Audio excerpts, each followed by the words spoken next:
Welcome to Isekai Audiobooks. Don't forget to like, subscribe. A new game begins. Zaburo Rino-kan, or simply Zaburo Ren, had been a gamer for as long as he could remember. Born in 1974, he grew up in the golden age of gaming, surrounded by Nintendos, PlayStations, and bulky PCs. He wasn't just a player, he was an enthusiast, a geek who loved dissecting consoles, modifying retro machines, and even rebuilding classic systems from scratch. Now, in 2024, Zaburo was 50 years old. While others his age had long moved on from their childhood passions, he remained devoted to gaming. It wasn't just entertainment, it was his lifelong obsession. But he had no idea that his love for games was about to take him somewhere unimaginable. One ordinary evening, lost in the glow of his computer screen, a sudden bolt of lightning struck. The last thing he saw was the flickering game screen, then, darkness. When he opened his eyes, everything had changed. He wasn't in his room. He wasn't even in 2024. Instead, he found himself back in high school, inhabiting his 17-year-old body. The year? 1991, but something was off. This wasn't the 1991 he remembered. Technology in this world was trapped in the past, as if the gaming industry had never truly evolved. There was no Nintendo, no Sega, only cheap, uninspired Atari knockoffs. Video games, as Zaburo knew them, simply didn't exist. Yet, despite the bizarre shift, he retained all his knowledge from his previous life, his expertise in gaming, computers, and console development. But there was more. This world's version of Zaburo Rino-kan had been an aspiring artist and game developer, and now, those skills were his as well. Even more astonishing, he discovered a unique ability called Deep Memory Dive, allowing him to extract detailed memories from his past life. A thrilling realization struck him: he could rebuild the gaming industry from the ground up.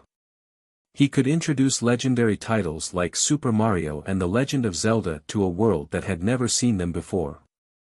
This wasn't just a second chance, it was a new game, and he was holding the controller. To be continued. A new world, a new game. Oh my God. I've been reincarnated into a parallel world where there's no Nintendo or any of the gaming giants from the 80s. And it's already 1991, but video games never recovered from Atari's crash. Zaburo Rino-kan's thoughts raced as he sat on his bed, his heart pounding with excitement. Wait, if this is 1991, that means my parents are still alive. Without hesitation, he jumped to his feet and bolted out of his room. Mom! Dad, he shouted. His mother's gentle voice called back, "What's wrong, dear?" Then came his father's deeper tone.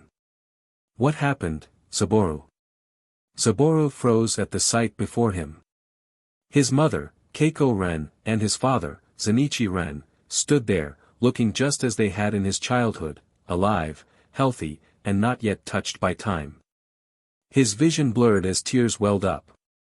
Overcome with emotion, he rushed forward and embraced his mother tightly. Keiko, startled but concerned, stroked his head. "Zaburo, what's wrong? Did you have a nightmare?"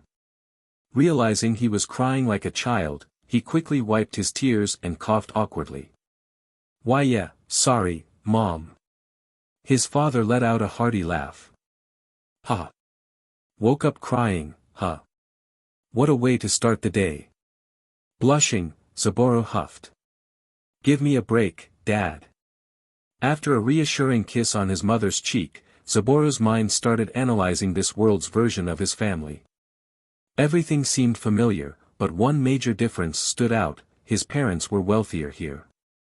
His father worked as the head engineer for a tech company called Sony, this world's equivalent of Sony, specializing in cameras, televisions, and radios.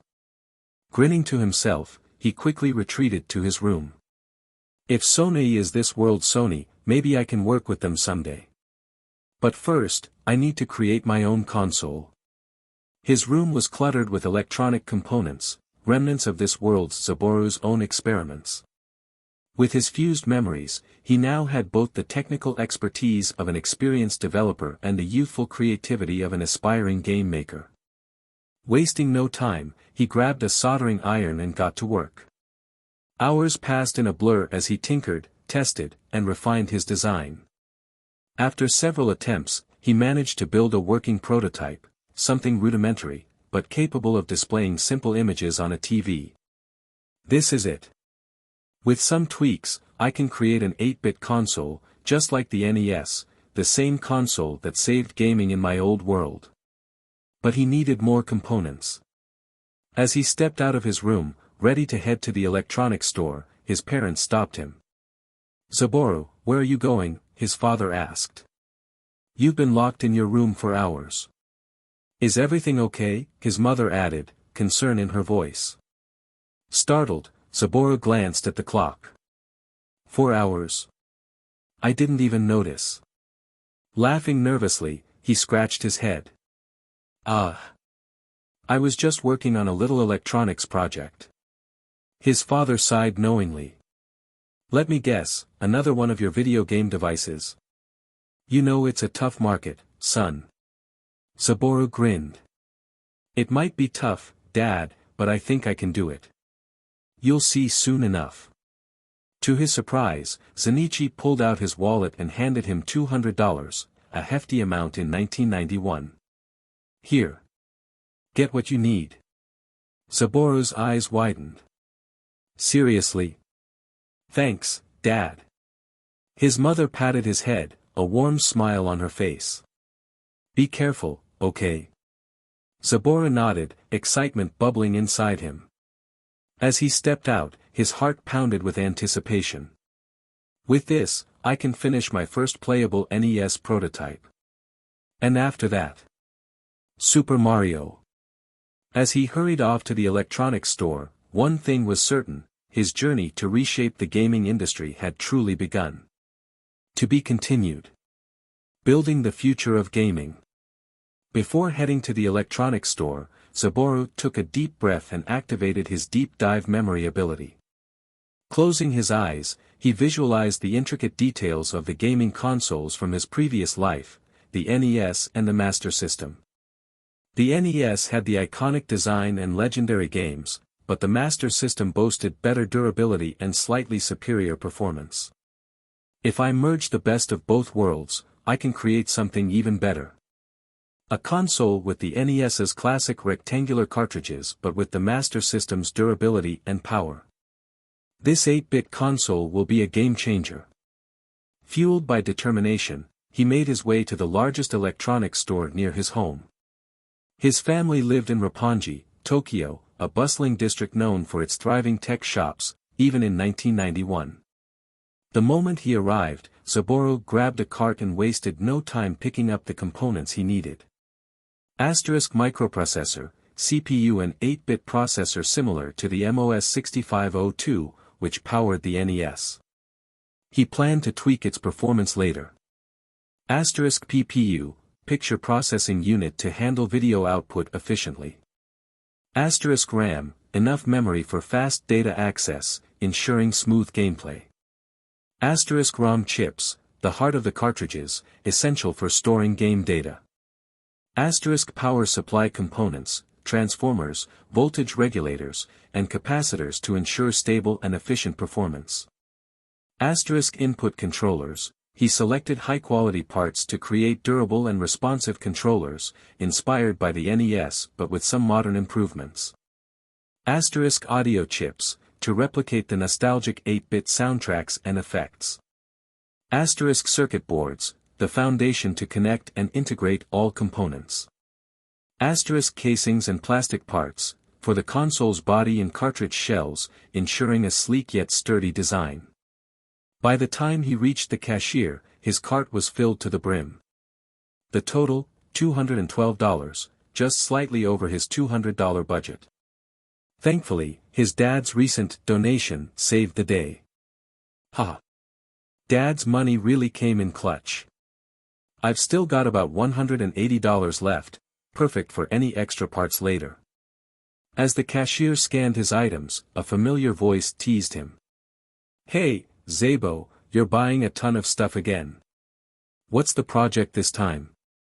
Saburo looked up to see Hinoko, a cheerful woman in her 20s who had worked at the store for years. She had seen him buying electronics countless times. He grinned. Hey, Hino. Yup, it's for my next big project. You'll see soon enough. Hinoko chuckled as she packed his order into large plastic bags. You and your crazy inventions. Just don't blow up your house. Lifting the heavy bags effortlessly, Saburo smirked. No promises. Tell Uncle Zenichi and Auntie Keiko I said hi. Will do. See ya, he called out, heading home with excitement bubbling inside him. Underscore underscore underscore underscore underscore underscore underscore underscore underscore underscore underscore underscore underscore underscore underscore underscore.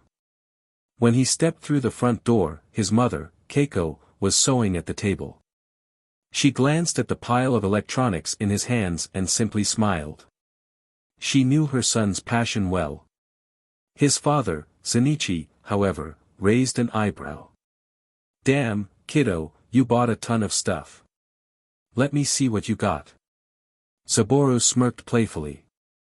Nope, it's a secret. But I promise, you'll be the first to test my amazing video game console.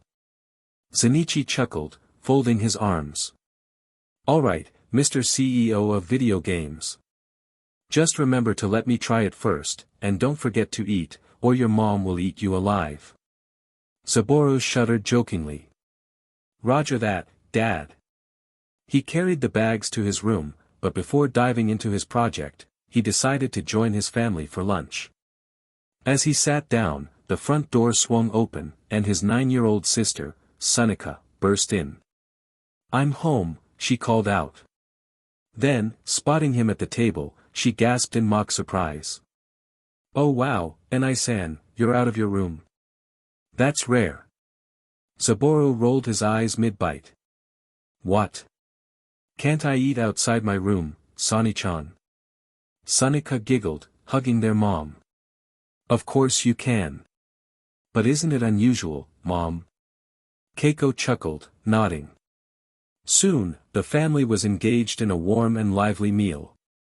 Underscore underscore underscore underscore underscore underscore underscore underscore underscore underscore underscore underscore underscore underscore underscore underscore. After lunch, Saburo returned to his room, spreading out the electronics across his desk. Alright, this is it. Time to build the prototype. Let's bring this console to life. With renewed determination, he picked up his tools and got to work. To be continued. Brainstorming and first video game idea. After settling into his room, Saburo grabbed a notebook and began scribbling furiously. His first priority was listing the necessary components for his console. He muttered to himself as he wrote, alright, the console will combine the aesthetics of the NES with the performance and durability of the Master System. This means an upgraded 8-bit processor, sturdy casing, and a responsive controller. The design will be simple yet iconic. Once the list was complete, Saburo moved on to brainstorming game ideas. Nintendo, Sega, Namco. None of those giants exist here. Some companies, like Sony, have counterparts like Sony, but they focus more on consumer electronics than gaming. Arcade games exist, but they're limited to casual titles like Space Invaders, Pong, and Tetris. No Pac-Man, Mario Brothers, or Donkey Kong. I'll start with these 3 classics as my initial games to test the console. Once that's done, I'll focus on Super Mario Bros. For the launch lineup. That'll give me 4 strong debut titles for my console. Afterward, I can work on The Legend of Zelda and build a library of unforgettable games. He grinned as he considered the possibilities. Game design, artwork, and programming won't be a problem. In my previous life, I reverse-engineered countless NES and Master System games for fun. Of course, back then, technology was way more advanced, so this will be a bit tougher, but I can handle it. With his plan in place, Saburo cleared his desk and laid out the components he'd bought. Time to bring this console to life. Saburo worked tirelessly, assembling the prototype piece by piece. First, he soldered the 8-bit processor and RAM onto the circuit board.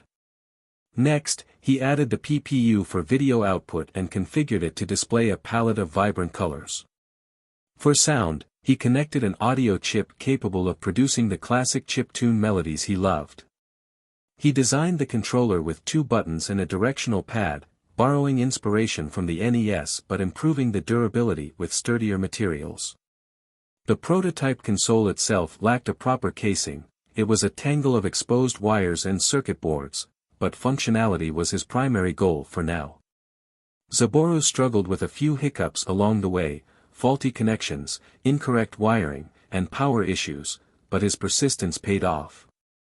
Fueled by nothing but coffee and sheer determination, he worked through the night. After 8 grueling hours, he sat back and stared at his creation. It's crude, but it works. Now for the real test. He connected the console to his old CRT television and inserted a simple game he'd programmed earlier, a single block that could jump when a button was pressed. Holding his breath, Saburo powered on the console.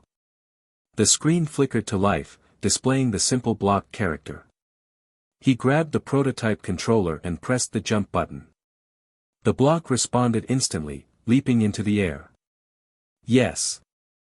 It works. My first prototype is complete. Exhausted but exhilarated, Saburo leaned back in his chair, his stomach growling. I'm starving, and dead tired. Time to eat and sleep before I tackle the next steps tomorrow. He headed to the kitchen, where his mom had left him a plate of dinner. Smiling at her thoughtfulness, Saburo sat down and ate in the quiet of the night. Mom's cooking really is the best, better than anything in both worlds. After finishing his meal, Saburo returned to his room and collapsed onto his bed. Sleep came quickly, his mind buzzing with plans for the future. Tomorrow, he would refine his prototype and start turning his vision into reality. To be continued. The first console. Saburo awoke after a solid 5 hours of sleep, feeling a renewed surge of energy. He stretched, yawned, and headed to the kitchen to make his morning coffee. It was Sunday, his one day of freedom from school. As he entered, the aroma of breakfast filled the air. His mom, Keiko, stood at the stove cooking pancakes. She greeted him with a warm smile but followed it with a stern look. Saburo, you didn't leave your room at all yesterday. You shouldn't be like that. At least join us for dinner sometimes, she reprimanded. Saburo chuckled nervously, scratching the back of his head. Okay, Mom. I'm sorry, okay? I was just so caught up because my project was going smoothly. Hearing this, his dad, Zenichi, lowered his newspaper and raised an eyebrow. Oh. So the project is going well? When do I get to test it like you promised? Probably next Saturday, Saburo replied confidently. There's still a lot to fine-tune before it's ready to play. His dad nodded, impressed. That's quick. Good luck, CEO.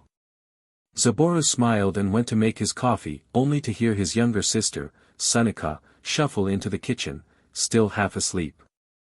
Mom, is breakfast ready yet? Keiko turned to her with a gentle smile. Just a minute, Sonny. Almost done. Saburo finished preparing his coffee and was about to sneak back to his room when his mom called out, her voice carrying a sharp edge. Saburo run. He froze, and his dad stiffened as well, the authority in her tone palpable. Why yes, Mom. Keiko's eyes narrowed. Where are you going? Just back to my project after making this coffee, Saburo stammered, beads of sweat forming on his forehead. Her gaze sharpened even further. You'd better sit your butt down and eat breakfast with us, or I'm going to wreck that project of yours, son. Though her tone was calm, the weight of her words sent shivers down Saburo's spine. Oh okay, Mom. I'll have breakfast. Keiko's demeanor instantly softened as she smiled. That's my boy. Wait just a bit, okay? The pancakes are almost ready. Anata, come join us too. Zenichi smirked as he got up from the couch. Huh, you got scolded by your mom, huh, CEO? You deserved it. Saburo shot him an annoyed look. Shut up, Dad. Like you're not scared of her. Zenichi's expression turned serious. Afraid? Of course not. I just love her so much that I can't argue with her. Yeah, love, right, Saburo muttered with an eye roll. Sunika giggled, chiming in, Dad must really love Mom a lot. Zenichi grinned and pinched her cheek. Of course, sweetheart. I love your mom as much as I love you. Keiko soon brought over 4 plates of pancakes topped with milk and honey. Let's eat, everyone. My special pancakes are ready. The family dug in, Saburo savoring the flavor. Mom's cooking is the best, nothing compares to it in either of my lives, he thought with a smile. After breakfast, Saburo stood and asked, Mom, is it okay if I go back to my room now? Keiko nodded but added, you can, but don't forget to step outside for some fresh air, okay? Don't worry, Mom, he replied, rushing off. Back in his room, Saburo prepared to refine his console prototype. The internals are mostly done. Now I need to create a proper case for it. Thankfully, this world Saburo was skilled with his hands, so I should be able to handle it. He began shaping materials for the console casing, choosing durable and lightweight materials similar to those used for the Sega Master System in his previous life. It was a tedious process, requiring precision and patience. There were multiple trial and error moments, but he pushed through. Taking breaks for meals and light exercises, he worked steadily throughout the day. By nightfall, the custom casing was complete, and the console was assembled. And done. Saburo exclaimed, admiring his handiwork. The console resembled the NES from his previous life but was slightly larger and sported a sleek black and gray color palette inspired by the Master System. Not bad for handmade. Satisfied, Saburo turned his attention to the games. Now that the console is 80% complete, I need to focus on making games. With my personal computer, I can create Donkey Kong first.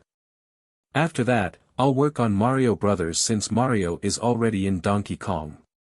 He smirked, his mind racing with ideas. Once I have those 2 done, I'll move on to Super Mario Brothers and maybe even The Legend of Zelda. This is going to be amazing. As he lay down, Saburo sighed. Tomorrow's a school day, huh? Not that I'm excited or anything, but it's unavoidable. Mom would kill me if I didn't finish school. Just half a semester left, and then I can focus entirely on my console and games. With those thoughts, Saburo drifted off to sleep, ready to tackle the next day. To be continued. School life, kind of. The morning sun peeked through the curtains as Saburo woke up, groaning slightly before rolling out of bed. He headed to the bathroom to freshen up, the routine mundane but necessary. After donning his senior high school uniform, he made his way to the kitchen where his mom had laid out a simple breakfast of bread, jam, and milk. Thanks for breakfast, Mom. Saburo said, scarfing it down quickly. His dad had already left for work early that morning, so the house was quieter than usual. As he grabbed his bicycle, he called out, Mom, I'm off. Be careful, Saburo, his mom replied, waving him off with a smile. At school, Saburo went through the motions. He wasn't particularly social, but he did have a few friends. As he parked his bicycle and joined the group, his friend Satoshi was animatedly talking about movies. Rio, you have to see Star Wars, The Empire Strikes Back. It's so good. Satoshi exclaimed, practically bouncing with excitement. Rio, another classmate, shook his head. Nah, man. I'm more of a Superman guy. Christopher Reeve is unbeatable. Saburo couldn't help but chuckle to himself. He'd noticed it before, but the timeline of this world was odd. Movies that had been popular in the 80s in his previous life were trending here in 1991. It's not just games that are behind. Hollywood's timeline seems to be delayed too.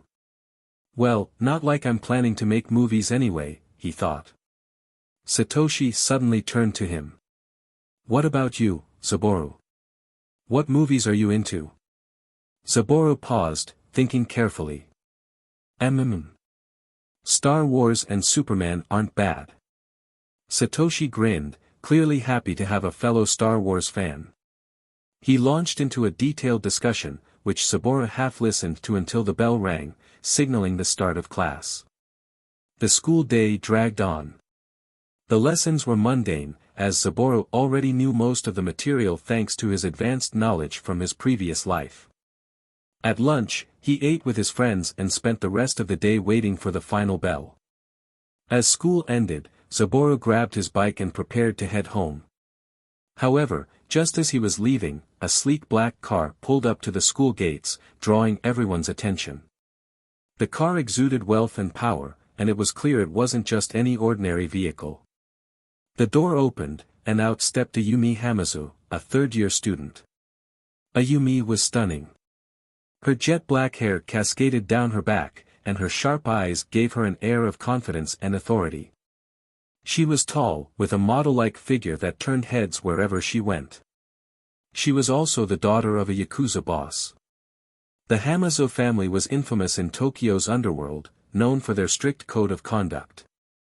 While they were criminals, they enforced a rule that prevented random destruction or chaos without reason, giving them an unusual reputation for maintaining order. Saburo watched from a distance, admiring her beauty. She's gorgeous, but not as gorgeous as my soon-to-be console, he thought with a grin. Lost in his thoughts, Saburo accidentally chuckled out loud, catching the attention of nearby students. His sudden laughter, paired with his intense focus, caused a few bystanders to back away nervously. Realizing what he'd done, Saburo's face turned red with embarrassment. Ah, crap. What am I doing, he thought, quickly hopping on his bike and pedaling away before anyone could say anything. Meanwhile, in the sleek car, Ayumi glanced at her driver. Junjoy-san, stop at the nearest arcade, please, she said calmly. Yes, young miss, the driver replied with a nod. Unknown to Saburo, the beautiful Yakuza boss's daughter was an avid gamer herself. Back home, Saburo wasted no time diving back into his work. The next 6 days passed in a blur of school, game development, and relentless determination. Despite the challenges of programming on his limited personal computer, Saburo's deep-dive memory ability and his experience with reverse engineering games helped him push through. Through trial and error, he successfully created Donkey Kong, Mario Brothers, and Pac-Man. Yes. Finally done. Saburo exclaimed, pumping his fist in the air. He leaned back in his chair, staring proudly at the games on his screen.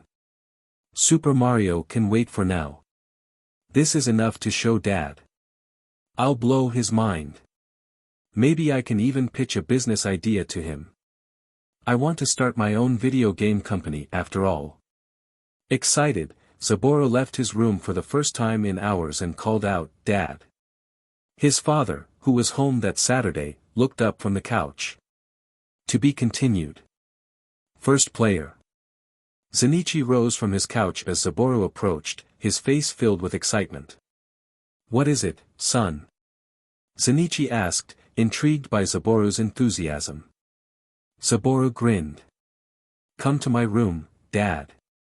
My gaming console prototype is done, and I've got some games to show you. Zenichi raised an eyebrow, curiosity piqued. All right, lead the way. The pair made their way to Saburo's room, which was cluttered with electronic components, wires, and scattered notes.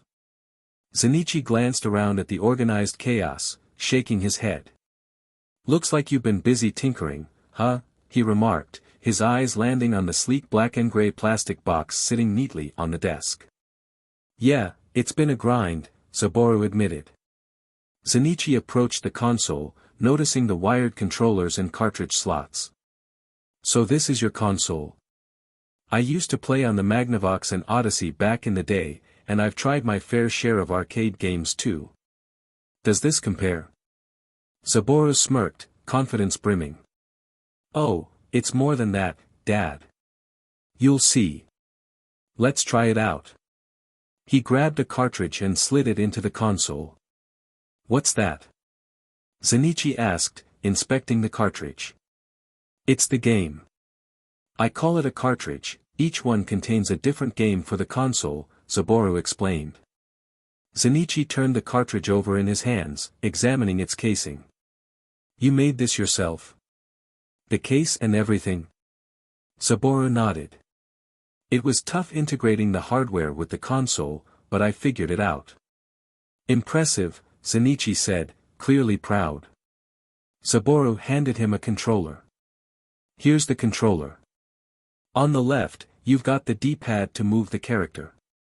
On the right, there are two buttons, one for jumping and another for different commands depending on the game. The button in the middle pauses the game. Zenichi turned the controller over, testing the buttons. Seems simple enough. Let's see what this can do. Saburo powered on the console, and the first game, Donkey Kong, appeared on the screen. On the TV, Jumpman navigated platforms, dodging barrels thrown by a giant ape. Zenichi's interest grew as he started playing. After 15 minutes, he leaned back, a smile on his face. Not bad at all. Got anything else? Of course. Saburo swapped cartridges, loading Mario Brothers. Zenichi watched as the screen displayed Mario navigating stages and battling lizard-like enemies. Saburo added, in this game, you can press a button to shoot a short projectile to defeat enemies from a distance. But be careful, if an enemy is curling, the projectile will bounce back at you. Zenichi gave it a try, struggling at first. Damn it, he muttered as Mario lost a life. Saburo laughed. Don't worry, Dad, you'll get the hang of it. After 20 minutes of trial and error, Zenichi asked, is there one more? Saburo's grin widened. You'll love this one. He swapped to Pac-Man. Zenichi's focus sharpened as he guided the iconic yellow character through mazes, munching pellets while avoiding colorful ghosts. Be careful not to touch the ghosts unless you're in super mode, Saburo explained. Super mode activates when you eat the big pellets, making you invincible and allowing you to eat the ghosts. But it doesn't last long, so plan carefully. Zenichi nodded, fully engrossed. An hour passed in what felt like minutes. Damn it. So close. Zenichi groaned as he lost a life with only one ghost remaining. Saburo burst out laughing. The door creaked open, and Sunika peeked in, curious. Enai-san, Dad, what are you doing? Oh. What's that? Saburo grinned. This is my game console, Sani-chan. Cool, right? I made it myself. Sunika's eyes sparkled. Wow. I want to try. Zenichi handed her the controller with a smile. Come on, sweetheart. Let me show you how it works. Father and daughter sat together, Sunika giggling as she played. Saburo leaned back, watching them bond over his creation. So, what do you think, Dad? Pretty cool, huh? Zenichi nodded, impressed. This is amazing, son. The games are better than most arcade machines I've seen. And the cartridge system is genius. You've really outdone yourself. Saburo's grin widened. So, if I asked you to invest in this so I could start my own company, would you? Zenichi rubbed his chin, thinking. Maybe. But first, you've got to finish high school. After that, we'll talk. Though if I know you, college probably isn't in the cards, is it? Saburo chuckled. You're right. I just want to focus on making video games. Zenichi sighed but smiled. Well, let's see where this goes. For now, finish school, all right? Deal, Saburo said, shaking his dad's hand. Just then, his mom's voice echoed from the kitchen. Saburo, Sunika, Anata, lunch is ready. The family headed to the dining room, leaving Zaburo's room filled with the quiet hum of his console, the start of something extraordinary. To be continued. Creating Super Mario Bros. As Saburo and his family gathered for lunch, Zenichi turned to his son, clearly impressed. How did you create those game cartridges? It's really something, Zenichi asked, curiosity evident in his tone. Saburo continued chewing before answering, well, first, I used blank circuit boards and adapted basic memory chips to store the game data. I programmed the game on my computer, then transferred it to the chips using a makeshift device I built. After that, I designed plastic cases using molds and assembled them with a bit of trial and error. Zenichi nodded, processing the explanation. I see. That's impressive, son. Saburo grinned, taking the opportunity to ask, so, what do you think, Dad? Does my console, and the gaming industry in general, have a future? Zenichi leaned back, pondering the question. At first, I didn't think so. Systems like the Magnavox Odyssey got old too quickly, and I always believed video games belonged in arcades. But you've proven me wrong. Your home console is incredible. Once you graduate and want to expand your business, I'll support you. I've got a feeling you'll go far. Of course, Dad. I'm going to make it big. Saburo said with determination. Sunika, his younger sister, chimed in, her excitement evident. Ni-san. Can I play it again later? It's so fun. Saburo chuckled. Sure, but not for too long, okay? The console isn't 100% ready yet. There are still a few bugs to fix. Yay! Sunika cheered, clapping her hands. Keiko, Saburo's mother, smiled warmly. My, Saburo. You've really created something special. Do you think I can try it too? Of course, Mom. Once the first console is fully ready, I'll set it up in the main room for everyone to play, Saburo promised. Zenichi then asked, by the way, have you thought about finding a company to manufacture the plastic cases for your console or a way to mass-produce the internal components? Saburo hesitated. Honestly, I haven't. Do you have any connections, Dad? I might, Zenichi replied. But for now, focus on school. Let me handle this part. Saburo nodded and returned to his meal. After lunch, Saburo headed back to his room to begin working on his newest project, Super Mario Bros. However, this time, his father and sister decided to join him. Sunika eagerly played Donkey Kong, Pac-Man, and Mario Bros., becoming increasingly adept at the games. Meanwhile, Zenichi observed Saburo's process of game creation. Saburo was fully immersed, integrating his drawings, coding, and music into the game. His computer was connected to an electronic piano, which he used to compose 8-bit music. Zenichi noticed the setup and couldn't help but comment. You're really doing everything yourself, huh? Yup, Saburo replied without looking away from the screen. But trust me, there's been a lot of trial and error. Zenichi glanced at the screen, intrigued. So, is this another Mario game? Yes, Saburo said, his fingers flying over the keyboard. This time, I'm adding more content and making it more engaging than Mario Bros. Just wait, you'll see when it's done. Zenichi smiled, leaving Saburo to work while he joined Sunika in playing Pac-Man and Mario Bros. Saburo had even created an extra controller so they could play together. Sunika squealed with delight when she noticed something. Ni-san, why is my Mario green? Saburo smirked. That's not Mario, that's his brother, Luigi. That's why the game is called Mario Brothers. Both Sunika and Zenichi chuckled. Ah, I see, they said in unison. For the next 2 hours, Zenichi and Sunika enjoyed the games while Saburo focused on finishing Super Mario Bros. His process involved meticulous programming, sprite design, and recording music.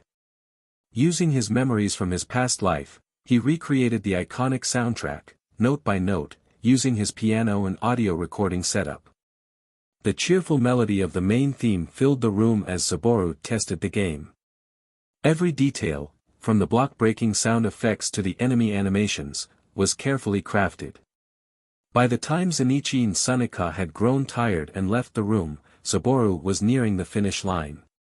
"It's so fun, Ni-san. Can I play again later?" Sunika asked as she left. "You might have to wait a bit," Saburo replied, smiling. "I need to test my new game first." Sunika's eyes lit up. "New game?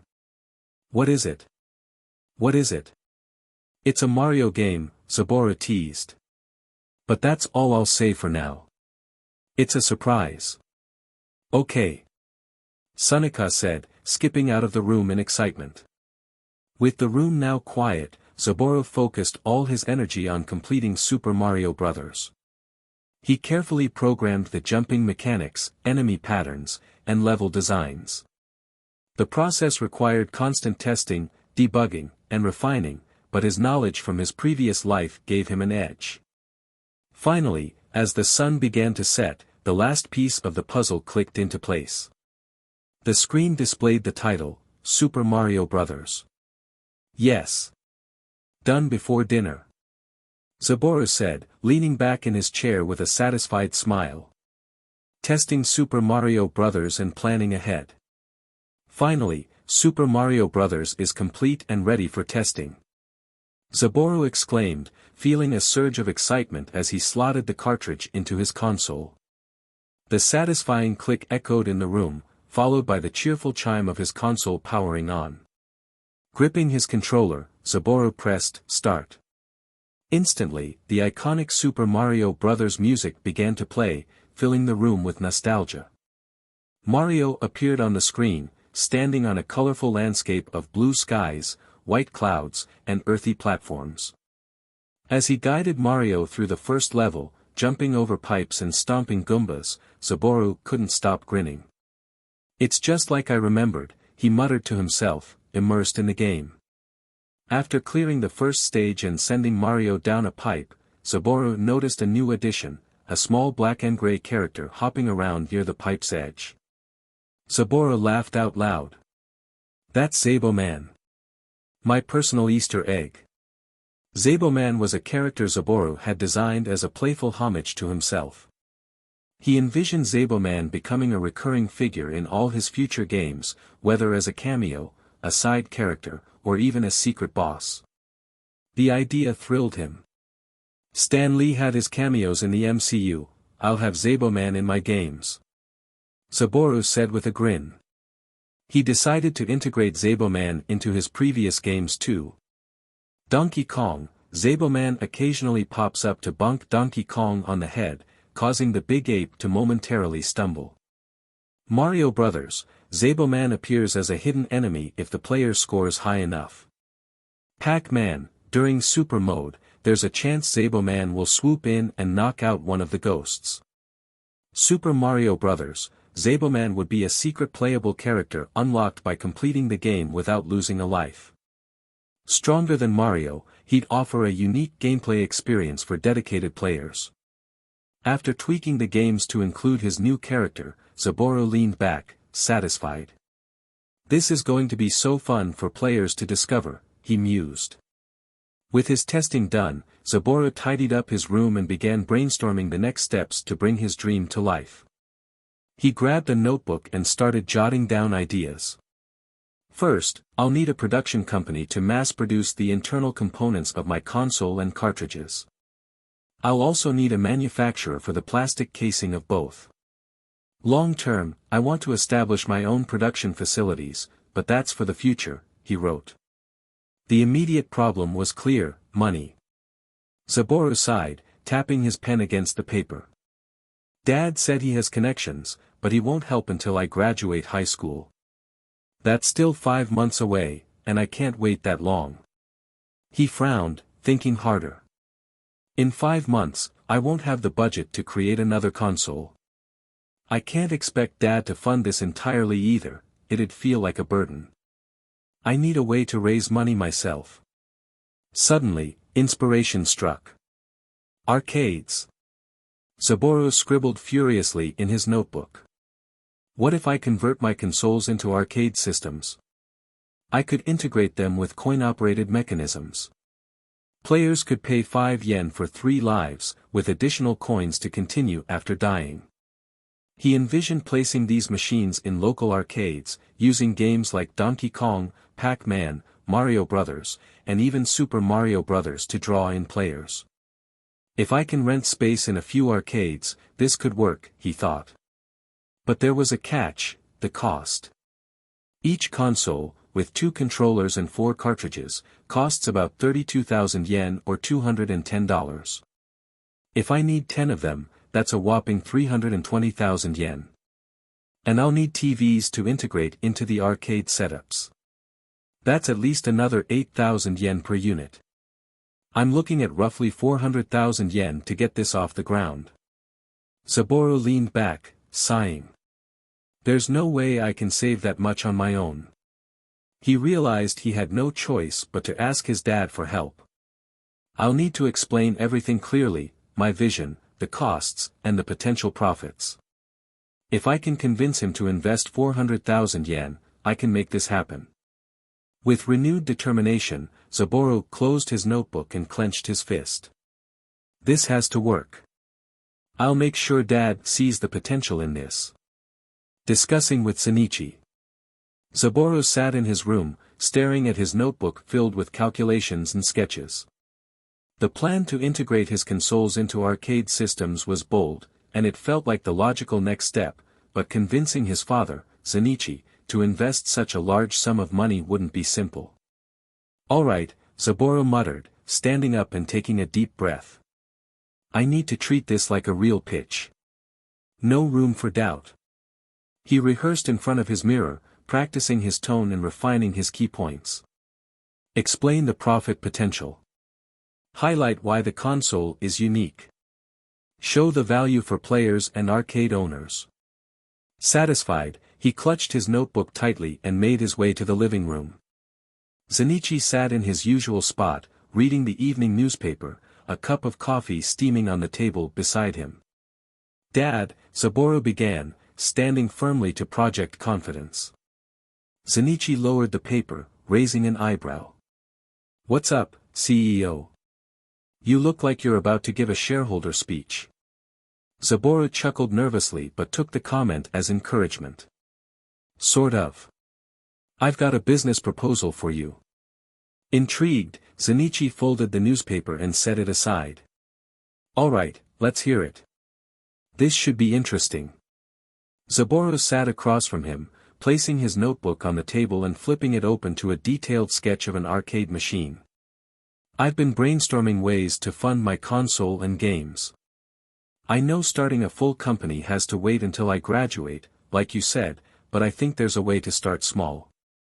My idea is to integrate my console into arcade systems. Shinichi leaned forward, clearly intrigued. Go on. The plan is to retrofit my console into a coin-operated machine, Saburo explained, pointing to his sketch. Players would pay 5 yen for 3 lives, with the option to continue by adding more coins.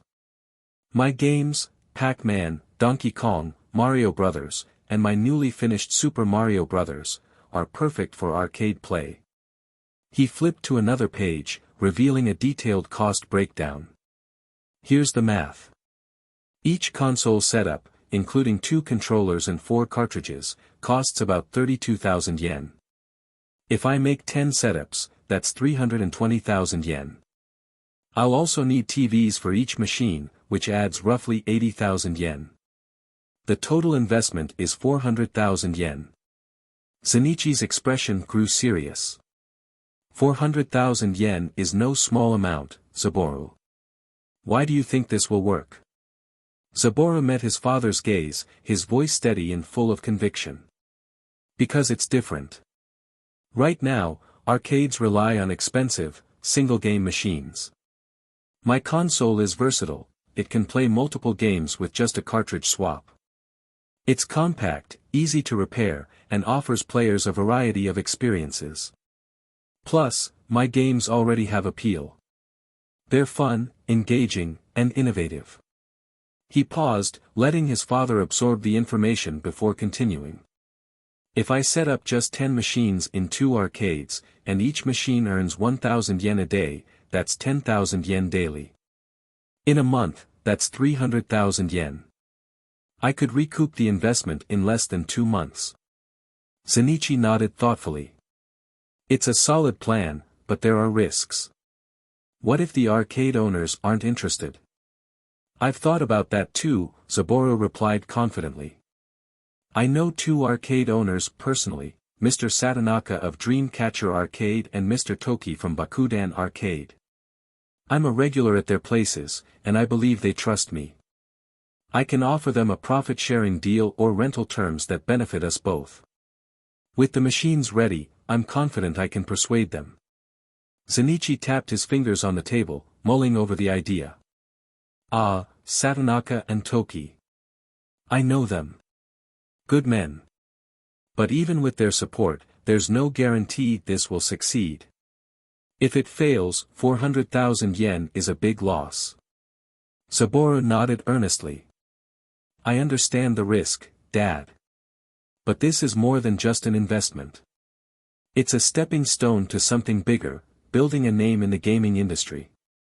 You've seen my console and games, they're different. They have potential.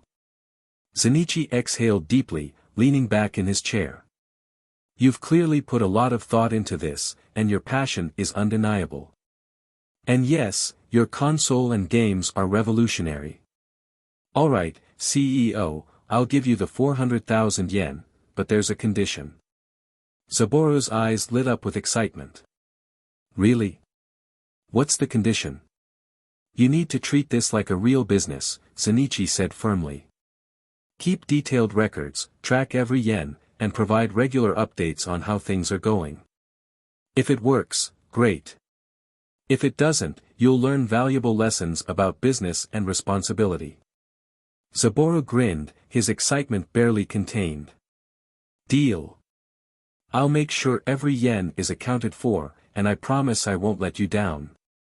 Zenichi smiled, reaching for his coffee. Alright, CEO. Let's see if you can turn this dream into reality. After gaining Zenichi's approval, Saburo wasted no time. Alright, this is it. I need to move quickly and make the most out of this opportunity, he thought as he grabbed his wallet and headed out to the largest electronics store in town. This time, the console he planned to build would have enhanced performance, even if it meant compromising on weight or design. When Saburo arrived at the electronics store he frequented, the familiarity of the place comforted him. Strolling through the aisles, he grabbed components with purpose. I need better power output, stronger processors, and something to hold it all together, he muttered under his breath. As he approached the cashier, Hinoko, his acquaintance, greeted him with a teasing smile. Huh? Another big project, Zabo? Yup, Hino-san, Saburo replied with a grin. This one's going to be even better, but I might need to come back for more later. Hinoko chuckled as she bagged his items. Alright then, genius. That'll be 38,000 yen this time. Saburo quickly handed over the money, excitement bubbling inside him. This is just the start, he thought as he walked out of the store, his arms laden with bags. Back at home, Saburo decided his next stop would be Uncle Yuki's second-hand television shop. I'll need screens for these arcade consoles, he reasoned, and they don't need to be perfect. Just functional. Hello, Uncle Yuki, Saburo greeted as he entered the store. Do you have any cheap TVs available? The middle-aged owner, a friendly man with a perpetual grin, looked up from his desk. Ah, it's you, Zabo. I might have some 14-inch TVs in the back. They work, but the antenna ports are busted, so no TV broadcasts, only video input. Probably not useful for most people. Saboru's eyes lit up. Perfect. That's fine. How many do you have? Yuki rubbed his chin. Let's see. I've got 5 in that condition. Saboru did a quick calculation in his head. This could work. 5 arcade consoles, 5 screens, it's just enough to start. How much for all 5? Yuki grinned. You're really buying all of them? Interesting. Alright, I'll let them go for 5,000 yen each. Nobody's buying them anyway, so I'll cut you a deal. 25,000 yen, not bad, Saboru thought, nodding. Deal. But can you deliver them to my house? There's a delivery fee, 500 yen. That work for you? Deal. Saboru quickly handed over 25,500 yen, receiving a receipt in return. Every step brings me closer, he thought as he left the shop, mentally planning the next phase. After eating a quick lunch, Saboru didn't have to wait long before the TVs were delivered. Yuki's son, Yuta, pulled up to Saboru's house with the screens loaded in the back of his small truck. Oh, Saboru, here's your order. Where should I put them? In the garage, Saboru replied, opening the doors and helping Yuta unload the TVs. When they were done, Yuta wiped his brow and asked, what are you planning to do with all these TVs, anyway? Saboru grinned. It's for a project. Nothing big, yet. Yuta raised an eyebrow but smiled. Alright, I'll hold you to that. Let me know when it's done, I want to see it. Sure thing, Yuta-san, Saboru said with a nod as Yuta drove away. Now came the real challenge, transforming his home console into an arcade machine. Standing in the garage workshop, Saboru rolled up his sleeves. I can't cut corners this time. It has to be durable, even if it's heavy and ugly. Starting with the base console design, he worked tirelessly. Unlike his home consoles, this one needed to handle more power and integrate directly with the TV. It doesn't need to look sleek. Just functional, he reminded himself. 7 hours later, the prototype was complete. It was bulky and unattractive, but it worked. Well, look at this monstrosity, he thought with a smirk. Ugly, but functional. Now to make it handle 4 games at once so players can choose from the start menu. Instead of using cartridges, Saboru embedded the games directly into the console. This isn't a long-term solution, but for now, it's the most practical. Little did Saboru know, this handmade console would become a collector's item decades later, one of only 3 surviving units worth millions. But that's a story for another time. As Saboru continued tinkering with the software, his mother, Keiko, peeked into the garage. Saboru, you've been at this for hours. Come eat something, honey. Saboru set down his tools and smiled. Alright, Mom. Let's eat. Meanwhile, Zenichi, who had been observing from the doorway, felt a surge of pride. He joined the family at the dinner table, watching his son with admiration. That boy's going to change the world, he thought with a smile. To be continued. Console name. After finishing dinner, Saboru went back to his workshop in the garage. In the living room, his first console was proudly displayed, connected to the main TV. It's surreal, he thought, seeing my family enjoy something I created from scratch. His little sister, Sunika, was eagerly teaching their mother, Keiko, how to play. The sound of their laughter carried through the house. Zenichi, their father, sat nearby, chuckling as Keiko fumbled with the controls.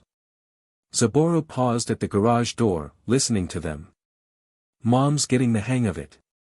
Dad's enjoying it too. This is the kind of joy I wanted to bring with my games. Inside the garage, Saboru turned his attention back to his latest project, the arcade machine. The console was functional, integrated with a sturdy 14-inch television, but the case was still unfinished. The raw plastic shell sat unpainted on his workbench. It's time to make this look like a real arcade machine. No one's going to take it seriously if it looks like a prototype. He examined the plastic casing, tapping it with his knuckles. This material's sturdy enough to handle wear and tear. Thankfully, Dad's old DIY tools are perfect for the job. He moved to the paint station, where his father's tools were neatly arranged: spray paint, brushes, stencils, and cutting tools. Dad's hobby has always been a lifesaver. I'll need to thank him later. Saburo chose a vibrant red for the main body of the case. Red feels bold, inviting. It screams arcade. He added yellow accents around the edges for contrast. Once the base coat dried, he began sketching designs on the sides. He wanted the machine to pay homage to the classics, so he drew Mario jumping over a Goomba on one side and Pac-Man chasing ghosts on the other. Each stroke of his brush was deliberate. He added bright details to Mario's overalls, the Pac-Man maze, and even the ghosts' expressions. This has to pop. It has to catch someone's eye the moment they see it. After an hour and a half of meticulous work, Saburo stepped back to admire the result. The arcade case now looked polished and professional. Huffed, this was exhausting, he thought, wiping sweat from his brow. I've only finished one, and I still need 9 more to complete the batch. At least tomorrow's a public holiday. I'll take some photos of this one and show them to Toki-san at Bakudan Arcade. Let's hope he sees the potential. Once the paint dried, Saburo carefully fitted the internal components into the case. The semi-finished arcade machine was finally complete. He plugged it in, bypassing the coin system to test the machine without inserting coins. The screen lit up, displaying a simple game selection menu. 4 options appeared, each accompanied by a colorful screenshot and art style unique to the game. The menu's simple but effective. It needs to grab attention and make people curious about the games. Saburo tested each game, ensuring they worked flawlessly. The coin system and 3 lives mechanism functioned as intended. Every detail aligned perfectly. Great! It's working properly. This feels like a small victory. Later, Saburo decided to take a break. He joined his family in the living room, where Sunaka and Keiko were still playing Super Mario Bros. Sunaka was stuck on World 5, struggling to navigate the spinning fire windmills. Hey, CEO! Zenichi called out, his tone teasing. This level 5 is ridiculous. I keep dying to those stupid fire windmills. Sunaka pouted in frustration. Yes. Ni-san, it's way too hard. I can't pass it no matter what. Saburo smirked. Hee, let me show them how it's done. Alright, move over, he said, taking the controller. Zenichi crossed his arms and grinned. Let's see if the creator himself can handle it. With practiced ease, Saburo navigated the level. As a retro gaming enthusiast in his past life, he knew every hidden trick and shortcut in Mario's world. He cleared level 5 effortlessly, barely breaking a sweat. Zenichi and Sunaka stared at the screen, their jaws dropping in disbelief. How did you do that? Zenichi asked, his voice a mix of awe and frustration. Sunaka's eyes sparkled. Wow! Ni-san, you're amazing. Saburo grinned smugly. Of course I am. I'm the maker of this game. Who else could master it better than me? He spent the next hour teaching his father and sister tricks to improve their gameplay. Sunaka listened attentively, determined to beat the level herself. Keiko brought snacks and drinks, smiling warmly as she watched her family bond over the game. This is the kind of happiness I want to create with my games, Saburo thought. A way to bring people together. As the night went on, Zenichi turned to Saburo with a thoughtful expression. Hey, son. Have you thought of an official name for your console? You're planning to release it someday, right? Saburo paused, the question catching him off guard. I think I've got it. How about Zabo Entertainment System or Zabo Master System? Zenichi raised an eyebrow, unimpressed. Zabo? Really? Saburo blushed. What?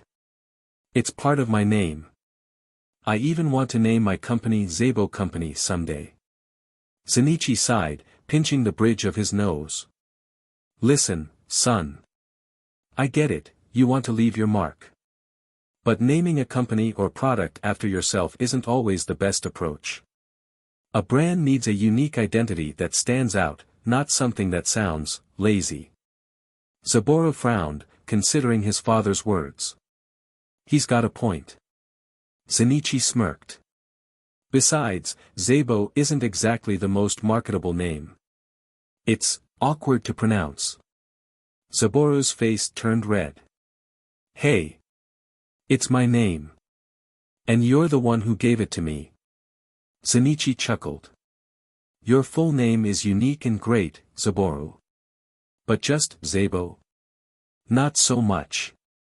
Still pouting, Saburo started brainstorming. Okay, maybe he's right. I need something professional but still tied to me.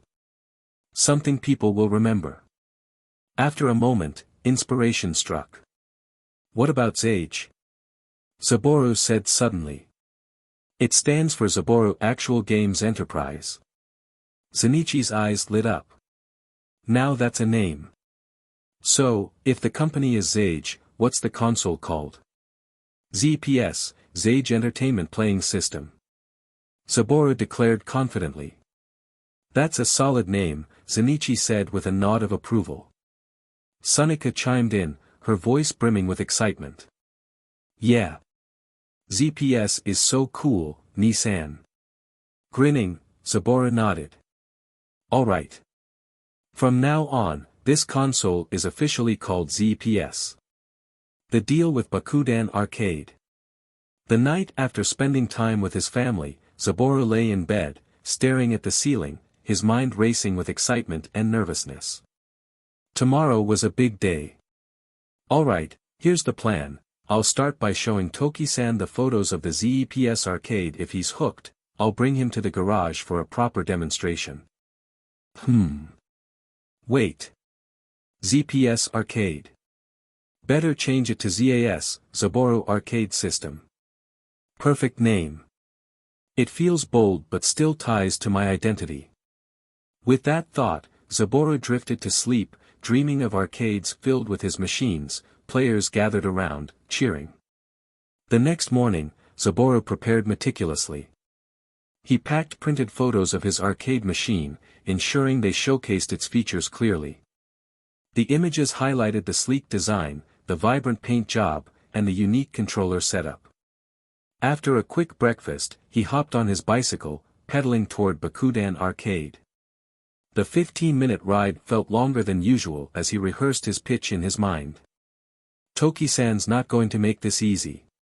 He's an old-school arcade enthusiast, after all. But I'm ready for this.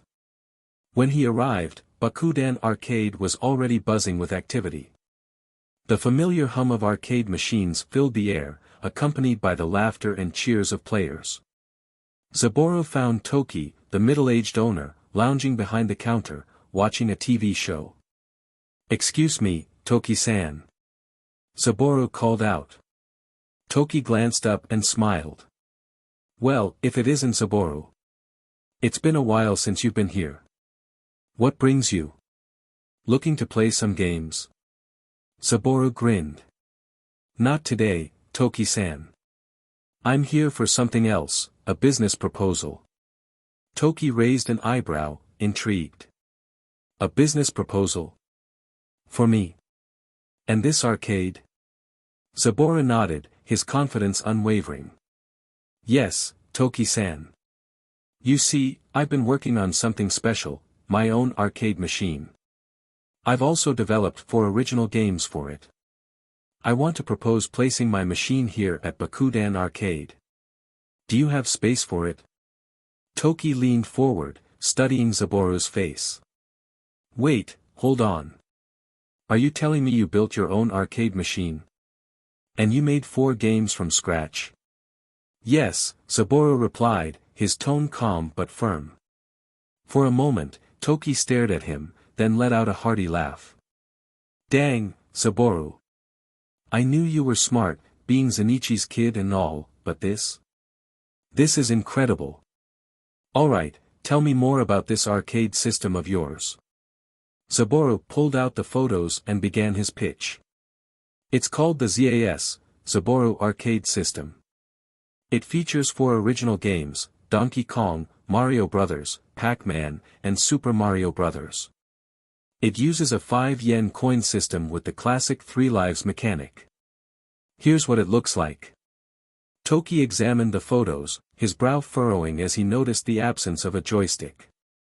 Where's the joystick? Aren't all arcade machines supposed to have one? Saburo shook his head. Not this one. My arcade system uses controllers instead. They plug directly into the console inside the machine. It's a more flexible design. Plus, some games allow 2 players, like Mario Bros. And Pac-Man. Toki's interest deepened as he continued to study the photos. I'll admit, this is different. And different can be good. I've got some space where a few broken machines used to be. But I can't commit without trying it first. Absolutely, Saburo said, smiling. Come to my house, and I'll show you how the ZAS works. Toki called out to one of his employees, a college student named Sakaki, to manage the arcade while he was away. They loaded Zaburo's bicycle into Toki's small truck and drove to Zaburo's house. When they arrived, Zenichi was outside watering the plants. Spotting Toki, he grinned. Toki. Long time no see. What brings you here? Your son, Toki replied, patting Zenichi on the shoulder. He's done something extraordinary, and I had to see it for myself. Zenichi beamed with pride. He sure has. His console is revolutionary. Toki chuckled. Alright, Saburo. Show me what you've got. Inside the garage, Saburo unveiled the ZAS. The bright red and yellow arcade machine stood proudly, its design polished and inviting. Toki's eyes lit up as he approached it. This is it, Saburo said, his voice tinged with pride. Go ahead, Toki-san. Give it a try. Toki eagerly inserted a coin and started with Donkey Kong. The moment the game began, his expression changed. The vibrant graphics, smooth gameplay, and nostalgic charm hooked him immediately. For nearly an hour, Toki was lost in the games. He laughed, cursed when he lost, and cheered when he cleared a level. Damn, this is fun. Toki exclaimed, his enthusiasm exceeding Zaburo's expectations. I haven't enjoyed a game this much in years. Saburo coughed lightly to get his attention. Ahem. Toki-san.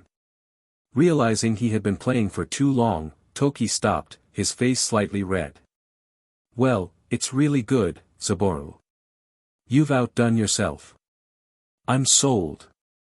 But is this the only one you've got? For now, yes, Saburo admitted. But I can make more. I plan to deliver 5 machines to your arcade by next Sunday. Does that work for you? Toki rubbed his chin thoughtfully. 5, huh? And how long will it take to make them? A week, Saburo replied confidently. Alright, Toki said, nodding. But how do you propose we handle this? I could buy the machines outright, you know. Saburo shook his head. No, Toki-san. What I propose is a revenue-sharing model. You'll get 25% of the revenue from the machines, and we'll settle the accounts weekly. As for maintenance, I'll handle it myself. Toki considered the offer. After a moment, he extended his hand. You've got yourself a deal, kid. I'll clear space for your machines by next Sunday. Don't disappoint me. Saburo's face lit up with joy. Thank you, Toki-san. I promise you won't regret this. I'll also design promotional posters for the ZAS. Toki chuckled, lighting a cigar. Good luck, Saburo. You're onto something big here. After chatting briefly with Shinichi, Toki left, leaving Saburo feeling both accomplished and energized.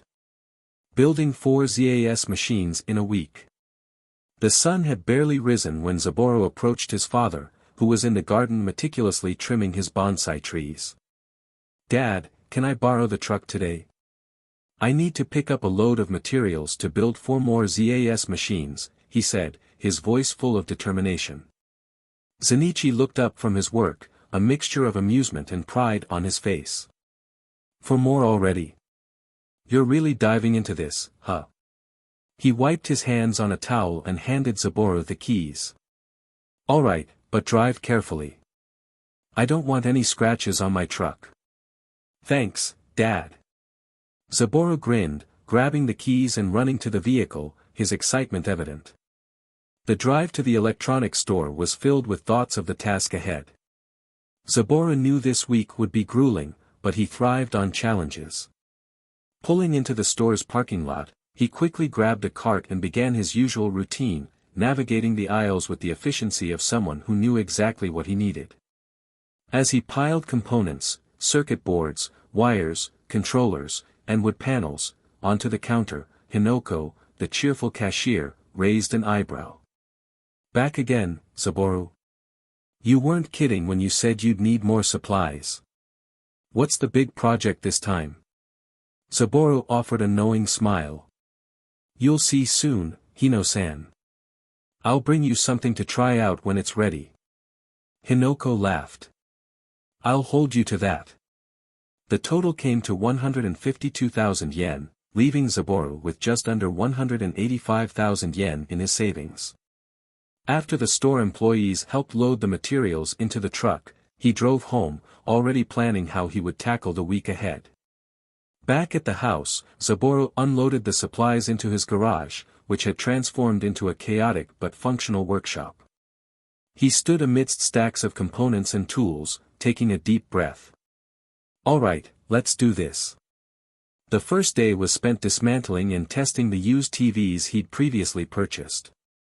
Each screen needed to be modified to fit the ZAS machine frames. Hours passed as he carefully adjusted the casings, testing each screen to ensure no glitches. By the time he finished, the floor was littered with cables and plastic shards, but the screens were ready. The second day brought the challenge of building the frames. Saburo measured and cut wood panels with precision, using his father's DIY tools. The whirring of the circular saw filled the garage as he crafted sturdy, sleek structures. He then sanded and painted the frames in vibrant colors, adorning them with hand-drawn illustrations of iconic characters like Mario and Pac-Man. Each design was unique, a testament to Saburo's artistic side. On the third day, Saburo tackled the most complex part, wiring and circuitry. With steady hands, he soldered connections, tested voltage, and ensured the systems were secure. Every wire had a purpose, and he double-checked each one before moving on. The repetitive but meticulous work left his eyes strained, but by the end of the day, the internal systems were functioning perfectly. The fourth day focused on integrating the custom controllers and coin mechanisms. Saburo tested different setups to find the perfect configuration. The controllers were responsive, designed to mimic console gaming while maintaining the arcade feel. Meanwhile, the coin systems were calibrated to accept 5 yen coins seamlessly, triggering the 3 lives mechanic he'd implemented. On the 5th day, he loaded his games into the machines. Using his custom coding system, Saburo installed Donkey Kong, Mario Bros., Pac-Man, and Super Mario Bros. Each game was tested extensively to ensure smooth gameplay and captivating visuals. Adjusting difficulty levels and ironing out minor bugs consumed the entire day. The final day was reserved for assembly and quality control. Saburo secured the screens and controllers into the frames, meticulously aligning every component. When the last screw was tightened, he powered up each machine, holding his breath as they came to life. Testing each game one last time, he smiled in satisfaction as everything worked flawlessly. By the end of the 6th day, Zaboru stood in his garage, surrounded by 4 gleaming ZAS machines. His hands were calloused, his back ached, but the pride he felt made it all worthwhile. Done, he whispered to himself. Now to deliver these and take the next step. Picking up the phone, he called Toki, who answered after just 2 rings. Hello. Toki-san, it's Saboru. The ZAS machines are ready. Toki's voice was filled with surprise and excitement. Already? Kid, you don't mess around, do you? Alright, I'll have the space cleared for them. Bring them over tomorrow. Zaboru grinned, gripping the phone tightly. Thank you, Toki-san. I'll bring them first thing in the morning. As he hung up, a wave of relief washed over him. The week had been exhausting, but this was just the beginning of his journey. Tomorrow, the world would get its first taste of the ZAS. To be continued. The first installation. The early morning sun cast long shadows across the floor as Zaboru paced in his small living room, the phone clutched tightly in his hand. His mind raced as he thought about the logistics of moving 5 bulky ZAS machines to Bakudan Arcade. Each machine, a product of months of hard work and sleepless nights, was a culmination of his passion and ingenuity. He couldn't afford to damage them. Taking a deep breath, he dialed the number of Tanaka Movers, a local moving company. The line connected with a gruff but friendly voice. Hello, this is Tanaka Movers. How can I help you? Good morning, Tanaka-san, Zaboru said, trying to keep his voice steady and professional. I need help moving some equipment from my house to Toki-san's Bakudan Arcade. They're about the size of a small fridge, 10 to 15 kilograms each, and there are 5 of them. Tanaka let out a hearty chuckle. That's not a problem. My truck can handle that load. The cost will be 2,000 yen. I'll send Kojiro, one of my best guys, to help with the lifting. He'll be there in about 15 minutes. Is that all right? Zaboru nodded, though Tanaka couldn't see it. That's perfect. Thank you, Tanaka-san. Hanging up, he glanced out the window at the garage, where the ZAS machines waited. Despite the nervous energy coursing through him, a sense of pride swelled in his chest. These machines weren't just arcade cabinets, they were symbols of his determination and creativity. Exactly 15 minutes later, the low rumble of an approaching truck broke his thoughts. A medium-sized vehicle pulled into the driveway, and a stocky man in his early 30s climbed out. His work boots crunched against the gravel as he approached. This is Saboru's house, right? I'm Kojiro. Let's get started, he said with an easy smile. Thank you for coming. Zaboru replied, already leading him toward the garage. The ZAS machines, sleek and imposing, were lined up neatly in the corner. Their glossy black finish reflected the light streaming in from the windows, making them look like futuristic monuments. Kojiro whistled appreciatively. These are arcade machines. They look impressive. Let's load them up carefully. Zaboru nodded, appreciating Kojiro's professional demeanor. Together, they padded each unit with blankets, secured them with straps, and gingerly loaded them onto the truck. Kojiro's expertise shone as he checked each tie-down twice, ensuring the machines wouldn't budge an inch during transit. After nearly 20 minutes of meticulous work, Kojiro wiped his brow and gestured to the cab. All set. Let's get these to Bakudan Arcade. The truck ride was slow and steady, the vehicle navigating carefully to avoid jostling its precious cargo. Kojiro, his hands steady on the wheel, broke the silence with curiosity. If you don't mind me asking, what exactly are those machines? They look custom-made. They are, Zaboru said, smiling. I designed and built them myself. They're arcade machines, and today's their first big debut at Bakudan Arcade. Kojiro glanced at him, genuinely impressed. You built those yourself? That's incredible, especially for someone your age. Most high schoolers I know are too busy playing games to think about making them. Saburo chuckled, scratching the back of his head. It's not that impressive. Don't downplay it, kid, Kojiro said, his voice firm but encouraging. What you're doing is something special. You've got a bright future ahead. The compliment warmed Saburo's heart, and for the first time that day, his nerves began to settle. When they arrived at Bakudan Arcade, Toki and his assistant, Sakaki, a part-time college student, were already waiting outside. Toki, a wiry man in his late 40s with a perpetual grin, waved them over. You made good time, Saburo, he called. The unloading process began, and once again, Kojiro's professionalism was evident. He handled each ZAS machine as if it were made of glass, offering tips to Saburo and Sakaki on how to keep the units balanced. After another 20 minutes, all 5 machines were in place. Saburo handed Kojiro 2,500 yen, a small bonus for his exceptional care. Thanks for treating the machines so carefully, Kojiro-san. I really appreciate it. Kojiro pocketed the money with a grin. You're welcome, Saburo-san. Best of luck with these machines. I've got a feeling they're going to be a hit. As Kojiro drove off, Saburo turned to face the task ahead, setting up the machines. The arcade was quiet, save for the hum of the fluorescent lights overhead. The layout was simple but effective, 3 machines on one side, 2 on the other, facing each other in a neat row. Over the next 40 minutes, Saburo worked methodically, connecting cables, testing power supplies, and ensuring each screen displayed perfectly. Toki and Sakaki watched him work, their curiosity evident. Hey, boss, Sakaki said once the setup was complete. Mind if I try one out?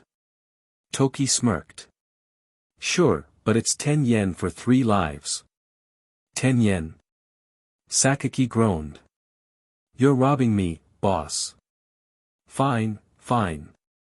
He reluctantly dropped a coin into the slot of the ZAS machine, then the machine moved to next game list prompt. It shows Pac-Man, Donkey Kong, Mario Brothers, Super Mario Brothers. When one of list is highlighted, the background screen changed to specific games. Sakaki intrigued about this, and then he chose Pac-Man. The game sprang to life, the cheerful jingle filling the arcade.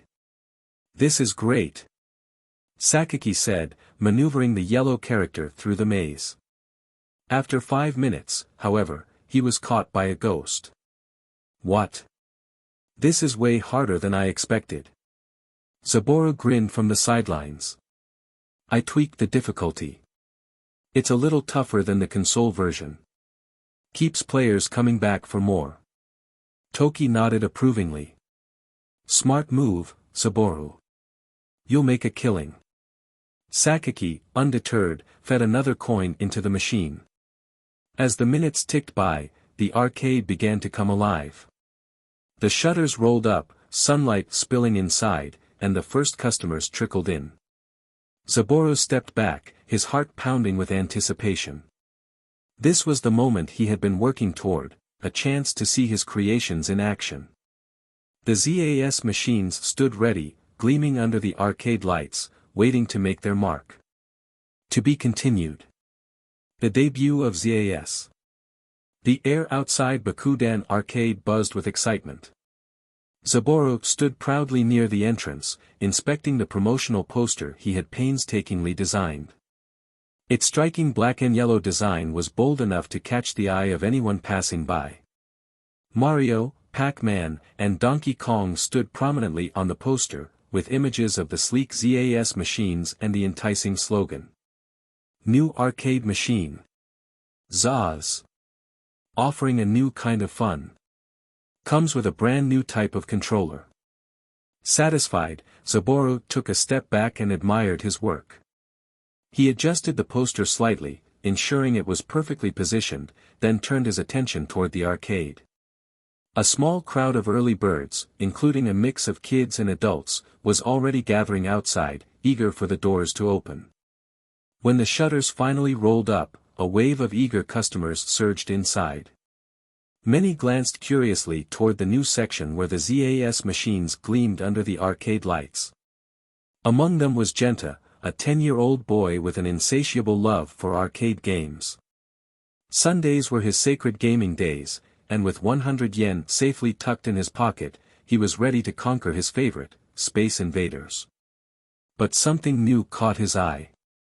At the far corner of the arcade, a new section stood out with a sleek row of machines unlike any he'd seen before. His curiosity piqued, Genta hurried over to Toki, the arcade owner. "Toki-san!" Genta exclaimed, pointing toward the shiny new machines. "What are those? Are they new arcade games?" Toki grinned, clearly enjoying the moment.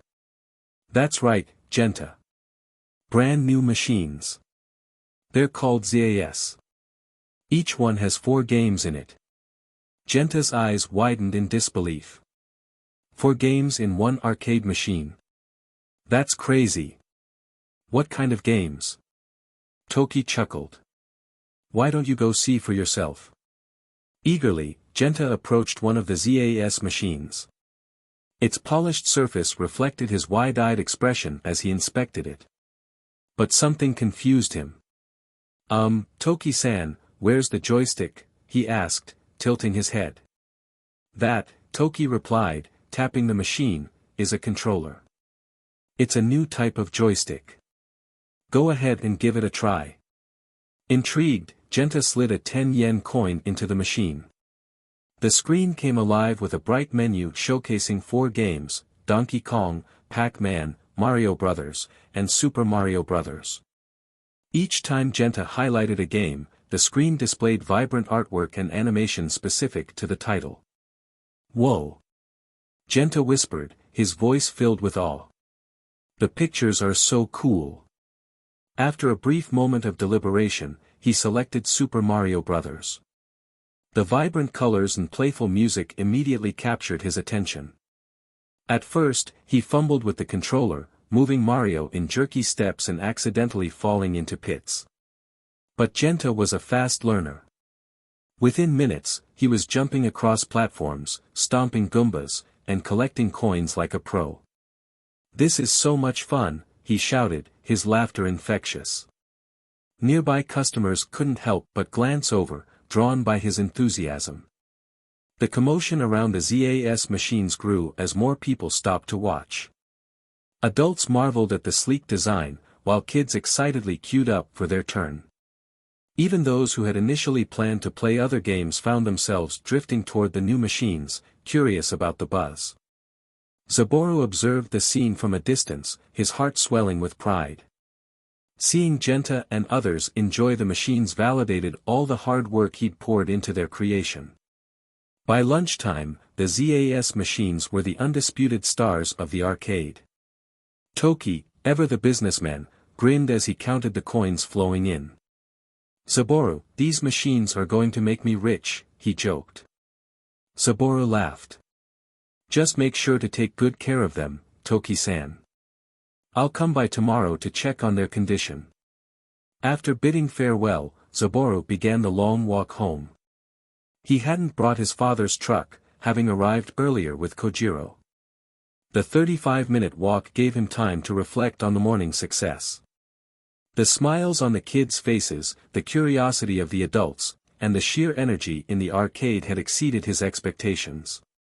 When he finally arrived home, the aroma of freshly cooked food greeted him. His mother, Keiko, called out from the dining room. "Zaboru. You're back just in time. Come join us for lunch."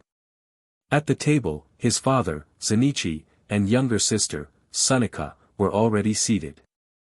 The family dynamic was warm, filled with easy banter. As Zaboru sat down, his father raised an eyebrow. "So, CEO," Zenichi began with a teasing smirk, "how did the big debut go? Any problems?" Zaboru grinned, his confidence unmistakable. "Not a single one. Everything went perfectly. The ZAS machines were a hit." Zenichi nodded approvingly. "Good to hear. I might swing by Bakuden Arcade one of these days to see them for myself." Sunika, a lively girl with boundless energy, chimed in. Ni-san. Your arcade is ready. I'll go with my friends and show them how awesome your games are. Saburo chuckled, ruffling her hair. Make sure to show them who's boss, Sani-chan. She beamed, already imagining herself dominating the leaderboards. The rest of the day passed in quiet contentment. Saburo spent time with his family, sharing stories and laughing over small jokes. It felt good to relax after the intense weeks leading up to the launch. Little did Saburo know, the next day would bring a surprise, a meeting with someone who would become his most devoted fan. A certain princess from the Hamazu Yakuza family was about to make her grand entrance into his life. To be continued. Meeting with Ayumi Hamazu. Saburo barely kept his eyes open as he dozed off in class, his cheek resting against his palm. The exhaustion was inevitable. After the intense Sunday spent installing the ZAS machines at Bakudan Arcade, he'd spent the night strumming his newly bought second-hand guitar. Though he was still a novice in his past life, this world seemed to grant him an innate dexterity that allowed him to improve rapidly. In just a few hours, his skills had surpassed his previous lifetime's casual proficiency. He marveled at his progress. If I want to make great games, I need to master visuals and music. Both are essential to creating something extraordinary, he thought. The ambitious multitasking had come at a cost, his energy. Yumi-sensei, standing at the front of the classroom, glanced at the sleeping Saburo and sighed. She knew about his project, as the students called it. While sleeping in class would normally earn her ire, Saburo's consistent top-tier grades gave him a bit more leeway. Let him rest, she thought. As the final bell rang, Saburo woke with a start. Stretching and rubbing his eyes, he gathered his things and made his way out. Once outside, his thoughts shifted gears. His father's old truck was parked in the school lot, and he drove straight to the electronics store to buy components for 5 more ZAS machines. Though he hadn't sealed the deal with Dreamcatcher Arcade's owner, Satonaka, Saburo preferred to stay ahead of the game. He wasn't the only student with big plans, though. Back at Bakudan Arcade, Ayumi Hamazu surveyed the bustling scene with curiosity. Though she was no stranger to attention, being the daughter of the influential Hamazu Yakuza family and one of the most talked-about students at their school, she preferred to blend into the background when she wasn't dealing with family affairs. Today, however, she couldn't resist checking out the arcade machine everyone had been whispering about. Ayumi's piercing gaze landed on the 5 ZAS machines, each surrounded by players and onlookers. Toki-san, she called, her voice cool and authoritative. The arcade owner nearly jumped out of his skin. Why yes, Hamazu-san. Ayumi raised a brow. Call me Ayumi. What's with all the excitement over there? Toki gulped and adjusted his glasses. Ah, those are new machines we installed yesterday. Each has 4 games, Donkey Kong, Pac-Man, Mario Brothers, and Super Mario Brothers. They're the creation of a local developer. Believe it or not, he's a high school student. That caught Ayumi's attention. A high school student? What's his name? Saburo Renkanen, Toki said. He'll be here tonight to check on the machines. Ayumi froze for a moment. She recognized the name.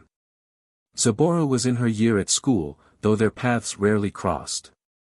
He wasn't part of the popular crowd, yet he'd made enough of an impression to earn a reputation for his intelligence and mysterious projects. Her curiosity piqued, Ayumi decided to try the machine herself. She stood in line, observing the players ahead of her. The craftsmanship is impressive, she thought, noting how smoothly the games ran and how engaged the players were.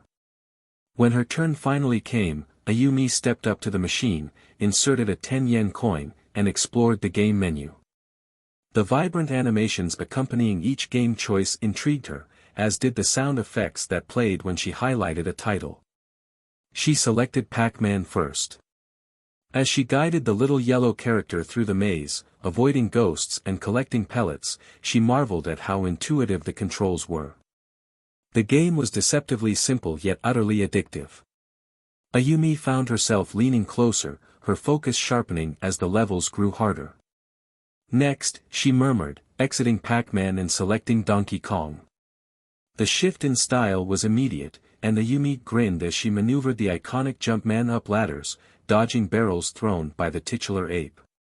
The game was fast-paced and challenging, yet never unfair. She appreciated the clever design of each level. Her next choice was Mario Brothers, and this time she invited one of the onlookers to join her. The competitive element added a new layer of fun, as they worked together to clear the screen of enemies while also trying to outscore each other. Ayumi laughed aloud when her opponent slipped on an enemy shell, and the bystanders cheered as the match became more intense. Finally, she selected Super Mario Bros., the most visually striking of the four. As the cheerful music played, Ayumi found herself immersed in the colorful, expansive world. The gameplay felt smooth, and the progression through levels was satisfying.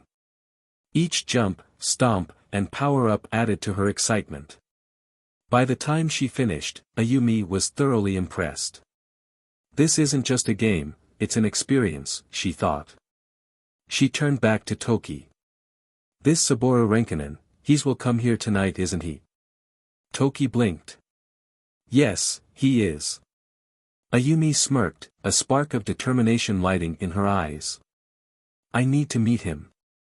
By 10 p.m., Saburo arrived at Bakudan Arcade, parking the truck nearby. His mind buzzed with curiosity about how the machines had performed throughout the day. Good evening, Toki-san, he greeted as he stepped inside. How were the sales today? Toki's grin stretched ear to ear. Boy, your machines sold like hotcakes. The place was packed all day. Saburo chuckled, pleased. That's great to hear. Let me check on the machines. As he worked, Saburo tallied the day's earnings, 6,600 yen from the 5 machines, giving him a hefty 4,875 yen share.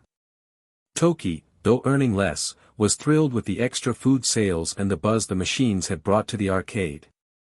After settling accounts, Saburo prepared to leave, only to notice a sleek black sedan pulling up outside. His stomach dropped when he saw who stepped out. Ayumi Hamazu, dressed casually but exuding her usual air of authority, approached him with 2 suited men in tow. Saburo recognized her instantly. After all, who didn't know Ayumi Hamazu? She was as famous for her beauty and intelligence as she was for her family's reputation. You must be Saburo Renkinen, she said, her tone calm but commanding. Saburo swallowed nervously, acutely aware of the growing crowd of onlookers. Why yes, that's me, and you are. Ayumi's lips curled into a faint smile. Ayumi Hamazu. I want you to. Her words hung in the air, and Saburo's world tilted on its axis. What could the princess of the Hamazu family want with me? To be continued. Ayumi Hamazu. Please teach me to be a game developer. I want to make games too, Ayumi Hamazu said, her voice calm yet resolute as her piercing gaze locked onto Saburo. Saburo blinked, caught off guard. You, want me to teach you how to create video games? Ayumi nodded. Still processing, Saburo asked, why me, though? There are professional developers out there. I'm just a high school student. You're at my age, Ayumi replied, her tone steady, but you've already created the ZAS machines and those 4 incredible games. That's not just talent, it's brilliance. I can definitely learn a lot from you. Saburo scratched his head nervously. Well, do you know any programming languages? Can you design characters or handle digital tools? Before he could finish, one of Ayumi's bodyguards, a bulky man with a cocky grin, stepped forward. Hey, punk. You'd better just agree to what Miss Ayumi is asking, or you might end up with a black mark on that pretty face of yours. The grin widened, but Ayumi's cold voice cut through the air. Sure knew. The bodyguard froze. Why yes, miss. Ayumi's glare could freeze fire. If you don't shut your mouth right now, I'll cut one of your fingers off. Do you understand? Shirnu paled, beads of sweat forming on his forehead. Why yes, miss. I'm sorry. Like I said, Ayumi hissed, shut up. Shirnu quickly nodded, backing away. She's terrifying. Zaboru thought, his mind racing.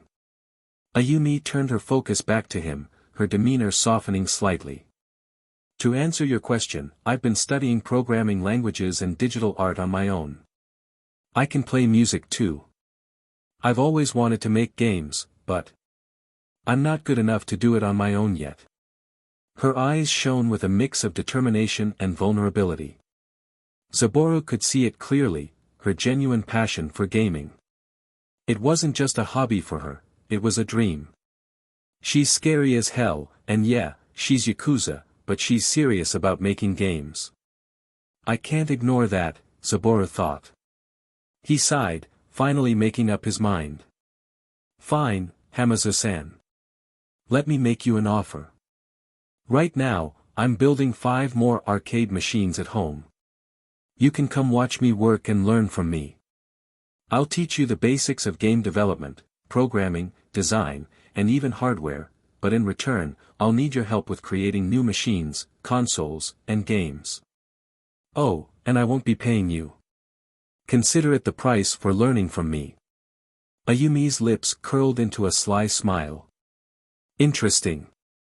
So, you're asking me to come to your house and work as your assistant, huh? Shirnu cracked his knuckles, his grin returning as he loomed over Zaboru. No. It's not like that. Zaboru stammered, his hands waving frantically. Ayumi chuckled softly. Relax, I'm just kidding. You can call me Ayumi, by the way.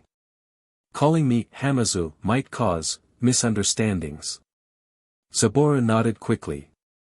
Got it. Ayumi-san. So, when do we start? Ayumi asked, leaning forward slightly, her curiosity evident. Tomorrow, Zaboru replied, scratching the back of his neck. After school. It's already late tonight. All right. See you tomorrow then. Ayumi turned to leave but paused. Need a ride home? Zaboru shook his head. No thanks. I brought my bicycle. See you later. As Ayumi walked back to her car, Zaboru let out a heavy sigh. What the hell just happened? The Yakuza boss's daughter loves video games. And what choice did I have? If I'd said no, my body would have been found floating in a river tomorrow. Inside the sleek black sedan, Ayumi leaned back in her seat, a satisfied smile on her face. Her driver, Junju, glanced at her through the rearview mirror. Ho ho ho, that Zaboru lad is something else, isn't he, miss? I can't believe a high schooler made those arcade machines from scratch. Back when I was his age, all I knew was punching people. Shirnu grumbled from the front seat. TCH. What's the point of making those machines anyway? Punching people is way better. Ayumi clicked her tongue, glaring at him. Shut up, Shirnu. An ape like you could never understand how amazing Zaboru's accomplishments are. I've tried making games myself. It's ridiculously hard, and what he's done is nothing short of extraordinary. Shirnu pouted, crossing his arms like a scolded child. Junju chuckled. Ho ho. Has our little Ayumi finally blossomed into a young lady in love? Ha ha ha. Before I kick the bucket, I'd love to see Miss Ayumi with a boyfriend. Ayumi's cheeks turned pink. Shut up, old man, she snapped, but a small smile tugged at her lips. Junju had been with her since she was a child, and despite his teasing, he was like a second father to her. As the car drove through the quiet streets, Ayumi gazed out the window, her thoughts drifting to Zaboru. I'll prove myself. I'll learn everything I can from him, and maybe, just maybe, I'll finally create the games I've dreamed of. To be continued. Zaboru flopped onto his bed, still trying to process what had happened earlier at the Bakudan arcade. The encounter with Ayumi Hamazu had completely thrown him off. She was the daughter of a powerful Yakuza family, known for her elegance and beauty. Her sharp black hair and graceful demeanor made her the center of attention at school, yet no one dared approach her. And now, she wanted to learn game development from him. What the hell? A princess from the Hamazu family, obsessed with video games and wanting to create them? That's so bizarre. Still, I shouldn't judge her. Let's just hope she's not annoying or impossible to deal with. He sighed deeply, his mental fatigue taking over.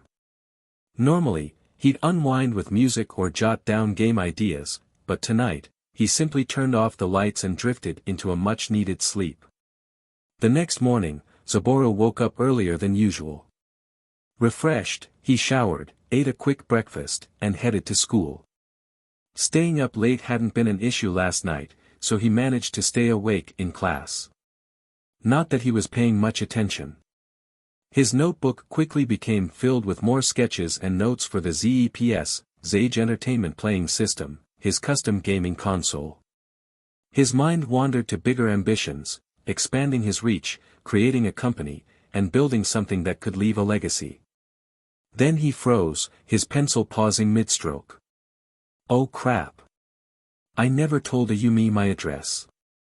How is she supposed to find my house? Groaning, he tried to focus, but the thought lingered.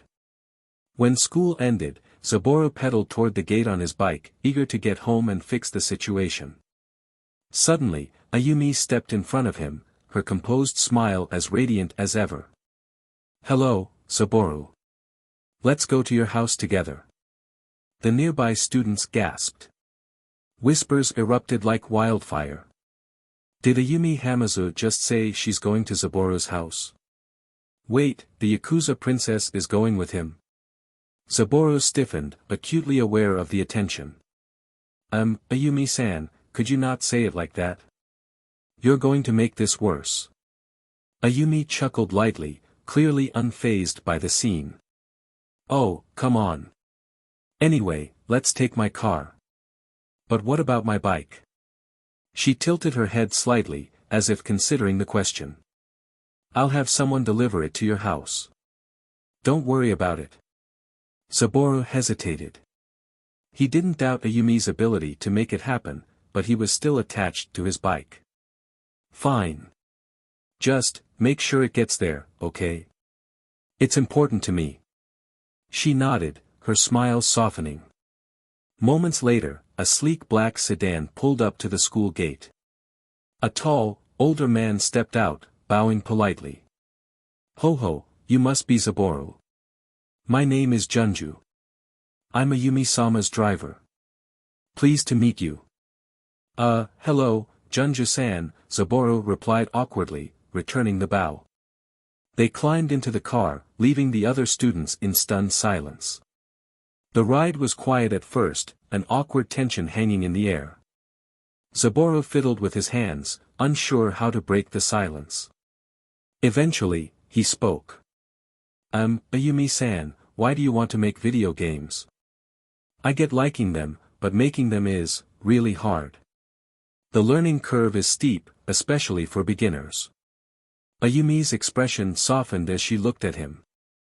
I guess it's because games captivate me. They're more than entertainment, they're immersive worlds, places where you can create, explore, and tell stories. Playing your game yesterday inspired me. It showed me that, even as a high schooler, it's possible to create something amazing. She paused, a small smile tugging at her lips. Though to be fair, you're an anomaly. Saburo gave a wry smile. Anomaly was putting it lightly. His deep memory dive ability let him recall every detail of his past life, including the countless hours he spent mastering game development. But there was no way he could tell her that. When they arrived at his house, Saburo's mother, Keiko, was outside cleaning the yard. She looked up and froze, her eyes darting between her son and the elegant girl stepping out of the car. Oh my, Saburo. Who's this lovely young lady? Is she your girlfriend? Mom. She's not my girlfriend. Saburo sputtered, his face burning. She's my classmate. She just wants to learn how to make games. Ayumi approached Keiko gracefully and bowed. Nice to meet you, Madam Renkinen. My name is Ayumi.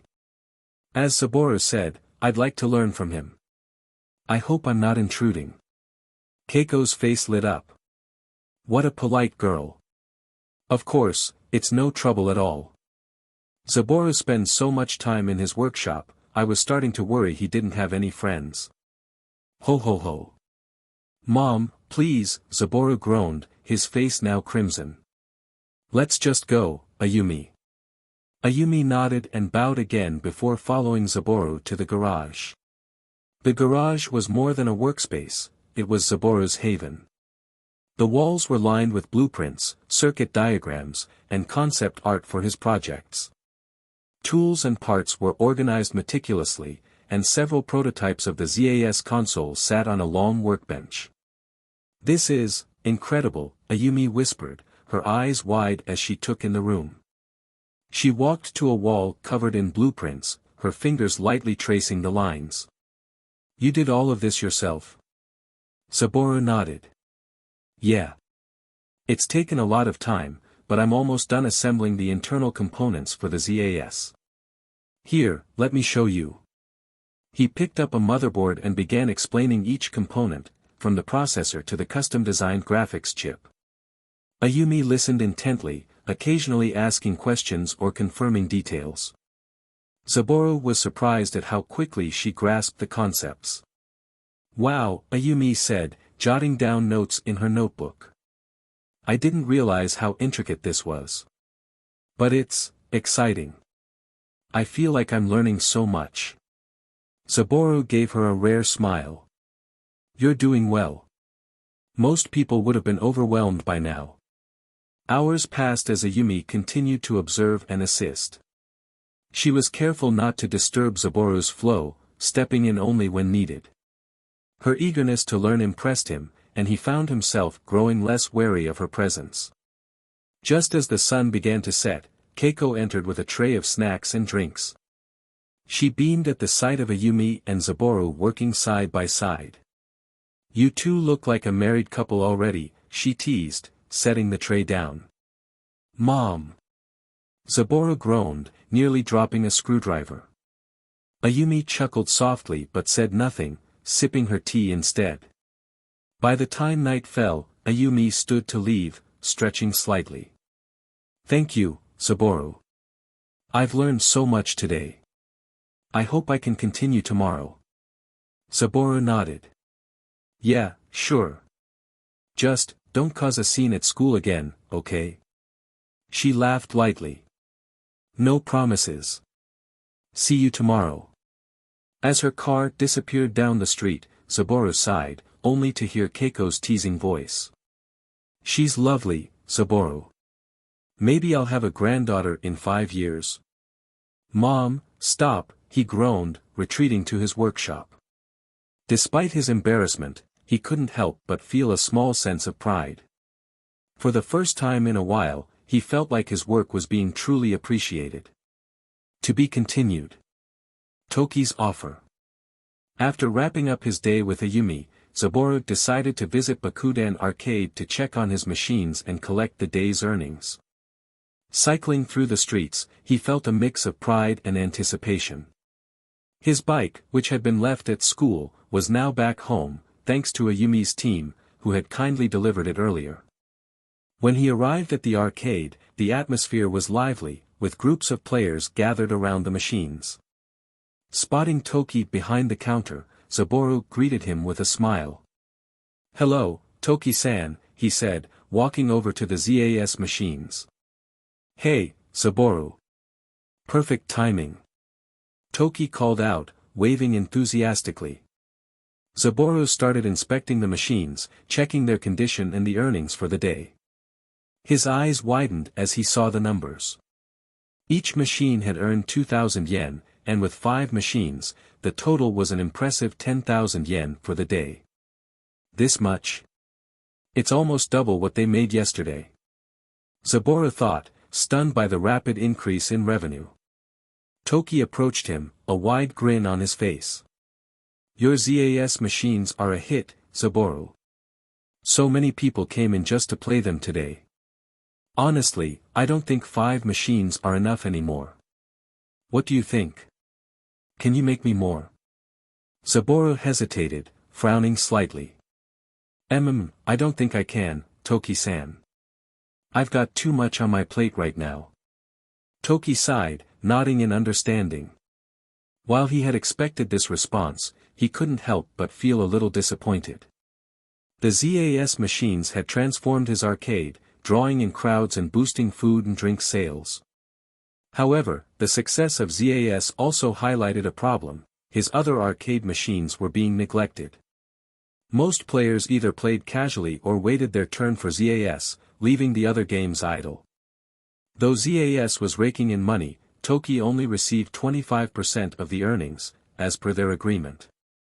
While this was fair, given their arrangement, the growing success of ZAS made Toki realize its untapped potential. In just 3 days, the machines had generated nearly 20,000 yen, but Toki's share felt insignificant compared to the overall earnings. Finally, Toki made up his mind. He leaned closer to Saburo, his expression serious but hopeful. Hey, Saburo, how about this? I'll buy all 5 of your machines for 1 million yen, 200,000 yen each. Saburo's eyebrows shot up in surprise. Why the sudden offer, Toki-san? Toki folded his arms and explained, look, ZAS has incredible potential. But it's frustrating to only get 25% of the profits. Don't get me wrong, I respect our agreement, which is why I'm not asking to renegotiate. Instead, I'd like to buy the machines outright. That way, I can fully own them, and you'll get a clean profit. So, what do you think? The offer was tempting. Toki was offering 200,000 yen per machine, 3 times the production cost. Saburo knew that each machine cost him around 50,000 yen to build, 40,000 yen for materials and 10,000 yen for labor. It's a good deal, Saburo thought. But if I keep them, I could earn that much in less than a year. Then again, if I sell them, I wouldn't have to worry about maintenance, and I could focus on launching my console. After a moment of thought, Saburo replied, let me discuss it with my dad first, Toki-san. Toki nodded, handing Saburo his share of the day's earnings. Got it, Saburo. Let me know what you decide. Back home. When Saburo returned home, he found his dad relaxing in the living room, sipping tea while playing ZPS. As he stepped inside, he called out, I'm home. Welcome home, son, his dad replied without looking away from the screen. So, how were the sales today? Zenichi asked casually, pausing the game and putting the controller aside when he noticed Saburo's serious expression. I need to talk to you about something, Saburo began, sitting down across from his dad. What's on your mind? Zenichi asked, his tone turning serious as well. Saburo explained Toki's offer, 200,000 yen for each of the 5 machines, totaling 1 million yen. He also mentioned that with the 400,000 yen his dad had initially invested, he had built the first 10 ZAS machines. 5 were already at Bakudan Arcade, and the other 5 were nearing completion.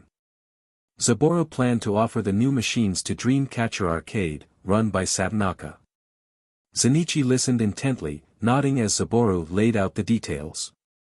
It's up to you, son, Zenichi finally said. If I'm not mistaken, you made these machines to fund your first company, right? Selling them to Toki could give you the capital you need right now.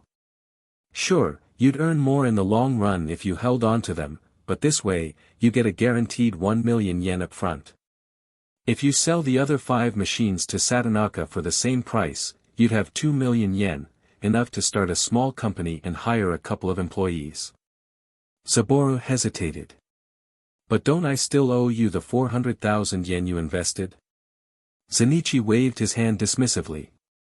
You don't need to pay me back, son. The fact that you've turned my investment into something worth more than 2 million yen speaks volumes about your skills. You can pay me back whenever you want, there's no rush. For now, focus on starting your company after you graduate in a few months. Touched by his dad's support, Saburo smiled. Thanks, Dad.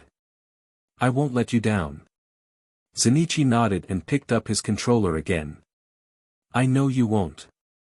Later that night, as Saburo lay in bed, he reflected on the day. Yeah, maybe selling the ZAS machines to Toki and Satonaka is the right move. It'll let me focus on ZEPS and give me the capital I need to start Zage, Saburo Actual Game Enterprise. Grinning to himself, he grabbed a notebook and began sketching out new ideas. After a bit of drawing and some music practice, he drifted off to sleep, dreaming of the future. To be continued. Accepting Toki's offer and Satonaka's curiosity. Saburo woke up to the morning sun filtering through his curtains. After a refreshing shower and a quick breakfast, he set off for school. The day passed uneventfully, but Saburo's thoughts were elsewhere, fixated on the deal he planned to finalize that evening. Once school ended, Saburo headed home with Ayumi Hamazu, his enthusiastic assistant. Together, they resumed work on the 5 ZAS machines Saburo had promised to deliver soon.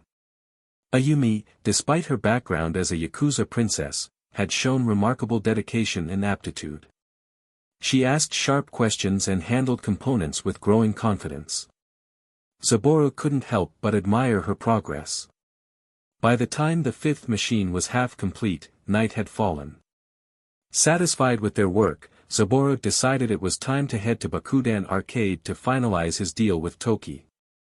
He climbed onto his bicycle, the cool night air refreshing against his skin as he rode through the quiet streets.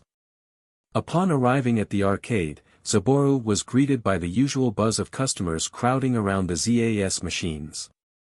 Toki spotted him and waved him over, his face lighting up with anticipation. Toki-san, Saburo began, standing by the counter, after discussing it with my dad, I've decided to accept your offer. I'll sell you all 5 machines for 200,000 yen each. I'll also handle their maintenance twice a week to make sure they stay in top condition. Is that okay with you? Toki's grin widened, his relief palpable. Good, Saburo. I'm really glad you've decided to go through with this. The ZAS machines are doing incredibly well. I'll head to the bank first thing tomorrow to get the cash and prepare the paperwork. Does that work for you? Saburo nodded, a small smile on his face. That's perfect, Toki-san. You can also keep today's earnings as a gesture of goodwill, consider it an early gift. Toki immediately shook his head. No way, kid. Until the deal is officially done, these machines are still yours. You earned this. He handed Saburo his 75% share of the day's earnings, 12,000 yen. Saburo accepted the money with a grateful nod. Thanks, Toki-san. I'll see you tomorrow. Riding home, Saburo felt a mix of pride and excitement. Back in his room, he relaxed by strumming a few chords on his guitar before finally calling it a night. The next day unfolded as usual for Saburo, school in the morning and work with Ayumi in the afternoon. However, over at Dreamcatcher Arcade, its owner, Satonaka, was grappling with an entirely different situation. For days, customers had been asking him about a mysterious new arcade machine called ZAS. The buzz surrounding it was undeniable, with many praising its games and innovative design. Frustrated and curious, Satonaka decided to get to the bottom of this. The day before, he had visited several arcade suppliers, hoping to find out more about ZAS, but none of them even knew the machine existed. Now, determined to uncover the truth, he approached a young customer playing in his arcade. Hey, kid. Do you know what this ZAS machine is? Satonaka asked, feigning casual curiosity. The boy's eyes lit up with excitement. Yeah. It's this awesome new arcade game at Bakudan Arcade. Too bad it's always packed. I was hoping you'd have one here, but I guess not. Satonaka's jaw tightened.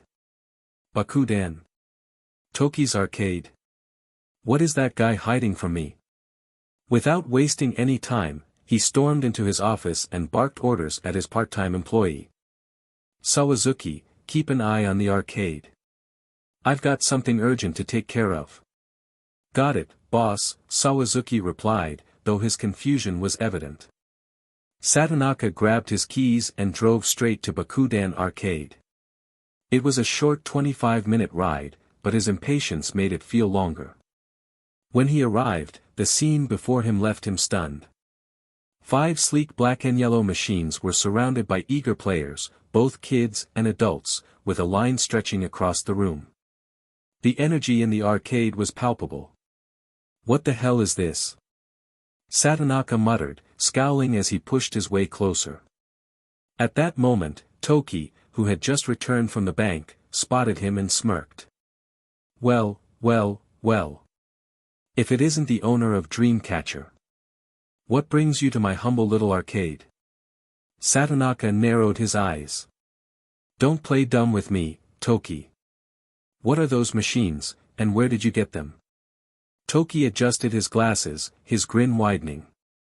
Oh, these? Let's just say they're a special product from a special someone. Not something you'll find in any ordinary supplier's catalog. Satonaka clenched his fists. Damn him and his smug face. Screw you, Four Eyes, Satonaka snapped. I want to try one of these machines. Let me cut the line, I don't have time to waste. Toki's smirk turned devious. What kind of message would that send to my customers? You'll just have to queue like everyone else. And while you're at it, why not grab a snack or drink? Help support my business, you know. Grinding his teeth, Satonaka reluctantly joined the line. For 20 minutes, he waited, seething with impatience but observing the machines intently.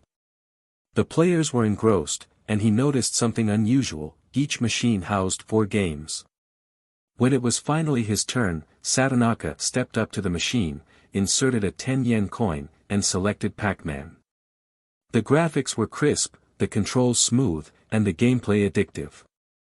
He couldn't stop, moving from Pac-Man to the other games, dying frequently but determined to master them. In just 20 minutes, he had spent 300 yen, an alarming amount for someone as thrifty as Satonaka. Hey, old man, a kid behind him complained. You've been playing for way too long.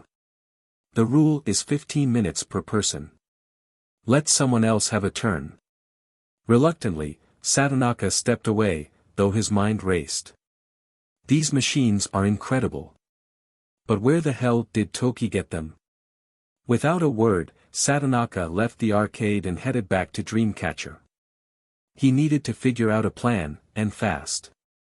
If he couldn't find a way to rival ZAS, his arcade might not survive the competition.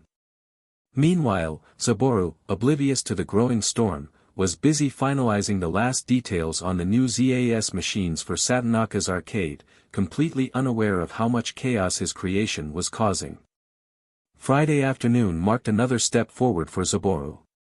After school, he and Ayumi Hamazu headed to his garage, where the final stages of crafting the 5 ZAS machines awaited them. Progress had been remarkable, with Ayumi's help making all the difference. Her eagerness to learn and Zaboru's growing mastery had turned what was once a daunting task into an efficient and enjoyable process.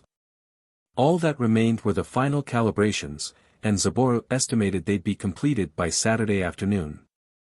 Once finished, his next move would be to approach Satonaka, the owner of Dreamcatcher Arcade, to sell the machines. As he worked, Zaboru's expression was one of pure focus, a clear reflection of his passion for what he was doing. Ayumi, standing close by, observed him intently. She told herself it was to learn, but her gaze often lingered on Zaboru's face longer than necessary. His dedication, the way he furrowed his brow in concentration, and the quiet determination in his movements left her slightly flustered. She felt her cheeks flush and quickly looked away, focusing back on the machines. What is happening to me? Why do I keep staring at him like this? Ayumi thought, her heart racing. Yet, she couldn't deny she was impressed, not just with his skills, but with him as a person. By evening, the machines were 90% complete. Saburo stretched and turned to Ayumi with a grin. "Hey, Ayumi, will you be able to come by tomorrow? We can finish the machines and deliver them to Dreamcatcher Arcade." Ayumi smiled warmly. "Of course, Saburo. I wouldn't miss it. I'm excited to see people playing on the machines we worked on." "Great. See you tomorrow," Saburo said as he waved her off. Ayumi left in her black car, driven by her ever-reliable chauffeur, Junju. With the day's work done, Saburo hopped on his bicycle and made his way to Bakuden Arcade to finalize his deal with Toki. "Good evening, Toki-san." Saburo greeted as he entered the bustling arcade. "Saburo." "Right on time," Toki said, beckoning him over. Before anything else, Saburo checked on the 5 ZAS machines, ensuring they were all in perfect working order. Satisfied, he returned to Toki. "Everything looks good, Toki-san. Let's finalize the deal." Toki smirked and pulled out a thick envelope along with a set of papers. "Here's the contract. Give it a read." Saburo carefully reviewed the document. The 5 ZAS machines currently at Bakuden Arcade would become Toki's property. Toki would pay Saburo 1 million yen, 200,000 yen per machine. Saburo would maintain the machines at least twice a week. All future earnings from the machines would belong to Toki. Saburo nodded in approval and signed the papers. "Done," Saburo said with a satisfied smile. Author note: this contract might seem dumb, but this is for future plot, please continue. Toki handed him the envelope. 1 million yen, as promised. "It's a pleasure doing business with you, Saburo. Don't forget, if you make another arcade masterpiece, come to me first." "Of course, Toki-san." "Thanks for everything," Saburo replied, securing the envelope in his bag. As Saburo rode home, a shadowy figure watched him from a distance. With a pair of binoculars in hand, Satonaka, the owner of Dreamcatcher Arcade, observed the transaction with growing interest. "So, ZAS comes from Saburo, huh? That kid made those machines. Impressive, but also convenient for me. Tomorrow, I'll visit Zenichi's house and just happen to meet Saburo. Who knows? He might have more machines in the works." Satonaka chuckled to himself and drove home, already plotting his approach for the following day.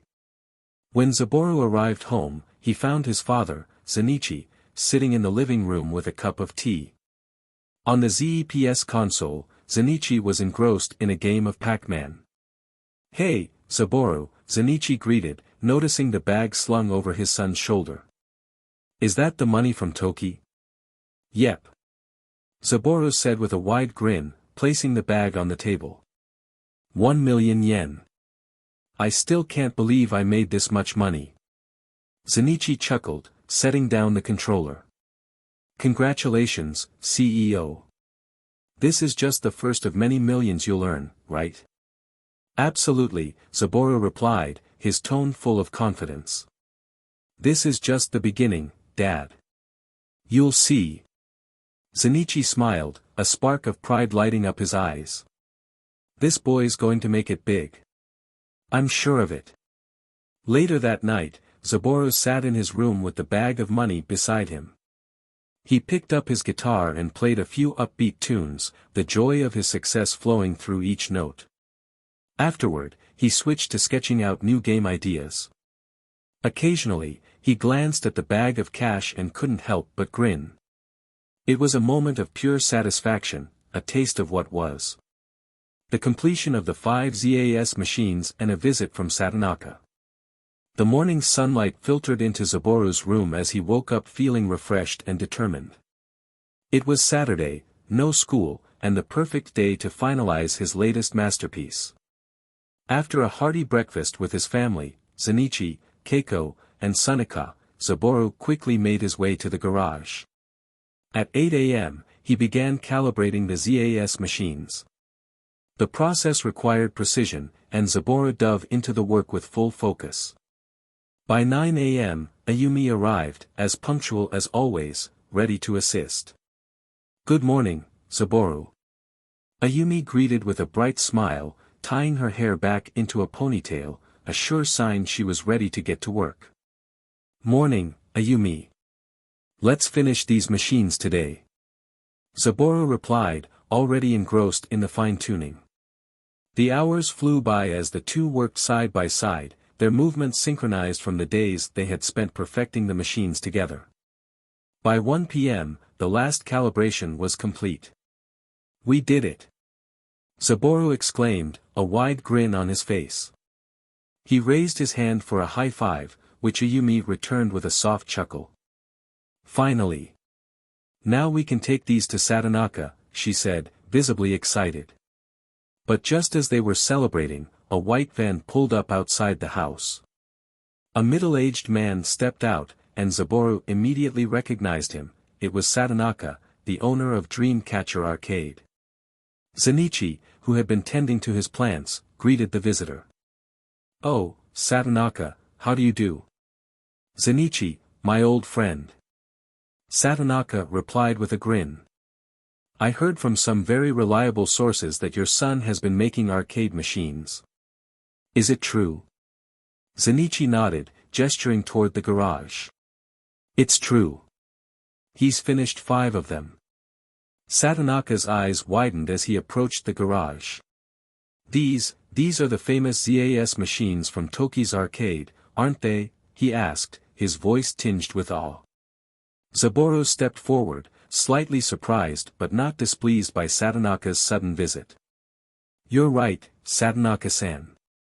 These are ZAS machines, and I was actually planning to sell these to you." Satonaka blinked in astonishment.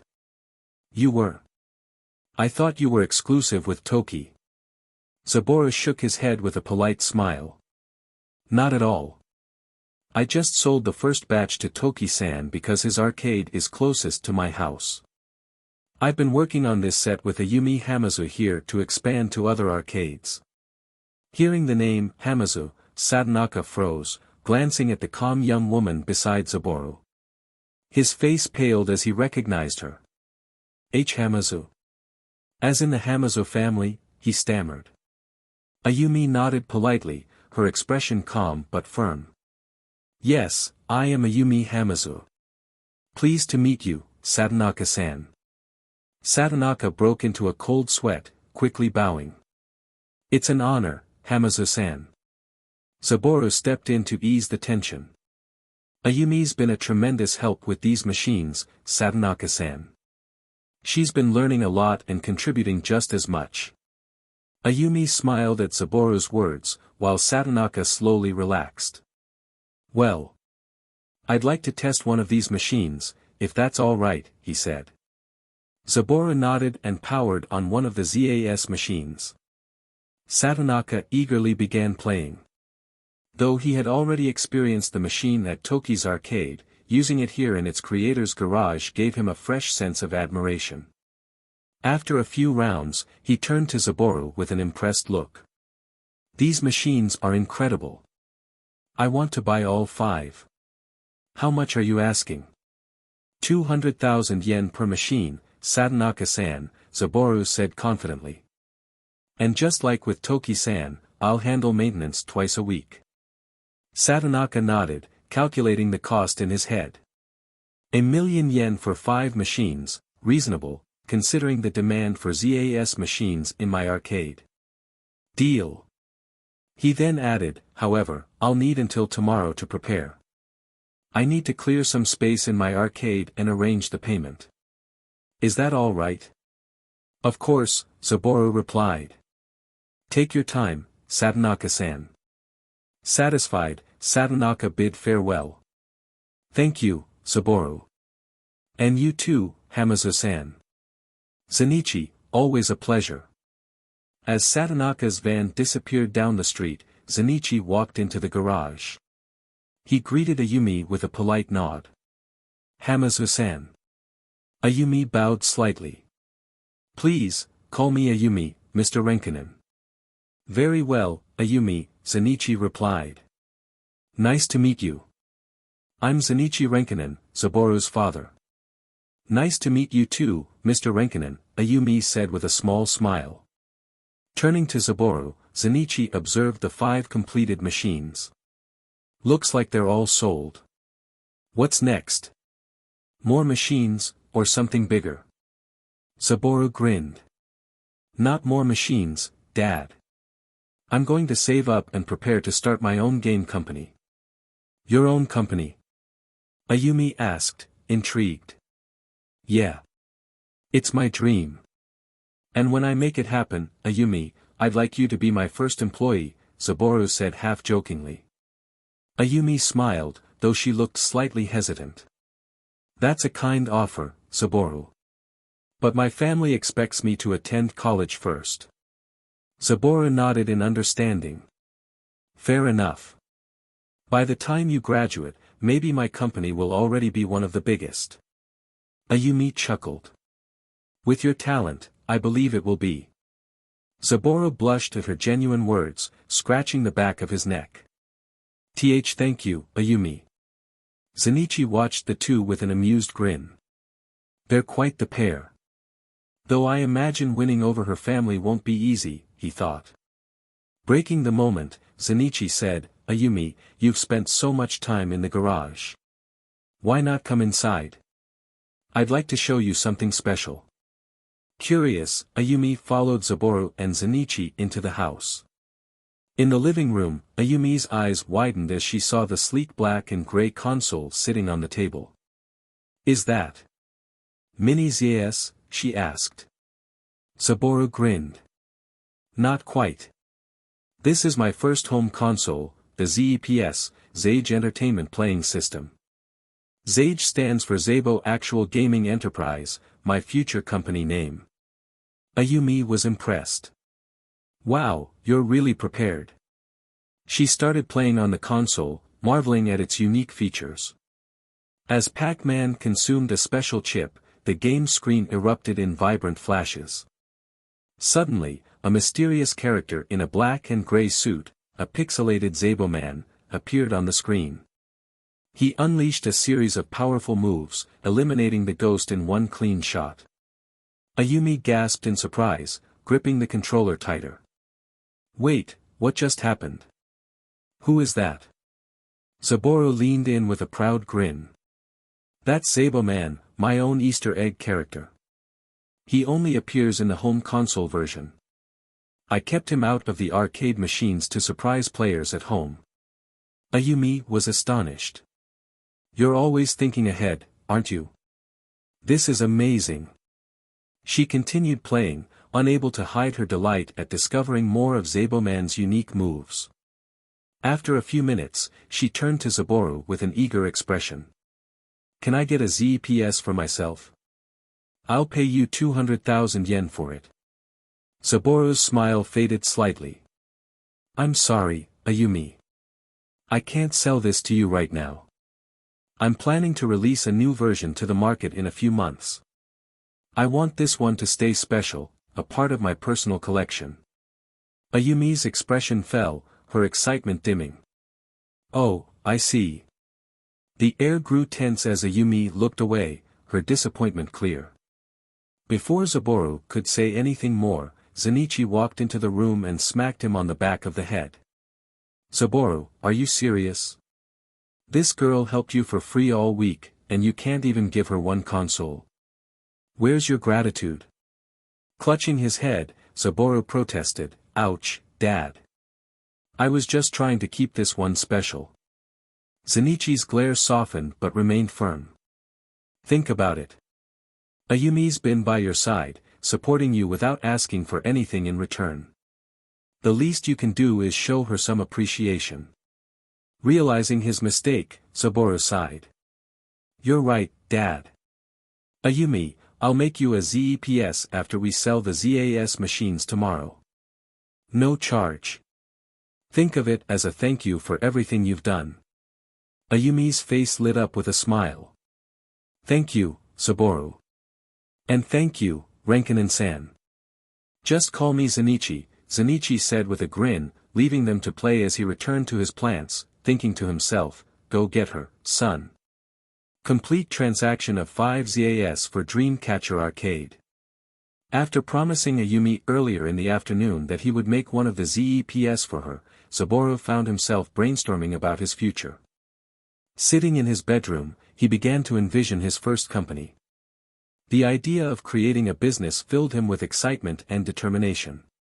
If I can make a name for myself while I'm still a student, imagine what I can achieve after graduation, he thought. The days passed, and soon, Satonaka hired Tanaka Moving Company once again. Kojiro, the reliable employee who had delivered 5 ZAS machines to Toki Arcade last week, was tasked with this delivery to Dreamcatcher Arcade. Hey, Saburo. Let's deliver another 5 of those arcade machines, shall we? Kojiro said with a cheerful tone. Saburo nodded, appreciating Kojiro's professionalism. Hello, Kojiro-san. Let's get started, he replied, grabbing his work gloves.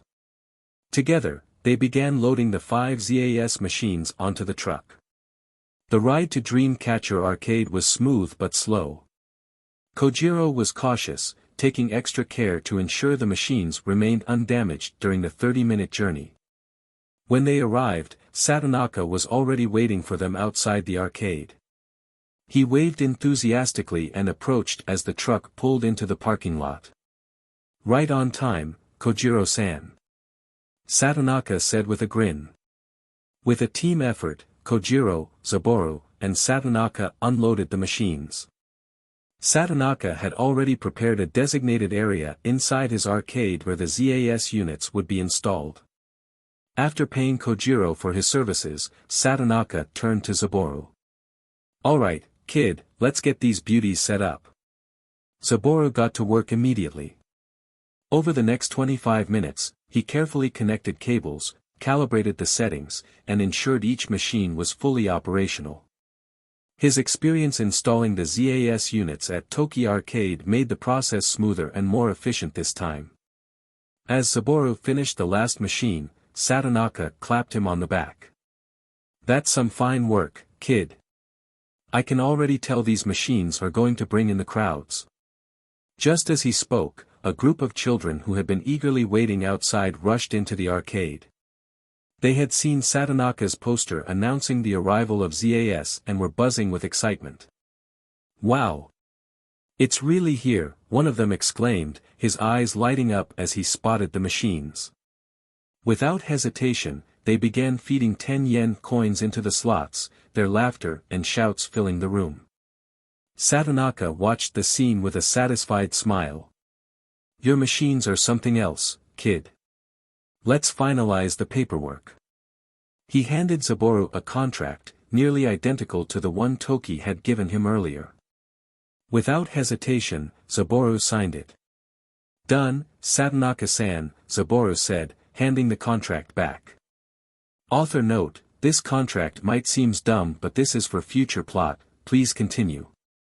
Satonaka grinned and reached into his pocket, pulling out an envelope. Here's your payment, kid. 1 million yen, as promised. Thanks a lot, Saburo-kun. You've got a bright future ahead of you.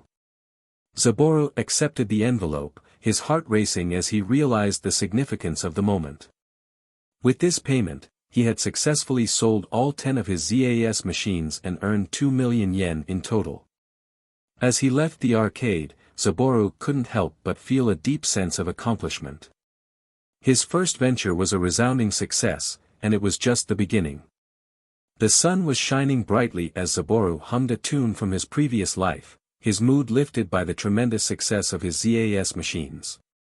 Selling 10 units to local arcades had earned him an impressive 2 million yen, and the sheer thought of it brought a grin to his face.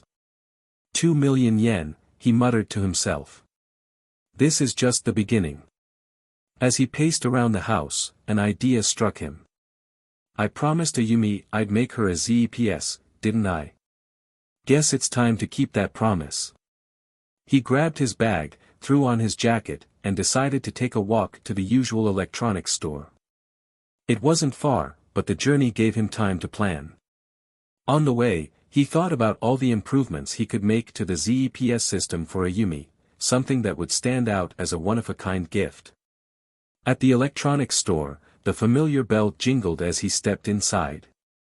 Behind the counter was Hinoko, the bubbly cashier he had known for a while. "Hey, long time no see, Zabo. How's your project going?" Hinoko greeted him, her hands busy organizing merchandise. Saburo chuckled, grabbing the components he needed. "Still going strong, Hino-san. Actually, it's better than ever. If you're curious, you should check out Bakudan or Dreamcatcher Arcade. My machines are there." Hinoko stopped what she was doing and looked at him, wide-eyed. "Wait, your machines? You're telling me you made the ZAS? That thing is all my little brother talks about. He's obsessed with it at Bakudan. And hold on, Dreamcatcher has it now, too?" Saburo grinned proudly. "Yep. I just finished installing them yesterday." Hinoko's expression shifted into one of admiration. "Wow, Zabo, you're seriously amazing. I might just fall for you, you know," she teased with a wink. Blushing slightly, Saburo scratched the back of his head. "Haha, thanks, Hino-san. Anyway, I'll be back soon for more parts." After paying the 38,000 yen and gathering his supplies, Hinoko handed him the packed order with a smile.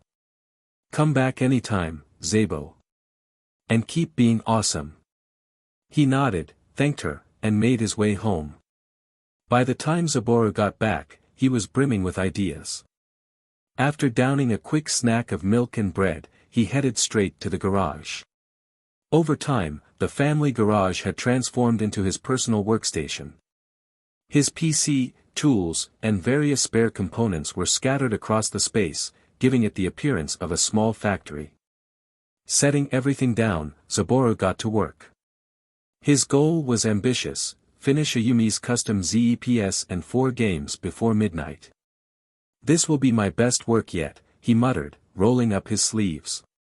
He assembled the ZEPS unit with precision, using the new components he had just purchased. The base design was similar to the original ZEPS, but he decided to add a personal touch. On the console's surface, he engraved Ayumi's name in elegant kanji, Ayumi Hamazu. The games were next. Pac-Man, Donkey Kong, Super Mario, and Mario Brothers were all stored on his PC, so he focused on transferring them onto cartridges, carefully coding and testing each one. To make the experience even better, he included a second controller, just in case Ayumi wanted to play with someone else. "Heh, she'll love this," he said, a satisfied grin on his face. By the time he finished, the clock struck 10 p.m. Exhausted but proud, Saburo leaned back and admired his work. The custom ZEPS shone under the dim garage light, a testament to his dedication. After cleaning up, he headed to the bathroom for a quick shower before retreating to his room. With his guitar in hand, he strummed a few nostalgic melodies from his previous life. The soothing notes filled the room, helping him relax before he finally drifted off to sleep. The next day at school, Saburo was his usual sleepy self. He struggled to keep his eyes open during morning class, much to the frustration of Yumi-sensei. "Saburo Renkinen," she said sternly, tapping the chalkboard for emphasis, "I know you have excellent grades, but that doesn't give you an excuse to sleep through my class." Startled, Saburo straightened up in his seat. "I'm sorry, Yumi-sensei. It won't happen again," he said, though his groggy expression suggested otherwise. The teacher sighed but moved on with the lesson. Saburo did his best to stay awake, silently cursing himself for staying up so late. During lunch break, he joined his friends Ryo and Satoshi in the courtyard. "Zabo, what the hell's with you?" Ryo said, poking Zaburo's arm.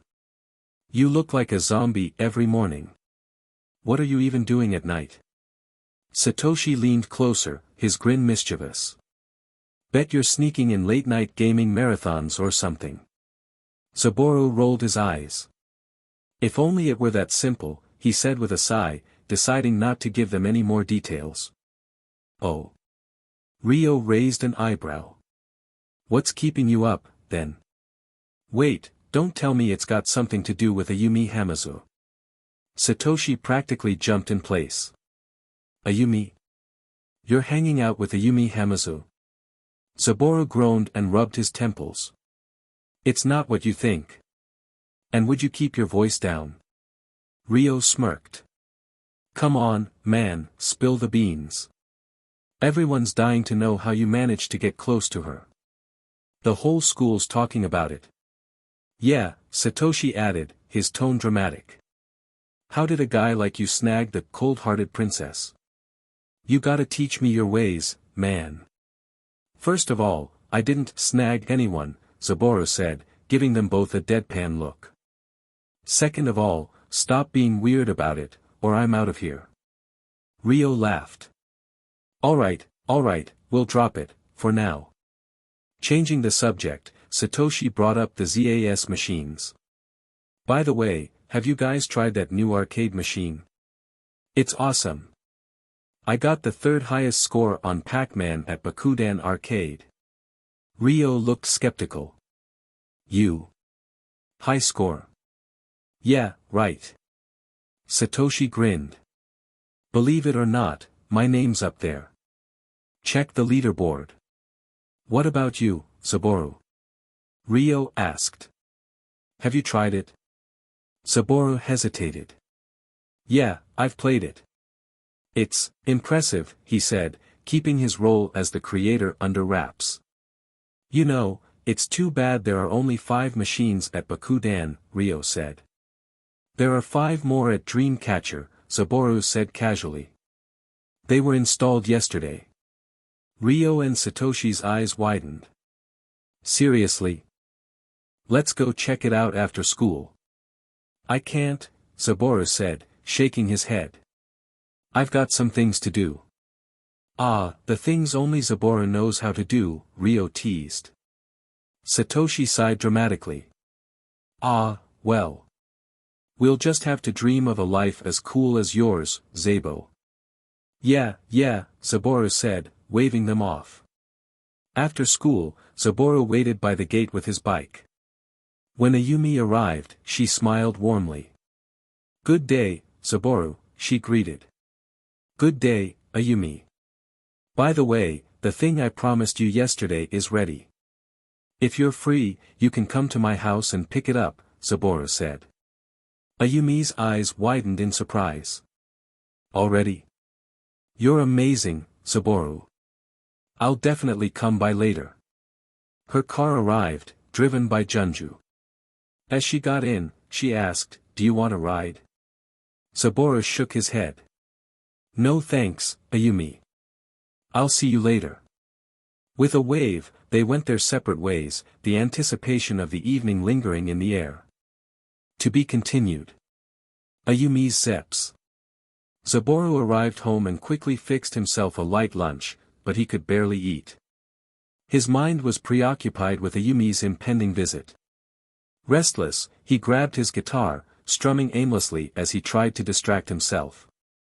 I wonder if she'll like it, he muttered, glancing at the DIY box with ZEPS console inside he'd made for her. The vibrant colors and hand-drawn designs made it stand out, and he hoped it would make Ayumi smile.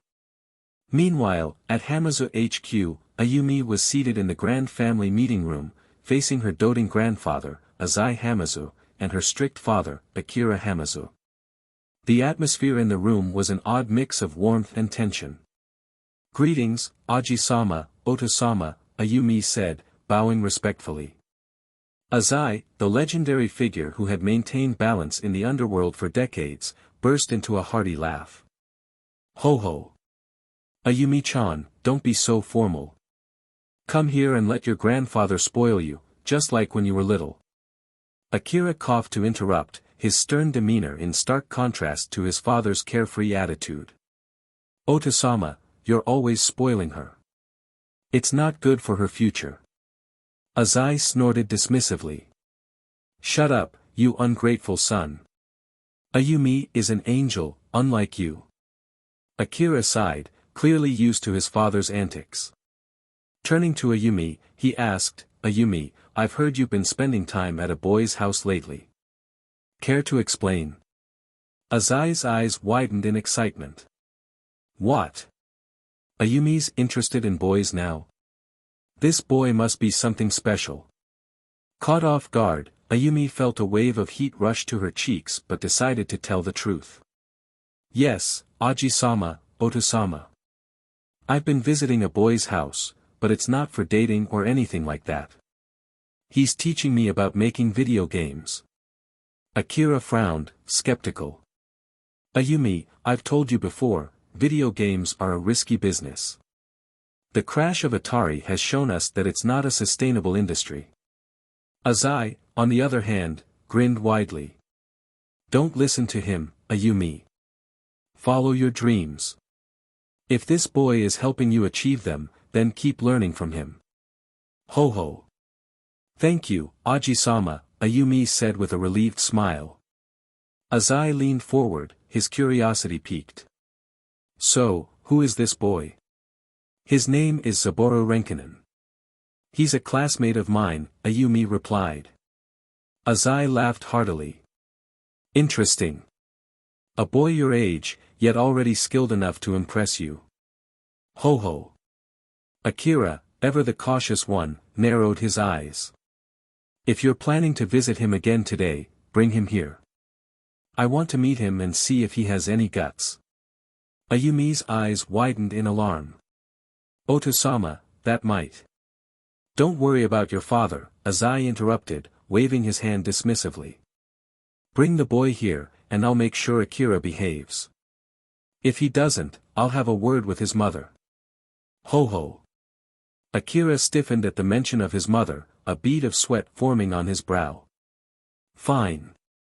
I'll behave, he muttered reluctantly. Relieved, Ayumi nodded. All right, Aji-sama, Oto-sama. I'll invite him over. Back in Zaburo's garage, he had been waiting for nearly an hour and a half when the doorbell finally rang. His heart skipped a beat as he rushed to greet Ayumi, who stood outside with her usual composed smile. Ayumi. You're here. Zaburo exclaimed, his grin widening as he grabbed the colorful DIY box he had prepared.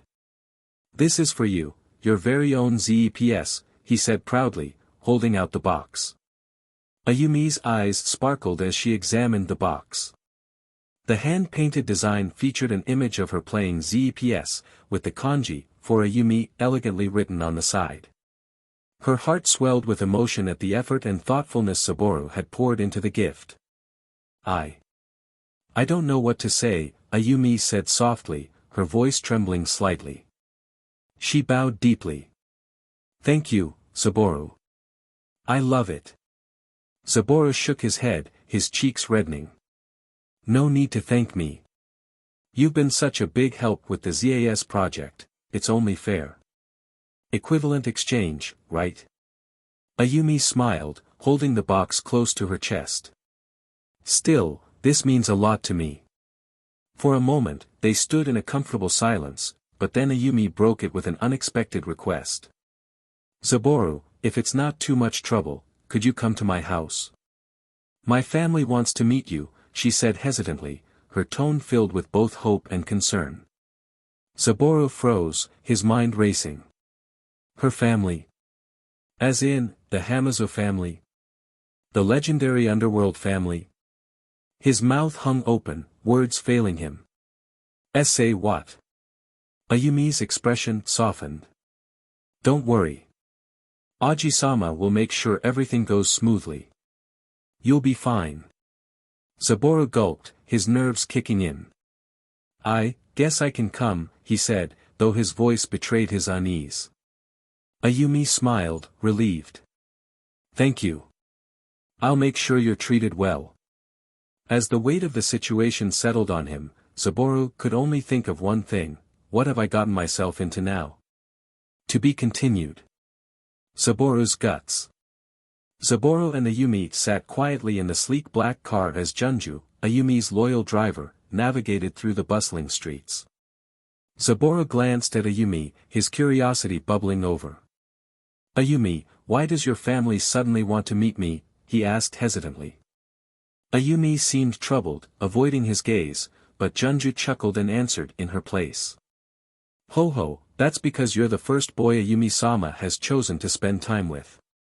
Naturally, the entire Hamazo family is curious about you, Saburo-sama. Ayumi's face turned a deep shade of red, and she shot Junju a sharp look. Junju. Do you think you can get away with disrespecting me like that?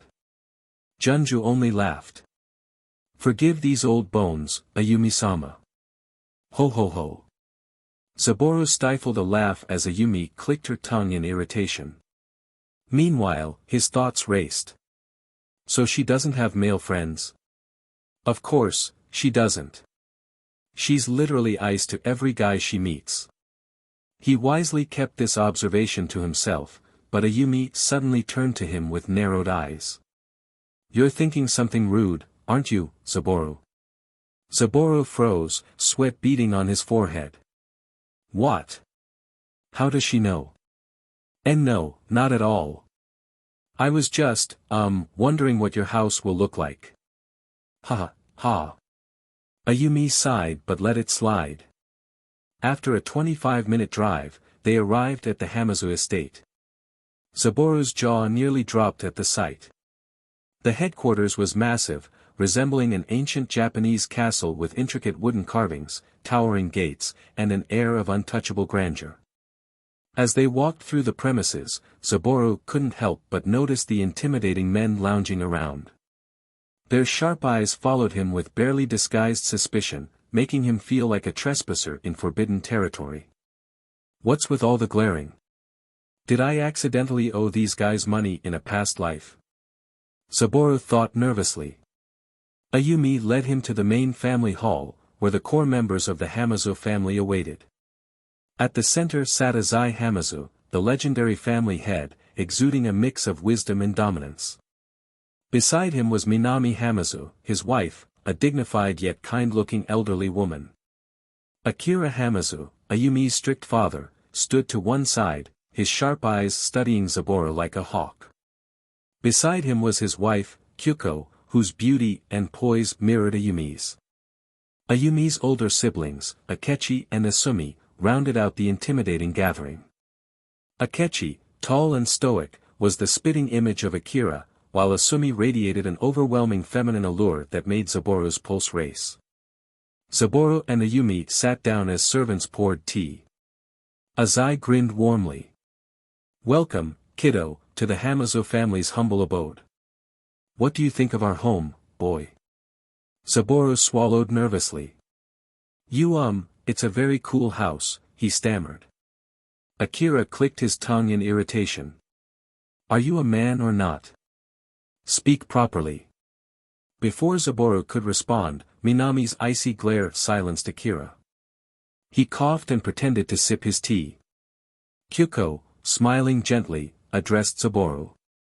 Hello, Saburo-kun.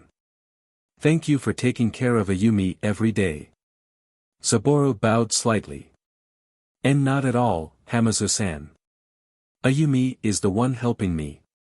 Akechi remained silent, his cold gaze fixed on Saburo, while Asumi leaned forward with a playful smile. Oh, so this is Saburo-chan, the one who captured our ice princess's heart. You're pretty cute, she teased, licking her lips suggestively. Saburo gulped, his face turning crimson. She's so seductive. Ayumi shot her sister a scathing look. Hold your heat, you horny vixen. Asumi gasped dramatically. How cruel, Ayumi-chan. Azai chuckled heartily. Ho ho ho. Enough teasing. Saburo, I hear you're making a video game console. Why are you pursuing such a venture? Saburo took a deep breath, his answer coming straight from his heart. It's my dream to make video games great again. I want to create amazing games that people can enjoy and connect with. Azai nodded thoughtfully, but Akira snorted. Your vision is narrow, boy.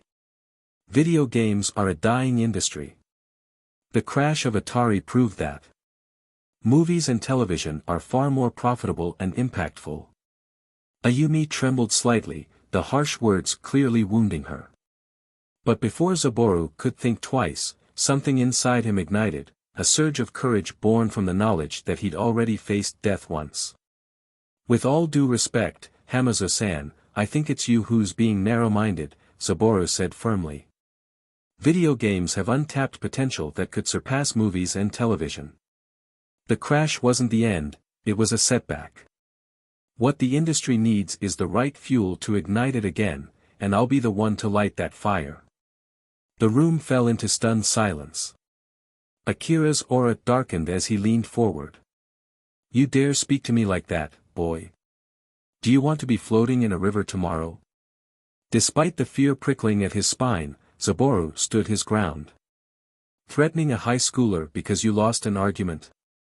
Impressive, Hamazo-san. But unlike you, I'd rather acknowledge when someone bests me in a debate. Akira's face twitched, his pride clearly bruised, but his eyes' booming laughter broke the tension. Ha ha ha. The boy's got guts. Not many dare to stand up to Akira, let alone in front of all of us. Zaboru, I acknowledge your bravery. Ho ho ho. Now, let's eat. Relieved, Zaboru joined the family for dinner, though he could feel Akira's lingering irritation. After the meal, Ayumi turned to Zaboru with a small smile. Zaboru, could you help me set up my ZPS in my room?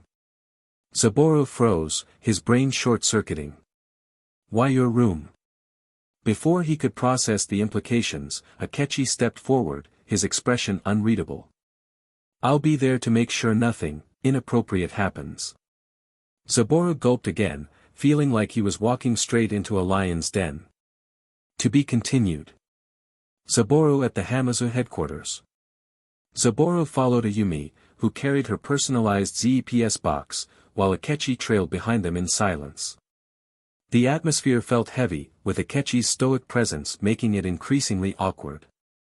Zaboru stole a glance at Ayumi, hoping for some kind of conversation to break the tension, but she seemed focused on leading the way.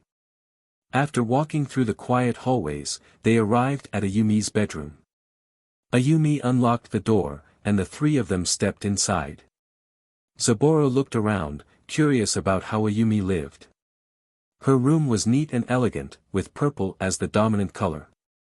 A sleek desk held a state-of-the-art computer, and a polished black piano stood in one corner, gleaming under the room's soft lighting. The walls were adorned with posters of classic movies and famous singers, giving the space a mix of sophistication and personality. Wow! So this is Ayumi's room.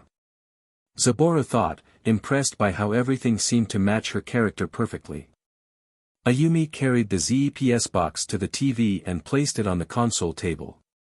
Here, Zaboru. Set it up over here, she instructed. Zaboru nodded, unpacking the system and carefully connecting it to the television. Akechi stood silently by the door, his piercing gaze fixed on Zaboru. The silence only made Zaboru more nervous, and his hands trembled slightly as he worked. Ayumi noticed the tension and frowned at her brother. Nisama, could you stop glaring?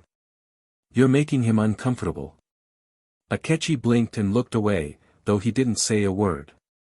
While Zaboru worked, Ayumi noticed something on her ZEPS console, engraved kanji reading, for Ayumi. It matched the lettering on the box, and she realized Zaboru had added this personal touch just for her. Her lips curled into a soft smile. Just as Zaboru finished connecting the cables and stood up to stretch, the door swung open, and Asumi, Ayumi's older sister, strolled in with a playful grin on her face. Oh my, so this is the Zaboru-chan everyone's been talking about, she said in a teasing tone. Asumine, what are you doing here? Ayumi asked, her voice laced with irritation. I came to see for myself the boy who melted our ice princess's heart, Asumi said, smirking. Before Zaboru could react, she walked up behind him and wrapped her arms around his shoulders, leaning close enough for him to feel her breath. You're even cuter up close, Asumi teased, her voice sultry. Ayumi, I didn't know you had such good taste. Zaboru's face turned bright red, and his body stiffened like a statue. I think there's been a misunderstanding. He stammered. Asumi's teasing was cut short when Akechi took a step forward, his presence commanding the room. "Asumi, stop," he said flatly. Asumi turned to her brother, raising an eyebrow. "Oh. Is the stoic big brother finally showing some emotion?" "You're making things awkward," Akechi said, his words halting as if he were unsure how to phrase himself. "Leave him alone." Asumi chuckled, clearly unimpressed by his attempt to stop her. "Ah, Nisama, don't be so cold. I'm just playing around." She leaned closer to Zaboru, ignoring Akechi. "Asumi nay." Ayumi finally snapped, stepping between Zaboru and her sister. "Get your filthy claws off him, you vixen." Asumi gasped dramatically, placing a hand over her chest. "How cruel, Ayumi-chan. I was just saying hello. Can't your big sister have a little fun?" "This isn't fun. Stop harassing him." Ayumi snapped, her cheeks flushed with a mixture of embarrassment and anger. Akechi nodded slightly, his expression still neutral. "She's right. Just, leave him alone, Asumi." Asumi sighed theatrically, throwing her hands up in mock surrender. "Fine, fine. You're all so serious. But Saburo-chan, if you ever need a more relaxed atmosphere, you know where to find me." She winked and sauntered out of the room. Zaboru let out a shaky breath, his face still flushed. Is your whole family like this?" "No." Ayumi huffed, crossing her arms. "Only she is a shameless vixen." Akechi said nothing, but he gave Zaboru a small nod, as if silently apologizing for his sister's antics. Despite the awkward encounter, Zaboru couldn't help but laugh a little at Ayumi's reaction. It was rare to see her so flustered, and for some reason, it made her seem more human. After a few minutes, Zaboru stood up and stretched. "All done. It's ready to use." Ayumi smiled brightly and immediately turned on the system. She navigated the menu and selected Super Mario Bros. The game's colorful title screen popped up, and Ayumi eagerly started playing. Akechi, who had been quiet the entire time, leaned forward slightly as the game began. His previously stoic expression changed to one of mild curiosity as he watched Mario jump and dodge enemies across vibrant levels. Ayumi noticed her brother's interest and turned to him. "Nisama, do you want to try it?" Akechi hesitated but eventually nodded. Ayumi handed him the controller and gave him a quick rundown of the controls. At first, Akechi struggled, his character falling into pits and getting hit by Goombas, but after a few attempts, he started to get the hang of it. Minutes turned into an hour as Akechi became fully engrossed in the game, his stoicism melting away as he focused on beating the levels. Zaboru couldn't help but smile at the sight. He's actually enjoying it. Guess video games can break through even the iciest personalities. Ayumi stood up, brushing off her skirt. "Nisama, you can keep playing. I'm going to drive Zaboru home with Junju." Akechi barely registered her words, nodding absent-mindedly as he continued to play. Ayumi rolled her eyes but smiled fondly. "See? Even you can't resist ZEPS." Downstairs, Zaboru bid farewell to the Hamazo family. Azai grinned at him. "You've got spirit, kid. Don't let anyone crush your dreams." Kyuko gave him a warm smile. "Take care, Zaboru-kun. Don't hesitate to visit again." Even Akira, though still visibly annoyed from their earlier exchange, gave a curt nod of acknowledgement. As Zaboru stepped into the car with Ayumi and Junju, he let out a sigh of relief. The evening had been intense, but at least he'd survived. "You handled that better than I expected," Ayumi said, leaning back in her seat. "Well, I didn't have much of a choice," Zaboru replied, scratching the back of his head. "Your dad is terrifying." Ayumi giggled. "He's strict, but he respects people who stand their ground." "You earned some points tonight, Zaboru." Junju chuckled from the driver's seat. "Ho ho, Saburo-sama, I think you left quite the impression on the family. Even Akechi-sama seemed to warm up to you. Warm up? He barely spoke 2 words to me, Saburo said, confused. That's just how he is, Ayumi said.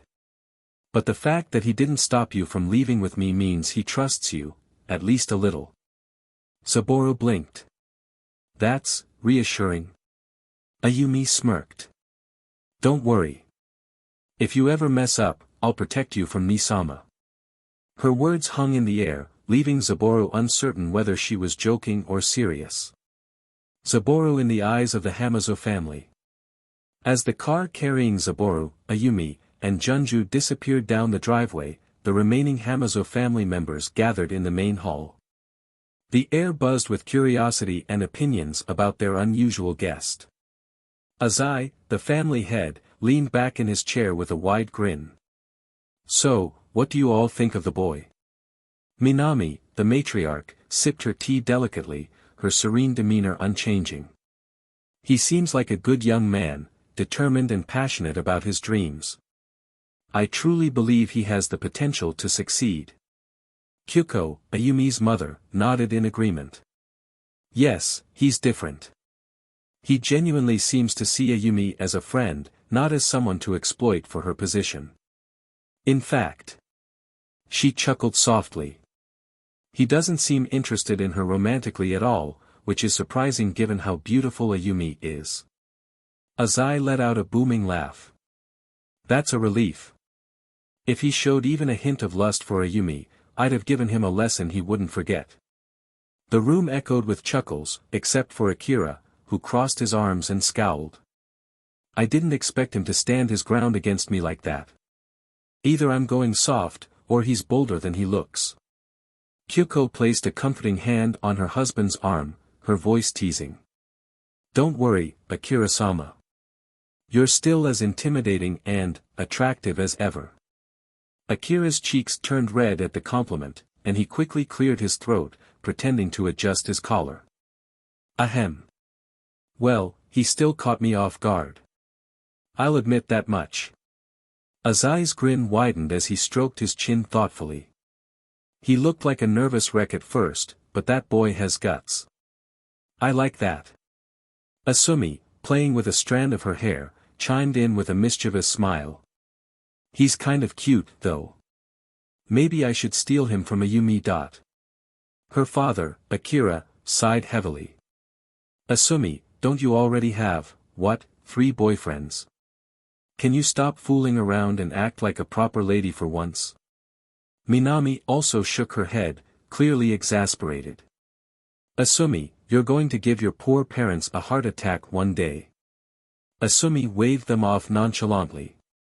Those guys were boring. I dumped them all ages ago. Besides, Saburo is way more interesting. Azai chuckled heartily at her antics. Asumi, you need to find yourself a proper man. But for now, let's focus on protecting Saburo. He's under our watch now. We can't let him get caught up in any street fights or become a target for other families. Akira nodded seriously. I'll take care of it, father.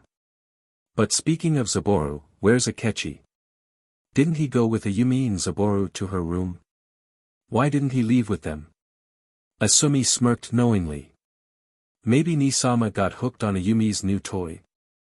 The entire room fell silent for a moment, stunned by her suggestion. Wait, you mean the video game? Kyuko asked, blinking in disbelief. Akechi? Azai burst into laughter. Our silent and serious Akechi, interested in video games? That's something I never thought I'd see. Even Akira raised an eyebrow, his expression somewhere between surprise and skepticism. If Akechi's actually enjoying himself, then maybe I'll stay out of it. But don't expect me to play along. Azai chuckled again. Ha ha ha. This is too good. I should try those video games myself sometime. Please, father, Akira muttered, rolling his eyes. Just don't ask me to join in. The conversation turned light-hearted, and the family continued their discussion, though the thought of Akechi engrossed in a game lingered humorously in everyone's mind.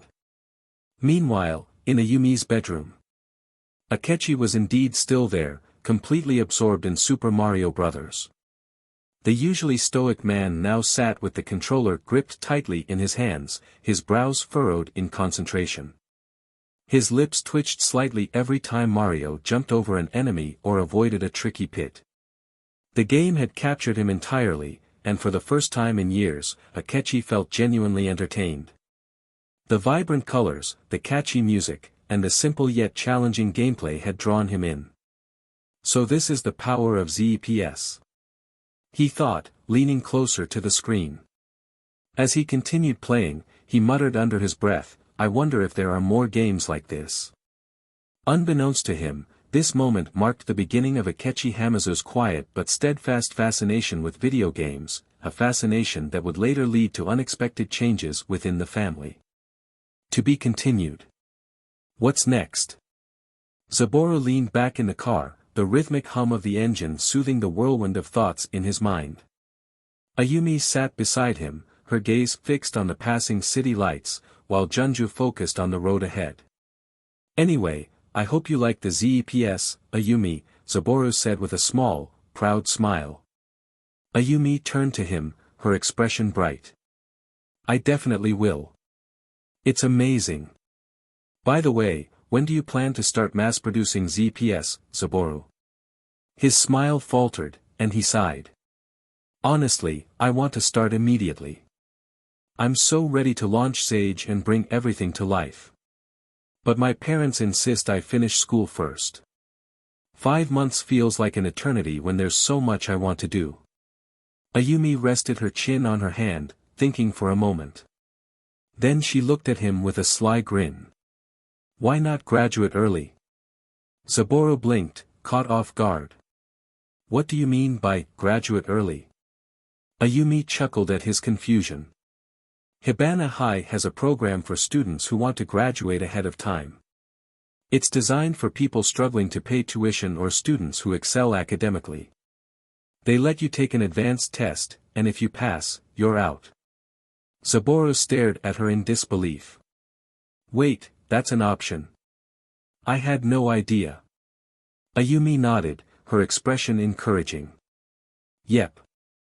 All you need to do is go to the headmaster's office and let them know. But you'll need your parents' approval first." Saburo rubbed his chin, already forming a plan in his head. "This might be the solution I've been looking for. Thanks for telling me, Ayumi." "No problem," she replied with a warm smile. Then her eyes sparkled with curiosity. "By the way, do you have plans for more games on ZPS?" Saburo's grin returned, wider this time. "Absolutely. I've already started working on prototypes." Her eyes lit up. "Really? What kind of games? Can I try them once they're ready?" Saburo chuckled nervously at her barrage of questions. "I'm planning to release 4 classics, Pac-Man, Donkey Kong, Mario Bros., and Super Mario Bros. Those will launch alongside ZEPS. After that, I'll release my original games. You'll just have to wait." Ayumi pouted, crossing her arms. "You're so stingy." Saburo shrugged nonchalantly. "Good things come to those who wait." The rest of the drive was filled with light-hearted conversation, and before long, they arrived at Saburo's house. He stepped out of the car, turning to Ayumi and Junju. "Thanks for the ride. See you tomorrow." Ayumi waved. "Good luck convincing your parents."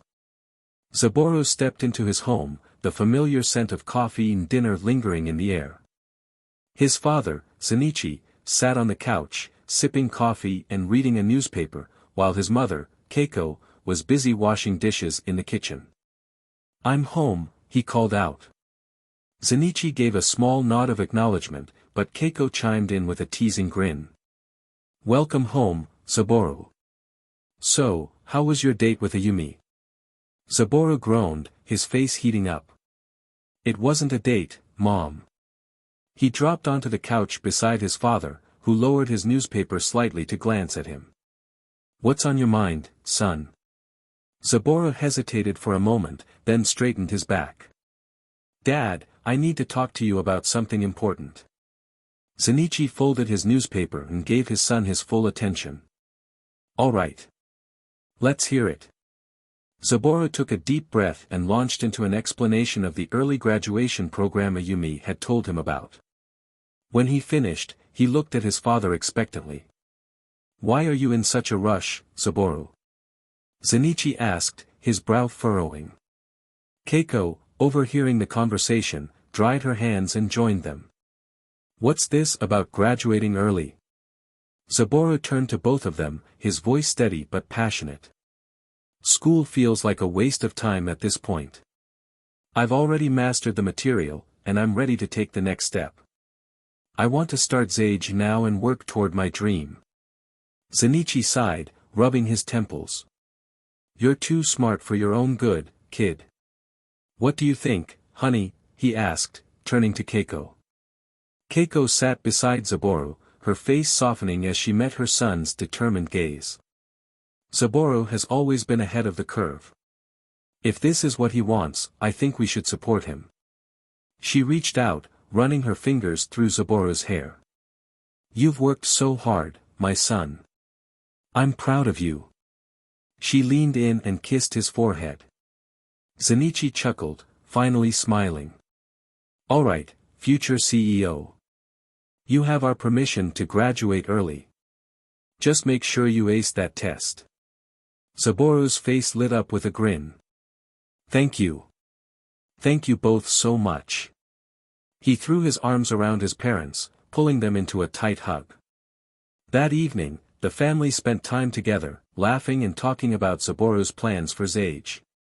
His father offered practical advice about running a business, while his mother encouraged him to stay true to his vision. As Saburo lay in bed later that night, staring out the window at the city lights, his heart raced with excitement. His dream was closer than ever, and he couldn't wait to bring it to life. To be continued. Early graduation. As sunlight crept through the curtains, Saburo stirred awake, his mind buzzing with excitement and determination. After a quick shower and breakfast, he grabbed his school bag and headed to Hibana High, ready to set his plan into motion. The morning classes passed in a blur, his thoughts consumed by what he would say to Headmaster Kaoru Sayama. When the lunch bell rang, Saburo wasted no time, making his way to the headmaster's office. Knocking lightly on the door, he heard a calm voice from within. "Come in."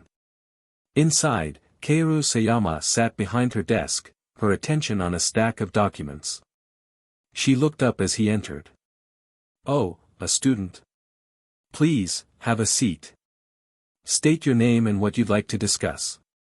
Saburo bowed politely and sat. "Headmaster Sayama, my name is Saburo Renkanen from Class 12A. I'd like to apply for early graduation." Kaoru raised an eyebrow, intrigued. "Early graduation, you say? And why do you wish to graduate early, Renkanen-kun?" Saburo met her gaze with determination. "I want to start my own business, Headmaster." Her expression shifted slightly, a mix of surprise and skepticism. "A business? What kind of business, and do you have your parents' approval?" Saburo nodded confidently. "I do. The business is focused on video game consoles, something I've been working on for a while now." Hearing this, Kaoru couldn't help but feel slightly unimpressed, but she kept her professionalism intact. "I see. Well, if you have your parents' approval, here's the form. Fill it out and have them sign it. Bring it back tomorrow, and if there are no issues, you can start the test right away." She handed him a form, and Saburo accepted it with a polite bow. "Thank you very much, Headmaster. I'll bring it back tomorrow." After school, Saburo returned home, finding his mother in the kitchen and his father still at work. "Mom, I need you and Dad to sign this form," he said, explaining the early graduation process. Keiko smiled warmly as she read the form. "Of course, Saburo. I'm proud of you for taking this step. She signed it without hesitation, then handed it back. Later that evening, Zenichi returned from work. After relaxing with a cup of tea in a session on the ZEPS console, Saburo approached him. "Dad, can you sign this form? It's for my early graduation." Zenichi glanced at the document, then at his son. "You're really serious about this, aren't you?" "Absolutely," Saburo replied, his voice resolute. Zenichi chuckled and signed the form. "All right, it's done. Good luck, son." "Thanks, Dad." Saburo beamed, clutching the completed form.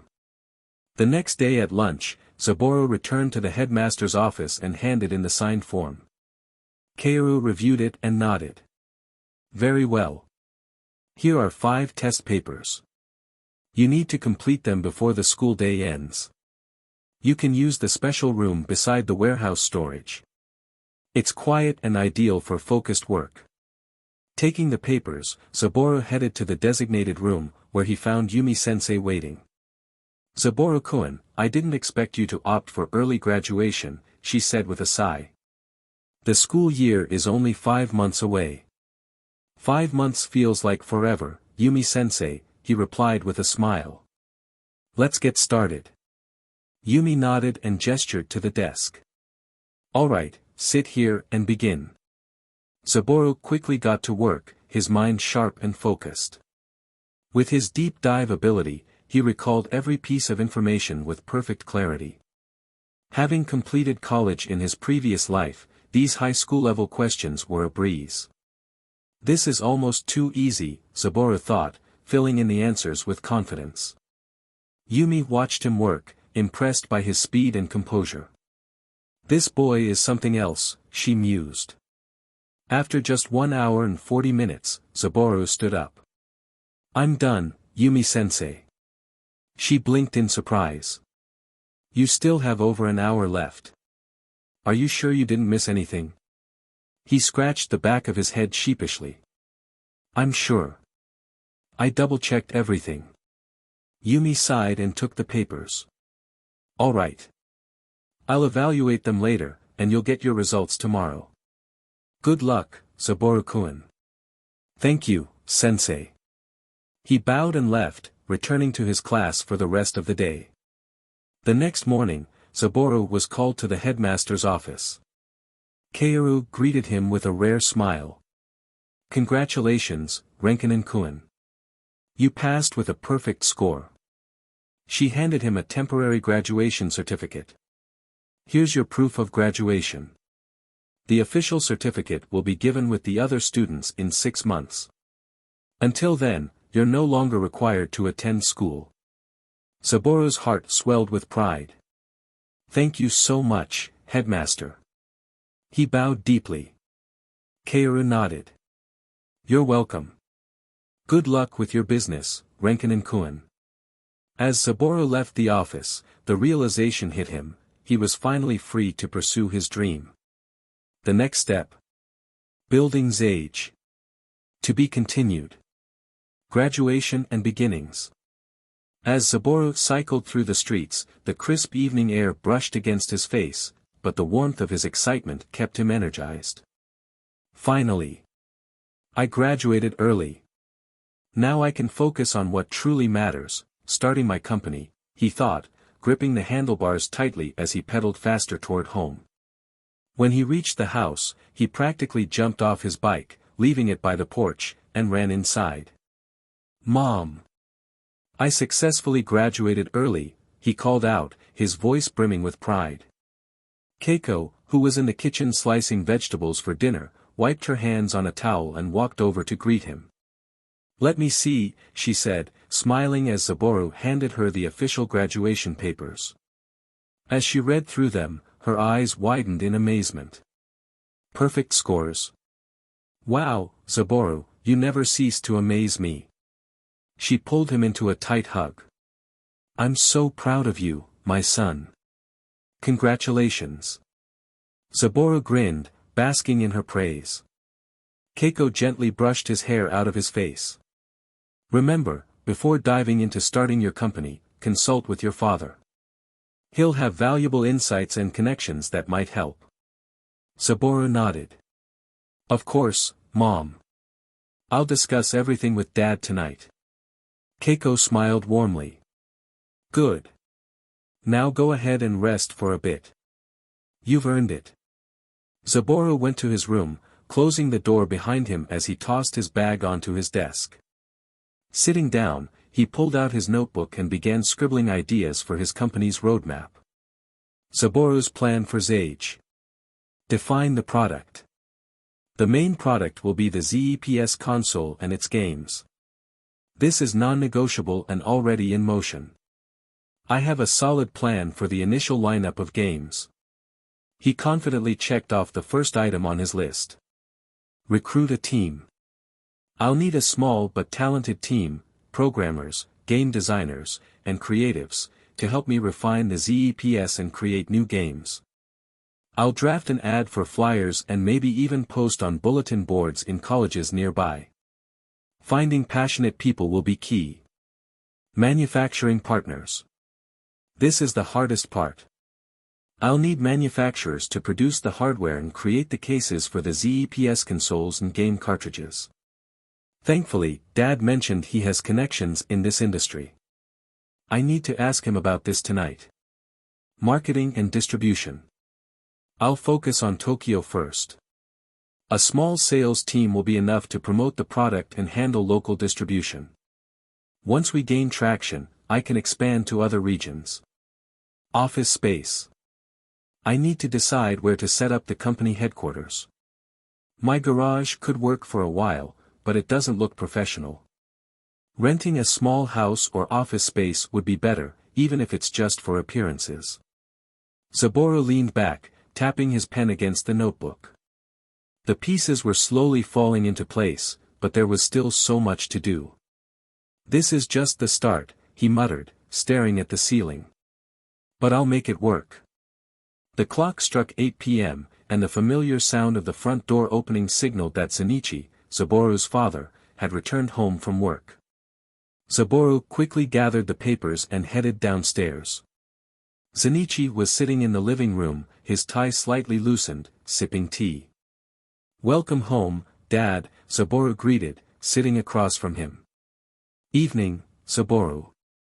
You seem excited about something, Zenichi said with a chuckle. I am. I officially graduated early. Saburo said, handing over the papers. Zenichi raised an eyebrow as he examined the document. Perfect scores. Well done, son. You've outdone yourself. Thanks, Dad. But I need your advice about something, Saburo said, his tone serious. Advice? About what? Saburo took a deep breath. I want to start my company, Zage, as soon as possible. I've outlined a plan, but I need help with the manufacturing side of things. You mentioned you had connections, right? Zenichi set the papers down and leaned back in his chair. I do know some people in the electronics manufacturing industry. But starting a company isn't just about production, Saburo. Have you thought about funding, logistics, and marketing? I have, Saburo replied confidently. He showed Zenichi his notebook, explaining each step of his plan. Zenichi nodded thoughtfully as he listened. Not bad. You've clearly thought this through. I'll make some calls tomorrow and see who might be interested in partnering with you. But remember, this is just the beginning. You'll face challenges you haven't even considered yet. I'm ready for them, Saburo said, determination shining in his eyes. Zenichi smiled. That's the spirit. All right, I'll help you. But you'll need to handle most of the work yourself. This is your dream, after all. Of course, Dad. Thanks so much. That night, as Saburo lay in bed, he felt a sense of accomplishment and anticipation. His journey to create Zage was officially underway. This is it, he thought, staring at the ceiling. The first step to changing the gaming industry forever.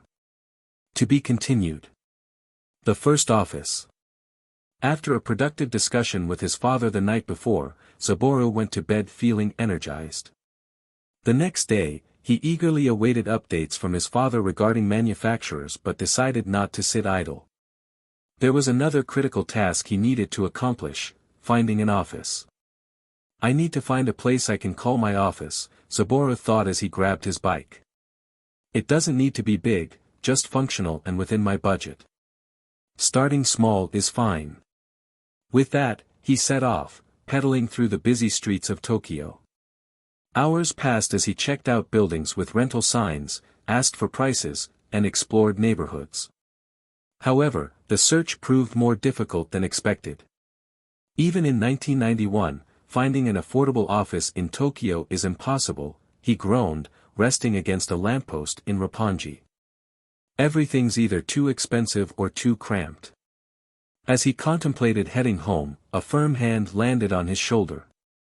Startled, Saburo spun around to see Akechi Hamazu, Ayumi's older brother. "Oh, Akechi-san." Saburo greeted, surprised. "What are you doing here?" "Working," Akechi replied in his usual stoic manner. After a pause, he added, "What about you?" Saburo hesitated before explaining. "I'm, looking for a space to rent for my office. So far, I haven't found anything that works." Akechi raised an eyebrow. "Office? For what?" Saburo scratched the back of his head, embarrassed. "It's for starting my company. I need a place to set up operations so I can mass-produce ZEPS consoles. And, I want to develop new games too." At the mention of new games, Akechi's usual neutral expression shifted for a split second, his eyes lighting up briefly before returning to his usual stoicism. "You're making new games for ZEPS?" he asked, his tone calm but with a noticeable undertone of excitement. "Yeah," Saburo said, nodding. Without another word, Akechi gestured for Saburo to follow him. "Come with me. I have a place in mind." "Wait, what? Where are we going?" Saburo asked, confused. "I'll show you," Akechi said, walking toward his car. "What about my bike?" Akechi pointed to the roof of his car, which had a bike rack. Saburo's eyes lit up. "Oh, awesome." He quickly secured his bike to the rack and climbed into the passenger seat. Inside the car, Saburo noticed there was no driver. "You drive yourself, Akechi-san?" "Yes," Akechi replied shortly, starting the car. The ride was quiet, too quiet. Saburo tried to break the silence with small talk, but Akechi only responded with curt answers or brief nods. Does this guy ever talk? Saburo thought, awkwardly watching the city pass by. After 30 minutes, they arrived at their destination, a modest one-story building in a quiet, clean area. The surroundings were peaceful, with enough space for a small parking lot. "Whoa, this place looks perfect," Saburo said, his excitement growing. "Do you own this building, Akechi-san?" Akechi nodded, unlocking the door with his keys. He gestured for Saburo to step inside and take a look around. The interior was surprisingly well maintained.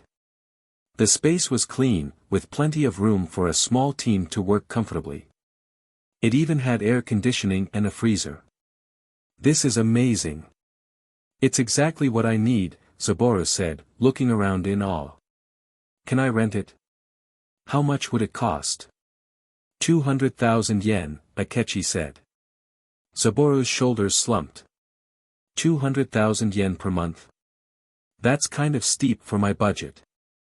He hesitated, then decided to try his luck.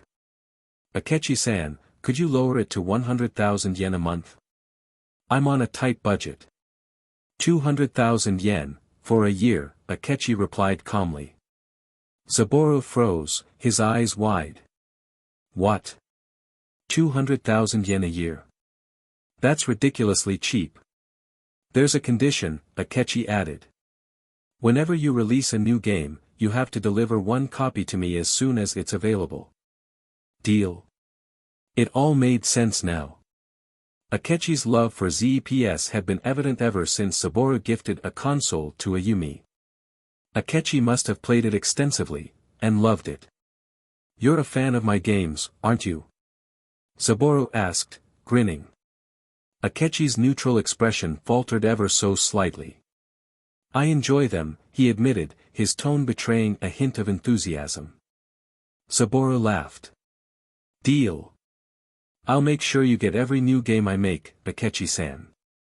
You won't regret it." Akechi nodded, satisfied. "You can start using this place immediately. It's one of my hideouts, but I have others. I'll collect the rent next month." "Thank you so much, Akechi-san," Saburo said, bowing deeply. With that, Saburo had secured the perfect office for Sage. The building wasn't extravagant, but it was exactly what he needed to take the first step toward building his company and making his vision a reality. As he stood in his new office, Saburo's mind raced with ideas for the future. This was just the beginning. To be continued. Moving in. After securing his office with Akechi Hamazo's help, Saburo couldn't contain his excitement. As he rode his bike home, thoughts of his new workspace filled his mind. It was a 40-minute ride, but it felt shorter as he imagined all the possibilities that awaited him. Once home, he wasted no time. He needed to move his tools and equipment from his garage to the new office. This included his PC, drawing tools, custom keyboard, guitar, and other essentials for game development. Picking up his home telephone, he dialed the familiar number of Tanaka Movers. "Hello, Tanaka-san. It's me, Saburo. I need your help again, but this time it's a bigger move.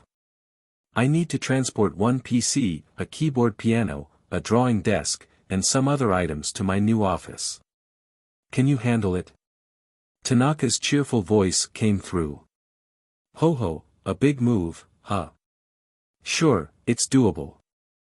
I'll send Kojiro with the larger truck. It'll cost you around 4,500 yen. How does that sound?" "That's perfect.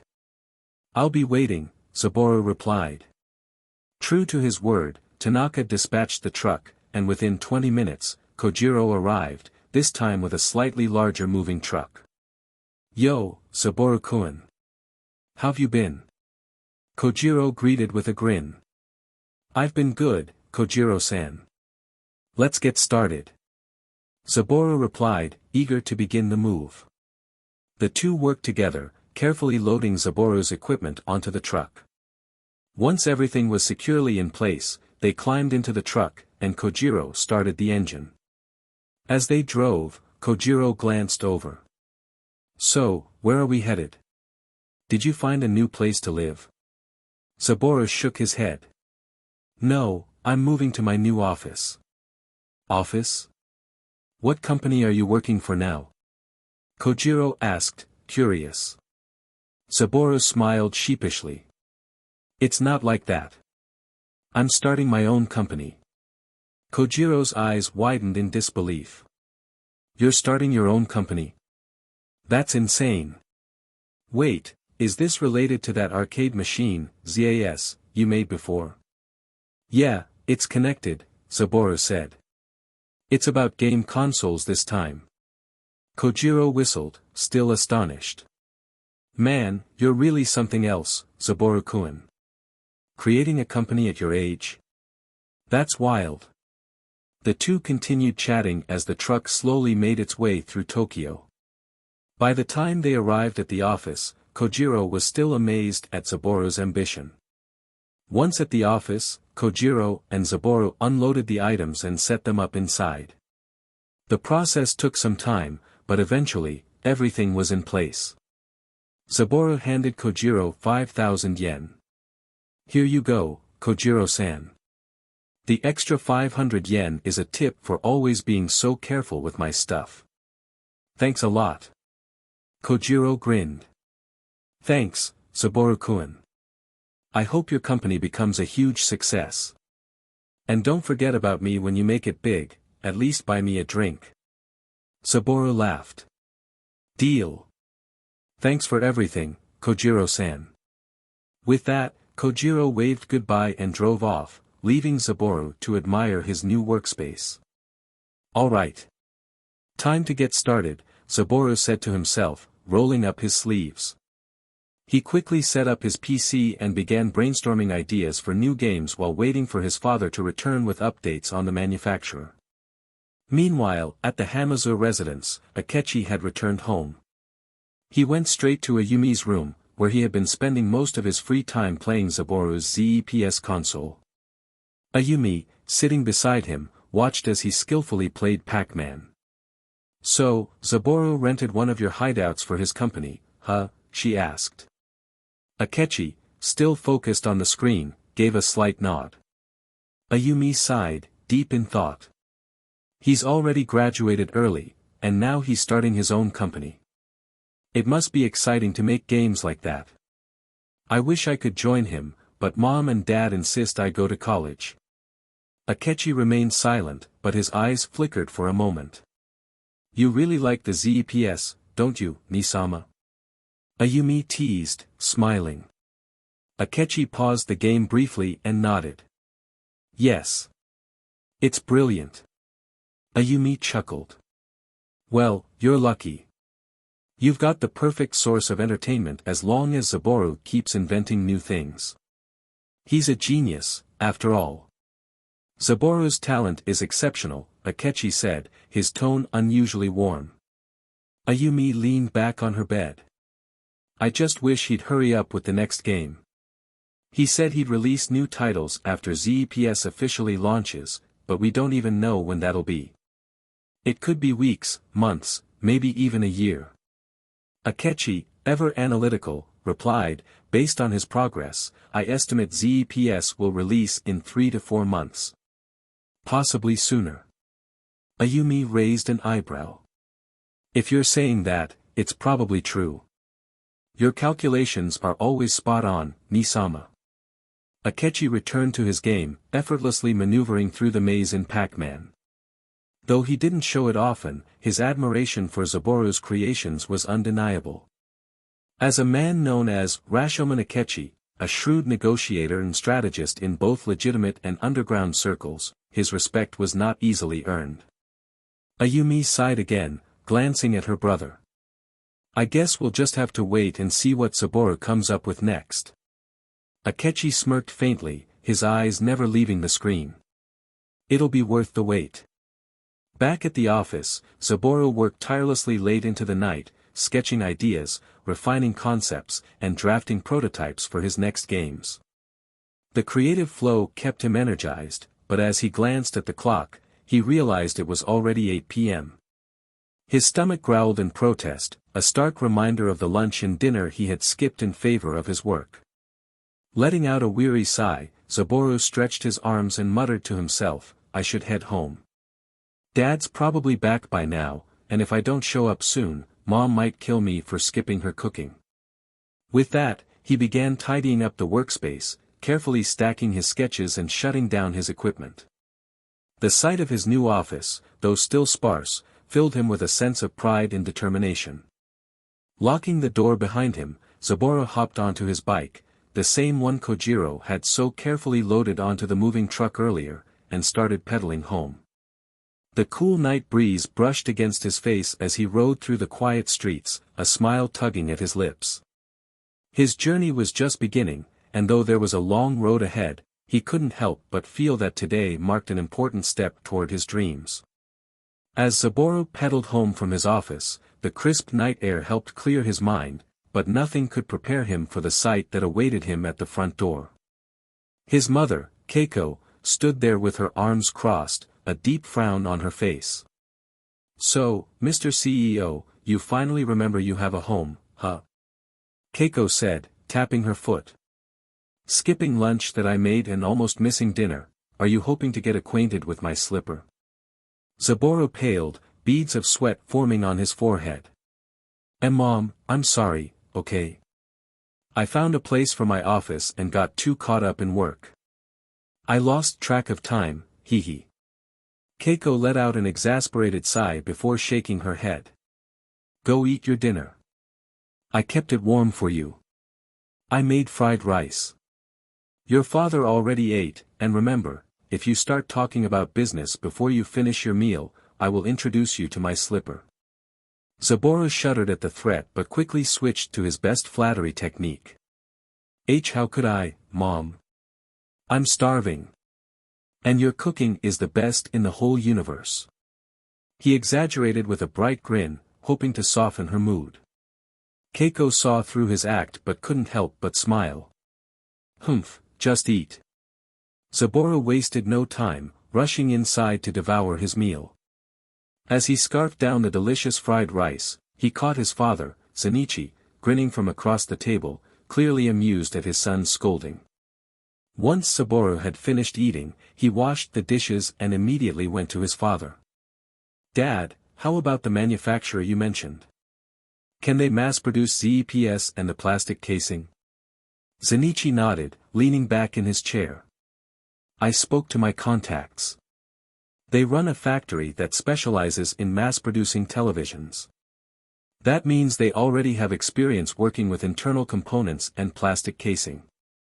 They can handle the parts for ZEPS, but assembling the full machine might be tricky, you'll have to figure that part out separately. Saburo listened carefully, his heart pounding with excitement. His father's connections were turning out to be far more valuable than he expected. As for the cost, Zenichi continued, they're asking for 1 million yen to produce 300 units, including the casings. As for the game cartridges, those are much cheaper, probably around 500,000 to 600,000 yen for a decent batch. Saburo's eyes widened. 1.6 million yen total. That's actually within my budget. Zenichi smirked. Of course. That's why I pulled the right strings for you. This Saturday, we're going to visit the factory, and you'll speak directly with the owner to explain what you need. Saburo felt a rush of gratitude. Dad, this is incredible, thank you so much. Zenichi gave a proud nod before asking, by the way, did you manage to find office space? Saburo grinned. Yeah. And it's cheap, only 200,000 yen per year. Zenichi nearly choked. Per year? Where the hell did you find rent that low?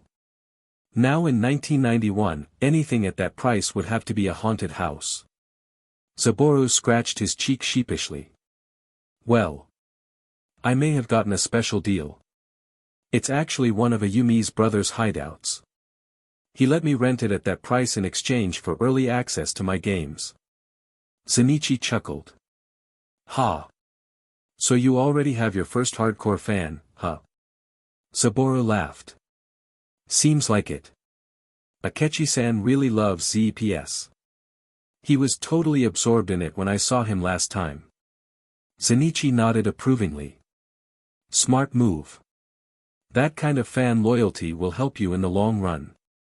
By the way, Zenichi added, do you need more PCs for your office? Right now, you only have your personal one, right? Saburo hesitated. Yeah. I'll definitely need more for my future employees. But my budget is tight. I don't think I can afford to buy extra PCs right now. Zenichi rubbed his chin thoughtfully. Well, I happen to have 4 spare PCs in my office. They're barely used, and I can bring them home for you. Consider it an investment in your company. Saburo's eyes lit up, but then he hesitated. But Dad, I still haven't paid you back for the 400,000 yen you invested earlier. Zenichi chuckled, ruffling his son's hair. Like I said, son, you don't need to worry about that. I want to help you achieve your dream. Besides, once your company takes off, you'll be making far more than what I've given you. Right? Saburo's expression turned determined. Absolutely, Dad. I'll make sure your support wasn't in vain. Thank you so much. Zenichi nodded. That's my boy. With his heart full of excitement and gratitude, Saburo returned to his room to practice his drawing skills, determined to refine his art for the games he would soon create. Meanwhile, downstairs, Keiko sat beside her husband on the couch, resting her head on his shoulder. Anata, she murmured, are you sure Zaboru will be okay? This involves a lot of money, and it's his money, too. Zenichi smiled, wrapping an arm around her. Don't worry, honey. Our son is exceptional. He's talented, hardworking, and smart. And with me guiding him, I'll make sure he succeeds. Keiko let out a small hum of approval but clung to him even more than usual. I see. Zaboru's dad is so amazing. Zenichi coughed, blushing slightly at his wife's affectionate words. Hey, what's with you tonight? Keiko giggled before pressing a kiss to his cheek. Well, since our kids are asleep, maybe it's time for us to go to bed, too. Realizing what she meant, Zenichi smirked, quickly lifting his wife into his arms as she let out a surprised squeal. Heh. Don't mind if I do. As he carried her toward their bedroom, Keiko giggled, enjoying the moment. With their children already fast asleep, it was their time now. To be continued. Additional computers and preparation for the manufacturer meeting.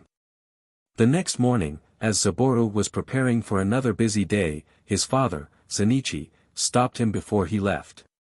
Hey, give me your office address. I'll have the computers delivered there today, Zenichi said, sipping his morning coffee. Zaboru, still half asleep, blinked. Oh, right. Thanks, Dad. He quickly wrote down the address and handed it to him. Good. They should arrive by the afternoon, Zenichi said with a nod before returning to his newspaper. With that settled, Zaboru scarfed down his breakfast, took a quick shower, and grabbed his backpack before heading out. As usual, he rode his bike to the office, the crisp morning air waking him up completely.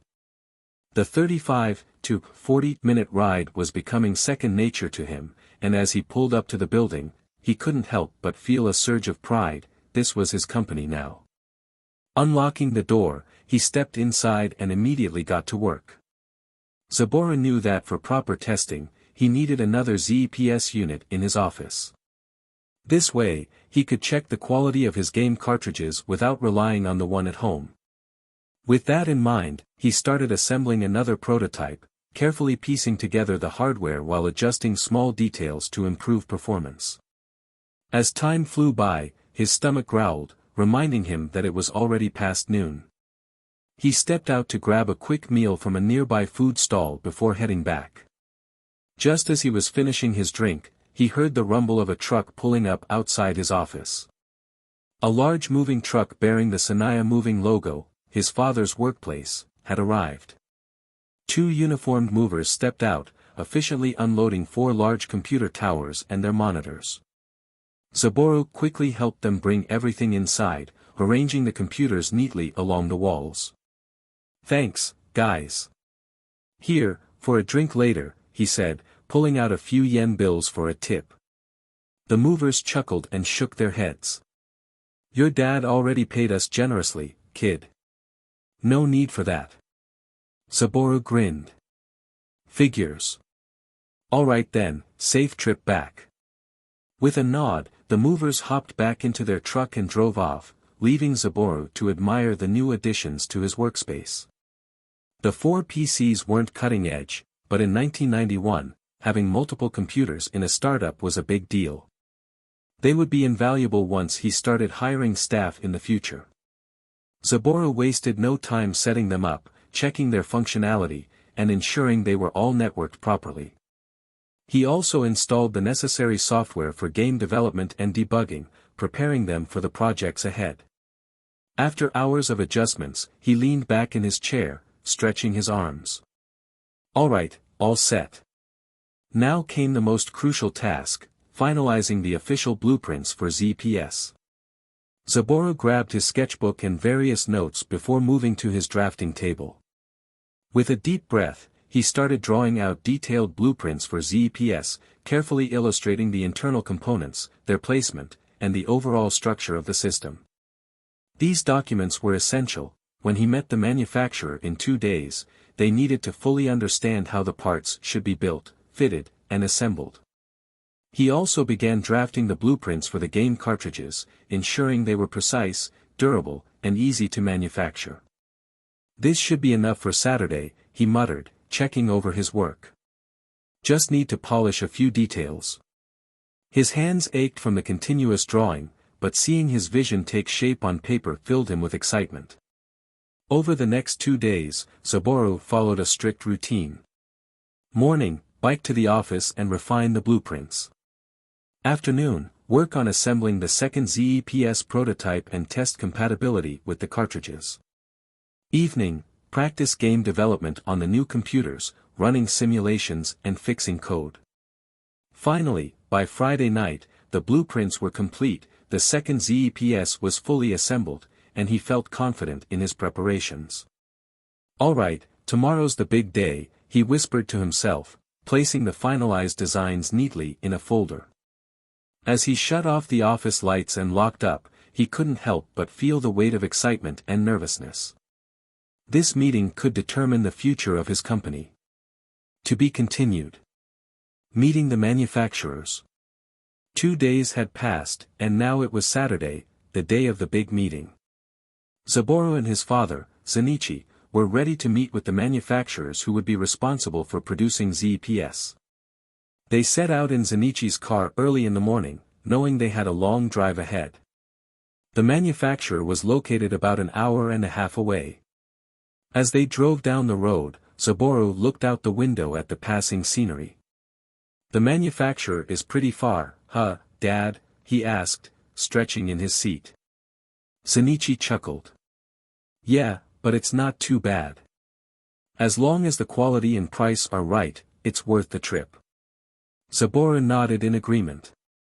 He knew that finding a reliable and cost-effective manufacturer was critical for his business. After an hour and 30 minutes, they finally arrived at their destination, Seiko Machine, a large-scale manufacturer known for producing television components for Sanaya Electronics, this world's equivalent of Sony. As they pulled up to the factory gate, a middle-aged man with a sturdy build and a confident grin was already waiting for them. Yo, Zenichi. And this must be Saburo, the man called out, extending a hand toward the younger man. Saburo shook his hand politely. Nice to meet you, Tetsuo-san. Tetsuo Marui was Zenichi's longtime friend and the factory manager of Seiko Machine. Zenichi laughed, patting Tetsuo's shoulder. Sorry to bother you on a weekend, but I figured it'd be best since there won't be many workers around. Tetsuo grinned. Nah, it's fine. I'm actually really curious about your son's project. Come on, let's head to my office and talk. With that, he led them inside the factory to a meeting room, where Saburo laid out his blueprints. Saburo took a deep breath before launching into his detailed presentation. So, Tetsuo-san, this is the blueprint for ZPS, the motherboard, internal components, and controller structure, he began, pointing to each section of the diagram. He also explained the design of the game cartridges, detailing the necessary manufacturing specifications. For 25 minutes, he went through everything, ensuring Tetsuo understood every part of the project. When he finished, Tetsuo leaned back in his chair, rubbing his chin. It's complicated, but not impossible. I figure we can set up the machines to mass-produce these in about a month, maybe a little longer. Saburo frowned slightly. A whole month. That means I need to secure more funds to sustain my business until then. Still, he kept his composure and nodded. That's fine. And just to confirm, the cost will be 1.6 million yen for 300 ZEPS units and 400 cartridges, correct? Tetsuo thought for a moment before smiling. Actually, let me make you a better offer. Saburo blinked. A better offer? Tetsuo leaned forward. You're a smart kid, and even though you're young, your designs are exceptionally detailed. This is the kind of work I'd expect from an industry professional, not a teenager. I have a hunch you're gonna make it big. Saburo listened carefully as Tetsuo inhaled deeply before continuing. So, here's my deal, I'll give you 300 ZEPS machines and 800 cartridges for 1.8 million yen. Consider it an investment on my part. Saburo was stunned. That was double the number of cartridges for only 200,000 yen more. But there's a catch, Tetsuo added with a grin. You'll have to choose Psycho Machine as your main manufacturer for future orders. And once your business takes off, I'll start charging you the proper prices. It's a win-win for both of us. Saburo hesitated. It was an amazing deal, but why was Tetsuo being so generous? Why are you offering me this deal, Tetsuo-san? Wouldn't this be a loss for you, especially since this is my first order? Tetsuo smirked and patted Zenichi on the back. Let's just say I owe your old man a favor. Right, Zenichi? Zenichi simply grinned in response. Saburo took a deep breath, weighing his options. This deal would boost his inventory significantly and give him more room to grow. Finally, he extended his hand. All right, Tetsuo-san. We have a deal. Tetsuo shook his hand firmly. Good. Now, about the cartridges, you mentioned they'll have different games, right? Saburo nodded. Yes. Each cartridge will contain a different game. Got it. Just provide 1 or 2 master copies of each game, and we'll duplicate them for mass production. We've got solid data copying tech, so don't worry about that. Saburo sighed in relief. At least the technology isn't completely behind in this world. Tetsuo quickly headed to his office to draft the official contract. After a short wait, he returned and placed the contract in front of Saburo. Contract details, first order, Saburo Renkanen will receive 300 ZEPS units and 800 game cartridges for 1.8 million yen, future orders, Saburo's company must order ZEPS components from Psycho Machine moving forward, standard pricing, after the first order 300 ZEPS units, internal components plus plastic cases, equals 1.3 million yen 100 game cartridges equals 200,000 yen contract flexibility, terms can be altered if both parties agree. Saburo carefully read through the terms before nodding. This is actually a great deal. He grabbed the pen and signed the contract. All right. We're in business. Tetsuo said with a grin. With the deal officially sealed, Saburo and Zenichi left the factory, feeling accomplished. As they drove back, Zenichi glanced at his son with a smirk. Well, in a month, you'll have your first batch of consoles. Excited? Saburo nodded but sighed. Yeah, but I'll still have to assemble all 300 units by myself. That's going to be exhausting. Zenichi chuckled. Why not develop another couple of games in the meantime and sell them to Ayumi Hamazu's brother for a good price? I'm sure money isn't an issue for them. Saburo shook his head. I can't. Akechi-san already helped me with the office rent. I don't want to keep relying on him. I'll figure out some side jobs instead. Zenichi nodded, respecting his son's decision. As they continued their drive home, Saburo stared out the window, his mind filled with ideas. The first step of building his gaming empire had officially begun. To be continued. New side job or is it? After Saburo went home, he quickly rushed to his office and began brainstorming ways to earn more money within the next 2 months. How should I make money, sigh? The 2 million yen I earned from selling my arcade ZAS to Toki-san and Satonaka-san isn't nearly enough. I still need to pay my employees, cover bills for my company, pay for advertisements for my ZPS, AG. Saburo groaned in frustration but quickly calmed his mind. Should I look for an investor? But I still want 100% ownership of my company. Company, my ass. I haven't even made it official yet. Zage is still in the process of becoming a full-fledged company, and I still need a product to sell, which I don't even have. He let out a deep sigh. Well, it is what it is. For now, let's complete 2 games this week. After that, I'll figure out the money problem.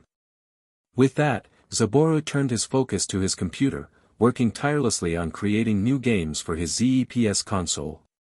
He had already developed a new ZEPS unit for his office, allowing him to test his creations in real time. 7 days passed. Now it was Saturday. In that time, Zaboru successfully recreated 2 iconic games from his previous life. Thanks to his deep dive memory ability, he could recall the exact gameplay mechanics of 2 of his favorite childhood games, Excitebike and Mega Man. Both were legendary titles in his past life, and now, through his hands, they would be introduced to this new world. Currently, he was playing Excitebike, testing out the mechanics. Ha! This game is always fun. I really like it. And Mega Man is great too. As he lost himself in nostalgia, a voice suddenly called out from the office entrance. Pardon the intrusion. Zaboru raised an eyebrow. That sounds like Ayumi. Sure enough, Ayumi Hamazu and Akechi Hamazu stepped into his office. Wow, Zaboru. This place is starting to look like a real office already. And you have 5 PCs now. Aren't you tight on budget? Ayumi remarked, looking around in surprise. Zaboru scratched his head. Oh, hello, Akechi-san, Ayumi. And yeah, 4 of these PCs are actually my dad's. He said they weren't being used in his office, so I took them. Anyway, come in, come in. Unfortunately, I can't sell ZEPS yet. He led them to the main office space, still somewhat messy with scattered papers and notes. However, what caught both siblings' eyes was the television screen displaying Excitebike in action. Zaboru. Is that a new game for ZPS? Ayumi gasped excitedly. She quickly approached the console, while Akechi's eyes widened in intrigue. Without hesitation, Ayumi picked up the controller and started a new game, her curiosity getting the best of her. Meanwhile, Zaboru went to prepare drinks for his guests. How do I play this? Ayumi asked. Zaboru returned with the drinks and explained, use the D-pad to control your bike and navigate the track. Avoid obstacles like potholes and bumps. Press the X button to accelerate, release it to brake, and press the O button to activate nitro for a speed boost, but be careful. It consumes a lot of fuel. Ayumi suddenly noticed something different. Hey, this controller isn't like mine. The buttons aren't labeled 1 and 2, they have X and O instead. Is this a new design, Zaboru? Zaboru nodded. Yeah, it's cool, right? Ayumi grinned and continued playing. Meanwhile, Akechi was intently watching her gameplay, his expression full of eagerness. After a couple of minutes, Ayumi noticed her brother staring too much. Ni-sama, do you want to try? Akechi nodded immediately and took the controller. As expected, he quickly became engrossed in the game, his focus sharpening as he maneuvered through the track. Ayumi sighed, taking a sip of the cold soda Zaboru had given her. So, what's the other game, Zaboru? She asked. It's called Mega Man. It's similar to Mario, but instead of jumping on enemies, the main character is a kid robot who blasts enemies with his arm cannon. Plus, he can gain new abilities as he progresses. I made this version even better by adding extra power-ups, Zaboru explained proudly. Wow! That sounds awesome. I want to try it later, Ayumi said, excited. Soon after, Akechi, still eager for more, switched over to Mega Man and started playing. His attention was completely absorbed by the game. Time passed, and before anyone realized it, an entire hour had gone by. Ni-sama. I know you like games, but I want to play too. Ayumi complained. Akechi's eyes widened as he glanced at the clock. What? I've been playing for an hour. Reluctantly, he handed the controller over to Ayumi, still visibly captivated by the game. Zaboru chuckled, but then Akechi suddenly turned to him with an intense look. What is it, Akechi-san? Akechi spoke in a firm tone. I want these 2 games. Saburo hesitated. He had already planned his first batch of games for sale, dividing 800 cartridges among Pac-Man, Mario Bros., Super Mario Bros., Donkey Kong, and these 2 new games. That might be a problem, Akechi-san. You promised that I could buy new games as soon as they were ready. Akechi countered. Saburo scratched his head. Yeah, but these aren't ready yet. They're not for sale yet, Akechi-san. Akechi immediately responded, I'll pay 600,000 yen for both of them. Saburo's eyes widened. 600,000 yen. Ayumi sighed. You've been having financial troubles lately, haven't you, Saburo? ZPS isn't even in full production yet, and I bet you still need a lot of funds to make sure everything runs smoothly, like hiring employees and all that. Saburo hesitated but nodded. Akechi continued staring at him. So how about this, Saburo? 600,000 yen for both games. If you can create more before the ZPS launch, I'll buy those, too. I want exclusive access to games before they go public. Saburo's mind raced. This is practically early access, but the price is insane. Still, Akechi is loaded. After a moment of thought, he responded, how about this, Akechi-san? I accept your offer, 300,000 yen per game. But I'll extend the deal, after ZPS officially launches, if I or my company create new games or consoles, you'll get all of them for free, for life. It's the least I can do for what you're doing for me. Akechi's eyes widened in surprise. Free games and consoles for life. It was an insane deal, but he could see Saburo's sincerity and pride behind the offer. He smirked slightly. Deal, Saburo. Ayumi smiled at the transaction and continued playing Mega Man again. After 3 more hours of gaming, the Hamazu siblings bid farewell. Akechi would deliver the payment next week, and if Saburo made more games within the next 2 weeks, Akechi would likely buy them as well. As they left, Saburo sat in his office, staring at the ceiling. Did I just land the best side job ever? Or is this even a side job at all? Either way, he knew one thing for certain, he couldn't just make low-quality games and expect Akechi to keep paying. He had to create something truly worth the price. And with that thought, he began planning his next game. To be continued. Hamazu siblings discussion. After the Hamazu siblings left, Saburo sat in his office, deep in thought. He leaned back in his chair, staring at the ceiling, then exhaled loudly. Alright, time to figure out what's next. The reason he could create games so quickly wasn't just because of his deep dive memory ability, but also his habits. Whenever he had free time, he wasn't just idly playing games, he was preparing. He constantly worked on assets that could be used later. Every sprite, every animation, every sound effect he created in advance would be something he wouldn't have to redo later. This allowed him to focus on integration and design instead of building everything from scratch. Excitebike was a relatively simple game to develop. Its mechanics were straightforward, relying on physics-based momentum and track design. Mega Man, on the other hand, was far more complicated. It required multiple enemy behaviors, unique level designs, and a weapon system that allowed for upgrades. Yet, it was still within Saburo's expertise. Back in his previous life, one of his biggest hobbies was recreating retro games from scratch. He even went as far as using old computer specs just to experience what it felt like to be a game developer in the past. Thanks to those experiences, the process of making these games felt like second nature to him.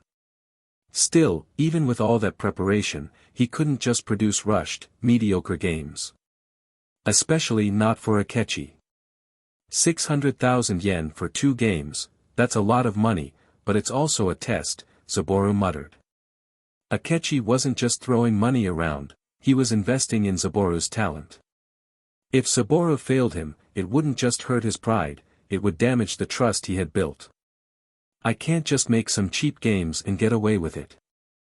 I need to make sure they're fun, polished, and something Akechi won't regret buying. His mind raced through possibilities. Which game should he make next? It had to be something that would hook Akechi just as much as Mega Man did. It had to be addictive, challenging, and rewarding. He pulled out his notebook, flipping through his ideas. He had jotted down dozens of potential game concepts, but which one was worthy of Akechi's next purchase? With that thought, he turned back to his PC and began sketching out ideas, his fingers rapidly moving across the keyboard. The drive to create was burning stronger than ever. Meanwhile, inside Akechi's car, Ayumi was still buzzing with excitement. "Nisama, Zaboru is amazing, isn't he?" she said, practically bouncing in her seat. "I mean, he created those 2 games in a week." "Sure, I know he must have had some assets prepared, but still, that's crazy, right? I've been working on my own game for almost a month, and it's not even 10% done." Akechi chuckled. "Yeah, he exceeded my expectations. I keep underestimating him, and he keeps proving me wrong." Ayumi blinked. Akechi was known as Rashomon in the business world because of his uncanny ability to predict market trends and business flows. He always knew when to invest, when to let go, and when to take risks. And so far, his instincts had never failed him.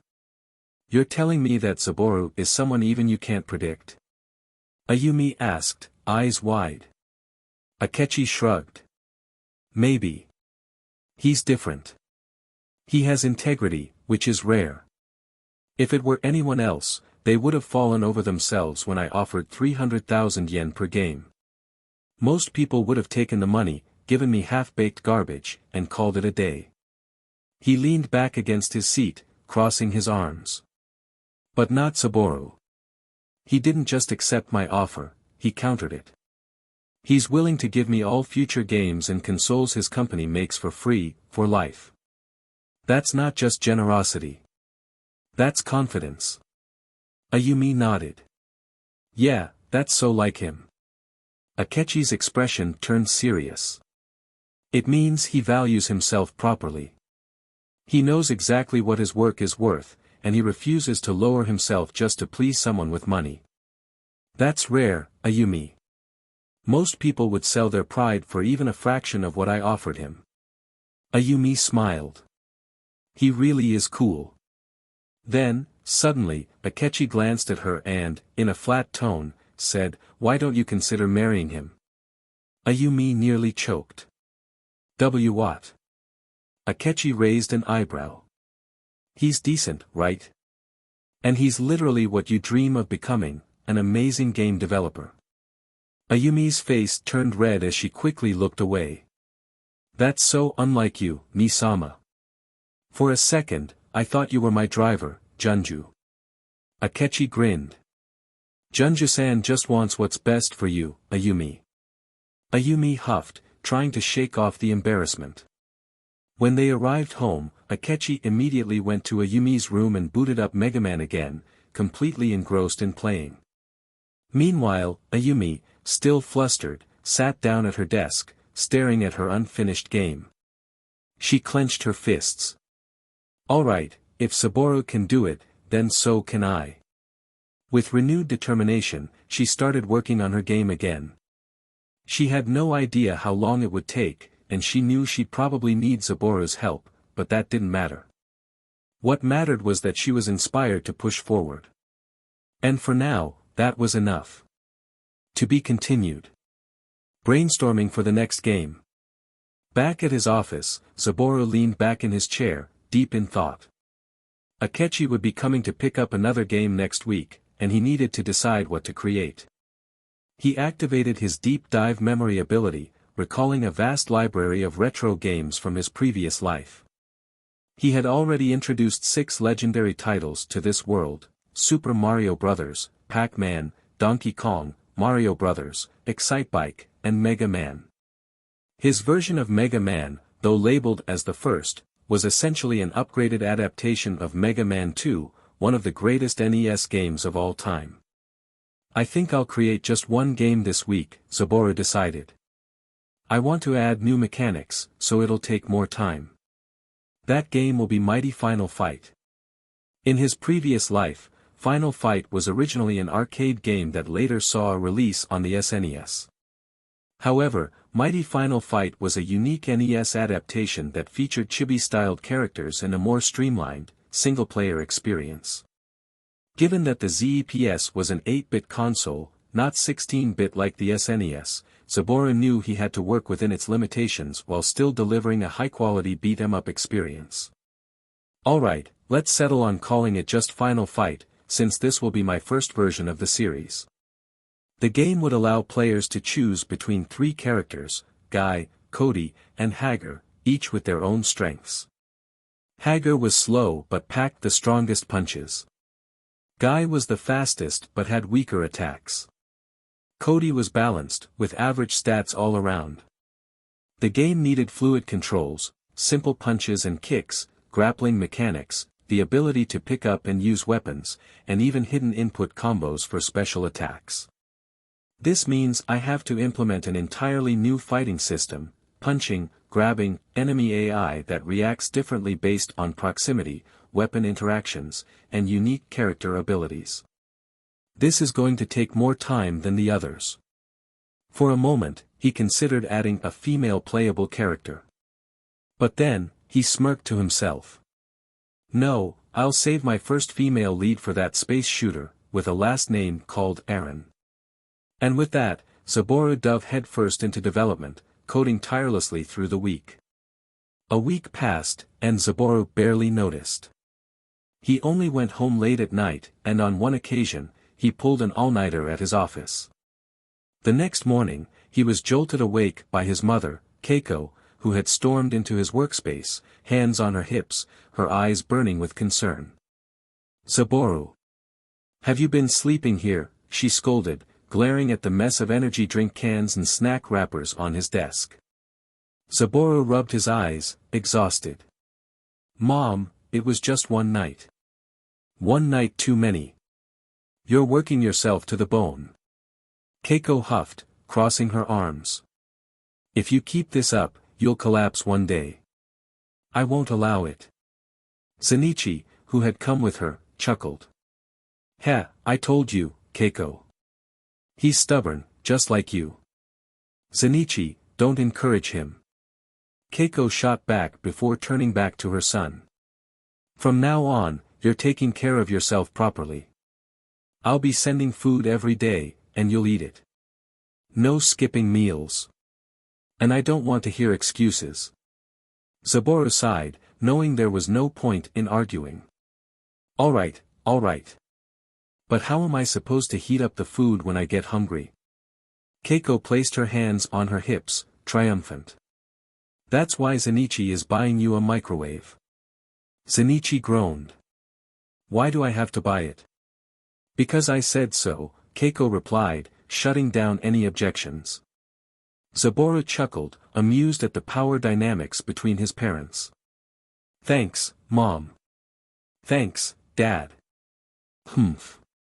Just make sure you eat properly," Keiko grumbled, still clearly worried.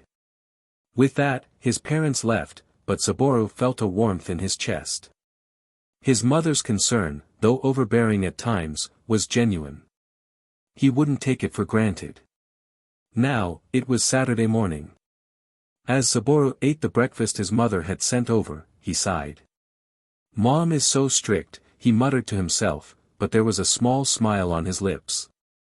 Before long, the sound of the doorbell rang through his office. He smirked, setting his food down. "Heh, he's here." He got up to answer the door, expecting to see Akechi and Ayumi. But when he opened it, Akechi was standing there alone. To be continued. Getting 900k yen and Akechi's disbelief. Akechi arrived at Saburo's office, his expression unreadable as he carried a sleek black suitcase in one hand. The moment he stepped inside, his sharp eyes locked onto Saburo. "Hello, Saburo," Akechi greeted in his usual flat tone. Saburo glanced behind him, expecting to see Ayumi. "Yo, Akechi-san. Ayumi didn't come. Akechi shook his head. Ayumi is on fire lately with creating her own game. It seems she's been inspired by you, Saburo. Saburo raised an eyebrow in surprise. He knew Ayumi was interested in game development. After all, she had asked him to teach her while they were working on ZAS Arcade together, but hearing that she was fully invested was unexpected. A small grin crept onto his face. Well, good for her. Let her know that I'm happy to help if she needs it. She's been a big help to me, after all. Akechi nodded in acknowledgement. Got it. Then his gaze sharpened. So, did you make any new games this week? Saburo leaned back in his chair and smirked. Yeah, I made one. Akechi's brows rose. He had expected Saburo to make at least 2 games, after all, he needed money. But once again, his predictions regarding Saburo had been off the mark. This kid was truly something else. Then let's try it, Akechi said as he took a seat. Saburo nodded and inserted the cartridge into his Zeps. The screen flickered to life, and the title appeared in bold, blocky letters, Final Fight. This game is called Final Fight, and it's an entirely new genre, Saburo explained. I call it the beat-em-up genre. Go ahead, Akechi-san, give it a try. Akechi leaned forward, intrigued. As the game began, a short introduction played, setting the scene. Jessica Hager, the daughter of Metro City's mayor, Mike Hager, had been kidnapped by Belger, the leader of the Mad Gear gang. The mayor, alongside 2 skilled fighters, Cody and Guy, set out to rescue her by fighting their way through the city. Akechi's eyes narrowed as he absorbed the narrative. A clear motivation, a strong villain, and an immediate reason to start playing. It was simple yet effective. Then the character selection screen appeared, showcasing 3 fighters, Cody, Guy, and Hager. Each had their own distinct style and attributes. Saburo crossed his arms and explained, Guy is a fast attacker but has lower damage output. Hager is a slow powerhouse with high attack strength. And Cody is the balanced option, somewhere in between. Akechi's mind raced. 3 distinct characters with different playstyles. This level of design depth was leagues beyond anything in the current gaming industry. He exhaled through his nose, forcing himself to remain composed. He chose Guy, drawn to the speed-based playstyle. As he started playing, the game dropped him into the grimy streets of Metro City, where thugs immediately rushed at him. Akechi pressed the attack button, and Guy launched into rapid strikes, smoothly chaining them together. He dodged an enemy's punch and countered with a flying kick. Then, just as Saburo had mentioned, he walked into an enemy and grabbed them. Without hesitation, he slammed them to the ground with a powerful throw. Akechi was hooked. For an entire hour, he played, completely immersed. The variety in enemy types, the tactical movement, the ability to pick up weapons, everything about Final Fight screamed polish and innovation. When he finally glanced at the clock and realized how much time had passed, he jolted upright, coughing to regain his composure.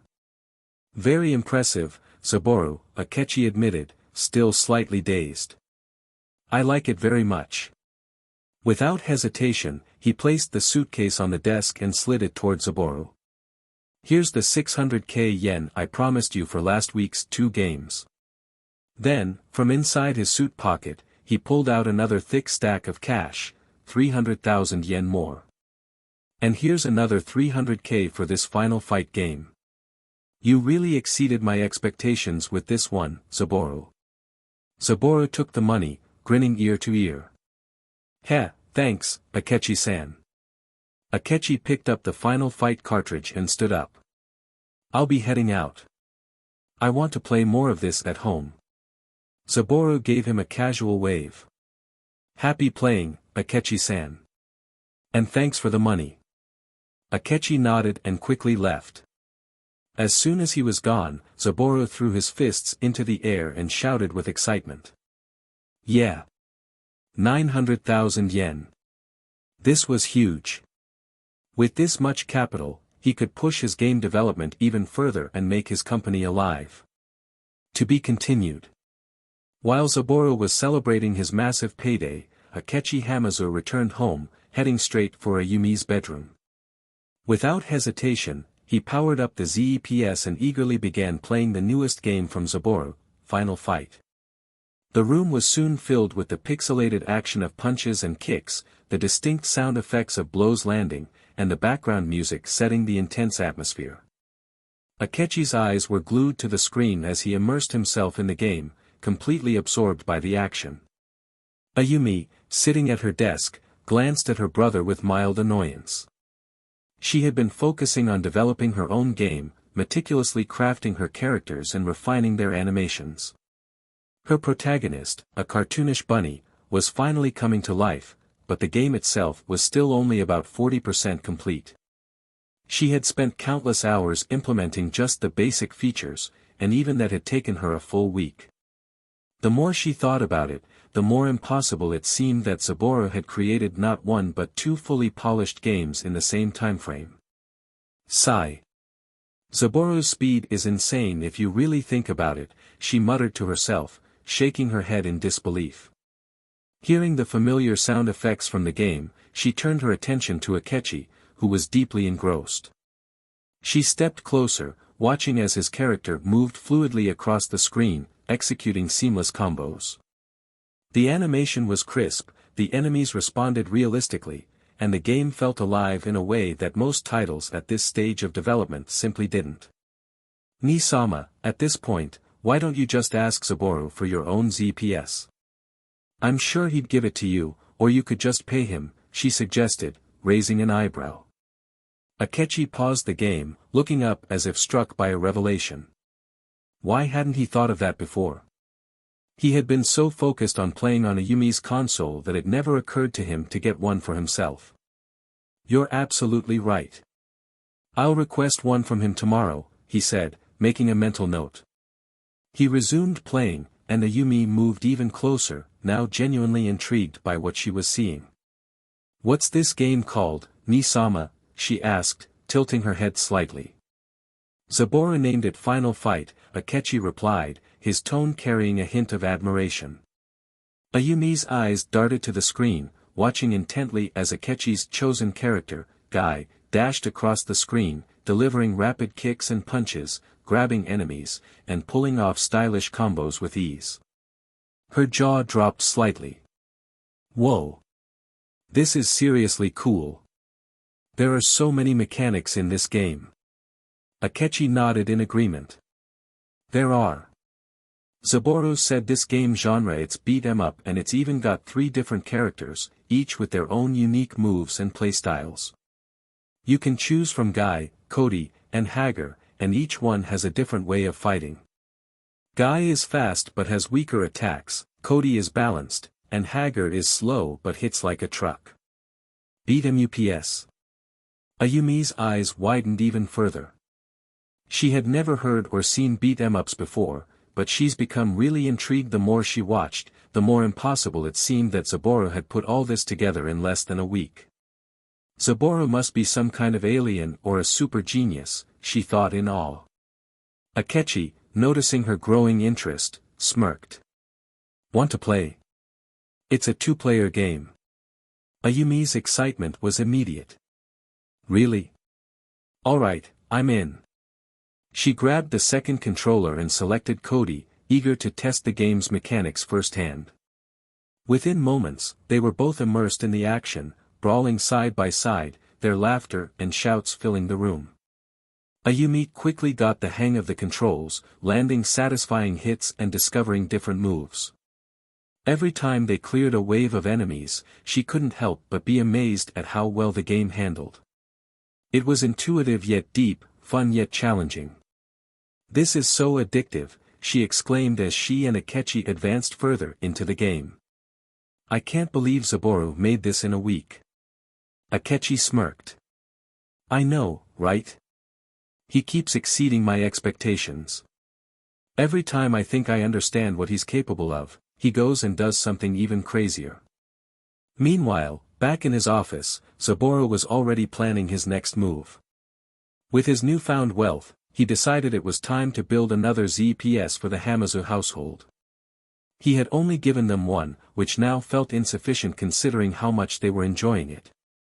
Besides, he owed Akechi a favor for his continued support. Somehow even Akechi not yet requested Saburo want to make it for him. After jotting down a list of necessary parts and components, he leaned back in his chair, stretching his arms. The thrill of game development still burned within him, and he was already itching to create something new. Alright, with that settled, time to brainstorm my next game, he thought with a determined grin. His mind raced with ideas, already picturing the next revolutionary title he would bring into this world. To be continued. Next games for Akechi. Saburo leaned back in his chair, deep in thought. Now, 2 weeks have passed since the deal with Psycho Machine. Tetsuo-san said the manufacturers would be ready in about a month at the fastest, so I've got another 2 weeks or so. I guess I can make Akechi-san a couple of games in the meantime. But which ones? As he pondered, a grin spread across his face. Over the past few months after he reincarnated to this world, he had already created 7 games, and in each of them, he had hidden a little secret, his personal signature character, Zaboman. Donkey Kong. Occasionally, Zaboman would pop up and bonk Donkey Kong on the head, causing the massive ape to stumble momentarily. Mario Brothers. If a player achieved a high enough score, Zaboman would appear as a hidden enemy. Pac-Man. During Super Mode, there was a rare chance that Zaboman would swoop in and knock out one of the ghosts. Super Mario Bros. If the game was completed without losing a single life, Zaboman would be unlocked as a secret playable character. Unlike Mario, he could shoot projectiles infinitely, making him an overpowered reward for skilled players. Excite Bike. Zaboman was one of the racers that randomly appeared in different stages. Mega Man. Zaboman acted as a hidden ally, helping Mega Man in certain boss fights. Final Fight. If a player scored high enough, Zaboman would be unlocked as a hidden boss after the final battle. Saburo chuckled to himself. He. Zaboman is going to be legendary. He shifted his thoughts back to new game ideas. I need to slow down a bit this week. I can't make another game on the level of Final Fight again, it was way too tedious. So, something simpler, but still fun. After brainstorming, he decided on 2 games for Akechi, the high-speed arcade motorcycle racer Hang On and the boxing game Punch Out. Both of these should be relatively easy since I can reuse assets. I still need to implement new features, though, like left and right dodging, super uppercuts, and attack combinations for Punch Out. Meanwhile, for Hang On, I'll make it an endless road race where opponents occasionally appear as obstacles. There are already some arcade racing games out there, but none as polished as Hang On will be.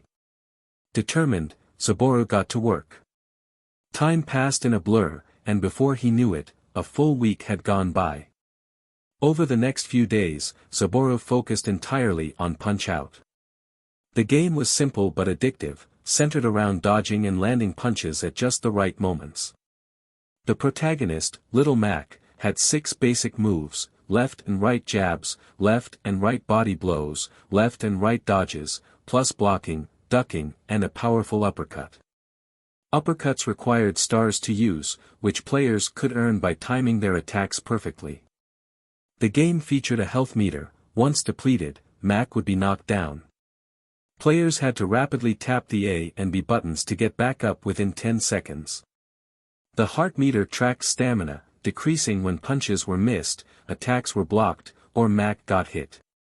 When it hit 0, Mac would turn pink and be unable to attack until he dodged enough enemy punches to regain stamina. The game had 23 matches divided into 4 circuits, each featuring unique opponents. If players lost a match in the World Circuit, they had to restart that match. In other circuits, losing 3 times in a row resulted in a game over. Winning conditions included TKO, knocking the opponent down 3 times in one round, KO, opponent fails to get up after 10 seconds, or a technical decision based on points if time ran out. Zaburo grinned as he added his signature touch, Zaboman as a hidden playable character. Heh. The only way to unlock him will be through a secret cheat code. One of the characters, Doc, will subtly hint at it in his dialogue during a match. If the player pays close attention, they'll notice. Entering the cheat in the menu will cause Little Mac to fall sick and be unable to compete, leading to Zaboman stepping in as a replacement fighter. And Zaboman? He's way deadlier than Mac. Let's see who figures this out first. Developing Hang On. After finishing Punch-Out, Zaburo quickly moved on to Hang On. Unlike Punch-Out, this one was a pure racing game. The goal was simple: ride a superbike across 5 stages without running out of time. Unlike typical racing games, the other bikes weren't competitors. The challenge was simply staying on the road and navigating tight turns at high speeds. Players had to avoid crashes while weaving through traffic, managing acceleration, and leaning into turns to maintain speed. The graphics were more detailed than most existing arcade racers, with smooth animations and fast-paced gameplay. Zaburo added a fun cameo: a black and gray motorcycle would occasionally pass the player, stop at the side, and give them an "OK" gesture and word Zaboman approve before disappearing. It's Zaboman motorcycle. The week flew by in a haze of coding, testing, and sleepless nights. Zaburo worked tirelessly, pushing himself to the limit. His mother scolded him multiple times for staying up too late, but he powered through. By Saturday morning, he had finished and tested both games. Exhausted, Zaburo collapsed into his chair, barely able to keep his eyes open. He stared at the ceiling, feeling the satisfaction of having completed 2 more games in record time. Now, all he had to do was wait for Akechi to arrive. Right on cue, the doorbell rang. Dragging himself to his feet, Zaburo went to open the door. As expected, Akechi was there, but this time, he wasn't alone. Ayumi had come along, and there was another person standing with them. Zaburo blinked, his exhaustion momentarily forgotten. Ha! To be continued. Unexpected guest. Zaburo's black-lidded eyes widened in disbelief. He had expected Akechi and Ayumi to visit, but not this person, their sister, the infamous Asumi Hamazu. Before he could react, Ayumi lunged forward and wrapped him in a tight hug. Ha! Zaburo-chan, long time no see. I can't believe you never tried to contact me secretly, she teased, her hands shamelessly roaming over his body. Asumi-san. Zaburo stammered, trying to pry himself free, his face turning crimson. Ayumi, her face burning with embarrassment, shouted, "Nei-san. You promised not to do this. You swore you'd behave if you came with us." Akechi stood to the side, observing with an awkward expression, unsure whether to intervene. Meanwhile, Asumi simply grinned, finally letting go of Zaburo, but not before playfully ruffling his hair. "Oh. Did I say that? My bad," she mused, feigning innocence. Then, flashing a sly smirk at Ayumi, she added, "You're just jealous, aren't you? If you don't want me to steal your man, you better make him yours quick. Otherwise, I just might, you know." Ayumi grit her teeth in frustration. "Nei-san, stop talking nonsense." Akechi sighed and finally stepped in. "That's enough, Asumi. You're making everyone uncomfortable. You promised to behave, so keep your word." "Nii-sama is as strict as ever," Asumi pouted but ultimately relented, casually strolling around the office. She made her way to Zaburo's refrigerator, grabbed a canned soda without asking, and plopped down into a chair, cracking it open with a satisfied sigh. Zaburo let out a tired exhale and turned to Akechi and Ayumi. Akechi, as stoic as ever, had the faintest trace of discomfort on his face, while Ayumi looked apologetic. "I'm really sorry, Zaburo," she said, bowing her head slightly. She insisted on coming because she was curious about where we were going. She promised to behave, though. I'm a good girl here, Asumi chimed in from her seat, lifting her soda can in a mock toast. Saburo sighed again, rubbing his temple. How can siblings be so similar yet so wildly different, he wondered. Anyway, welcome, you three. Feel free to grab a drink from the fridge, just like Asumi-san over there. Asumi raised her can. This is the best cheap soda for peasants. Nei-san. That's rude. Ayumi scolded, glaring at her older sister. Asumi merely shrugged in response. Saburo decided to ignore the banter and turned to Akechi. So, this week, I made 2 games for you. They're not as advanced as Final Fight, but I think you'll still enjoy them. At the mention of Final Fight, Akechi's eyes lit up. Saburo, who is Zabo-man? Why does he keep appearing in all your games? Ayumi eagerly nodded. Yeah, he's everywhere. Sometimes he's an enemy, sometimes an ally, and sometimes even a boss. When we finished Final Fight with a high score, we were shocked to find a hidden boss even stronger than the final boss, Zabo-man. Saburo grinned proudly. Yeah, I wanted to create a recurring character, something for players to look forward to in every game. Akechi, who had been given his own ZPS last Sunday, suddenly said, Saburo. I want my own character in some of your games too. Saburo frowned slightly. I don't think I can do that, Akechi-san. I don't just insert characters randomly beyond Easter eggs. I'll pay you 2 million yen, Akechi countered without hesitation. Saburo was momentarily stunned but quickly shook his head. Sorry, Akechi-san. I can't do that. My games are my creations, they're precious to me. If I start changing them just for money, then they won't be my games anymore. Akechi pouted slightly but quickly returned to his neutral expression. Fine then. Let's check out the new games. With that, Akechi and Ayumi powered up the ZEPS and started playing Punch-Out. The two quickly became engrossed, enjoying the unique mechanics. Meanwhile, Asumi sipped her soda and watched from the sidelines with mild curiosity. After a while, Akechi switched to Hang On, a colorful motorcycle racing game. Unexpectedly, Asumi's interest was piqued. Whoa! This looks so cool, she exclaimed, her eyes sparkling. Asumi had always loved motorcycles, and her enthusiasm showed. She practically wrestled the controller from Akechi, much to his annoyance, and started playing eagerly. I didn't expect that. Ayumi murmured in surprise. Saburo chuckled. People have different tastes. You can't expect everyone to love or hate the same games, it's all about preference. Ayumi nodded thoughtfully, taking the lesson to heart. Then, she turned to Saburo. Saburo, I've been working on my game. It's about 65% complete now, but I'm stuck. I want enemies to ricochet off walls when hit, but I can't seem to implement it properly. Can you help? Saburo's interest was piqued. Who? Ricocheting, huh? That's a pretty advanced mechanic. But actually, it's similar to jumping mechanics. You just need to tweak it, add a function so that if the enemy is blasted into a wall, they bounce off instead of stopping. It's all about adjusting the hit detection and assigning a proper reaction to it. Ayumi's eyes widened. Why didn't I think of that?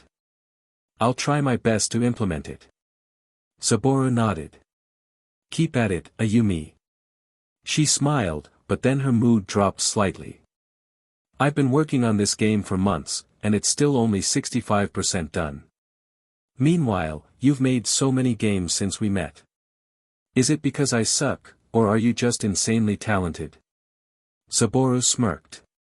To be honest, you're pretty good, Ayumi. But compared to me, I'm just built different. Ayumi laughed. Yeah, maybe. Ha. Meanwhile, Asumi and Akechi continued bickering over the controller, both fully invested in Hang On.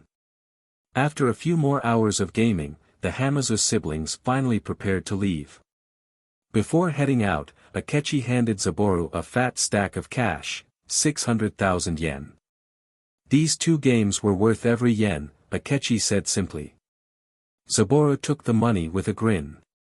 Thanks for your business, Akechi-san.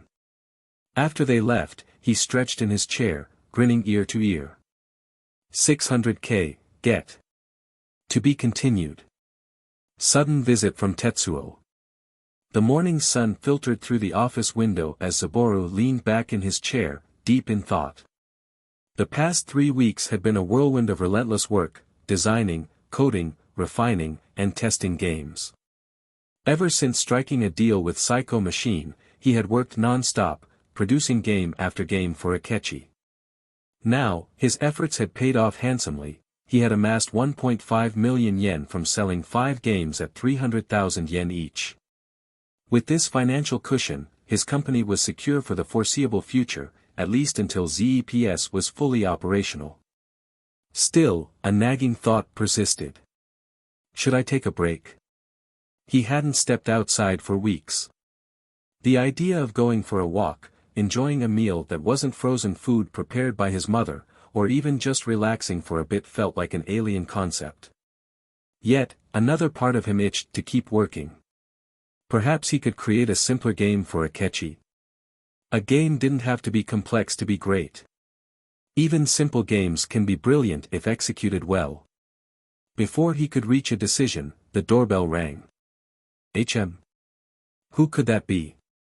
Zaboru muttered as he pushed himself off the chair. When he opened the door, his eyes widened in surprise. Standing before him was none other than Tetsuo Marui, the owner of Psycho Machine. Tetsuo-san. What are you doing here? Zaboru asked, taken aback. Tetsuo grinned. Oh, hey. I stopped by your house looking for you, and Zenichi told me you work here now. Pretty impressive, kid. You have your own office already, huh? He let out a hearty laugh. Not bad at all. Zaboru scratched the back of his head, feeling a mix of pride and embarrassment. Well, I wouldn't call it much of an office yet. I don't even have a finished product, just some prototypes. But come in, let's talk inside. Tetsuo nodded. Pardon the intrusion. Once inside, Zaboru handed Tetsuo a cold drink and took a seat across from him. Sorry about the mess, he said sheepishly. I've been so busy I barely have time to clean. Tetsuo waved it off with a chuckle. This mess just proves how hard you've been working. It's a good kind of mess. Zaboru smiled at the unexpected compliment. So, what brings you here, Tetsuo-san? Tetsuo took a sip of his drink before answering. I wanted to update you on the ZEPS production. The machine itself will be ready for mass production in 2 weeks. The cartridges, however, are still in early development. That's actually why I came. I have a question about their design. Zaboru raised an eyebrow. A question? Yeah, Tetsuo nodded. Why did you make the cartridges so big? We could cut costs if they were just slightly larger than the internal components. Right now, the inside only takes up about a quarter of the actual case size. Isn't that just wasted space? Zaboru smirked, pleased that Tetsuo had noticed the design choice. He had deliberately made the cartridges larger, mimicking the evolution of game cartridge design from his past life. When Nintendo first released the Famicom in Japan, its cartridges were small, matching the size of the internal components. However, when they released the NES in the United States, they redesigned the cartridges to be much larger, giving the system a look similar to VHS players, which appealed more to consumers. The larger cartridges also provided more space for cover art and allowed for future hardware expansions. With confidence, Zaboru explained, "You're right, Tetsuo-san. The cartridges are bigger than necessary, but there's a reason for that. First, a larger case means bigger, more detailed cover art, making them more aesthetically pleasing and noticeable in stores. Second, the size makes them easier to display and organize in retail settings. And third, this is the most important reason, it gives developers room to expand the internal components if needed. This allows for potential hardware advancements without requiring a complete redesign. Tetsuo listened intently, nodding as Saburo laid out his reasoning. Wow! You really think ahead, don't you? He said, clearly impressed. I expected the first two reasons, but I didn't even consider the third one. That's actually a really smart move. Saburo grinned. Glad you think so. I put a lot of thought into every aspect of the console. Tetsuo chuckled. Alright, I'll trust your judgment on this one. No more complaints from me. Anyway, that was my main concern. I just wanted to check in personally. He finished his drink and stood up. I won't take up any more of your time, I want to spend the rest of the day with my wife and kids. Saburo nodded and stood up as well. I appreciate the visit, Tetsuo-san. Let me walk you out. As they reached the entrance, Tetsuo waved as he climbed into his car. See you in 2 weeks, Saburo. Saburo grinned. Yeah. See you, Tetsuo-san. With that, Tetsuo drove off, leaving Saburo alone once more. Now that the meeting was over, Saburo leaned against the doorframe, contemplating his next move. Should I make another game for Akechi-san? He wondered. Or should I finally take a break? Then another idea struck him. I could visit Ayumi and check on her game's progress. I am kind of curious about what she's been working on. She's practically my disciple, after all. He. But there was one problem, visiting the Hamazu household uninvited could be a disaster. However, he did have Ayumi's home phone number, which she had specifically told him was for her private line. The last time he called, she had answered immediately. Maybe I should just call her instead. His stomach rumbled, interrupting his thoughts. He glanced at the clock. It was just past noon. All right, he decided. Lunch first, then I'll decide what to do. For the first time in weeks, Saburo stepped outside, eager to enjoy a meal that wasn't homemade frozen food. While his mother's cooking was great, he craved something different, something new. And with that, he walked off into the bustling streets, ready to embrace whatever came next. To be continued. After spending weeks buried in work, Saburo finally decided to take a break. He stepped out of his office, stretching his arms as he breathed in the fresh, crisp air of the city. It had been far too long since he had taken a proper walk outside. As he strolled through the neighborhood, he found himself craving something delicious, something different from the frozen meals from his mom he had been reheating at office, although his mom cook are tasty but when you always eat from frozen to heat up it's kind of let down. That was when he spotted it. A small, dimly lit ramen shop tucked away in a back alley. The wooden sign above the entrance read, Chogai Ramen. Saburo's lips curled into a grin. A hidden gem, huh, he thought. In Japan, everyone knew that these hole-in-the-wall ramen shops often held the best-kept culinary secrets. His stomach growled in anticipation as he stepped inside. The shop was compact but cozy, the air thick with the savory aroma of simmering broth and freshly cooked noodles. Behind the counter, an old man stood alongside a younger assistant, both working in sync to serve their hungry customers. The place was bustling, with most of the seats already taken, but Saburo managed to find a spot at the counter. "Welcome, young man," the owner greeted him warmly. Saburo nodded and took his seat. "Aji-san, what's the best ramen you have?" The owner grinned, puffing his chest proudly. "That would be our Chogai special." Saburo chuckled. "All right then, I'll take one of those. Oh, and a cold tea too, if you have it." "Coming right up." The old man nodded before turning to prepare the order. As he waited, Saburo observed the other patrons. Some were chatting happily with friends, while others, like him, were simply enjoying their meal in peaceful solitude. It was a nostalgic sight. Maybe eating outside by myself once in a while isn't so bad, he mused. In just 5 minutes, his order was ready. The steaming bowl of ramen was placed in front of him, and his eyes widened at the sight. The golden yellow chicken broth shimmered with oil, rich and inviting. Nestled within the broth were slices of tender beef, a halved soft-boiled egg, fresh green onions, a piece of nori, and even a single, delicately fried prawn. Beef and prawn in ramen. That's new, he thought, intrigued. Taking his chopsticks, he picked up a portion of the noodles and slurped them up. The flavors exploded in his mouth, savory, slightly sweet and deeply comforting. He quickly devoured the rest, savoring every bite, until the bowl was empty. Satisfied, he placed the money, 700 yen, on the counter and stood up. That was amazing, Aji-san. I'll definitely be coming back. The owner nodded with a proud smile. Thanks for your patronage, young man. Leaving the shop, Saburo took a deep breath, enjoying the fresh afternoon air. The streets were calmer than usual, it was Sunday, after all. Families strolled together, children laughed, and the lack of heavy traffic made the city feel almost peaceful. He sat down on a nearby bench, stretching his legs as he gazed at the sky. Man, 1991 sure is nice.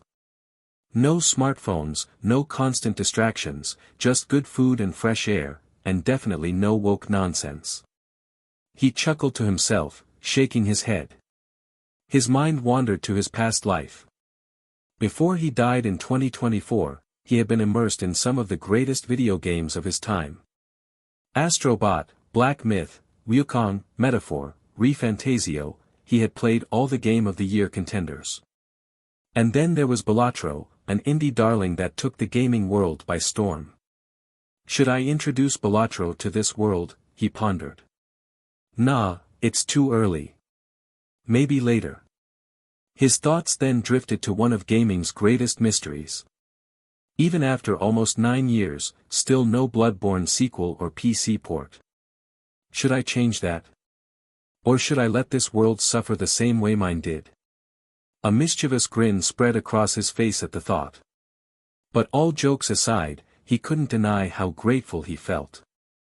Getting a second chance at life, reuniting with his parents, being young again, and chasing his dreams, it was like a wish come true. I hope this isn't just a dream. With a deep sigh, he stood up, dusting himself off. Alright, time to head back and call Ayumi. Back at his office, Saburo picked up the phone and dialed Ayumi's number. After a few rings, her familiar voice answered, "Hello. Who's this?" "Hey, Ayumi, it's me, Saburo." She chuckled. "Oh, hey, Saburo. How are you? Still working non-stop?" "Not today. I decided to take a little break. That's actually why I called. I wanted to check out your progress. Mind if I come over and supervise my disciples' work?" He teased. Ayumi laughed. "Your disciple, huh? I guess that's fair, I've learned a lot from you. And sure, you can come over. My dad and grandpa aren't around, just my mom. I'll send Junju to pick you up." Saburo paused. "Wait, so that means we'll be alone in your room?" Ayumi chuckled again. "Relax, Saburo. I have my own game development room now, just like how you used to work in your garage for ZAS." Letting out a relieved sigh, he smiled. "Sheesh, alright, I'll wait for Junju then." After hanging up, he leaned back in his chair, stretching his arms. "Looks like I'll finally get to see how much Ayumi has improved. This should be interesting." And with that, he waited for Junju, Ayumi's trusted driver, to arrive. To be continued. Ayumi's game, Karate Bunny. After waiting for about 25 minutes, Junju finally arrived at Saburo's office. Saburo had already expected him. "Oh, hello, Junju-san. Long time no see," Saburo greeted with a smile. Junju returned the gesture, bowing slightly. "Hello, Saburo. Let's go. Ayumi-sama has been eagerly waiting for your arrival." He grinned knowingly. Saburo nodded and stepped into the passenger seat of the car. As they drove, Junju couldn't help but tease him. So, Saburo, how far have you gotten with Ayumi-sama? Have you confessed yet? Saburo groaned. Junju-san, I'm just Ayumi's friend. We share the same hobbies, there's nothing romantic between us. Junju laughed. Ho ho ho, that's what teenagers always say at first. Saburo scratched his head awkwardly, trying to steer the conversation elsewhere. But Junju's tone became a little more serious. Thanks to you, Saburo, Ayumi-sama has been much happier these days. This project of hers, making a new game, has definitely helped distract her from her troubles. She's really changed. As her driver, I sincerely thank you. Saburo felt a little uneasy being thanked like that but smiled nonetheless. Well, you're welcome, I guess. I really do think Ayumi has the potential to be a great game developer one day. Not wanting to pry into what those troubles might be, Saburo let the conversation rest. Being the daughter of a Yakuza family, she probably had more problems than he could even imagine. It wasn't his place to dig into them. Before long, they arrived at the Hamazu family headquarters. Junju led Saburo to Ayumi's workshop, and once they stepped inside, Saburo was taken aback. The place was incredibly well equipped. High-end PCs, scattered components, and even a ZEPS console hooked up to a large television for testing. It was a full-fledged development studio. Noticing them enter, Ayumi smiled and set down what she was working on. Thank you, Junju-san. And welcome, Saburo. What do you think? Not too shabby, right? Saburo scanned the room, barely believing what he was seeing. Not too shabby is an understatement. This place is decked out. It makes my office look like a garage by comparison. Ayumi chuckled, clearly pleased with his reaction. Junju excused himself, leaving the two alone. Ayumi quickly grabbed Saburo's arm and pulled him toward her workstation. Come here, Saburo. The game is almost done, about 70% complete. The soundtrack, sound effects, and mechanics are in place. The only major thing left is the ricochet system I mentioned, and then it's just about building the stages. Saburo looked at the screen as the game loaded. The title appeared, Karate Bunny, with a cartoonish bunny wearing a karate gi front and center. Saburo barely held back a laugh. Pfft, Karate Bunny. It has a certain funny but cool charm, but don't you think the title could use some work? Ayumi pouted. What? Karate Bunny is a great name. It perfectly describes the character. Saburo smirked. Fair point. What's the bunny's name? Ayumi perked up. His name is Bunty.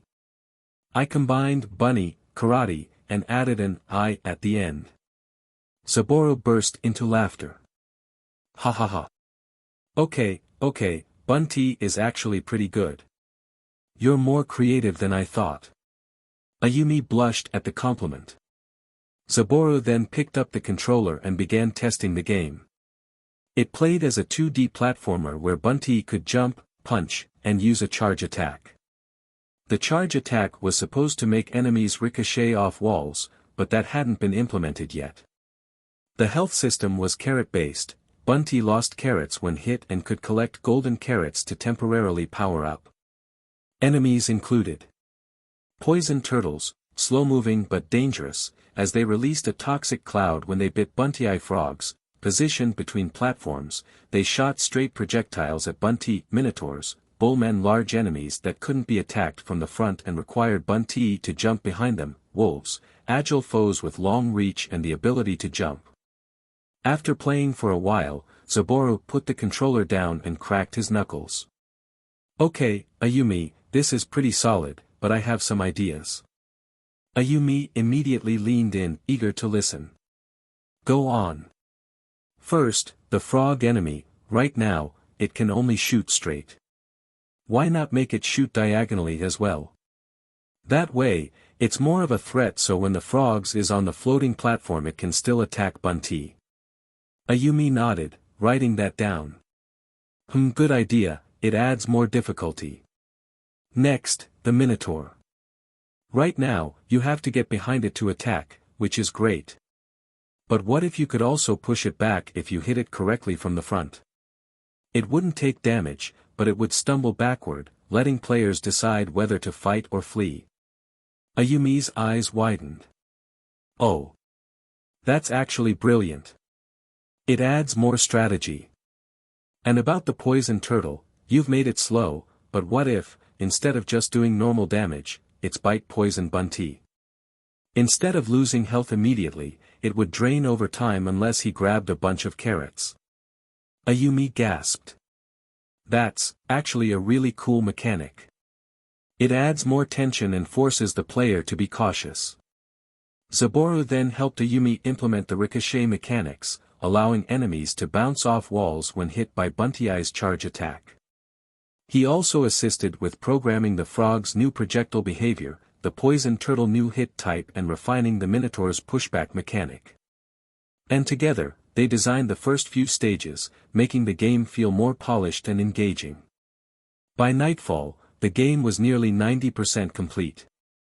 Ayumi leaned back in her chair, staring at the screen in awe. Wow, Saboru. I can't believe how much better it looks now. Your coding skills are seriously something else. It's like you already know what to do before you even start typing. It's amazing. Saboru grinned smugly. What can I say? I'm built different. Then he glanced at the clock. Anyway, Ayumi, I should head back now. Your game is practically finished, just needs some polish. Also, when ZEPS launches, I'll introduce a verification system that only allows official games to run on it. I'll let you know what you need to do so Karate Bunny passes. Ayumi nodded. Got it. Thanks, Saboru. And, really, thanks for everything today. No problem. Helping make games is always fun. Junju returned to drive Saboru back. Once home, Saboru cleaned his office, locked up, and went back home with his bike. Another day is over. Sage readiness. After helping Ayumi and returning home, Saboru enjoyed a home-cooked meal made by his mother before collapsing into bed, exhausted from the long but fulfilling day. Sleep came quickly, and when morning arrived, he wasted no time heading back to his office, fully aware of the pressing matters awaiting him. Sitting back in his chair, he let out a deep sigh. Just 2 weeks left before the ZEPS is ready. Once it launches, I can officially establish Sage as a full-fledged company. Dad already hired a lawyer to handle the patents, trademarks, and all the legal formalities. Everything needs to be airtight, there's too much at stake. Zaboru knew that securing patents for both his console and games was crucial. The process of obtaining intellectual property rights wasn't something he had first-hand experience with, but he understood the basics. Patent filing, his lawyer would need to submit a patent application detailing the unique aspects of ZEPS hardware and software. This included its architecture, custom cartridges, and proprietary verification system. Trademark registration. To protect the Sage brand, his lawyer would file for trademarks on the console's name, logo, and any distinct visual elements. Copyright protection. His games needed copyright registration to ensure legal ownership of code, music, and story elements. Utility patents. If Saboru developed a unique method or technology within the ZEPS, such as the security verification system, that could be separately patented to prevent unauthorized replication. International protection. Since gaming had a global market, his lawyer might also recommend filing patents and trademarks internationally, at least in key regions like the US and Europe. At least this can be done in future. Letting out another sigh, Saboru leaned forward on his desk. Patents will be secured as soon as Sage is fully established, but I need to prepare for the next big challenge, finding employees. He grabbed a notebook and jotted down the key personnel he needed. Assembly workers, people who could put together the ZEPS consoles and cartridges efficiently. Software engineers, developers proficient in programming who could assist in maintaining and optimizing Zega's game engine and operating system. Hardware technicians, experts in electronics who could help troubleshoot and refine the console's components. Finance team, accountants or financial experts to help manage budgets, track expenses, and ensure profitability. Marketing and PR, a team dedicated to advertising Zege and its games, securing partnerships, and building hype for the console's release. Is my money even enough for all this? He wondered. The funding from Akechi-san was substantial, but hiring and operating costs could drain it quickly. He needed to be strategic, possibly starting small and scaling as the company grew. If necessary, he might have to develop more games for Akechi to generate additional revenue. As he pondered his next move, Saburo recalled his conversation with his father. If you want to make this work, you need to think like a businessman, not just a game developer, his father had told him. Don't let passion blind you to financial realities. That was easier said than done, but Saburo understood the logic behind it. He needed to balance creativity with sustainability. After all, what good was an innovative console if there was no long-term plan to keep it afloat? Sigh, one step at a time, he muttered to himself, running his fingers through his hair.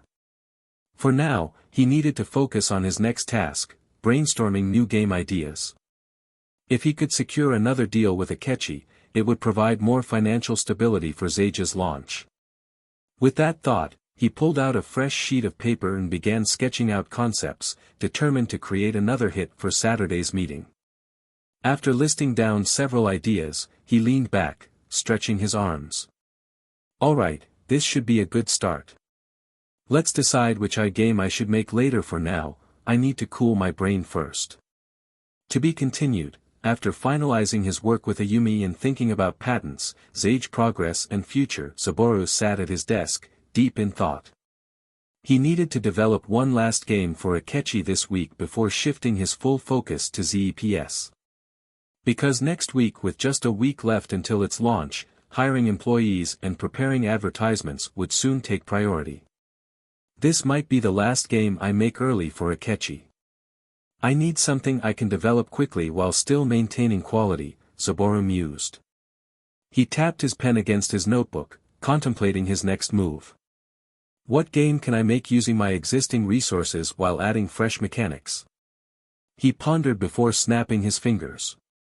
The original Metal Gear is a perfect candidate. With a few new design elements and mechanics, I can finish it in 6 days. A couple of all-nighters should do the trick. Grinning, he immediately set to work. 6 grueling days passed, with Saburo fully immersed in developing the game. He refined its mechanics, enhanced level design, and introduced new characters. Despite pushing himself with little sleep, he felt a surge of satisfaction as he saw the project come to life. His passion and dedication were paying off as the game started to take shape beyond his initial vision. At its core, Metal Gear was a stealth action game designed to challenge players with strategic infiltration. The player controlled a military operative codenamed Solid Snake, whose objective was to sneak into the enemy base without being detected. The gameplay revolved around evasion, requiring players to avoid patrolling guards and security measures. If Snake was spotted, the game would enter alert mode, forcing the player to escape or engage in combat. There were 2 levels of alert.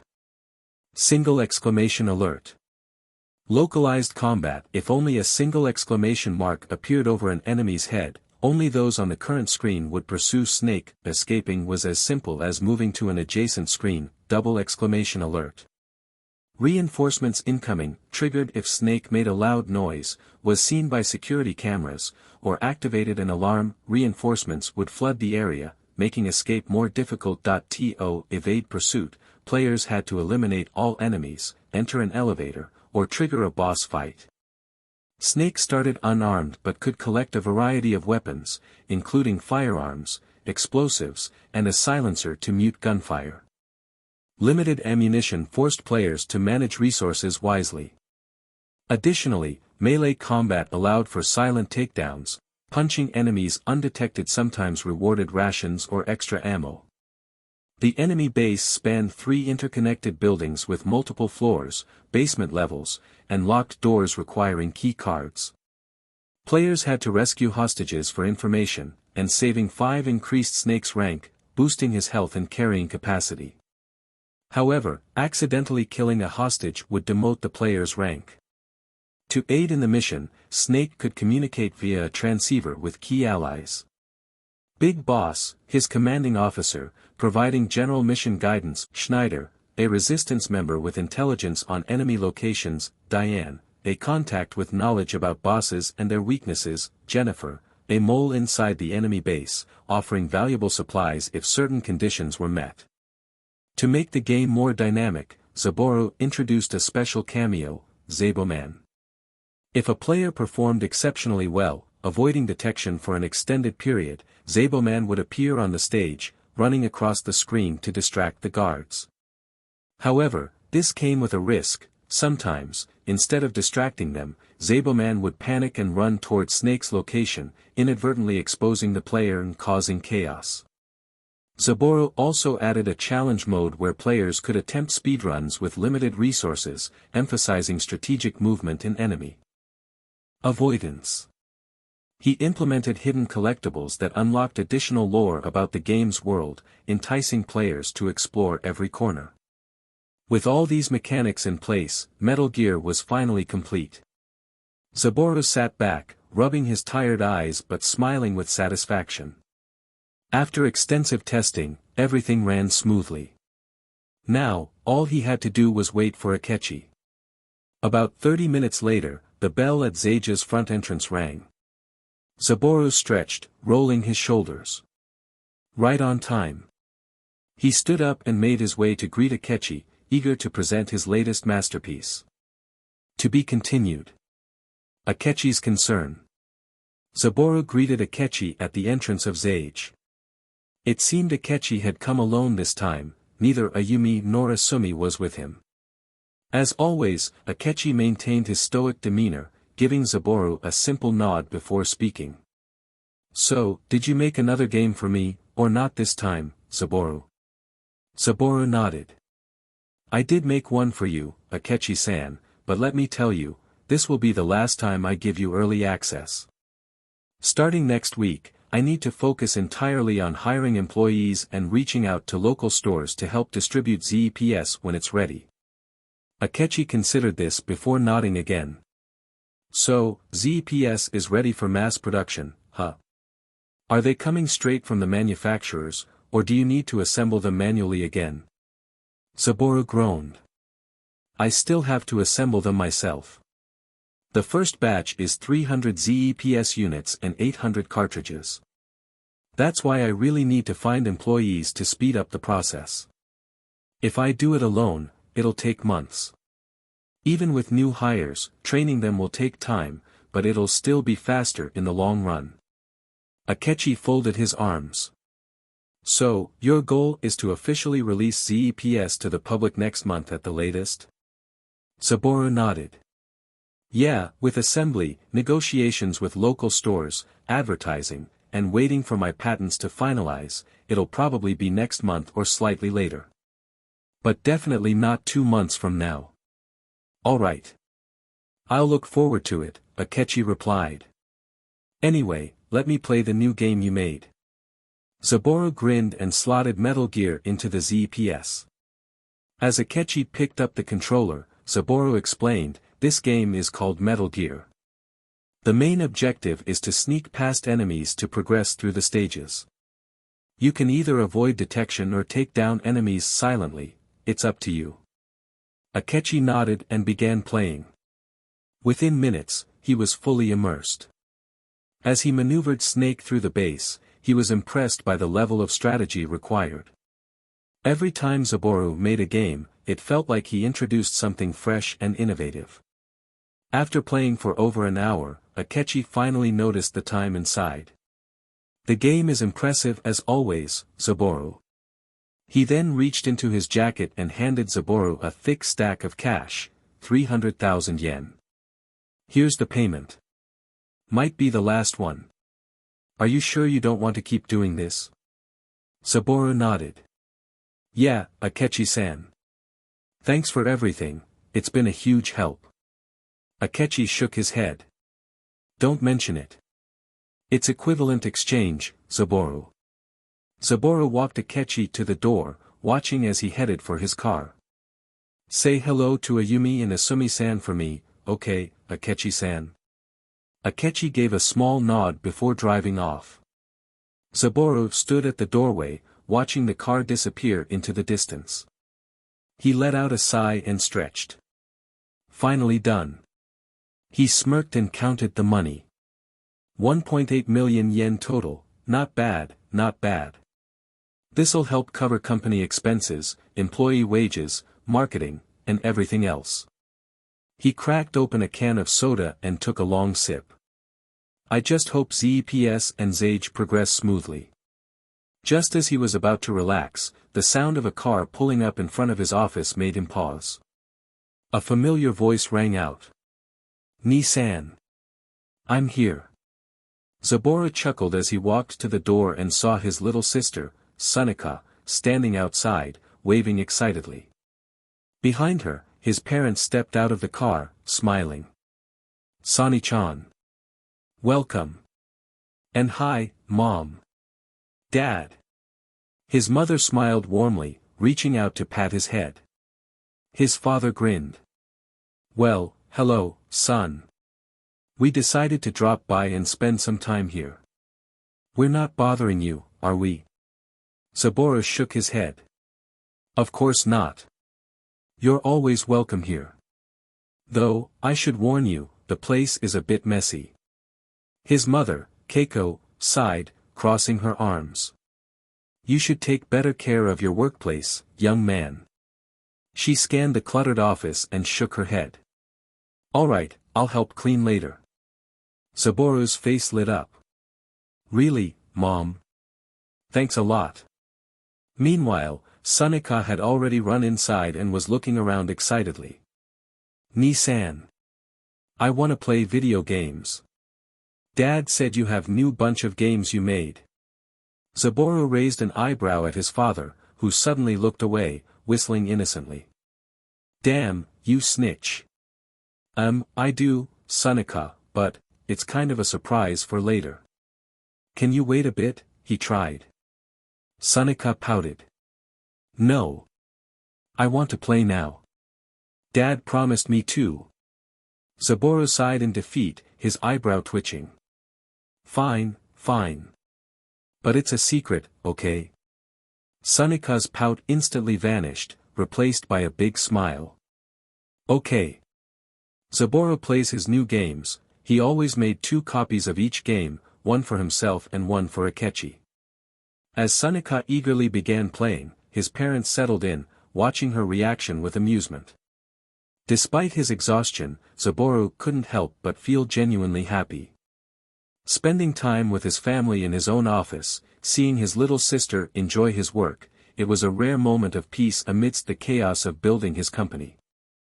As Sunika continued playing, she's currently playing Excitebike. After trying a couple of games earlier, she gasped excitedly.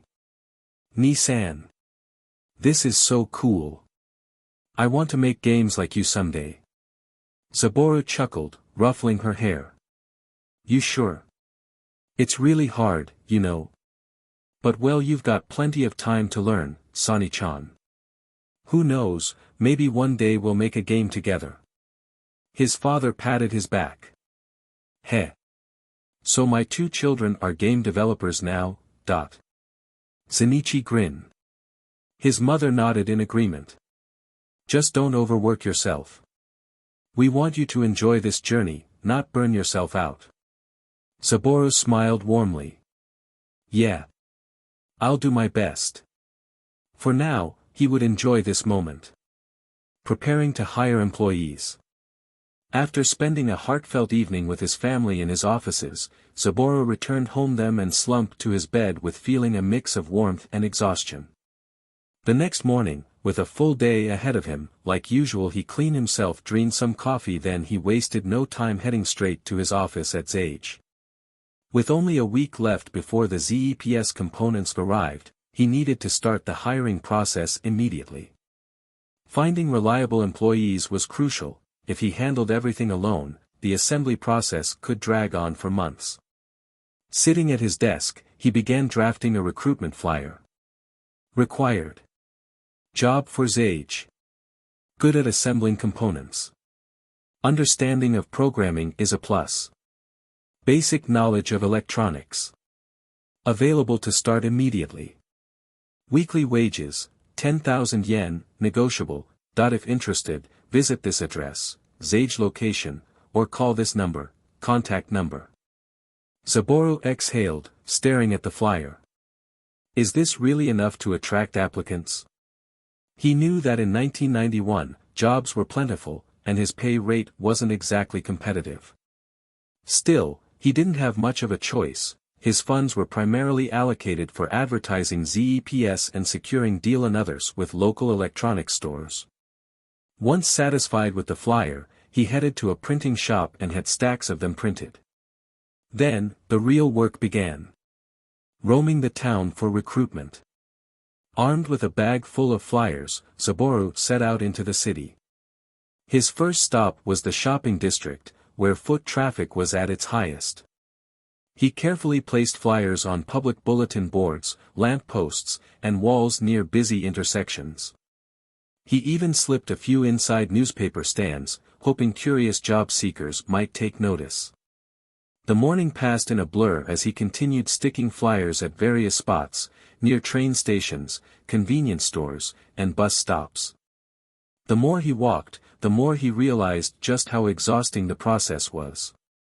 He hadn't even had a proper lunch, only grabbing a quick sandwich from a supermarket between stops.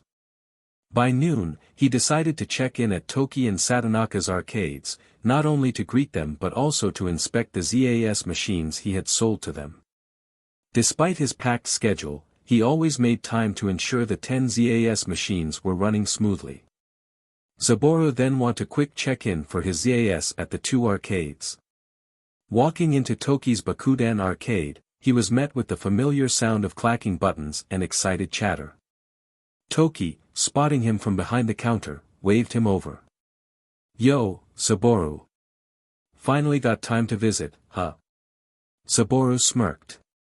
"Yeah, been crazy busy." Toki-san just wanted to check on the ZAS machines. "They're doing great," Toki said, gesturing toward the row of machines. "Still a hit, but the players keep asking for new games. Any chance you got something cooking?" Saburo shook his head. "Not right now. I've got way too much on my plate with ZPS." Toki sighed but nodded in understanding. "Alright, but when you're free, think about it. People love the ZAS." After leaving flyers in Toki's arcade, he made his way to Satonaka's place Dreamcatcher.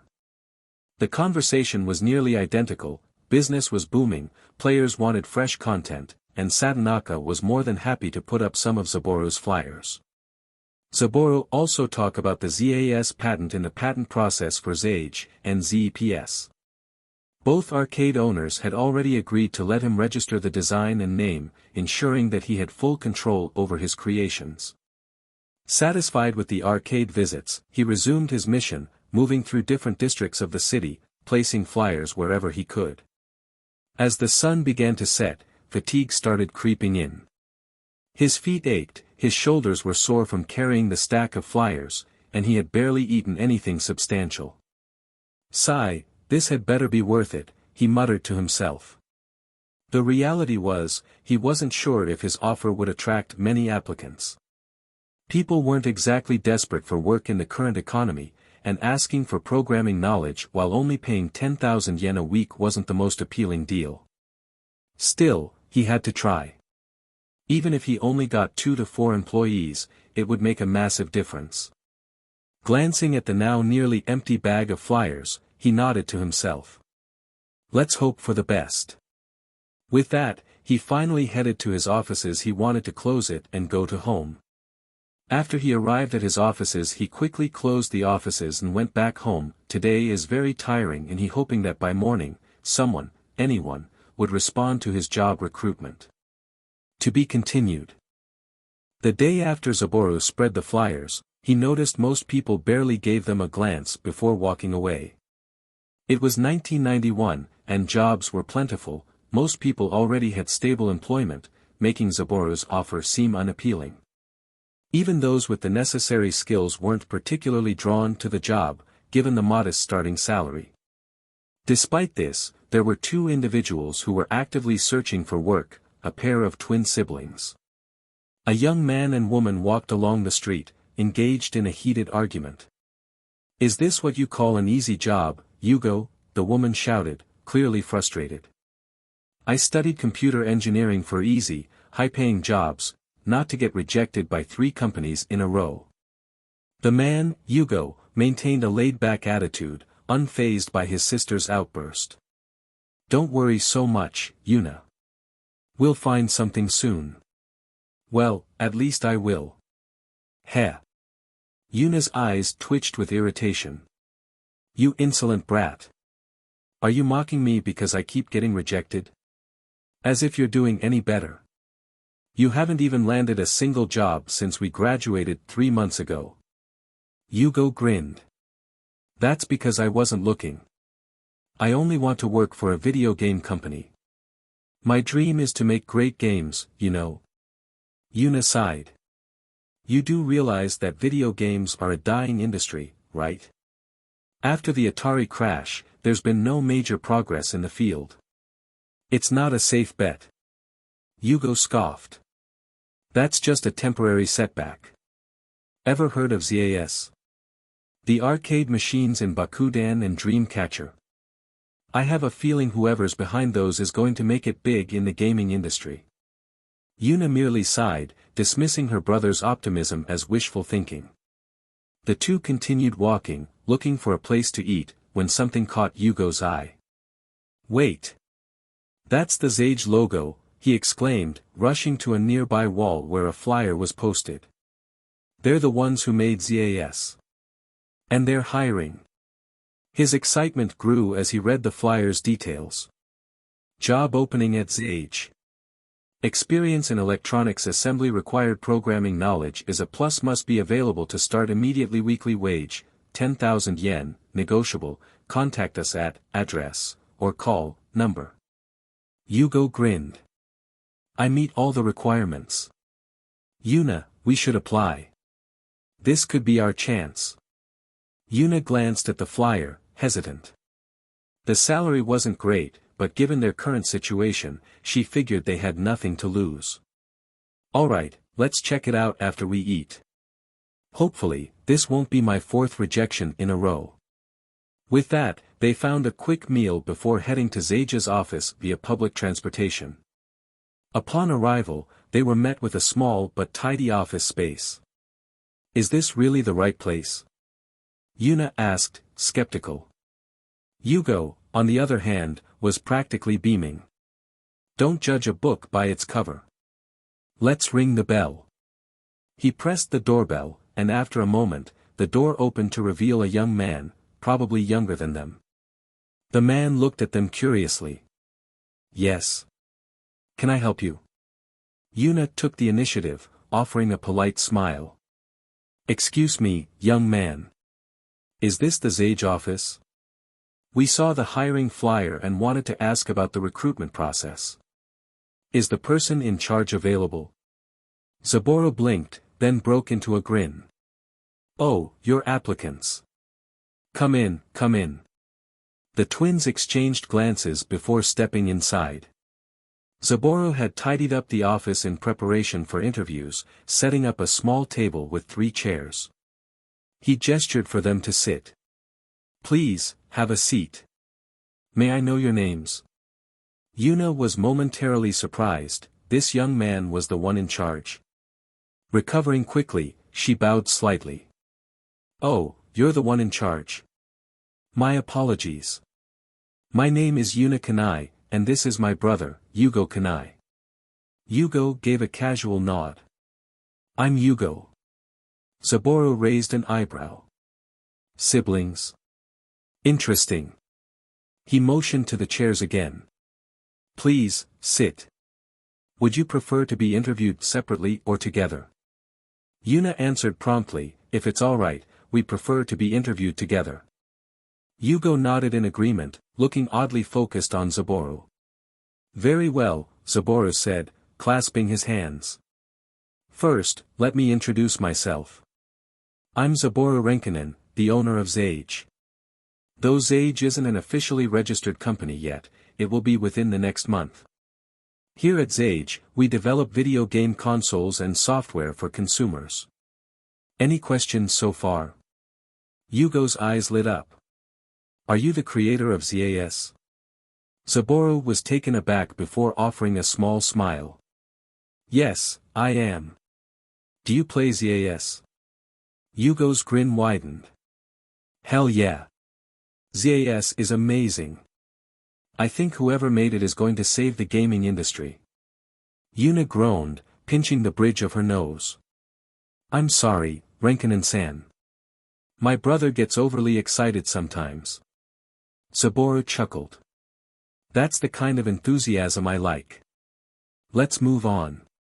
Do you have experience assembling electronics? Both twins nodded, explaining that they had built televisions and video players during college projects. Good, Saburo said. Do you know programming? Yugo nodded eagerly. Yes, I do. Yuna hesitated. I'm not as skilled as him, but I know the basics. Saburo nodded in approval. So far, so good. Now, does the salary meet your expectations? Yugo was about to say, goo, when Yuna swiftly pinched his thigh. Ow. She smiled politely. If we start working here, what exactly would our responsibilities be? Saburo smirked and began explaining. Their primary task would be assembling game consoles and cartridges. Occasionally, they'd assist with game development. The 10,000 yen weekly salary was a starting rate, with room for increases once Sage became an official company. Benefits and better wages would follow as the business grew. Hearing that, Yugo pumped his fist. I'm in. I can start right now. Yuna took a moment to think. The workload wasn't unreasonable, and if the company succeeded, the salary would improve. Alright, I'm in too. But can we start tomorrow? Saburo smiled. Absolutely. I'll prepare short-term contracts for you both. We'll begin tomorrow. They shook hands, sealing the deal. As the twins left, Saburo slumped back in his chair, exhaling deeply.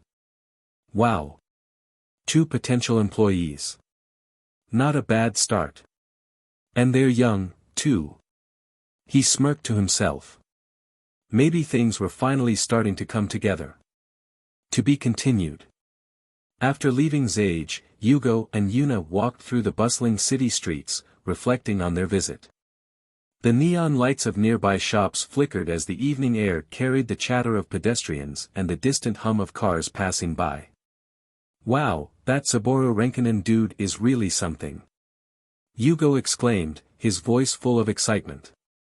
He already has a gaming company, and he's younger than us. Can you believe that, Yuna? Yuna nodded but remained skeptical. It is impressive, but being that young and running a company could mean one of 2 things, either his parents are loaded, or he's just incredibly smart. I really hope it's the latter. Though, to be honest, youth often means a lack of experience. That's what worries me. Yugo waved off her concerns with a grin. You're overthinking it. We'll be fine. I mean, he created ZAS. And believe me, my gut is never wrong. Yuna sighed, rubbing her temple. I can't believe I'm letting my fate be decided by your gut instinct. But fine, let's hope you're right. The 2 hurried home, eager to prepare for their first official day at Zage the next morning. Yugo immediately began researching additional electronic assembly techniques, while Yuna meticulously organized her notes on programming and component structures. Meanwhile, back at Zage, Saburo sat at his desk, drafting employment contracts for his new hires. He wanted to keep things straightforward and fair while ensuring the company's interests were protected. After hours of refining the details, he finalized the contract. Employees will receive a starting salary of 10,000 yen per week, subject to adjustment in the future. Employees must complete their assigned tasks efficiently and with precision. Employees are prohibited from disclosing company secrets, including proprietary component designs and software structures. Employees will work 5 days a week, with flexibility depending on workload and deadlines. Overtime pay will be provided for any extra hours worked, calculated at a fair rate. Employees will have opportunities for skill advancement and potential promotions within the company as it grows. Saburo leaned back in his chair, satisfied with the structure. Alright, this should do it. If they agree, I can start training them right away on assembling ZEPS and game cartridges. Finally, some real progress. The following morning, Yugo and Yuna arrived at Zage on time, both looking eager yet slightly nervous. The small office space seemed humble but well organized. Saburo greeted them at the door, ushering them inside. "Welcome back," he said. "I've prepared your contracts. Take your time reading them, and if everything looks good, you can sign right away." The twins nodded and carefully examined the contracts, ensuring that everything was clear and fair. Yugo's eyes skimmed through the pages quickly, while Yuna took her time, double-checking the clauses. After a few minutes, they exchanged glances and nodded in agreement. "The contract looks good, Renkanen-san," Yuna said. "Where do we sign?" Saburo pointed to the designated signature lines, and both siblings signed their names. "Congratulations," Saburo said with a grin as he shook their hands. "You two are now officially the first employees of Zage." Yugo grinned widely, while Yuna smiled with a mixture of relief and excitement. "Alright, let's get started," Saburo said, leading them to the workspace. He had already set up pre-assembled ZEPS units, leaving only the final component integration and casing to be completed. "I'll walk you through the assembly process step by step. This is where all the parts come together to form a functioning console. First, we attach the motherboard to the main frame, making sure the connectors align properly." Yugo watched closely, his eyes sparkling with curiosity. "Whoa! This is awesome. What kind of processor does this use? And how did you design the circuit board layout?" Saburo chuckled. "One question at a time, Yugo. I'll explain everything, but let's focus on assembly first." As Saburo continued to guide them, Yuna followed the instructions carefully, taking note of every detail. She focused on precision and technique, ensuring that each component was securely in place. Yugo, on the other hand, kept bombarding Saburo with enthusiastic questions about the technology behind ZEPS, clearly fascinated by the engineering side of things. "Man, I can already tell this is going to be a great job," Yugo said, still grinning. Yuna smirked.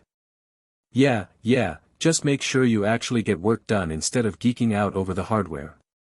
Saburo laughed. "It's good to be curious, but don't worry, I'll make sure you both stay on track." After an hour of guided assembly, Saburo decided to test their skills. He handed them a fresh set of components and asked them to assemble a ZEPS unit from scratch while he observed. Yugo eagerly grabbed the motherboard, examining it with fascination before carefully placing it in the correct position. Yuna, with her methodical approach, ensured all the screws were properly tightened and the connection secure. When they finally finished, Saburo powered on the console. The startup screen appeared flawlessly. "Not bad at all," Saburo said, nodding in approval. "You two catch on quickly. Keep up this pace, and soon you'll be assembling these in your sleep." The twins exchanged triumphant looks. "Alright, take a short break, and then we'll move on to assembling the game cartridges," Saburo instructed. As the day continued, the twins grew more comfortable with the assembly process, marking the beginning of their journey with Zage. With his first employees officially on board, Saburo felt a sense of accomplishment. This was just the start of something big. To be continued. After Saburo taught the twins how to assemble ZEPS, Yugo was the first to chime in, his excitement barely contained. Saburo decided to let them experience the console firsthand. As Yuna picked up the controller, she couldn't help but be impressed by the system's quality. This is really refined for a home console, she admitted. Though she wasn't much of a gamer, she had to admit it was a sleek and well-made machine. I can see why people might be interested in this. Meanwhile, Yugo was practically vibrating with enthusiasm. He gripped the controller like it was a sacred artifact and turned to Saburo with wide, shining eyes. "Boss-sama. Please teach me how to make these games. Let me be your humble disciple." Yuna's face turned red with embarrassment as she smacked the back of his head. "I'm sorry, Renkanen-san. He's a little quirky. Please don't be mad at him." Saburo simply chuckled, observing the dynamic between the twins. They balance each other out pretty well. One's overexcited, the other's level-headed. Could be useful for teamwork. Don't worry, Miss Kanai, I don't mind at all. Actually, we have about 5 days before the ZEPS officially launches, including the weekend. If you two are interested, I could teach you how to develop games during that time. Are you in? Before Saburo could even finish his sentence, Yugo threw his hands in the air. Oof. Yeah. I'm in, boss-sama. Yuna sighed, already feeling the headache creeping in. Absolutely, Renkanen-san. It's part of our contract, after all. Saburo grinned and rolled up his sleeves. Alright then, let's begin. The next few hours were intense. Saburo started by explaining the fundamentals of game development, using assembly language to write code directly for the ZEPS hardware. He broke down the process step by step. First, we define how the game reads player input. We need to tell the console how to recognize button presses and translate them into movement on screen. Since this is assembly language, we're working at a much lower level than modern programming languages. Every command we write here is executed directly by the processor. He typed a few lines of code on his custom development PC, and within moments, the screen displayed a simple character sprite moving in response to keystrokes. Yugo gasped like he'd just witnessed a miracle. Whoa! That's insane! Yugo leaned closer. So, you're literally telling the machine what to do step by step. No fancy shortcuts. Saburo nodded. Exactly. Unlike newer programming languages that do a lot of work for you, assembly gives you full control over the hardware. That's why optimization is so important. Next, he introduced them to sprite design. He opened a pixel art tool on his PC and began drawing a simple character. Graphics for consoles like ZEPS are based on tile-based sprites. Each character, enemy, and background element is made of tiny squares, and we arrange them to create visuals. Yuna, though not particularly interested in games, found the design process oddly fascinating. So every image we see in a game is built from tiny individual blocks? Exactly, Saburo confirmed. And every frame of animation is a new arrangement of these blocks. As he explained, he loaded a small animation of a character jumping, showing how each frame was made from separate sprite tiles. This is how animations work, he continued. By swapping out images quickly, it creates the illusion of movement. As for the music, let's talk about that later. For now this is enough, and you can ask me anything now, Saburo smiled to the twins. Yugo was practically bouncing in his chair. Boss-sama. If I keep working here, can I make my own games? Also please call me Yugo. Saburo grinned. Of course, Yugo. Not only will I let you, I'll even help you. Yugo's face lit up, his excitement reaching new heights. Meanwhile, Yuna, though pleased to see her brother happy, had a lingering concern. She didn't want him to idolize Saburo too much, putting someone on a pedestal could lead to trouble. After a moment, she turned to Saburo with curiosity. "Renkanen-san, if I may ask, how did you build a company at such a young age? Did you get funding from your parents, or did you start this on your own?" Saburo smirked. "You can just call me Saburo or boss, Yuna. Renkanen-san is a bit of a mouthful, isn't it?" Yuna smiled. "Alright, boss. So, what's the story?" Saburo leaned back in his chair. "Well, I did get some initial money from my dad, but most of it, I earned myself. I started by selling my own creations, like ZAS. I also have some similar to investor. I worked hard, and now I want to reinvest everything back into the company, though the ZAGE not yet official yet, but it will be in not long. As for my family, though we don't need worry about food and we can afford slight luxury, but my family isn't so rich, there's no way they could have funded a company like this. That's why I had to make it happen on my own." Yuna nodded thoughtfully. "That's actually really impressive." Yugo, on the other hand, was starstruck. "Whoa! Boss Sama, you're the real deal. A self-made genius. How old are you, anyway?" Saburo smirked. "Well, I'm 17 right now. I'll be 18 in a couple of months." The twins froze. "What?" they shouted in unison. To be continued. Yugo and Yuna's eyes nearly popped out of their sockets. "Boss Sama, you're just 17 years old. Shouldn't you still be in high school?" Yugo exclaimed. Yuna, still in shock, added, "Did you apply for early graduation?" Saburo scratched his head, slightly embarrassed. "Yeah, something like that." Yuna let out a deep sigh before giving him an impressed smile. "I can't believe my boss is younger than me, but still, you're really something, boss." Yugo grinned widely and nodded enthusiastically. "Yeah. You're seriously cool, boss Sama."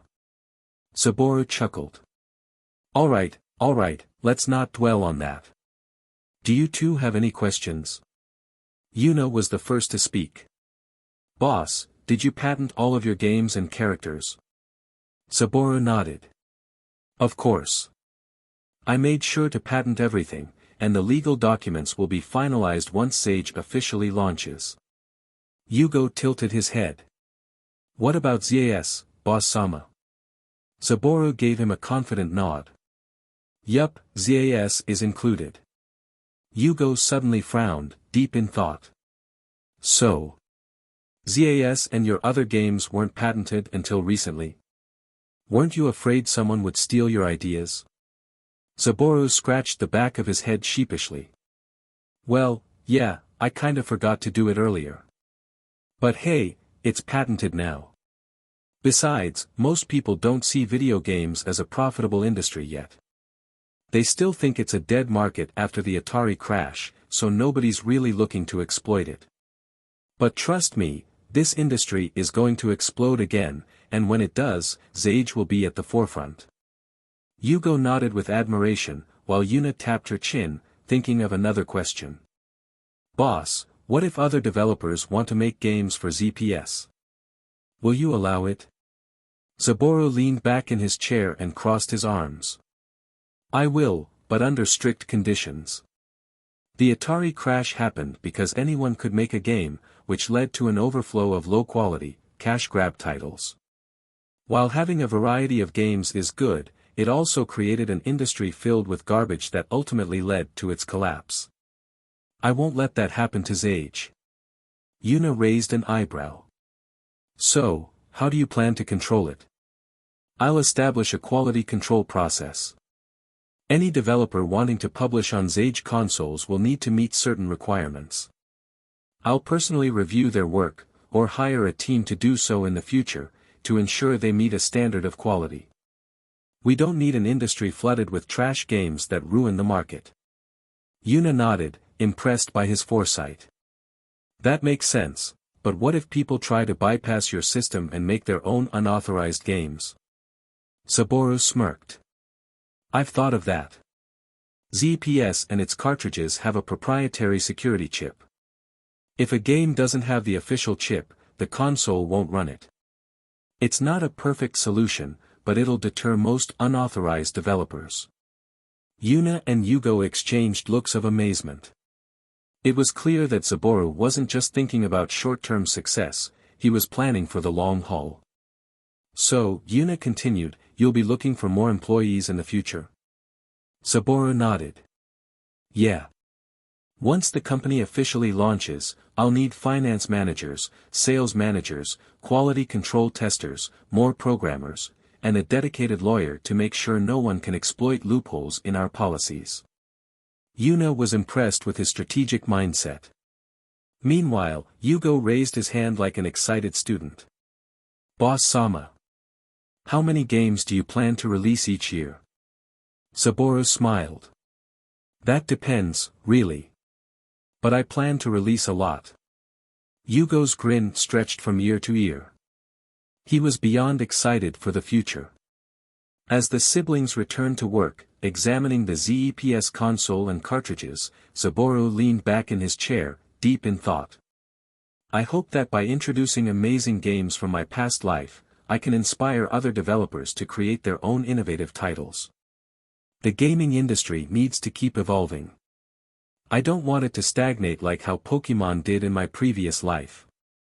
Saburo's mind wandered back to how Nintendo and Game Freak handled Pokémon. The early games were fantastic, and the franchise was a massive success. But as time went on, the games became mediocre, barely innovating, yet still selling millions due to brand loyalty.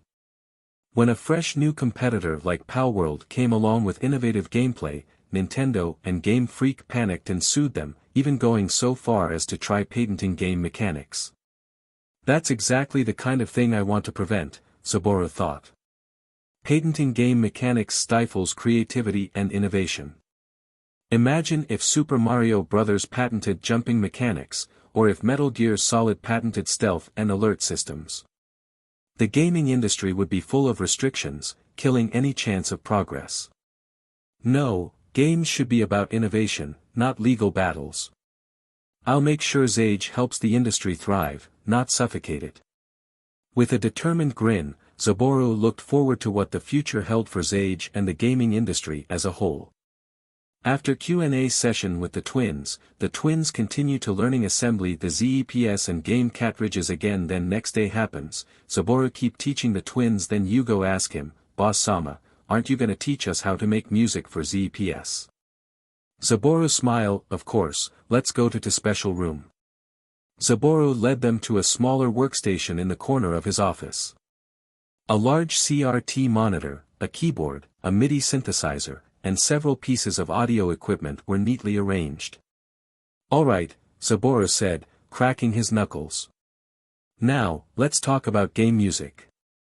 Unlike modern computers that can play full recorded tracks, ZEPS uses synthesized sound generated in real time. That means we have to compose music in a way the hardware understands. Saburo powered on a Yamaha DX7 synthesizer, a popular FM, frequency modulation, synthesizer of the time. This is one of the main tools used for making game music, he explained. FM synthesis lets us create a variety of sounds by modulating different waveforms. Home consoles don't have the same power as arcade machines, so we have to be efficient. He pressed a few keys on the synthesizer, demonstrating the distinct metallic and bell-like tones FM synthesis could produce.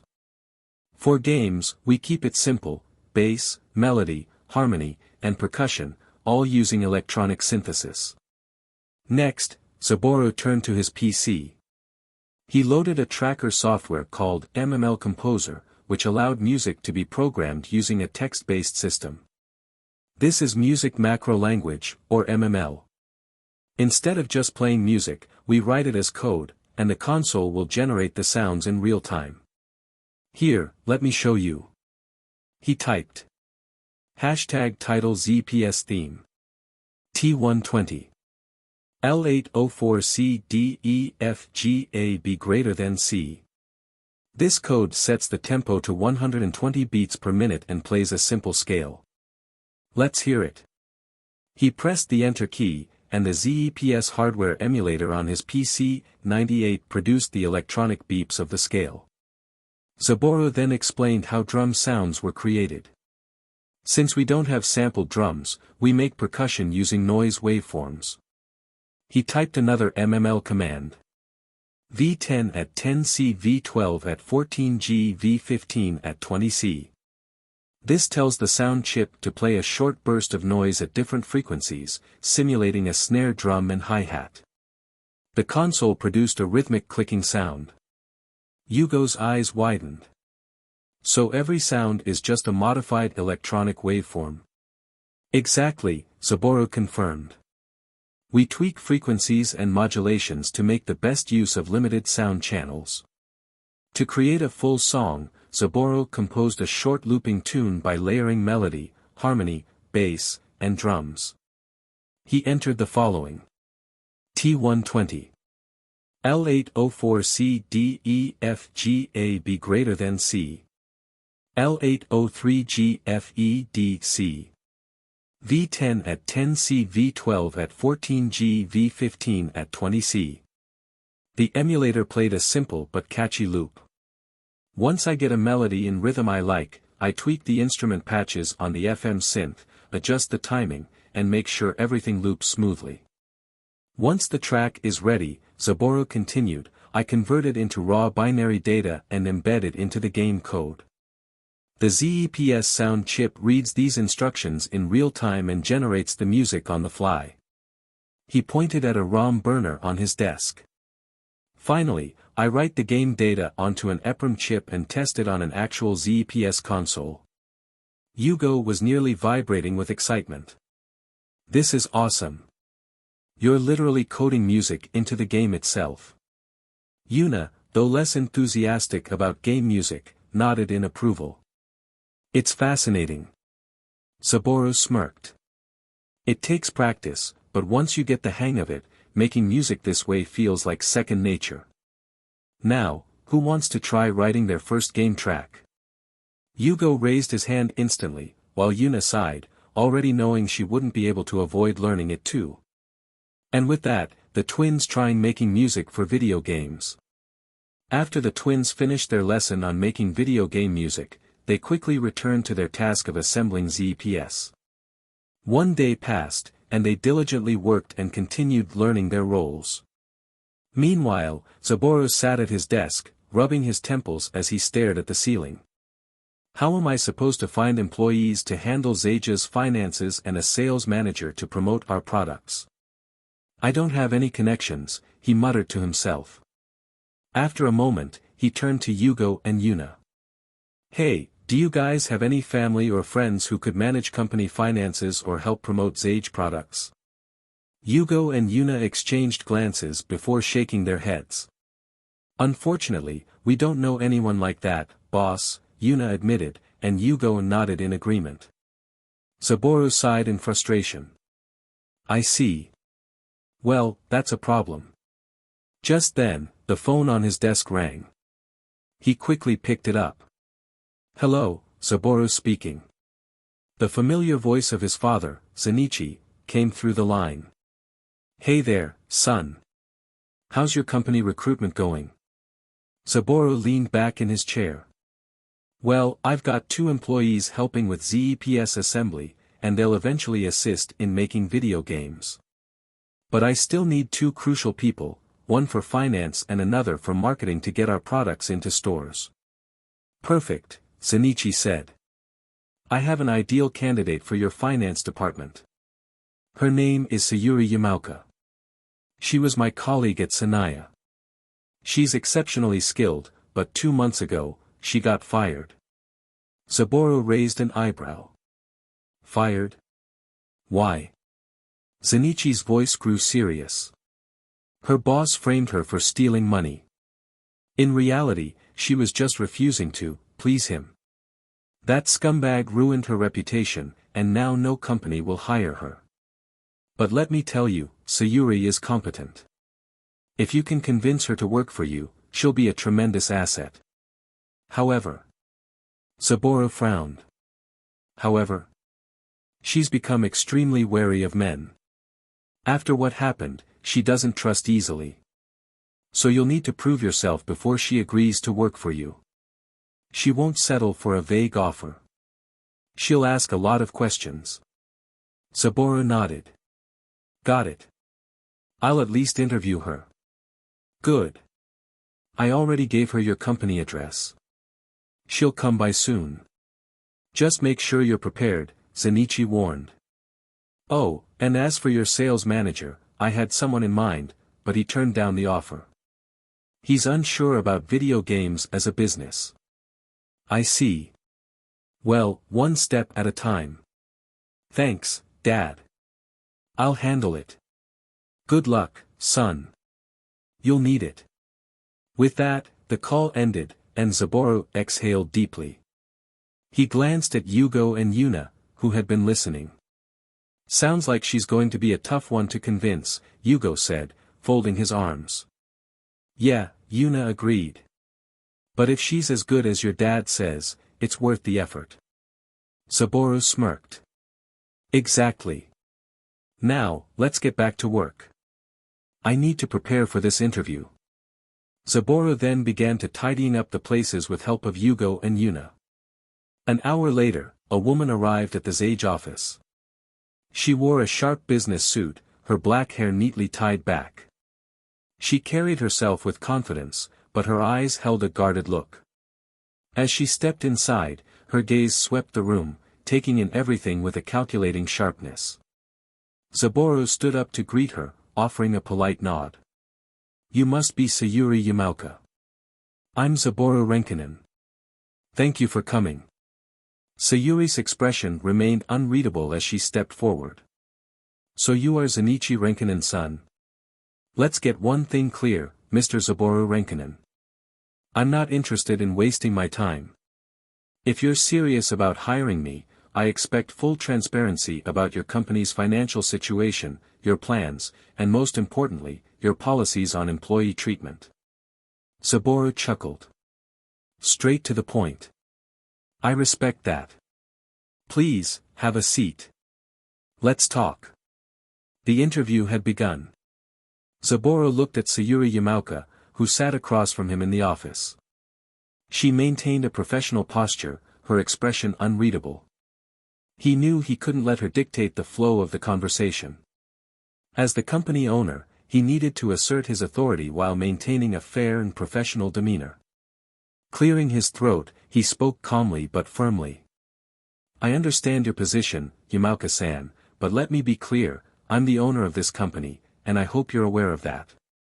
Sayuri gave a slight nod, a faint smile appearing on her lips. She seemed to approve of Saburo reminding her who was in charge. Yes, I understand, Mr. Renkinen. Saburo nodded, satisfied that they were starting on the right foot. First, let me ask you, are you familiar with video games? Sayuri tilted her head slightly, considering the question. I know the basics, but I wouldn't say I'm an expert. What I do know is that the video game industry faced a market crash last year, it was everywhere in the news. Saburo nodded. That's correct. The industry has been struggling, but that's exactly why my company, Zage, is entering the market. Our goal is to develop and sell quality products that will not only be profitable but also help revive interest in video games for the future. Right now, we have one home console in development along with game cartridges. The console will be ready for launch in the short term. Sayuri listened attentively before asking, so your business model is entirely centered around the video game industry? That's right. Our initial focus is hardware and software development, which is game consoles and its video games, but in the future, we aim to expand into publishing games for third party too. Sayuri crossed her arms. I see. If I were to work here, my role would be to manage and oversee company finances, correct? Exactly. Your expertise will be crucial in budgeting, financial planning, and ensuring that we remain profitable while we establish ourselves in the industry. Sayuri nodded thoughtfully before leaning slightly forward. What is your long-term vision for Zage? What makes you confident that your company will succeed where others have struggled? Saburo smiled at her question. This was exactly the kind of thoroughness he was hoping for. I have two main strategies. First, we're focusing on high-quality software. Many companies have made the mistake of flooding the market with poorly made games, which contributed to the crash. We will ensure our games meet strict quality standards before release. Second, we're using innovative technology to provide an experience that feels fresh compared to what's currently available. Our hardware is designed to be efficient, affordable, and powerful enough to support engaging gameplay. Sayuri remained silent for a moment, then nodded. That's an ambitious but solid plan.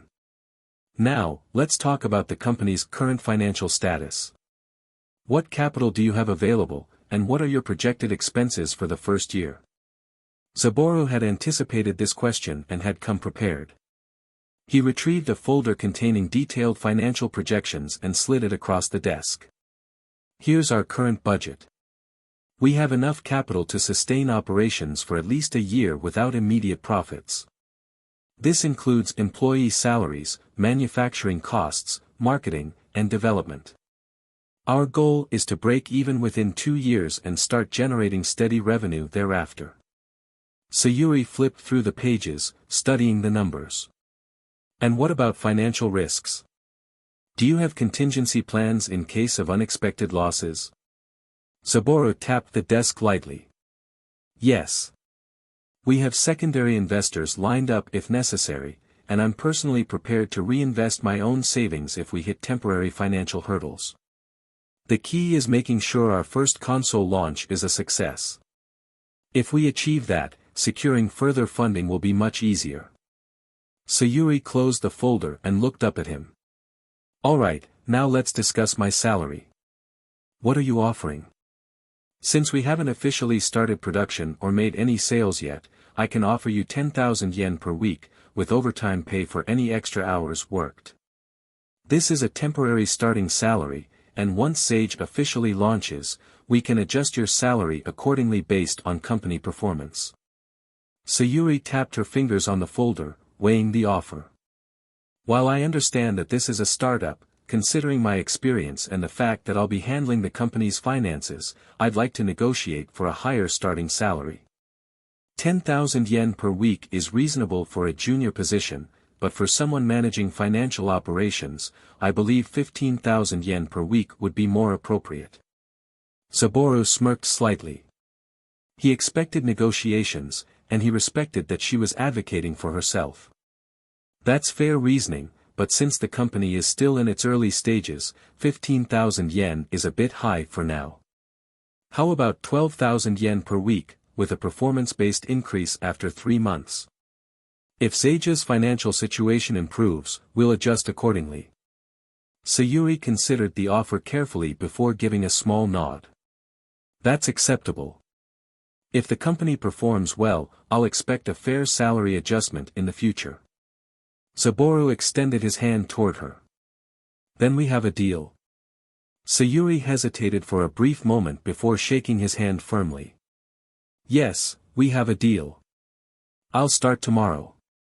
Great. I'll prepare the official contract for you to sign by then. Sayuri stood up, adjusting her suit. I appreciate the opportunity, Renkanen-san. See you tomorrow. Saburo watched her leave, feeling satisfied. With Sayuri handling Sage's finances, he could now focus on other aspects of the company. One step at a time, Sage was coming together. To be continued.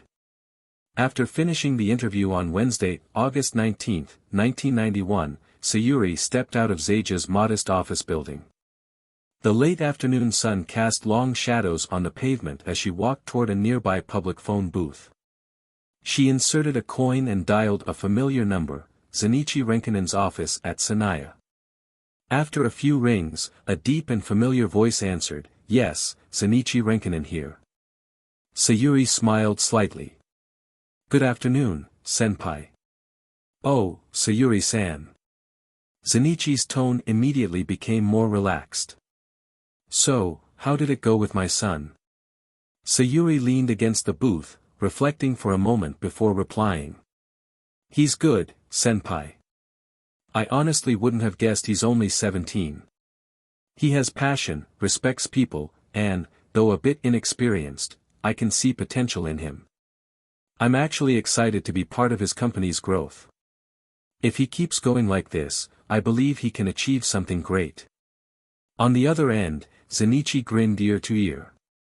His son being praised like this filled him with pride. Well, he is my son, after all. He's always exceeded my expectations. I have complete faith in him. Then, after a brief pause, he continued, Sayuri, since you've agreed to work with him, I have another favor to ask. Can you help me convince Shinsuke to join Sage? My son's company could really use his negotiation skills. Sayuri frowned slightly, her brows knitting together. Shinsuke Yamaguchi, her husband, was an exceptional marketing professional, but his past made things complicated. He had worked at Sanaya, just like her, but his career took a hit when he retaliated against her former boss. After learning that Sayuri had been sexually harassed and falsely accused of embezzlement, Shinsuke had tracked the man down and beaten him. The boss pressed charges, but the truth eventually came to light during the trial. In the end, Shinsuke was fined 600,000 yen, while the disgraced boss was ordered to pay 1.5 million yen in damages. The case had caused a stir, but the boss used his connections to suppress the news as much as possible. Even though justice had been served, Sayuri and Shinsuke had both struggled to find employment afterward. It was clear the boss had pulled strings to make sure neither of them would be rehired easily. Sayuri sighed. I've tried talking to him, senpai, but he's not convinced. He's worried that if he fails at this job, he'll never recover. Zenichi hummed thoughtfully. Did he ever play video games? Even arcade ones back in the day? Sayuri thought for a moment. I think he loved them when he was a teenager or in college, but I don't think he's played anything recently. Zenichi grinned. Then here's what you do, tell him to at least try my son's games. I guarantee he'll change his mind after that. All you have to do is convince him to visit Zage's office and give the console a shot. Sayuri was skeptical but nodded. Alright, senpai, I'll try. Let's hope you're right. Anyway, thanks for introducing me to this opportunity. I appreciate it. No problem. Good luck, Sayuri-san. With that, Sayuri hung up and headed home, determined to persuade her husband. After a short commute, Sayuri arrived at their small apartment. Inside, she found Shinsuke sitting on the couch, sipping coffee while watching television. He looked relaxed, but she knew he carried a lot of silent stress. She approached him, standing behind the couch. Shin-chan, I visited Sage today, the company Zenichi-senpai recommended. It's his son's company. The company hasn't officially launched yet, and the salary isn't amazing right now, but I have a good feeling about it. I think it's the right place for me. Shinsuke glanced up at her with a small smile. Is that so, Sayu? But the video game industry is in bad shape. You know that, right? Really bad. A year ago, some people at Sanaya tried to push into gaming, but it backfired. The products were cancelled, and the higher-ups said the market was dry. That's why I don't want to gamble on this. Sayuri sighed, knowing this wouldn't be easy. Then let's give them a chance. Tomorrow, let's visit Zenichi-senpai's son's company. I'll ask him to let you try their console and games. If you're impressed, please reconsider working there. It would be a waste not to use your marketing skills. Pretty please. She leaned closer, tilting her head slightly, her eyes big and pleading. Shinsuke groaned, already feeling himself give in. Fine, fine. I'll go with you tomorrow and try their games. But if I'm not impressed, I'm leaving immediately. Got it? Sayuri beamed and nodded. Got it. She then sat down beside him, resting her head on his shoulder as they spent the rest of the evening together.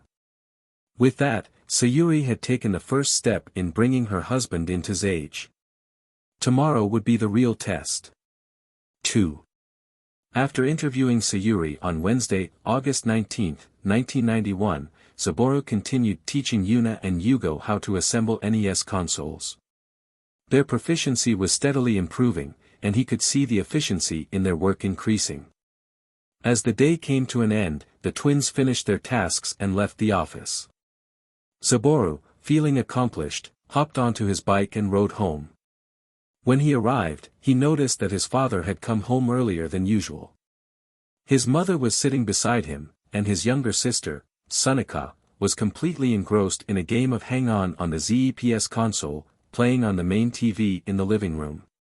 "I'm home," Saburo announced as he entered. His mother looked up and smiled warmly. "Welcome back, son. How was your day?" Saburo returned the smile. "As usual, Mom, busy and full of hope." His father, Shinichi, grinned. "Did you meet Sayuri today?" Saburo sighed, running a hand through his hair. "Yeah, but she was really strict. It felt like she was the one interviewing me instead of the other way around." Shinichi chuckled knowingly. "Don't take it personally. Experienced professionals like her want to test you before committing to a new company, especially one that hasn't officially launched yet. And let's be honest, a 17-year-old as the owner of a tech company isn't exactly convincing on paper. You need to prove your competence." Hearing that, Saburo sighed again and nodded. It was a harsh truth, but a necessary one.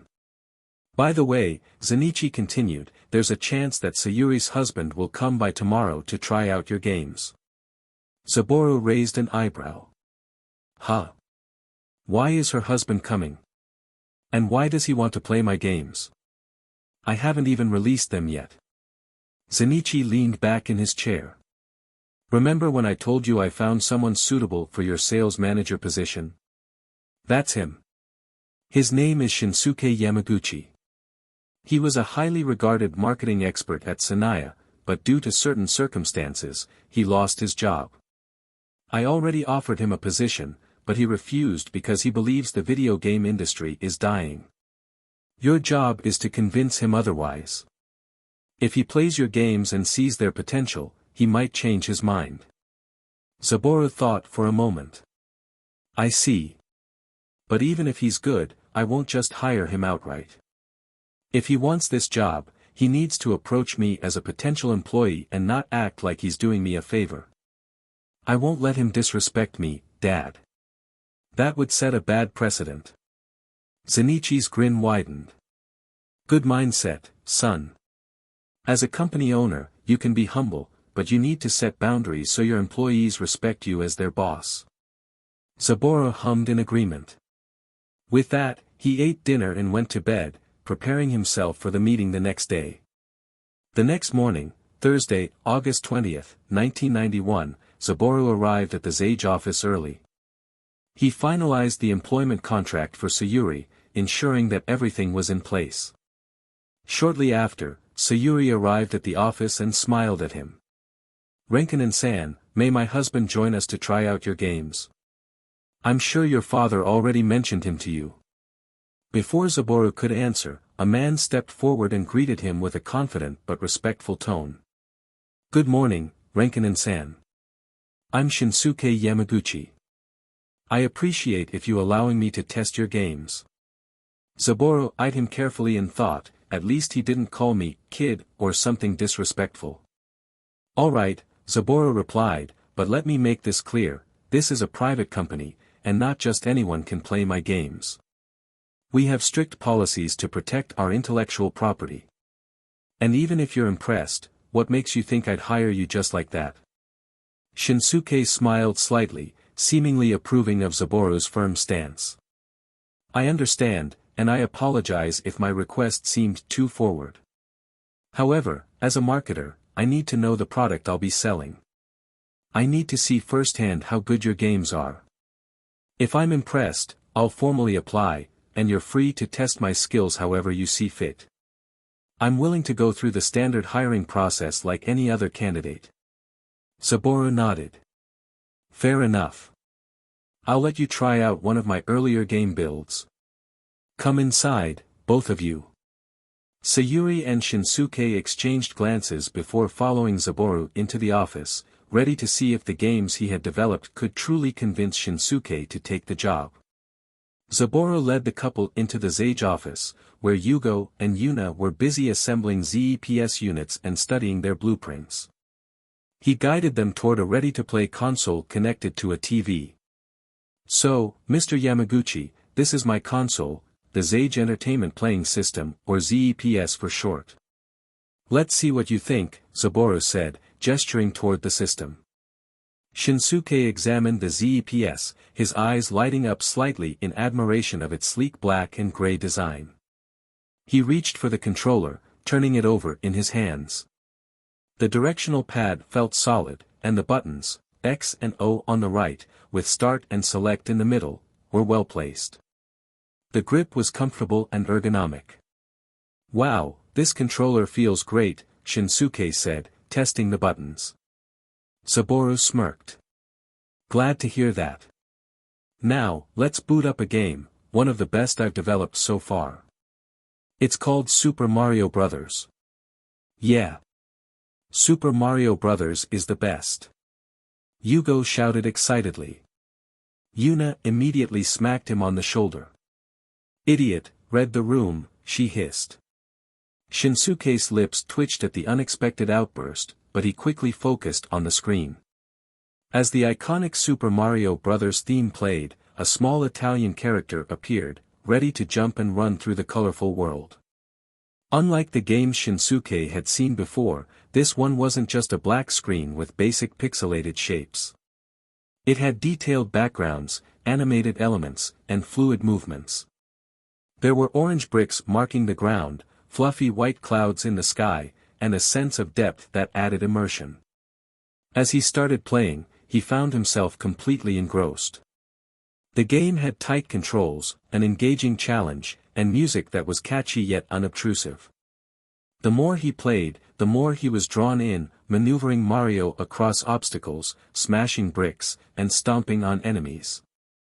Minutes passed, then 20. He hadn't even realized how much time had gone by until his wife pinched his side. Ouch!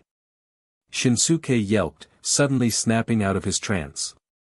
He glanced around, realizing that everyone was watching him with amused expressions. Clearing his throat, he tried to regain his composure. Ahem. I must admit, Renkanen-san, this exceeded my expectations. I love it. If all your games are this high in quality and can be played at home, then this could be revolutionary. Saburo nodded. That's the plan. But keep in mind, different people have different tastes in games.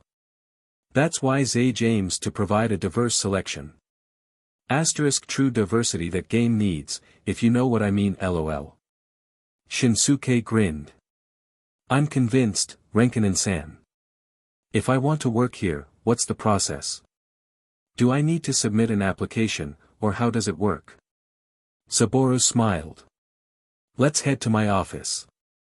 I'll interview you now. Ms. Yamaguchi, I'll need to delay signing your contract for a bit. Will that be all right? Sayuri nodded. Of course, take your time. In the meantime, can I try the ZEPS myself? Go ahead, Saburo said. Yugo, Yuna, keep her company.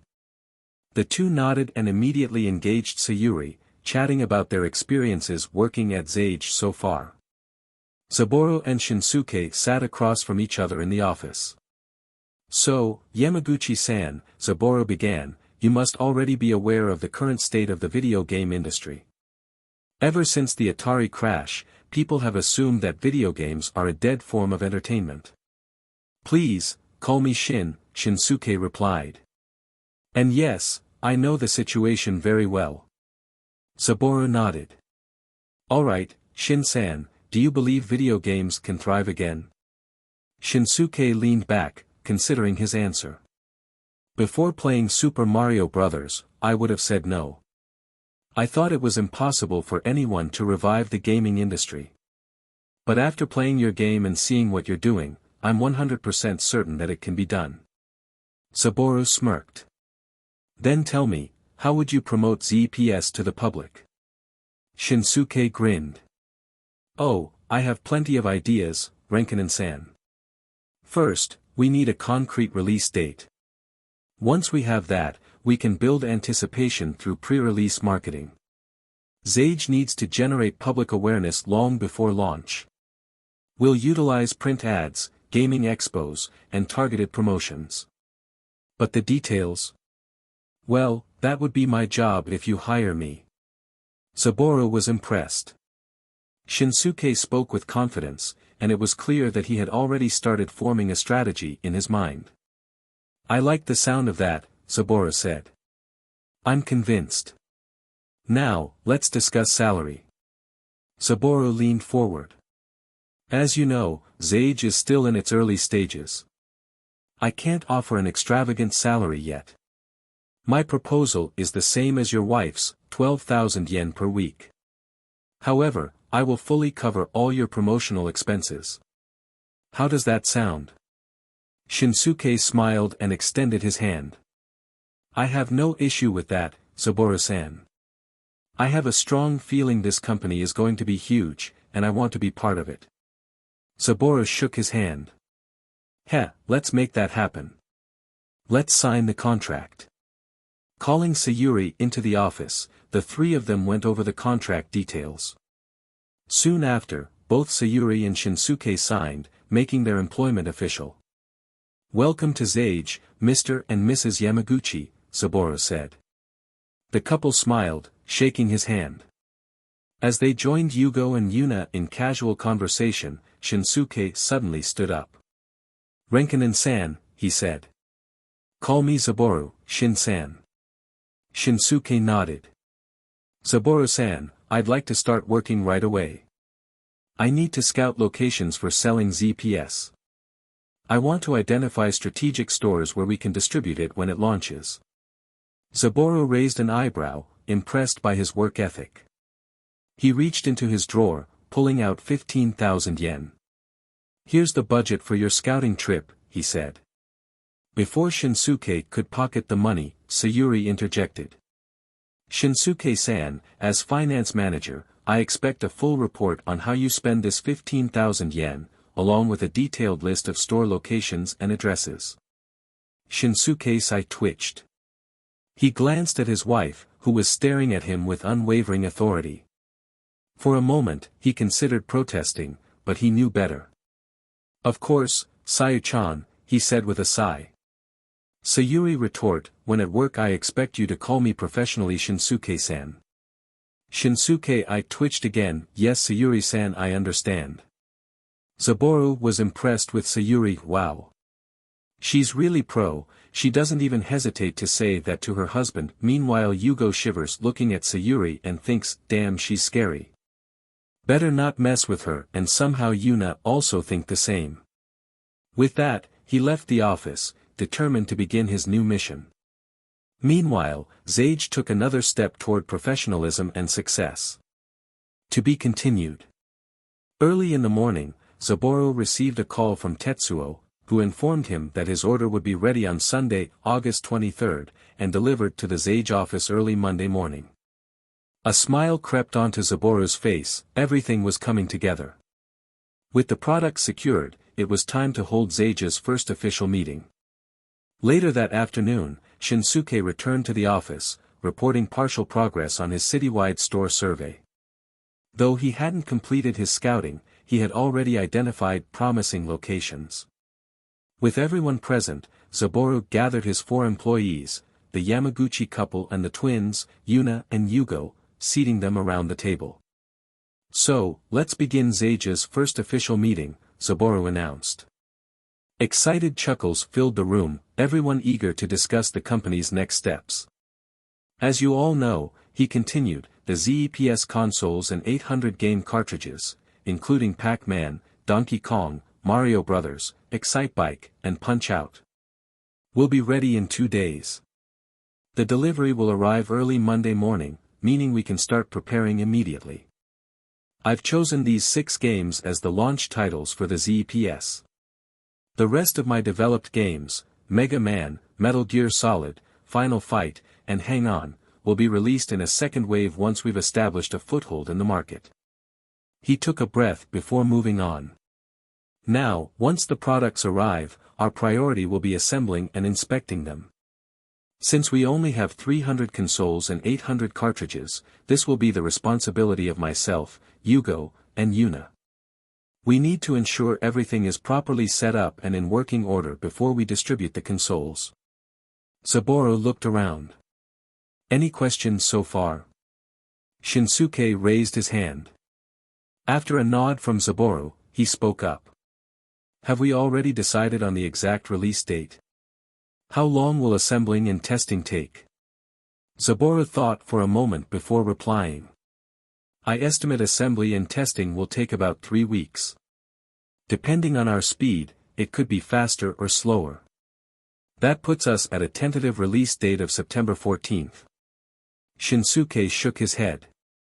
September 14th isn't ideal. We need a brief marketing period to build hype before launch. I propose we officially release the ZEPS on September 19th, giving us 5 days to promote it. Saburo rubbed his chin before nodding. That makes sense.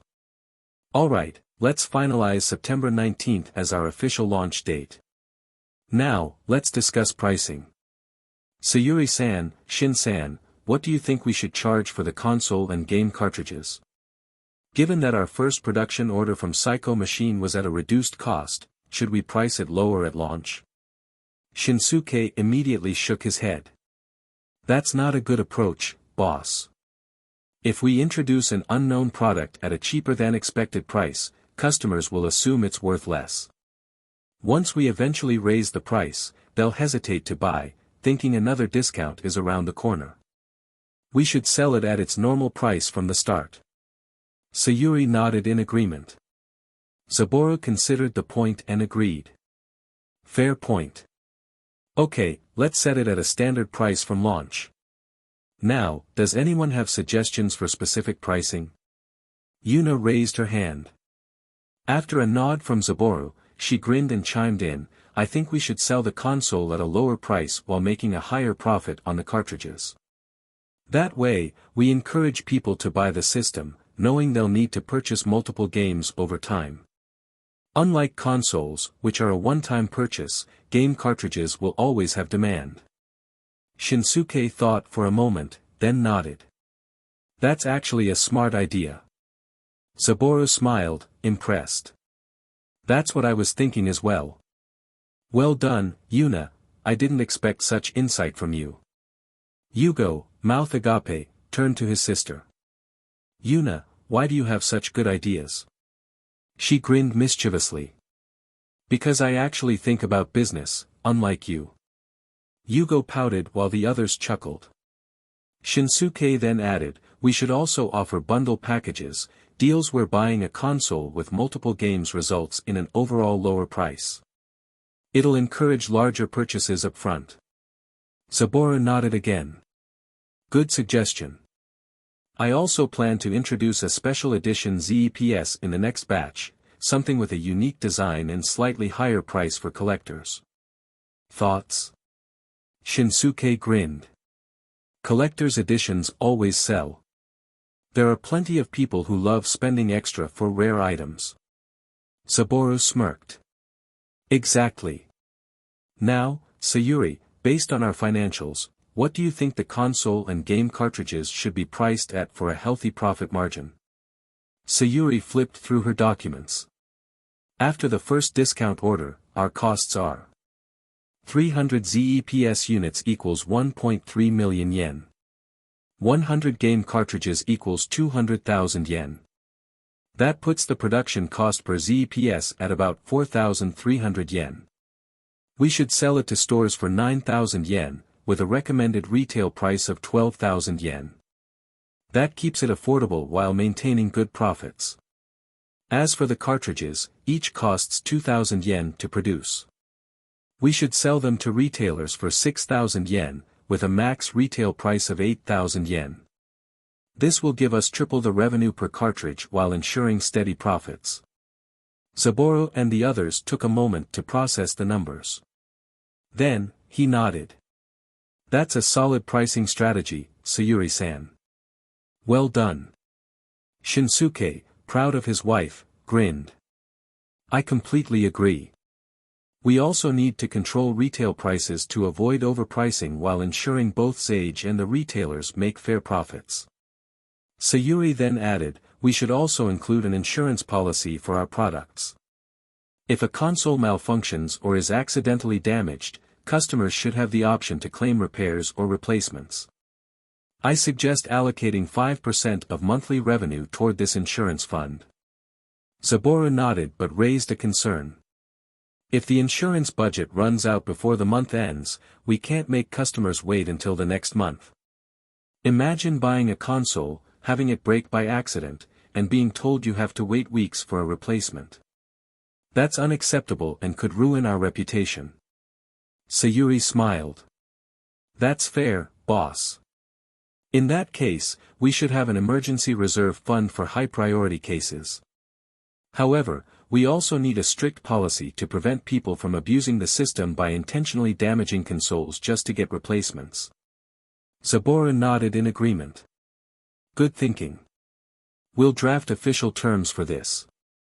With that, the meeting wrapped up. Yugo had remained silent the entire time, but he didn't seem to care much.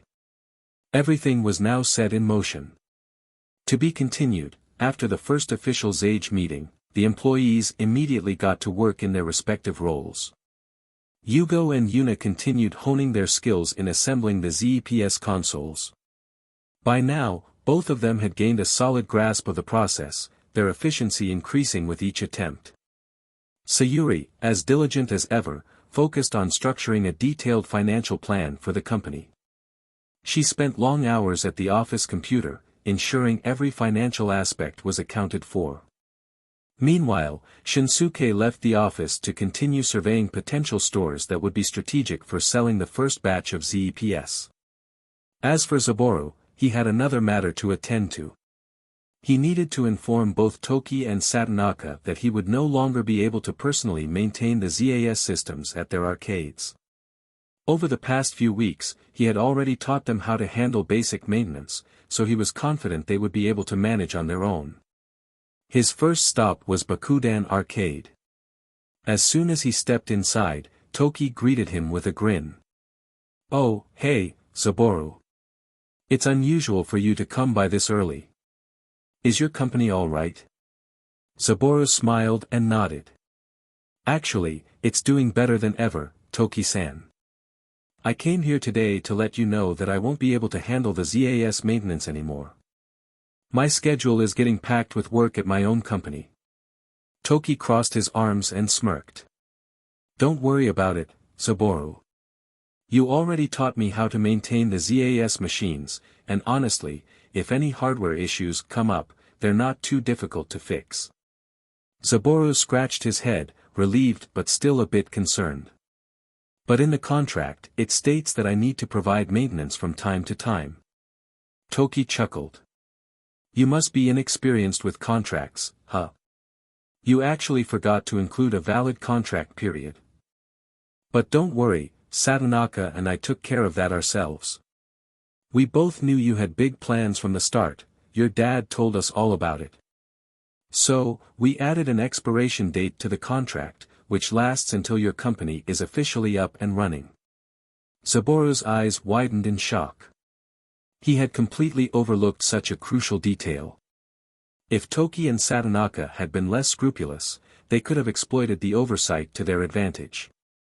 Yet, instead of taking advantage of him, they had looked out for him. Toki grinned. We may be business owners who need to make money, but we're not scumbags who exploit the goodwill of a bright young man, especially one who happens to be the son of an old friend. Feeling a deep sense of gratitude, Saburo nodded. Thanks, Toki-san. I promise I'll pay this kindness back someday. Once Sage is stable, I wouldn't mind setting up a brand new arcade just for Bakudan and Dreamcatcher. Toki laughed. I'll be holding you to that. With a final handshake, Saburo left Bakudan Arcade and headed to Dreamcatcher, where Satonaka had a similar response. However, Satonaka brought up something else that caught Saburo's attention. Hey, kiddo, are you confident about your company's future? Saburo nodded without hesitation. Absolutely, Satonaka-san. I have faith in my company's potential. Satonaka smirked. That's good, but you should know that if your company finds quick success, the vultures will come circling. I strongly suggest you invest in security. You have no idea how the underworld operates. They'll bleed a promising company dry before it even reaches its true potential. I also know you have connections with the Hamazo family, right? If you want real protection, go to them. Unlike the usual protection thugs that extort businesses, the Hamazo family actually looks after their clients. They're expensive, but they're trustworthy. Don't underestimate the importance of security, Saburo. Saburo absorbed the advice, realizing that hiring protection wasn't just an option, it was a necessity. His employees, his assets, and his business needed to be safeguarded. He would have to visit the Hamazo headquarters soon to discuss terms. But first, he needed to run this idea by Sayuri. Later that evening, back at the office, Saburo sat down with Sayuri and explained what Satonaka had told him. Sayuri was visibly surprised. So, boss, you have connections with the Hamazo family? Saburo nodded. Yeah, I do. Sayuri thought for a moment before speaking. Back in Sanaya, we also hired them for protection. The Hamazo family maintains balance in the underworld. They're not just some street gang shaking down businesses for cash. They decide their prices based on what they consider valuable.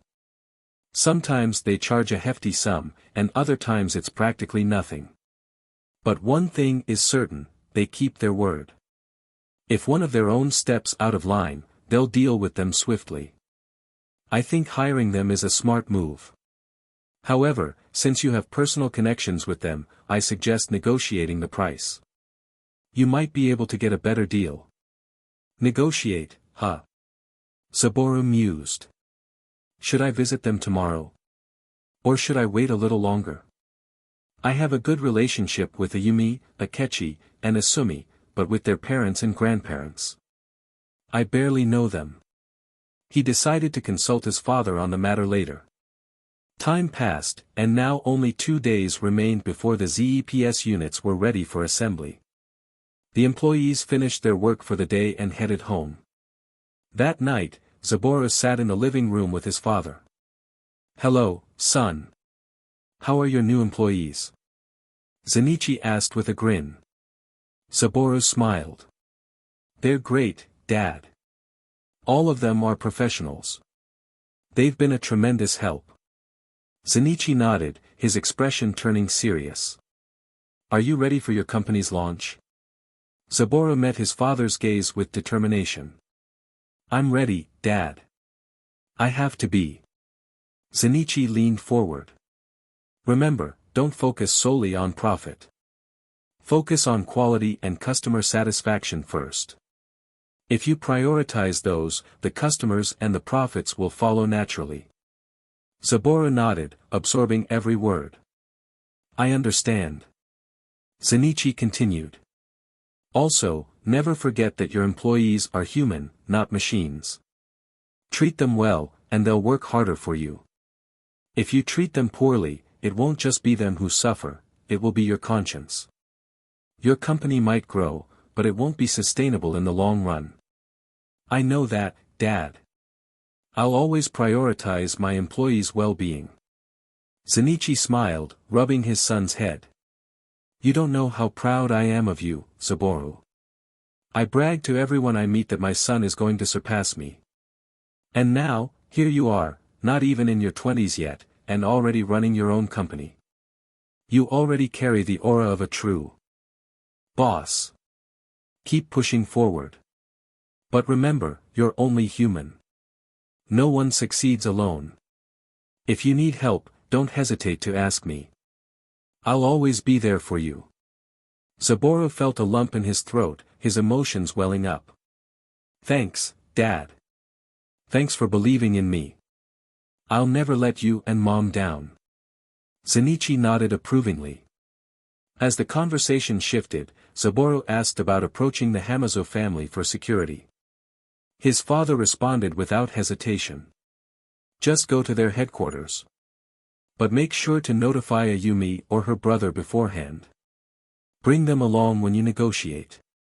It'll increase your chances of securing a fair deal. Saburo nodded. Got it, Dad.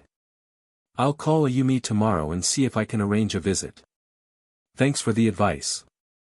That night, Saburo lay in bed, listening to music as he drifted off to sleep, knowing that the next few days would be crucial for Seija's future. Author note: I know there isn't any video games development lately, but Eve planned to do it on weekend lol. When weekend comes I want to proceed on ZEPS release, so please be patient. Don't worry about reaction of normal gamers for Zeige games, that will be main focus on my novels expect for console and Saburo brainstorming ideas of his new games, and this might my final chapter for today. Or if I'm not busy I add one later, anyway enjoy. On the morning of Saturday, August 22, 1991, after finishing breakfast, Saburo picked up his phone and called Ayumi. He needed to confirm whether her family members were available that day. Hey, Ayumi, are any of your family members available today? I want to discuss security for my company. Is that all right? He asked. Ayumi responded over the phone, my grandfather, grandmother, and sister aren't here, but my father and Akechi are. I think you can negotiate with them. I'll let them know you're coming. Saburo nodded. Thanks, Ayumi. I'll head over after lunch. Is that all right? Yeah, that's fine. See you later, Ayumi confirmed before hanging up. As Saburo set his phone down, he muttered to himself, negotiating with Yakuza? Yeah, totally normal for a 17-year-old. He let out a sarcastic chuckle, then shook his head. But I'm actually an old man in my 50s. I should be fine, right? Letting out a deep sigh, he decided to push those thoughts aside. He went to his father and requested to borrow the truck to drive to Hamazo HQ. Once he had the keys, he set off. After a while, he arrived at the large compound. As he pulled up to the front gate, he was greeted by Junju, Ayumi's driver. Welcome, Saburo-sama. Akira-sama and Akechi-sama are expecting you. Saburo nodded, parked the truck, and followed Junju into the building. They walked through the corridors until they reached a spacious room with a serene atmosphere. A large, round wooden table sat at the center, with 3 chairs, 2 of them occupied by Akira Hamazo and Akechi Hamazo. Akira, the father of Ayumi and Akechi, puffed on a cigar, his sharp gaze locked onto Saburo. Sit, he ordered, his voice carrying authority. Saburo obeyed, taking the empty seat. Akira exhaled a cloud of smoke and spoke first. So, I heard from Ayumi that you started your own company. Saburo nodded. Yes, Akira Hamazo-san, I've established my own company. Akira snorted. A snotty brat like you starting a company? Sounds like a disaster waiting to happen. He let out a mocking laugh. Akechi frowned, looking at his father disapprovingly. Are you really underestimating him that much, father? Akira raised an eyebrow. What, have you been brainwashed by this kid? He's wasting your time with that shitty console of his. Akechi remained calm, his voice carrying a hint of sarcasm. What would a brute like you understand? I expect nothing less. Akira's forehead twitched. Watch your mouth, boy. This is the maximum amount of respect I can give to someone who only values people by their guts, Akechi shot back coolly. Akira clenched his teeth, but after a deep breath, he regained his composure. So, brat, you want my family to protect your company? He leaned forward, his piercing gaze testing Saburo. Saburo raised an eyebrow. Despite Akira's intimidating presence, he refused to be cowed. "I'm sorry, Hamazo-san, but my company isn't shitty. I've built it with hard work, and I won't let some punks ruin it. That's why I'd like to hire your family for protection. I'm prepared to pay for your services." Akira let out a dark chuckle. "What makes you think it won't be my family that ruins your company?" Saburo smirked, meeting Akira's gaze with confidence. "Because if you did, your son and daughter would be furious with you. Akechi-san is looking forward to my company's launch, and Ayumi is my disciple when it comes to making games. Do you really think you can face them if you sabotage my business, Akira Hamazo-san?" Akechi smiled slightly, while Akira's forehead twitched with irritation. "You dare bring Ayumi into this?" he growled. Reaching for a nearby katana, he moved as if to intimidate Saburo. However, before he could act, Akechi grabbed his arm. "Control yourself, Akira Hamazu. You're in front of a civilian. If grandfather or granduncle find out about this, you're doomed." Akira hesitated, clicking his tongue in frustration. He had only intended to scare Saburo, but his son clearly had taken a liking to this brat. With a sigh, he leaned back. "TCH. It seems my son is interested in you, brat. Fine. I'll leave the protection of your shitty company to him. I'm done here." With that, he stood up and left the room. Now alone with Akechi, Saburo asked, "Is that really alright, Akechi-san?" Akechi chuckled. "It's fine. I was going to be in charge of security anyway. Now, let's talk business. How much are you willing to pay?" Saburo thought for a moment. Negotiating with Akechi could go either way, easy or difficult. After careful consideration, he proposed, "How about this, Akechi-san? I'll pay a protection fee of 40,000 yen per month. I know that's a low offer, but I also know money isn't your only interest. In return, I'll develop a game where the main character is named Akechi. What do you think?" Akechi's eyes lit up with interest. "It seems you understand me and your own strengths, Saburo. Very well, I accept. But let me tell you something, your office used to be one of my hideouts. It's already safe. Nobody in their right mind would attack Hamazo property. Only the insane would try." Saburo's eyes widened. "Oh. I hadn't realized that," he muttered. Akechi nodded. "With this official protection, your employees and future products will be secure." Saburo smiled. "That's reassuring, Akechi-san. Thank you." Akechi nodded. "It's a deal. I'll inform my subordinates to start guarding your office immediately. And I'll be waiting for that game." Saburo extended his hand, and Akechi shook it firmly. With that, the negotiation was settled. As Saburo left the Hamazu estate and headed home, he reflected on the encounter. The security of his company was now assured. Now, all that was left was to prepare for the big release in 2 days. After negotiating with Akechi on Saturday, August 22, 1991, Saburo returned home, eager for Monday's arrival, the day the ZEPS consoles would be delivered. He could barely contain his excitement. To pass the time, he refined his music and drawing skills in his room while continuing to test ZEPS at home. Finally, Monday, August 24, arrived. It was the day Saburo had been waiting for. Tetsuo had already confirmed that 300 ZEPS consoles and 800 cartridges were on their way to the Zage office. Saburo tried to act calm, but inside, he was brimming with excitement. Meanwhile, Yugo, unable to contain his enthusiasm, was literally jumping around. "Oh shit! I can't wait!" Yugo exclaimed. Yuna, annoyed by his antics, smacked him on the head. "Stay still, you idiot." Shortly after, 2 large moving trucks arrived at the Zage office. The drivers and movers from Psycho Machine efficiently unloaded the shipment. The components were neatly packed in about 40 boxes to ensure nothing was damaged during transportation. With the help of the movers and Zage employees, the products were soon organized in the storage area. Saburo grinned as he turned to Yuna and Yugo. "Alright, guys, let's begin the assembly."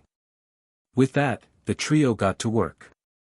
They spent the next several weeks assembling the ZEPS consoles, working tirelessly from August 24th to September 14th. Thanks to Yuna and Yugo's speed and efficiency, they managed to complete the assembly right on schedule.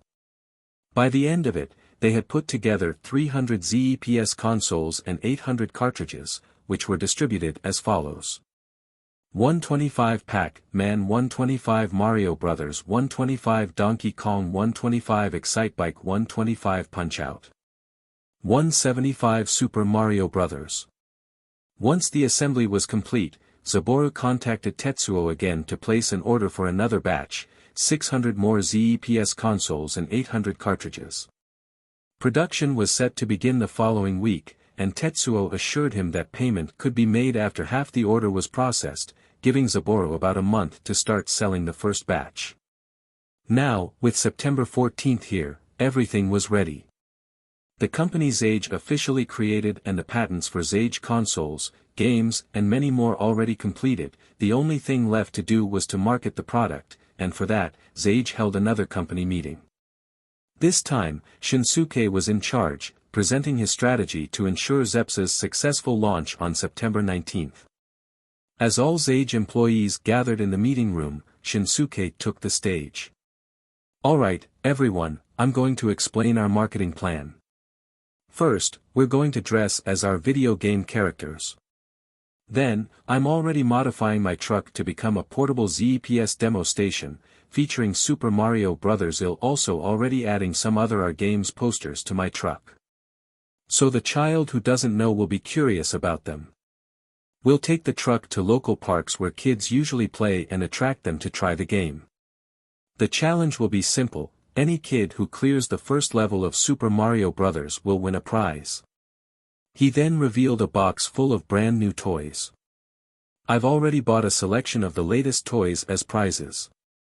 This way, kids will be motivated to play, and once they get hooked, they'll start asking their parents to buy ZPS when it hits the stores." Saburo was astonished by the plan. "That's a really solid strategy, Shinsuke-san.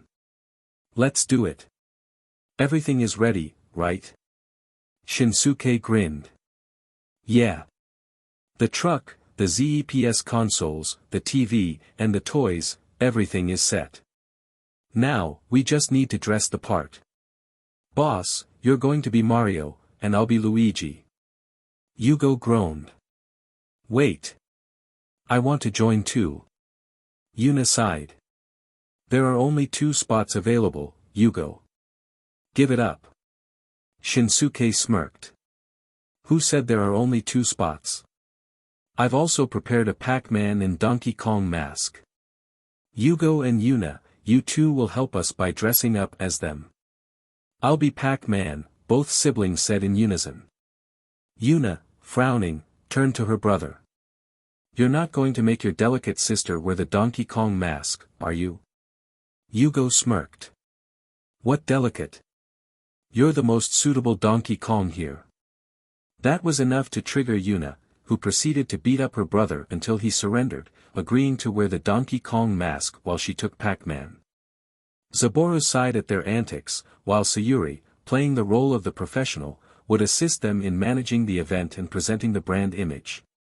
During the promotion, she would handle interactions with parents, document the entire process with her camera, and ensure everything ran smoothly. With their costumes ready, the team prepared for their mission. Saburo grinned as he looked at everyone. "Alright, team. Let's roll out." "Yeah." The Zage employees cheered as they set off to introduce ZEPS to the world, targeting the local parks where children played. To be continued.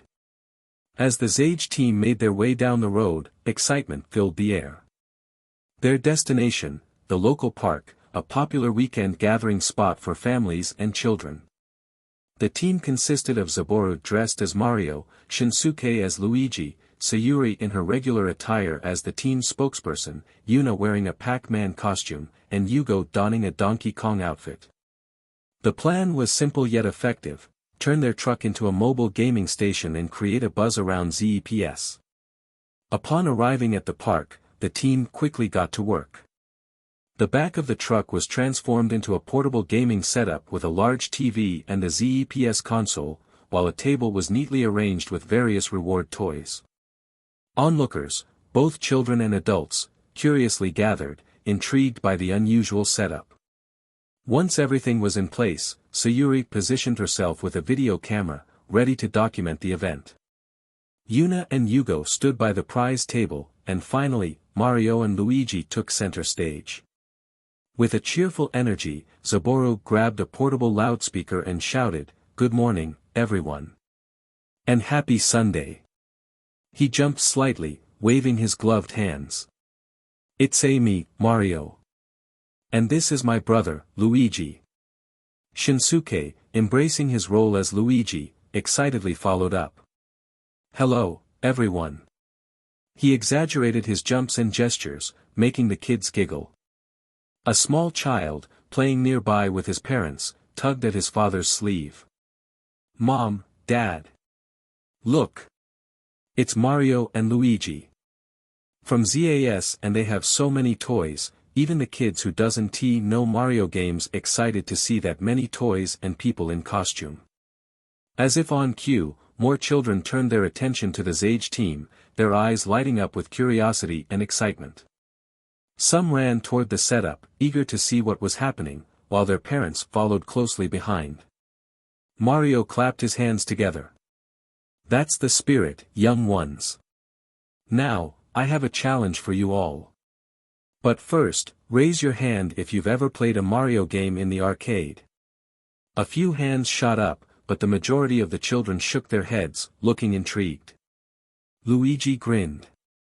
"Perfect. That means this will be even more exciting. Now, listen carefully, here's the challenge." He gestured dramatically toward the TV. "We have a brand new magical console called ZEPS, and today, we're giving you all a chance to play Super Mario Bros. At home." Some of the kids gasped, their faces lighting up in disbelief. "You mean we can play Mario at home?" a boy shouted. "That's right." Luigi nodded enthusiastically. "And today's challenge is to beat the first level of Super Mario Bros. But there's a catch: you only get 2 lives, and each life can't last more than 5 minutes. If you succeed, you get to pick any toy from our prize table." The children cheered in excitement. "Are you ready?" Luigi called out. "Yeah," the kids shouted back. "Then let's start." Luigi pointed at one boy standing in the front. "You go first." The boy, about 8 years old, stepped forward hesitantly. Mario crouched to his level and smiled. "What's your name, young man?" "Nobuo," the boy said nervously. "All right, Nobuo. Have you ever played Super Mario Bros. Before?" Nobuo shook his head. "No, but I really want to try it." Mario patted his shoulder. "Great. Let me explain how it works. You use this D-pad to move, the X button to jump, and the O button to shoot fireballs, if you find a fire flower, of course. The goal is to reach the flag at the end of the level. Got it?" Nobuo nodded determinedly. "All right, then. Give it a try." As Nobuo picked up the controller, the classic Mario tune played through the TV speakers. His fingers fumbled at first, but soon he started to get the hang of it. The other kids leaned in, watching intently. He managed to clear a few obstacles, but then... "Oh no! I fell into the hole." Nobuo groaned as Mario plummeted into a pit. "Don't worry, you still have one more chance," Mario encouraged. Nobuo nodded, now more focused. He tried again, but unfortunately, he mistimed a jump and got hit by a Goomba. "Ah, so close. But don't worry, you can try again if you queue up at the back." Mario reassured him. Nobuo grinned. I will, he really liked the game. More kids took turns, each one eager to prove themselves. Some were close to winning, but only a few succeeded. Then, after a few attempts, a boy named Kotaru managed to reach the flagpole successfully. Ooh! Kotaru did it, everyone. Give him a round of applause. Mario announced. The crowd erupted in cheers, and even the parents clapped along. Kotaru, blushing from the attention, walked toward the prize table where Yuna and Yugo stood. Congratulations, Kotaru. Choose any toy you like. Pac-Man, Yuna, cheered. Meanwhile the Donkey Kong punch his chest, UUUG, then jump around like real monkey. Kotaru kind of afraid of Donkey Kong, but that feeling disappear when Kotaru scanned the table before picking an RC car. His grin widened as he held up his new prize. Thank you. Kotaru who can TQ again going watch others kids playing with smug face. More kids took turns, some winning and some losing. Even those who didn't win seemed to enjoy the experience, eager to play again. The promotion continued for a while until... Oh no, we've run out of toys. Luigi gasped dramatically. That's too bad. Mario slumped his shoulders. I'm so sad, there are still kids who haven't won a prize. He pretended to cry, wiping imaginary tears. The children who hadn't won anything approached him. It's okay, Mario. We had fun playing your game, one said. Another chimed in, yeah. It was really fun. Mario's face instantly lit up. Really? Then I'm happy again. Luigi laughed. Mario and the Zage team will probably come back here sometime. Be sure to tell your friends about us. And our games. The kids all nodded eagerly. Meanwhile, their parents had begun asking Sayuri about ZEPS and where they could buy it. Sayuri handled their questions confidently, ensuring them that the console would be available in stores soon. With the event a huge success, the Zage team packed up their setup, waving goodbye to the kids as they left. As they drove away, Saburo leaned back in his seat, grinning. That went even better than expected. Shinsuke smirked. Told you my marketing strategy would work.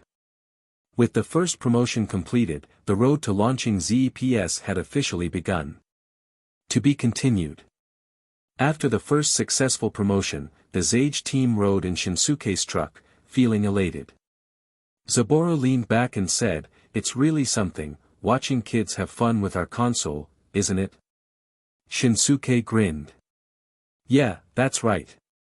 But for now, we should rest because tomorrow, we have our next campaign.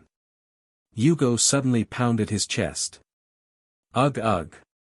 He was still pretending to be Donkey Kong. Yuna, visibly annoyed, smacked him on the head. Stop it, you dumb skull. The entire team burst into laughter. As the mood settled, Saburo turned to Sayuri. Sayuri-san, how was the parents' reaction? Sayuri nodded, summarizing her report. Overall, many parents were curious about what ZEPS is, and plenty of them showed interest in buying one. However, when I mentioned that it's a video game device, some became skeptical. Shinsuke crossed his arms. That makes sense, considering the reputation video games have right now. That's why our next campaign is crucial. We'll be putting up promotional posters that I designed. Anyway, let's head back to the office first and discuss the details. Everyone nodded in agreement, and they returned to Zage headquarters. Once they arrived at the office, the team quickly changed out of their costumes and into their casual attire. Since it wasn't a workday, they were technically working overtime, but no one seemed to mind. They were getting paid, and more importantly, they were part of something bigger. Inside the meeting room, Shinsuke took the lead. We're planning to release ZEPS on Friday, September 19, 1991. The next step is to spread these flyers all over town. Remember, we only have 300 ZEPS units and 800 cartridges for now, so we should focus on nearby locations. The team nodded in understanding. Zaboru then asked, "What about the posters? Have you already made them?" Shinsuke smirked and pulled out a stack of posters. "Of course I have. Here they are." He unveiled the poster, which featured an image of the ZEPS console surrounded by several recognizable game characters. Bold letters at the top read, "Buy your family computer, ZEPS, for your home." "This is my idea," Shinsuke explained. "I want people to think they're buying some kind of computer instead of just a gaming console. That's why I included the word computer in the slogan. And as per the boss's suggestion, we'll be referring to it as a family computer." Zaboru smiled and nodded. "That's a really smart approach." Shinsuke grinned. "Alright, that's everything for today. Let's wrap this up. Tomorrow, we'll start spreading these posters throughout the nearby city." With that, the team concluded their meeting and prepared for the next phase of their promotion. Monday, September 15, 1991, morning. The next day, the Zage team got to work, plastering posters all over town, hoping to catch the eyes of potential customers. Zaboru was busy putting up a poster near the shopping district when he suddenly heard someone call out his name. "Zaboru." Turning around, he saw two familiar faces. It was Ryo and Satoshi, his old high school friends. "Hey man. Where the hell have you been? You just up and disappeared after your early graduation," Ryo said, crossing his arms. Satoshi smirked. "Did you run off and marry that Yakuza princess?" Zaboru sighed. "Shut up. I've just been working." The two looked at him, confused. "Working? Like a part-time job? Are you struggling financially or something?" Ryo asked. Zaboru shook his head. "No, I started my own company." Both of them froze, eyes widening in shock. "Nanny. You're joking, right?" Ryo exclaimed. Their eyes then landed on the poster Zaboru had just put up. Satoshi read aloud, "ZPS. Family computer." Ryo suddenly yelled, "Wait a minute. ZAGE. Isn't that the name from ZAS? Your company is Zage." Zaboru sighed. There was no hiding it now. "Yeah, Zage is my company." Both of his friends were left stunned. "What the hell, man? You deceived us. I never knew you were the creator of ZAS. And is this your new console?" Ryo asked in disbelief. Zaboru nodded. "Yeah, this is my new console. It's launching on September 19th, so look forward to it. Anyway, I've got to go. I still need to put up a lot more posters." Ryo and Satoshi gave him an encouraging pat on the back. "Alright then, take care, bro. We hope everything goes well." Zaboru waved as he continued spreading posters throughout the city, one step closer to making ZEPS a household name. To be continued. After successfully distributing promotional posters throughout the town, the Zage team shifted their focus toward ensuring everything was ready for the ZEPS launch. Shinsuke had carefully selected 6 retail stores that would serve as the first official sellers of the ZEPS console. These stores were ones where he had strong connections, ensuring that the consoles and cartridges would be properly marketed and sold. The plan was straightforward: each store would receive 50 units of ZEPS, totaling the 300 available consoles, and the 800 cartridges would be divided evenly among them. These stores would serve as the testing ground for ZEP's market potential. If sales went well, they could expand distribution to additional retailers in the future. Meanwhile, Zaboru had also secured the next batch of consoles and games, scheduled for delivery in 2 weeks. Thanks to Psycho Machine's growing familiarity with the ZEPS manufacturing process, production would be much smoother and more efficient. Tetsuo, the head of Psycho Machines, had even agreed to allow deferred payment for the second batch, giving Zaboru time to generate revenue from the first wave of sales. Despite the positive momentum, Zaboru knew that further optimizations were necessary. One of his biggest concerns was the manual assembly of ZEPS cartridges. With demand expected to rise, continuing with the current process would eventually become unsustainable.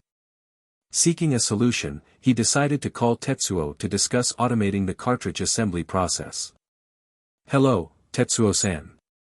I wanted to ask if it would be possible for Psycho machines to handle the full assembly of ZEPS and its game cartridges directly after production?" Zaboru inquired. Tetsuo took a moment before responding, "That can be arranged, Zaboru. In fact, I've been considering something similar. I recently had a fallout with one of my longtime clients. They failed to uphold their payment agreement. I'm planning to cut ties with them completely. However, before making any major decisions, I want to see how well ZEPS sells." Zaboru was surprised by the revelation. "But why such a drastic move, Tetsuo-san? Even if ZEPS sells well, there's no guarantee that my next product will be a hit."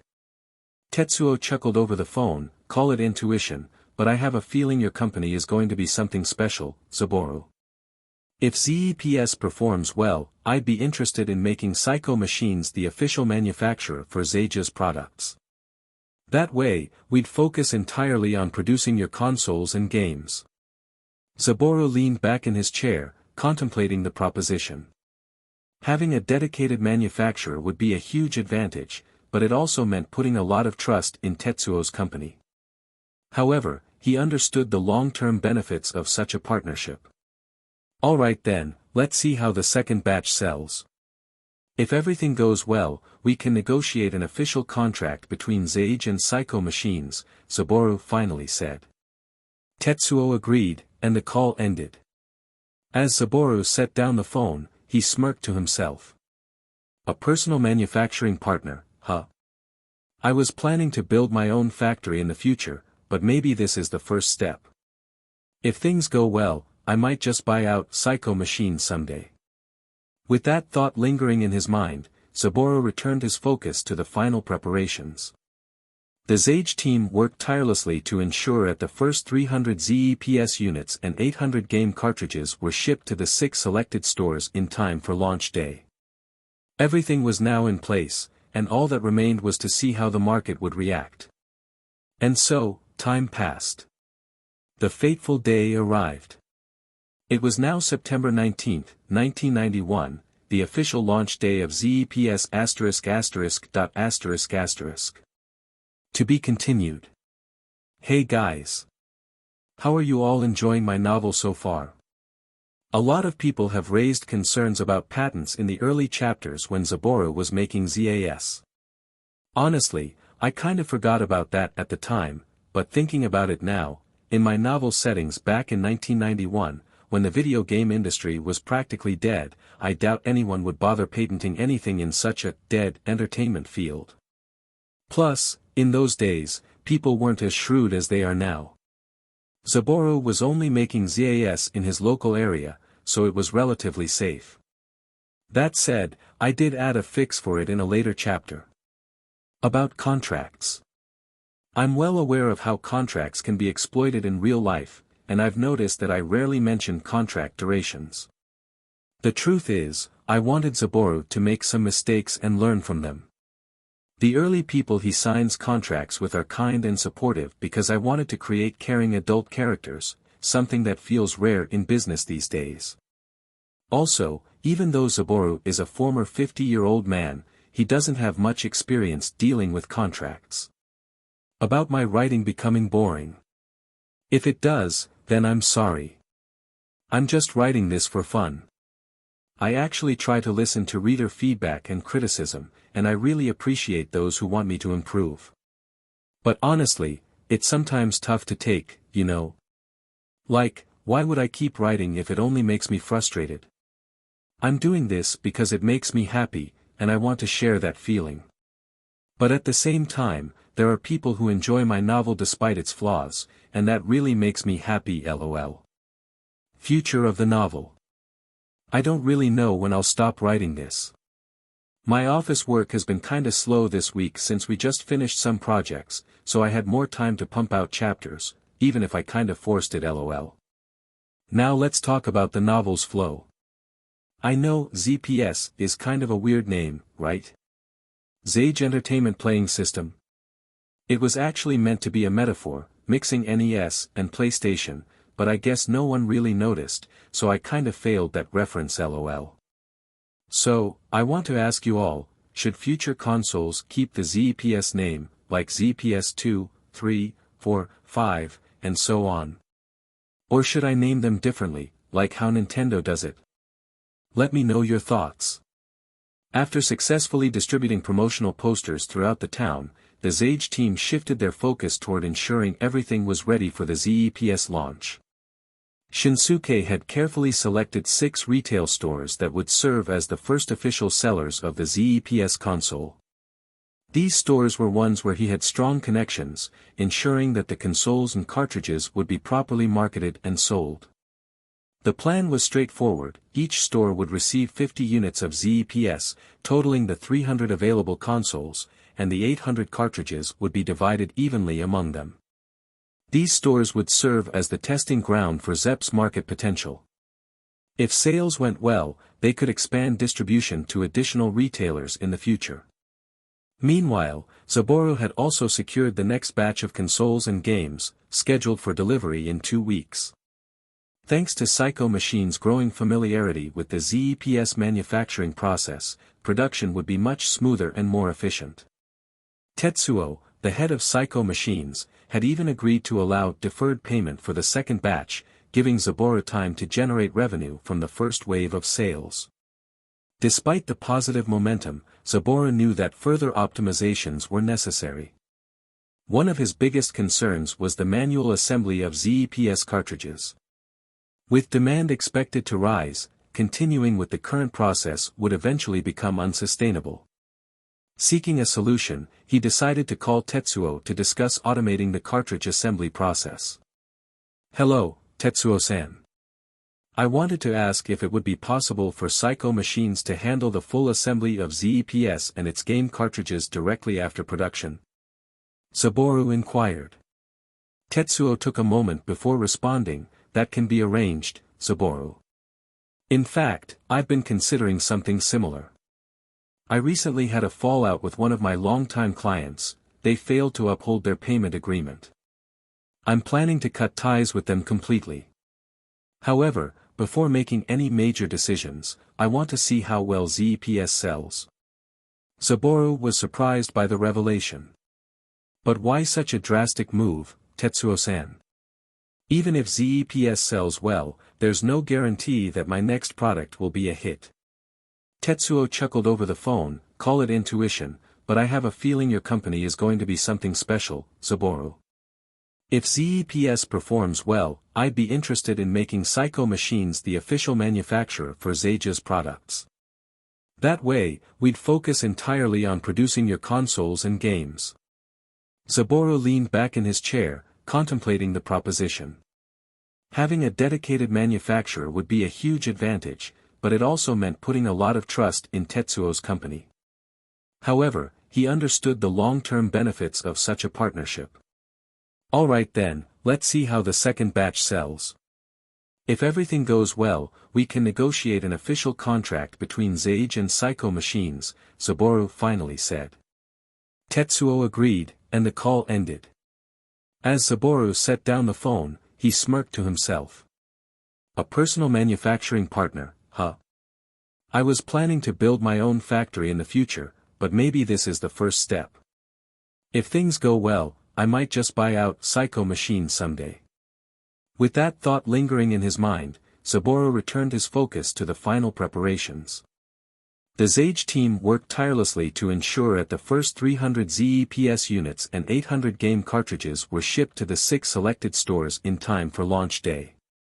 Everything was now in place, and all that remained was to see how the market would react. And so, time passed. The fateful day arrived. It was now September 19, 1991, the official launch day of ZEPS ****. Hey guys! How are you all enjoying my novel so far? A lot of people have raised concerns about patents in the early chapters when Zaboru was making ZAS. Honestly, I kind of forgot about that at the time, but thinking about it now, in my novel settings back in 1991, when the video game industry was practically dead, I doubt anyone would bother patenting anything in such a dead entertainment field. Plus, in those days, people weren't as shrewd as they are now. Zaboru was only making ZAS in his local area, so it was relatively safe. That said, I did add a fix for it in a later chapter.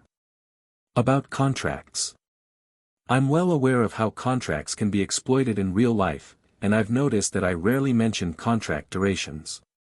The truth is, I wanted Zaboru to make some mistakes and learn from them. The early people he signs contracts with are kind and supportive because I wanted to create caring adult characters, something that feels rare in business these days. Also, even though Zaboru is a former 50-year-old man, he doesn't have much experience dealing with contracts. About my writing becoming boring. If it does, then I'm sorry. I'm just writing this for fun. I actually try to listen to reader feedback and criticism, and I really appreciate those who want me to improve. But honestly, it's sometimes tough to take, you know. Like, why would I keep writing if it only makes me frustrated? I'm doing this because it makes me happy, and I want to share that feeling. But at the same time, there are people who enjoy my novel despite its flaws, and that really makes me happy lol. Future of the novel. I don't really know when I'll stop writing this.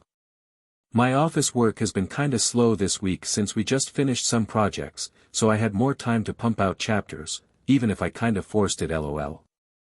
Now let's talk about the novel's flow. I know ZPS is kind of a weird name, right? Zage Entertainment Playing System. It was actually meant to be a metaphor, mixing NES and PlayStation, but I guess no one really noticed, so I kinda failed that reference lol. So, I want to ask you all, should future consoles keep the ZPS name, like ZPS 2, 3, 4, 5, and so on? Or should I name them differently, like how Nintendo does it? Let me know your thoughts. Friday, September 19, 1991, the morning of the big day had finally arrived. The Zage team was anxiously waiting for the official launch of the ZEPS. Shinsuke had already assigned 6 stores to sell the first batch, and today was the day they would officially go on sale. Zaboru, however, was anything but calm. He paced back and forth across the office, unable to contain his nerves. Meanwhile, Yugo, Yuna, and Sayuri were busy at the office computer, making last-minute checks. Eventually, Yuna couldn't take it anymore. "Boss, please calm down. Everything will be all right," she huffed, exasperated. Zaboru flinched at her words, his face turning red in embarrassment. Sayuri, watching from her desk, smiled knowingly. "If you're that restless, why not go check one of the stores yourself? Shin-san is monitoring all 6, but it wouldn't hurt for you to see one in person. There's a Decapon electronics store just 30 to 40 minutes from here, quicker if you take your bicycle." Zaboru's eyes lit up. "You're right, Sayuri-san. I'm off." Yugo immediately jumped from his seat. "Boss-sama, I'm coming too." Before he could take another step, Yuna grabbed his ear and twisted it. "You have work to do, you dumbass." Yugo whimpered, slumping down in defeat. Zaboru chuckled. "It's fine, Yuna. Let him come along. I might need some help." Yugo's face brightened instantly. "Yes," he cheered, quickly following Zaboru out the door. Yuna sighed as she watched them leave, while Sayuri simply chuckled at the whole exchange. Meanwhile, at Decapon Electronics, store owner Daichi let out a sigh as he glanced at the newly stocked ZEPS units displayed on the shelf. A promotional banner hung above them, showcasing the console and its launch titles. "Will this thing even sell?" he muttered under his breath. I don't even know what it is. I'm just doing Shinsuke-san a favor. Dekapon was selling the ZEPS for 11,000 yen per unit, earning Daichi a 2,000 yen profit per sale. The game cartridges were priced at 7,000 yen, with a 1,000 yen cut per unit. While the deal seemed decent, Daichi remained skeptical. I'll give it a month. If it doesn't sell well, it's out of my store, he decided. Nearby, Zaboru and Yugo arrived outside Dekapon. Electronics. They observed the store from a distance, but to Zaboru's disappointment, there were no customers gathered around the ZEPS display. Yugo, oblivious to the tension, blurted out, "Boss. It looks like nobody's buying our stuff." Zaboru shot him a glare. "Shut up. It's still early, you idiot." Yugo tilted his head in confusion. "But I was just stating the obvious." Zaboru ignored him, clenching his fists to keep his blood pressure from rising, even though he was still a teenager. At that moment, a college student named Sakaki Yukimura was walking toward Dekapon. Electronics. He worked part-time at Bakudan Toki Arcade and was a die-hard fan of Zaboru's work. He. I heard Zaboru made a home console. I can't believe I'll be able to play ZAS at home, he thought excitedly. Sakaki had saved up some extra money thanks to Toki-san increasing the arcade price for ZAS to 50 yen per play but adding an extra life, Toki-san also very generous lately. I hope the ZEPS isn't more than 30,000 yen with at least one game included. If it's too expensive, I'll have to pass. He worried. As he approached the store, his eyes widened when he saw the promotional banner. Wait. 6 games. But ZAS only had 4. That means there are 2 new games. His excitement skyrocketed, and he practically sprinted inside. Daichi, the store owner, greeted him. Welcome. Looking for anything in particular? Sakaki grinned. I want the ZEPS. The one from the banner outside. Daichi smirked. Of course. We have 2 options, the ZEPS with 3 games for 32,000 yen or the ZEPS with all 6 games for 53,000 yen. Which one do you prefer? This was Shinsuke's strategy, offering a bundle deal to maximize initial sales. Sakaki froze. 32,000 yen for 3 games, that's a pretty good deal. But if I buy the full package, I get all the games. I need all the games. He started sweating. But if I do that, I'll have to survive on cheap food for weeks, and say goodbye to delicious food. He thought. He clenched his fists in determination, and shout, screw it. A real man can survive on 1 piece of bread a day. I'll take the full package. The entire store went silent. Daichi raised an eyebrow but decided not to question it. Very well.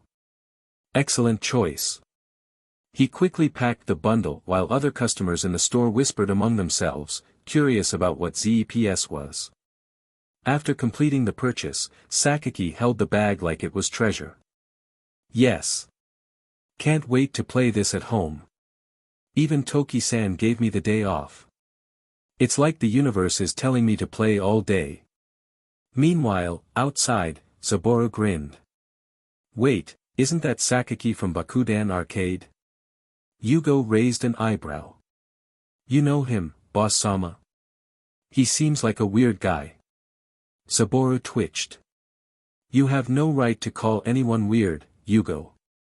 As Sakaki skipped home like an overjoyed child, Zaboru couldn't help but feel a surge of pride. His console had made its first official sale. And this was only the beginning. To be continued. Sakaki quickly arrived home, eager to unbox his new ZPS. The box was sleek and well designed. Wow, even the box looks cool, he muttered, admiring the detailed artwork and guidance printed on the back. Excited, he opened it up and found everything inside, 1 ZEPS console, 2 controllers, cables, and a manual. To his surprise, there was also a thank you card from Sage, personally signed by Saburo himself.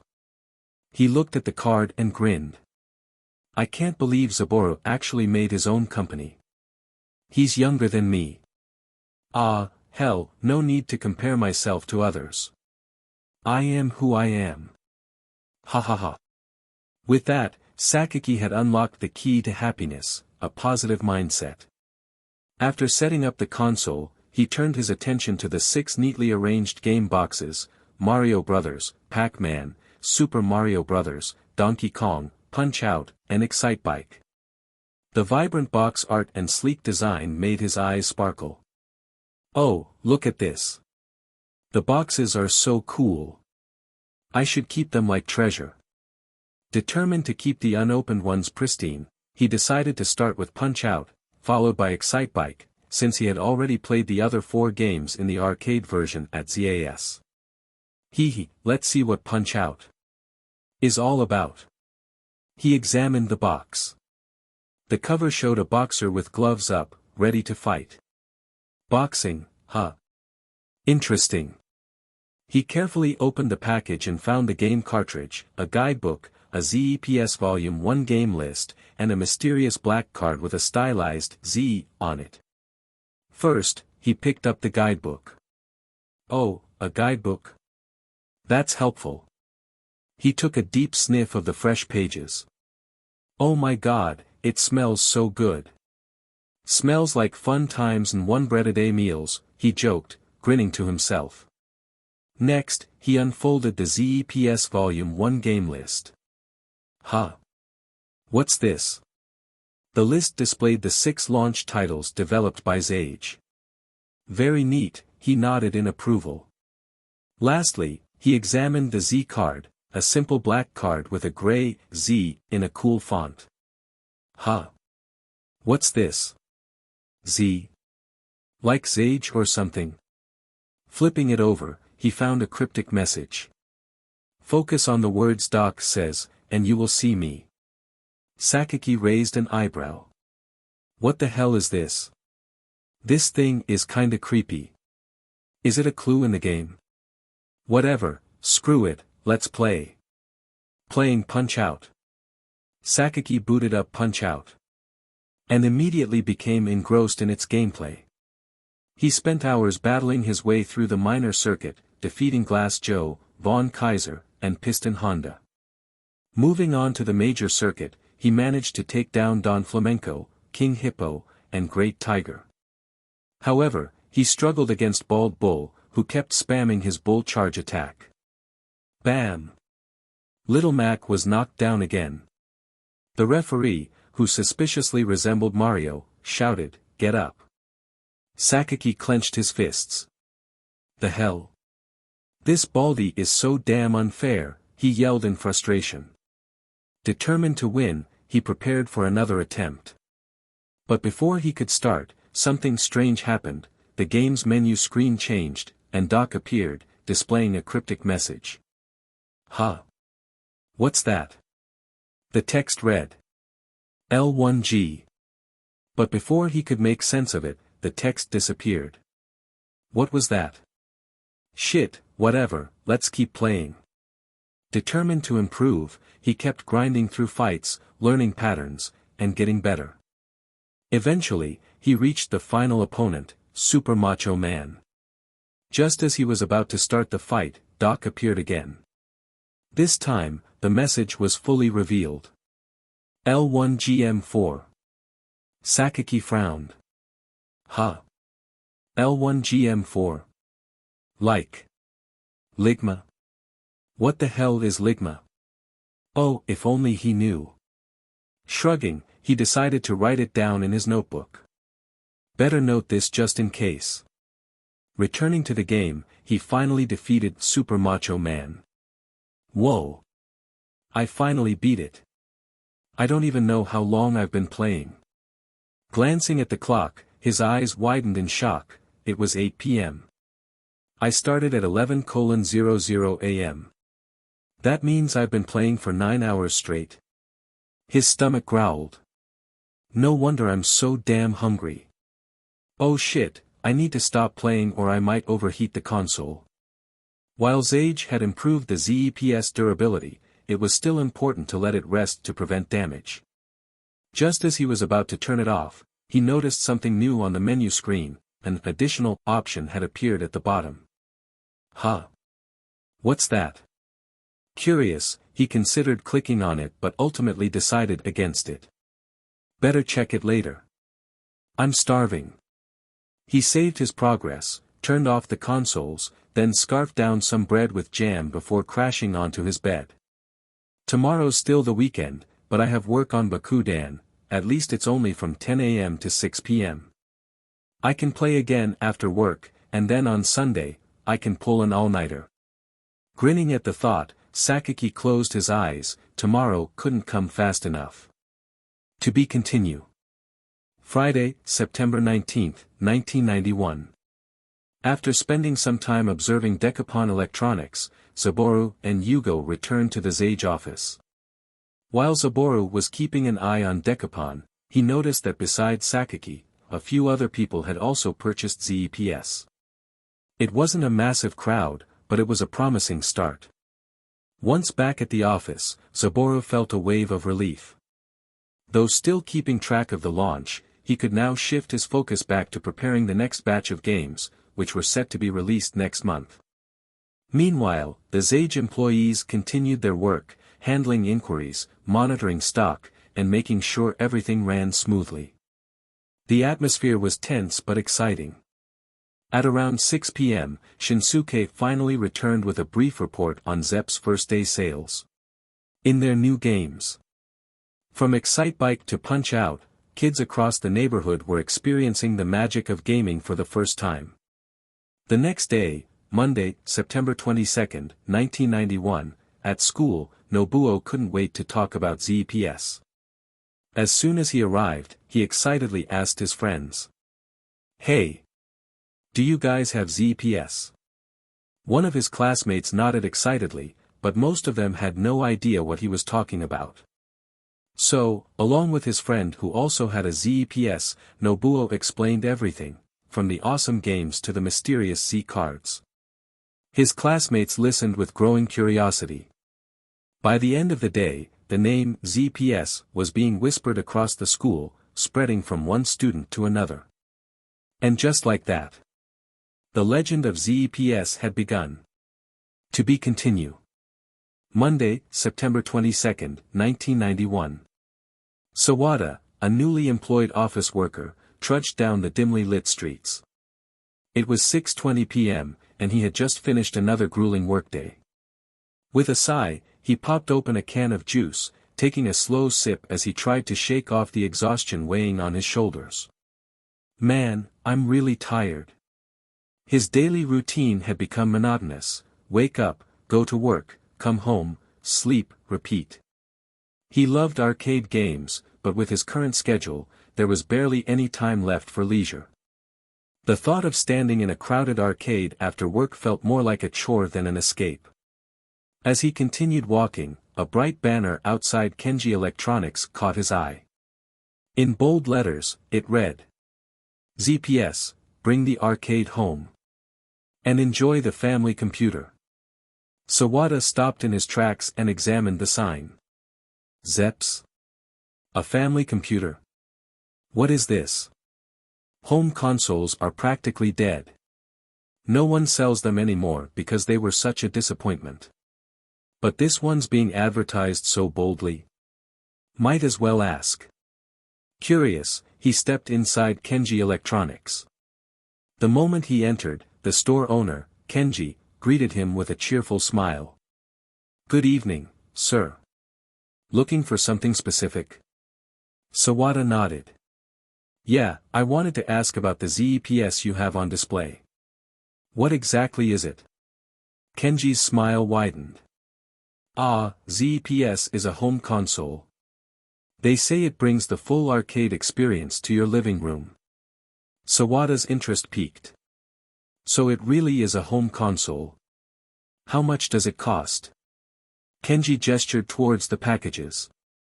We have two options.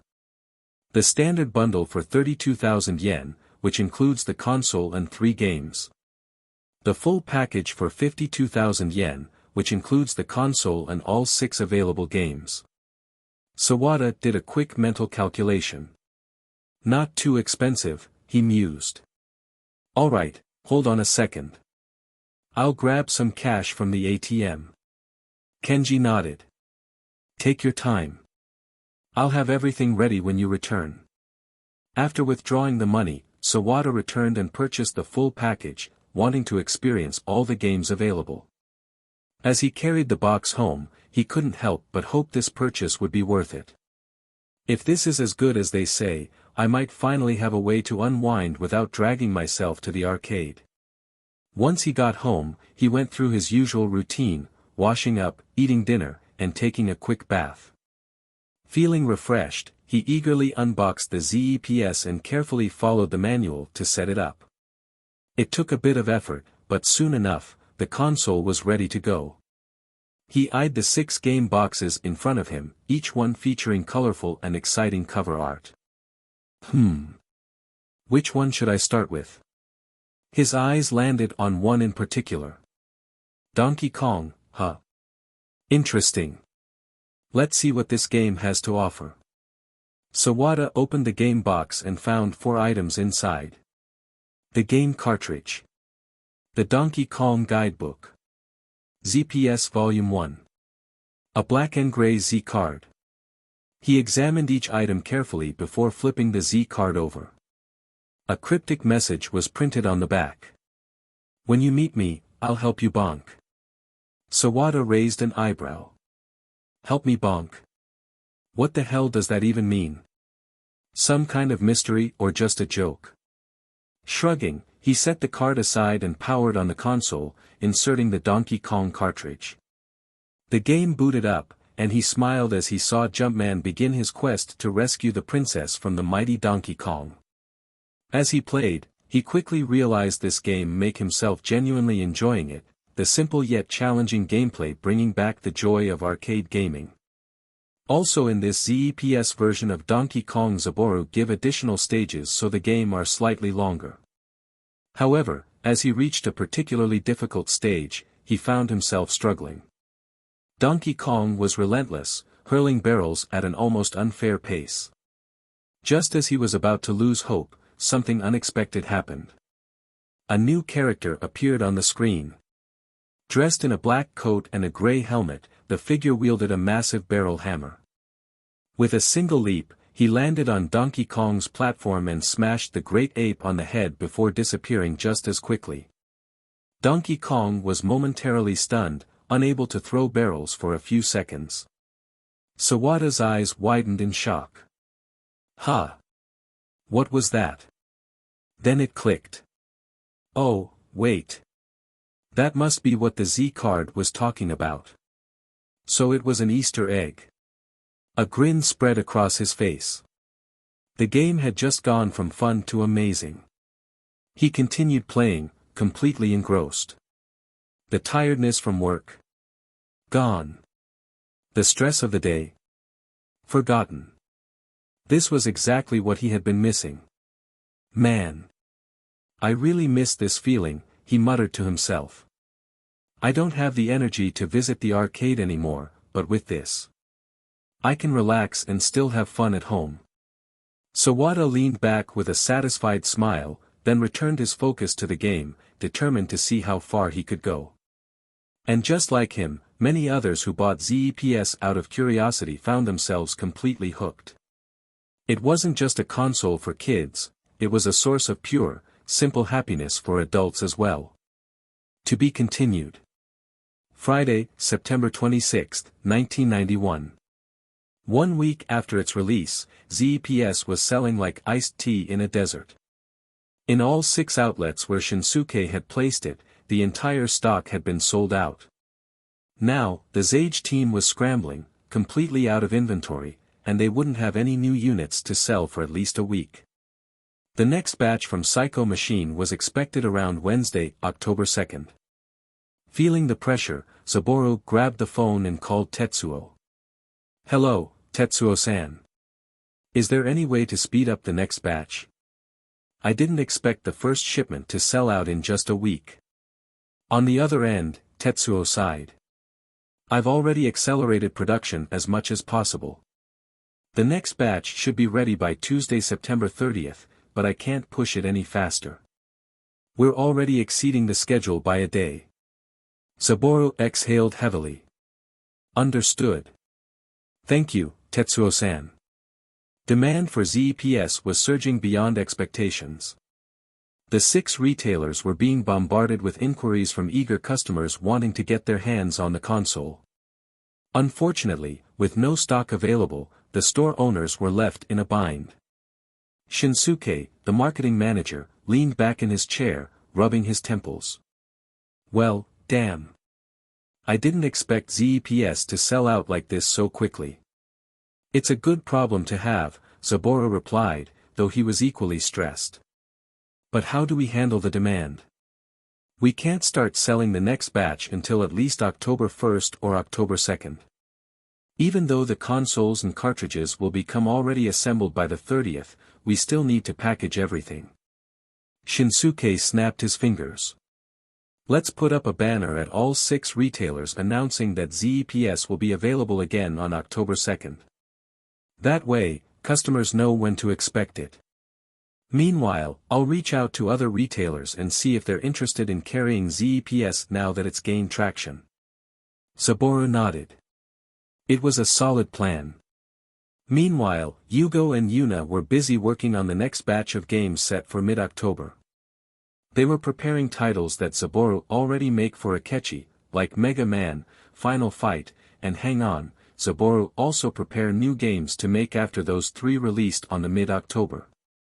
With Sage now an official company, they could also take out loans from the bank to increase production with Psycho Machine. Saburo had been hesitant about external funding, wanting to maintain control over the company's decisions in future. But with the current success, expanding production became a priority. He need to expand the sales of his ZEPS to others Tokyo districts, and he also need to sell ZEPS on all Japan province, not just Tokyo. They were also in the process of hiring more employees and converting Sage for current staff into full-time contracts with proper benefits. As Saburo mulled over these thoughts, over at Decapon Electronics, a high school student named Ishiji, who arcade lover, stood in front of the store, stunned. I can't believe no one told me there was a home console that rivals arcade machines. And now it's too late, he muttered, his frustration evident. He had been desperate to buy ZEPS, but the console was completely sold out. When he asked the store owner, Daichi, about restocking, he was met with uncertainty. Just then, a middle-aged man arrived at the store carrying a stack of posters. He spoke briefly with Daichi before helping him put up a large banner that read, "Next batch of ZEPS available on October 2nd. Stay tuned and sorry for the inconvenience." Ishiji's eyes lit up. At least now there was a confirmed restock date. Smiling to himself, he decided to pass the time by visiting a friend who had managed to buy ZEPS. The two spent the afternoon playing Super Mario Bros., Excitebike, and Punch-Out! Together, laughing and competing. Similar scenes played out across all 6 stores. As soon as the banners went up, hopeful customers were reassured, and the excitement for ZEPS continued to grow. Back at the office, Shinsuke returned, updating Saburo on the situation. "Boss, I think we've handled things well.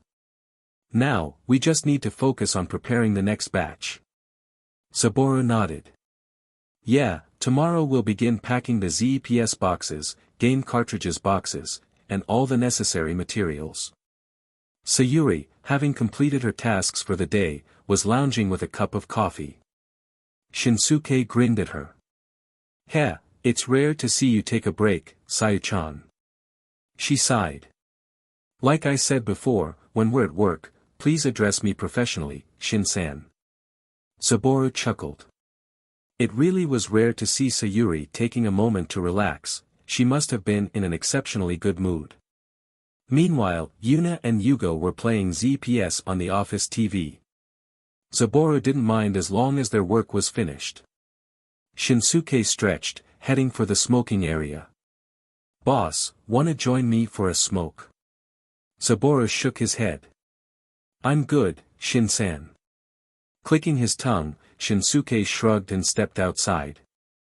Despite the chaos, Saburo still found it hard to believe how successful the first batch of ZEPS had been. He was grateful for his employees, who were passionate about the project, and he wanted to make sure they were treated well. He also owed much of his success to his father. Feeling sentimental, he decided to buy him an expensive coffee as a gift. He turned to Sayuri, knowing she was a coffee expert. Sayuri-san, do you have any recommendations for a good coffee gift? My dad loves black coffee, so I want to get him something special. Sayuri smiled. There's a coffee shop around here called Doubter. They sell high-quality beans, I'm sure your dad would love it. Saburo nodded. I might try some for myself, too. I love black coffee as well. Let's hope my dad enjoys it. That evening, after closing up the office, Saburo bought the Doubter coffee for both himself and his father. With his employees heading home, he finally allowed himself to relax, reflecting on the incredible week Sage had just experienced. To be continued. Friday, September 26, 1991, night. After a long day at the office, Saburo made his way home, carrying gifts for his family.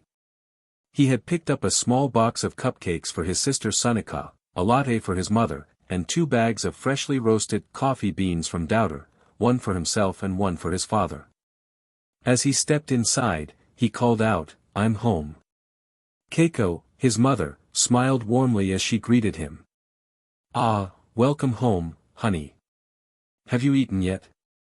I made kung pao chicken. Go ahead and have some.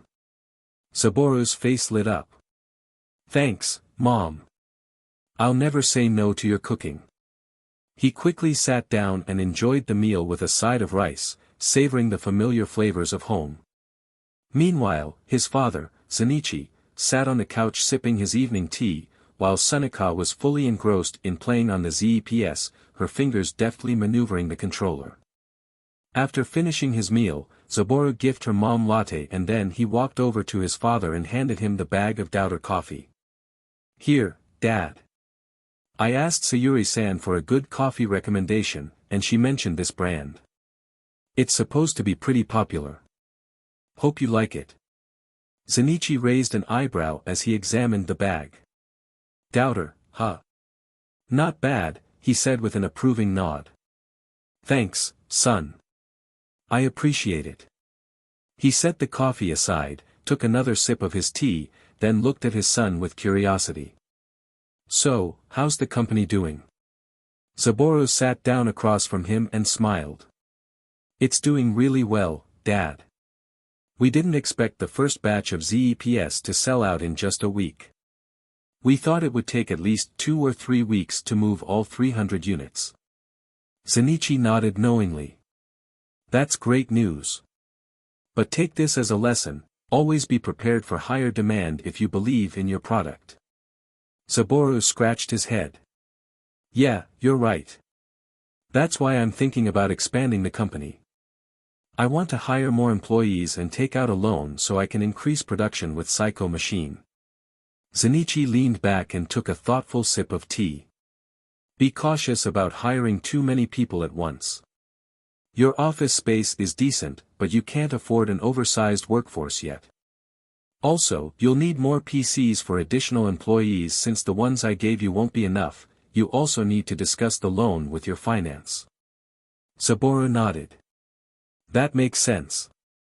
As for the loan, I already spoke with Sayuri-san. She's going to give me a detailed breakdown on Monday. Good, Zenichi said approvingly. Always consult your finance manager before making big financial decisions.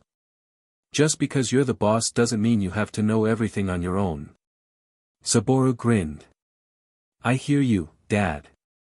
He hesitated for a moment before continuing. Speaking of business, Tetsuo-san contacted me. He mentioned that Psycho Machine wants to become the sole manufacturer for Sage. Do you think that's a good idea, or should I consider starting my own manufacturing company in the future? Zenichi chuckled. For now, stick with Psycho Machine. Did you know that Tetsuo-san plans to retire soon? Saburo blinked in surprise. Retire? Really? Yeah, Zenichi said with a nod. His son is about 10 years older than you, and he's doing well running a bakery. Turns out, Tetsuo always loved baking, but life pushed him in another direction. Now that his son's business is booming, he wants to help him expand. He may sell Psycho Machine in the future to focus entirely on the bakery.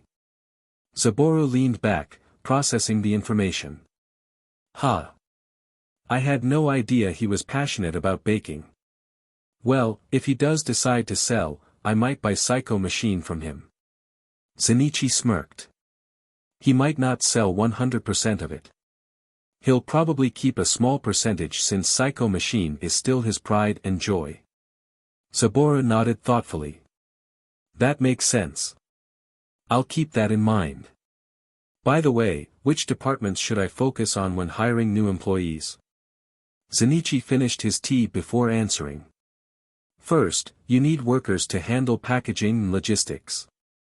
For programming, hire only if you truly need extra hands. You should also bring in another marketer to support Shinsuke. He's a strong leader, because when he was managing a whole team at Sanaya, so he's used to having help and he is good at commanding people.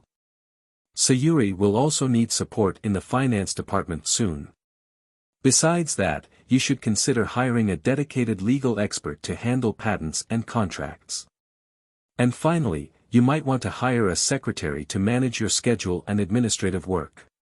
Saburo absorbed his father's advice, realizing how much there was still to do. After the discussion, he walked over to Sunika, who was intensely focused on playing Excitebike. She handled the jumps and turns with ease, showing impressive skill. Wow, Sani-chan, you're really good at this, he then gave cupcake to her. Sunika giggled proudly. Hee hee. I'm the best among my friends who own ZEPS, Ni-san, then she's look at cupcake that Saburo give to her, her eyes lit up, oh, a cupcake, thanks Ni-san. But she's continue playing.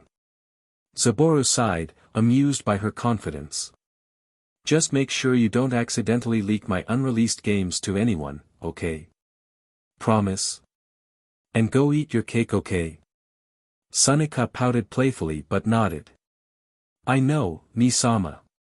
Don't worry about it. Saburo chuckled and patted her head before heading to his bedroom. Tomorrow was Saturday, but he planned to go to the office to brainstorm new game ideas. With thoughts of future projects swirling in his mind, he soon drifted off to sleep. To be continued, Saturday, September 27, 1991.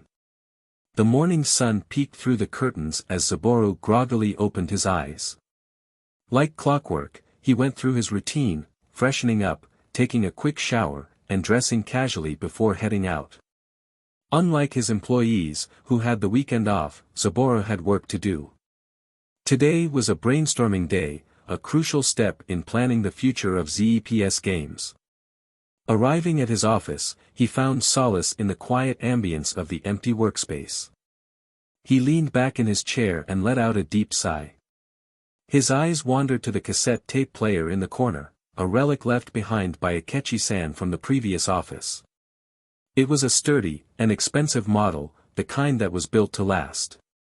A grin spread across his face. This is 1991, but entertainment, whether it's movies, music, or games, still feels stuck in 1981. Not that I'm complaining, music from the 70s and 80s is legendary, he muttered to himself. Feeling inspired, he decided to step out briefly.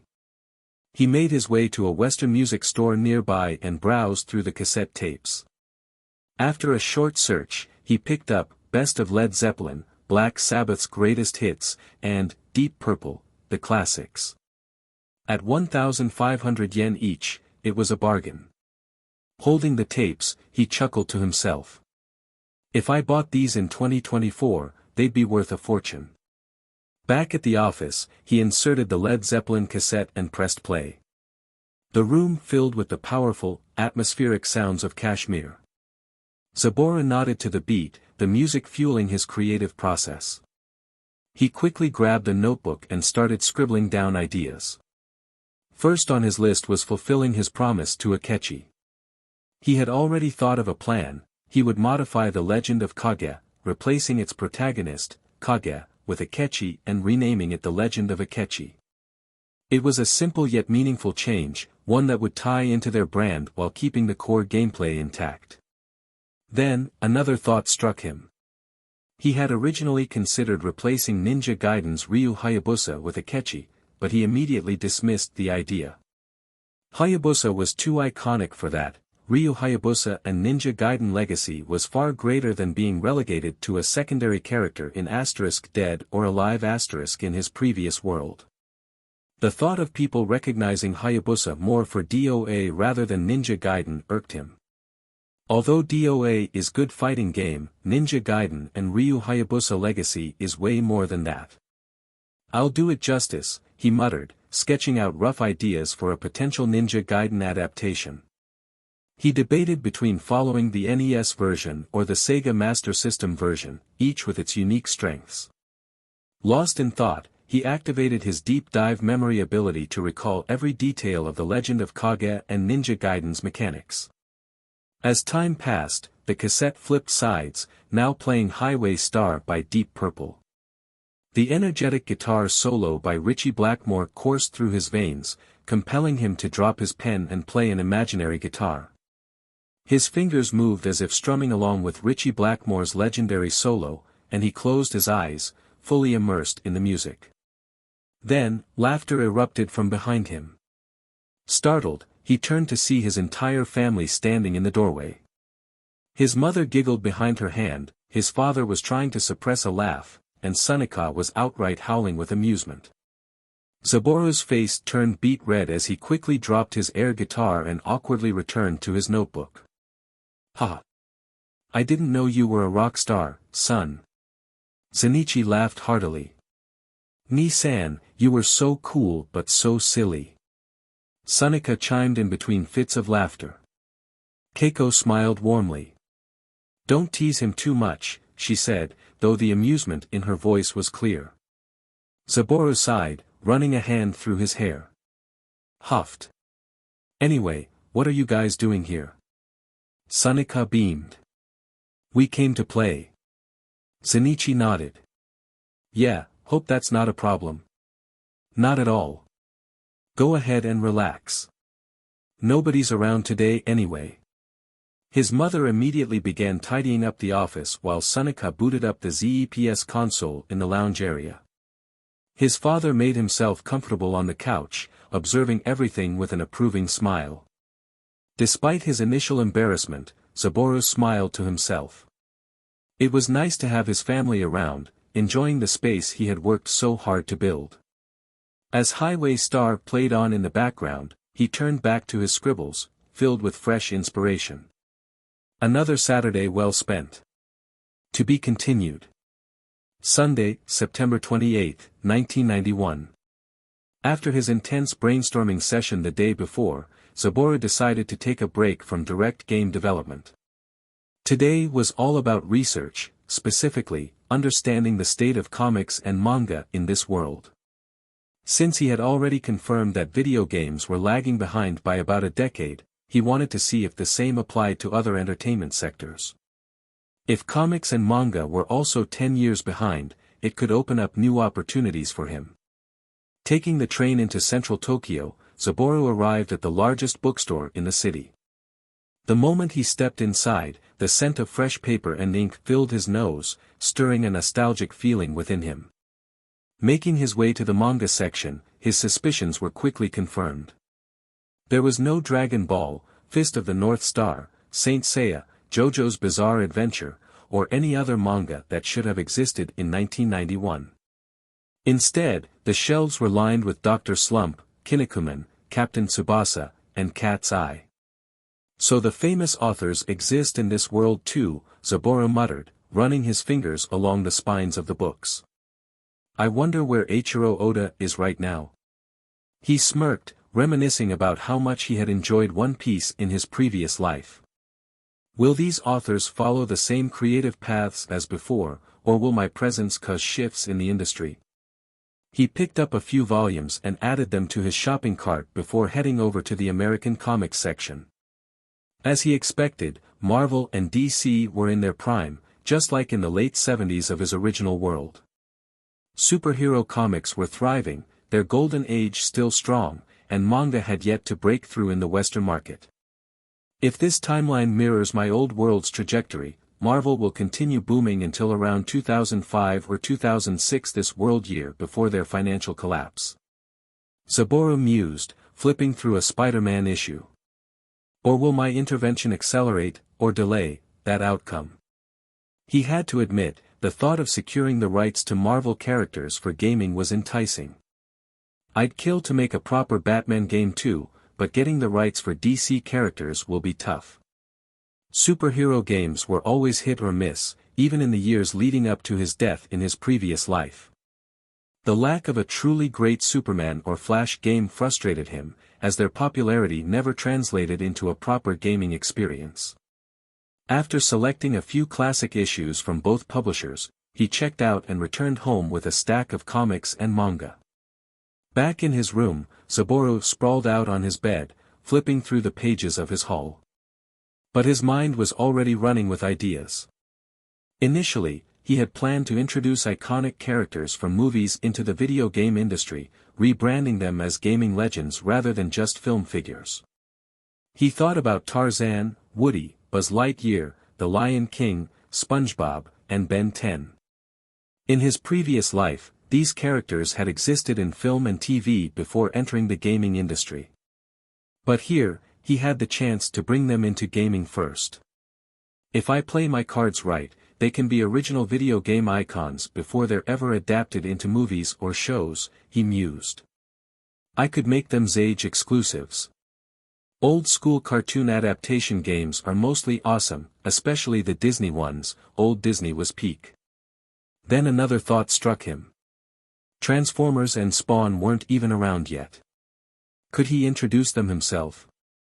He could launch an original comic series or animated show and build a franchise from the ground up before licensing the characters for games. That'd be insane, he chuckled.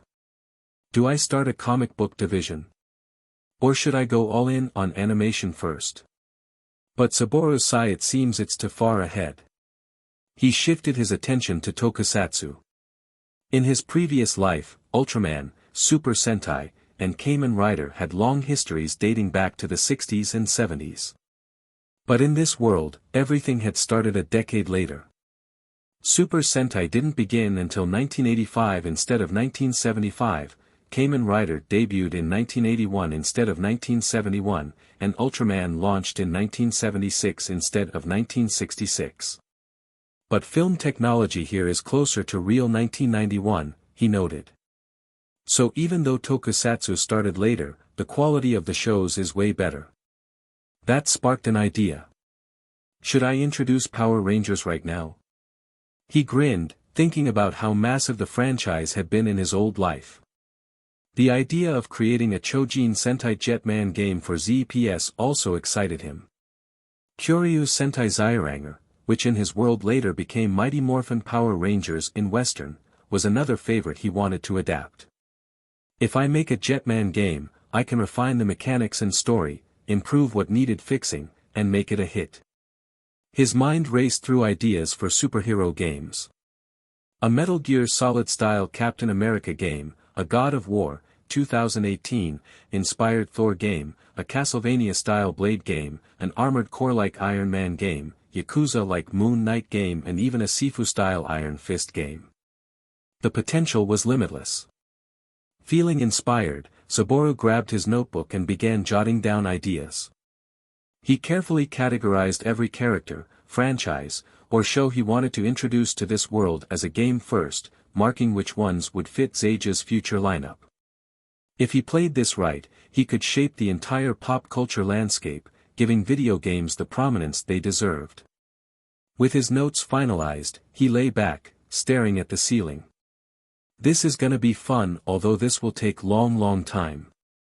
With that thought, he relaxed, letting the excitement settle in as he waited for tomorrow to come. To be continued. Omake chapter, not canon. In the morning of 2024, the world was taken by surprise when Zage released a stunning new video trailer. The footage showcased a chaotic battle between their gaming characters, rendered in breathtaking 3D animation. First scene, the city showdown.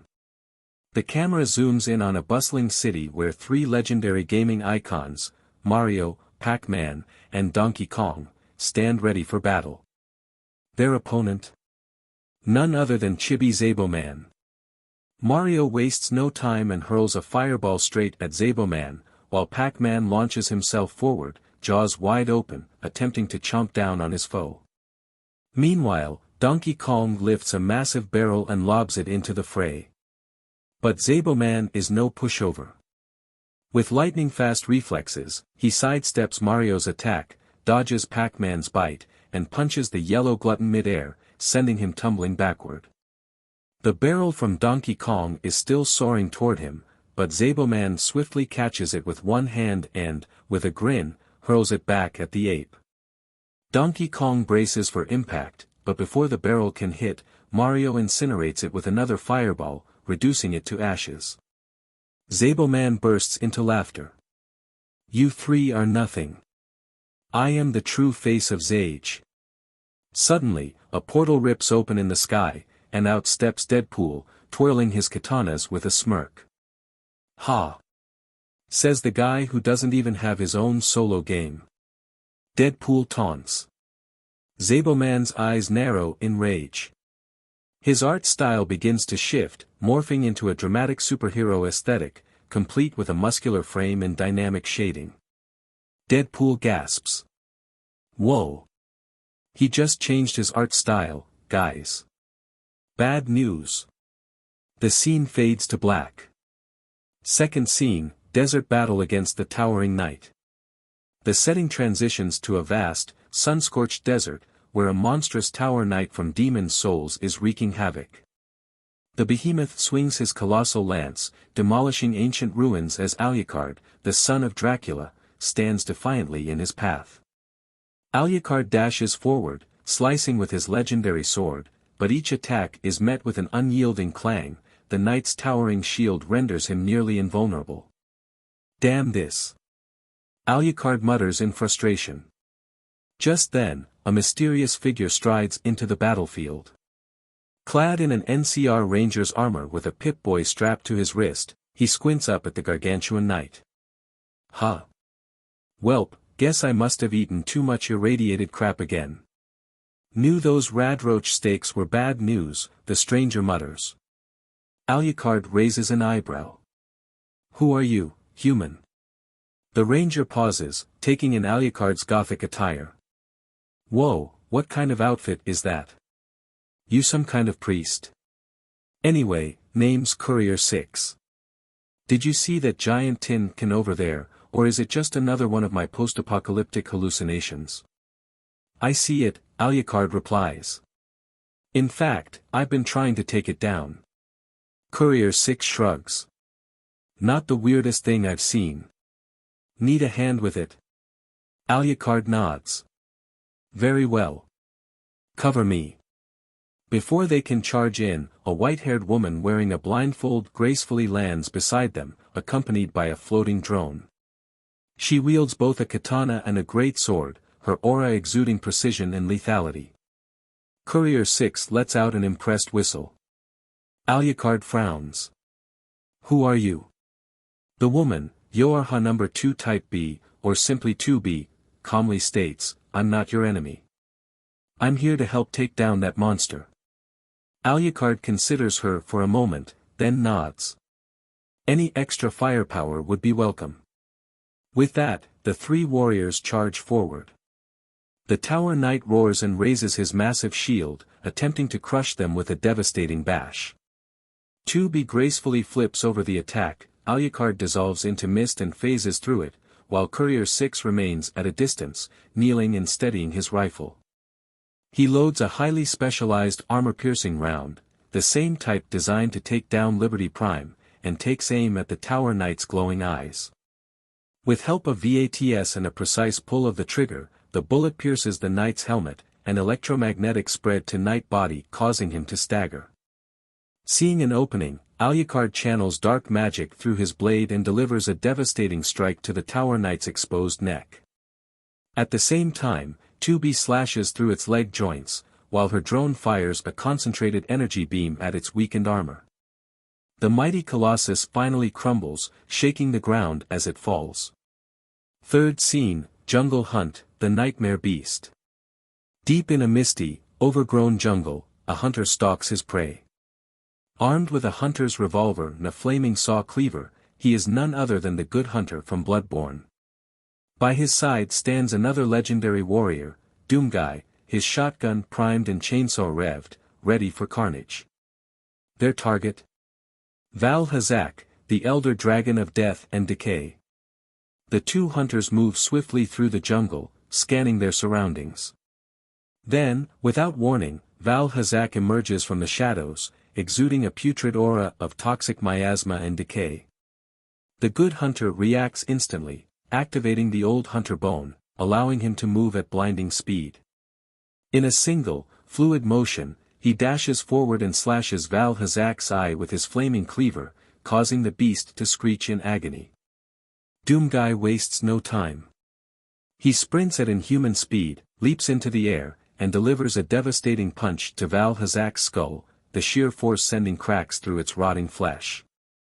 As the dragon reels, Doomguy presses his shotgun against its face and fires point-blank.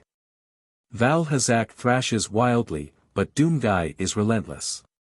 He unloads a barrage of chain gun fire, ripping through layers of diseased flesh, while the Good Hunter dismembers its legs with a full-charged flaming cleave from his saw cleaver. The beast collapses in agony, its grotesque form writhing on the jungle floor. With no mercy, Doomguy and the Good Hunter descend upon their fallen prey, their weapons a whirlwind of destruction. Val Hazak never stood a chance. LOL, this just delusional, hahaha. Thursday, October 2nd, 1991. Another batch of ZEPS was finally complete and ready to hit the shelves. The excitement in the air was palpable as the Zage team prepared for another wave of sales. Shinsuke had outdone himself, successfully striking deals with additional retail stores, ensuring that ZEPS was now available in a wider range of shops across Tokyo. This expansion meant more visibility and accessibility, fueling Zaboru's ambition to dominate the gaming industry in this world. In addition to this success, Zage had made a significant move, offering its employees new contracts with proper salaries and company benefits, officially making them permanent staff members. This step not only solidified their loyalty but also ensured a stable workforce for future projects. Zaboru, anticipating the need for further production, had already placed an order for the next batch of ZEPS before even considering new game additions for the Psycho Machine. However, before making any major decisions, he had a crucial meeting scheduled for Saturday, one that would determine the future direction of both Psycho Machine and Zage itself. Meanwhile, Ishiji, having returned from school, rushed straight to Decapon Electronics. His heart pounded as he approached the store, only to be met with a scene of chaos.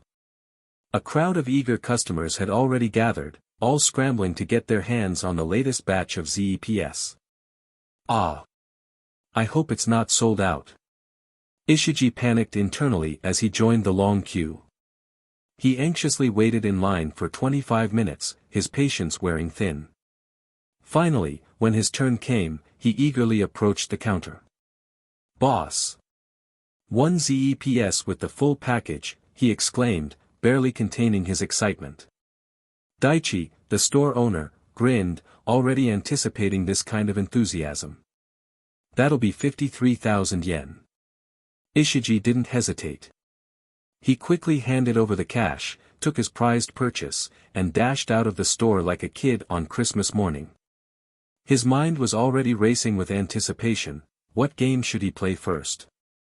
Upon arriving home, he wasted no time setting up ZEPS on his television. He stared at his collection of games, pondering his first choice before settling on Punch-Out. A devilish grin spread across his face as a plan formed in his mind. He, I bought this with my own money from my part-time job. And tomorrow, I'm calling in sick. 3 days of uninterrupted gaming. Ishiji smirked, already plotting the most convincing way to fake an illness and deceive his parents. This weekend was going to be legendary. Back at the Zage office, Saburo sat in a meeting with Yuna and Yugo, discussing the optimization of their latest game releases. So, any trouble optimizing Mega Man, Hang On, or Final Fight? Saburo asked, leaning back in his chair. Yuna smiled and shook her head. So far, no issues, boss. Everything is running smoothly. Yugo, however, had a different concern. Boss Sama, why aren't we releasing Metal Gear in this batch? Saburo chuckled. Well, I've decided to release a maximum of 3 games at a time. I don't want to overwhelm the players. Yugo nodded, understanding the logic behind the decision. Yuna, already aware of Saburo's strategic approach, simply listened attentively. Suddenly, Yugo became restless, his curiosity getting the better of him. Boss Sama. What games are you planning to make next? Please tell me. Saburo sighed, amused by Yugo's enthusiasm. Calm down, man. Alright, I'll tell you. The next batch will include Metal Gear, a game I promised to make for Akechi-san called The Legend of Akechi, and one more, something completely new. It's called Sonic. Yugo raised an eyebrow. Akechi? And what's Sonic? Saburo grinned. I made a promise to my friend to create a game using his name. As for Sonic, let's just say, he's a fast blue hedgehog. Yugo looked skeptical. But aren't hedgehogs slow? Saburo chuckled. That's what makes it cool. Anyway, I'll explain Sonic's design later. In truth, Saburo had initially considered releasing Ninja Gaiden in this batch, but he realized that its gameplay shared similarities with The Legend of Kage, or rather, The Legend of Akechi.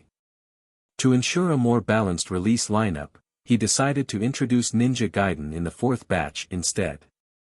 With that, the Zage team continued their work, their excitement growing for the future of the company and the gaming industry.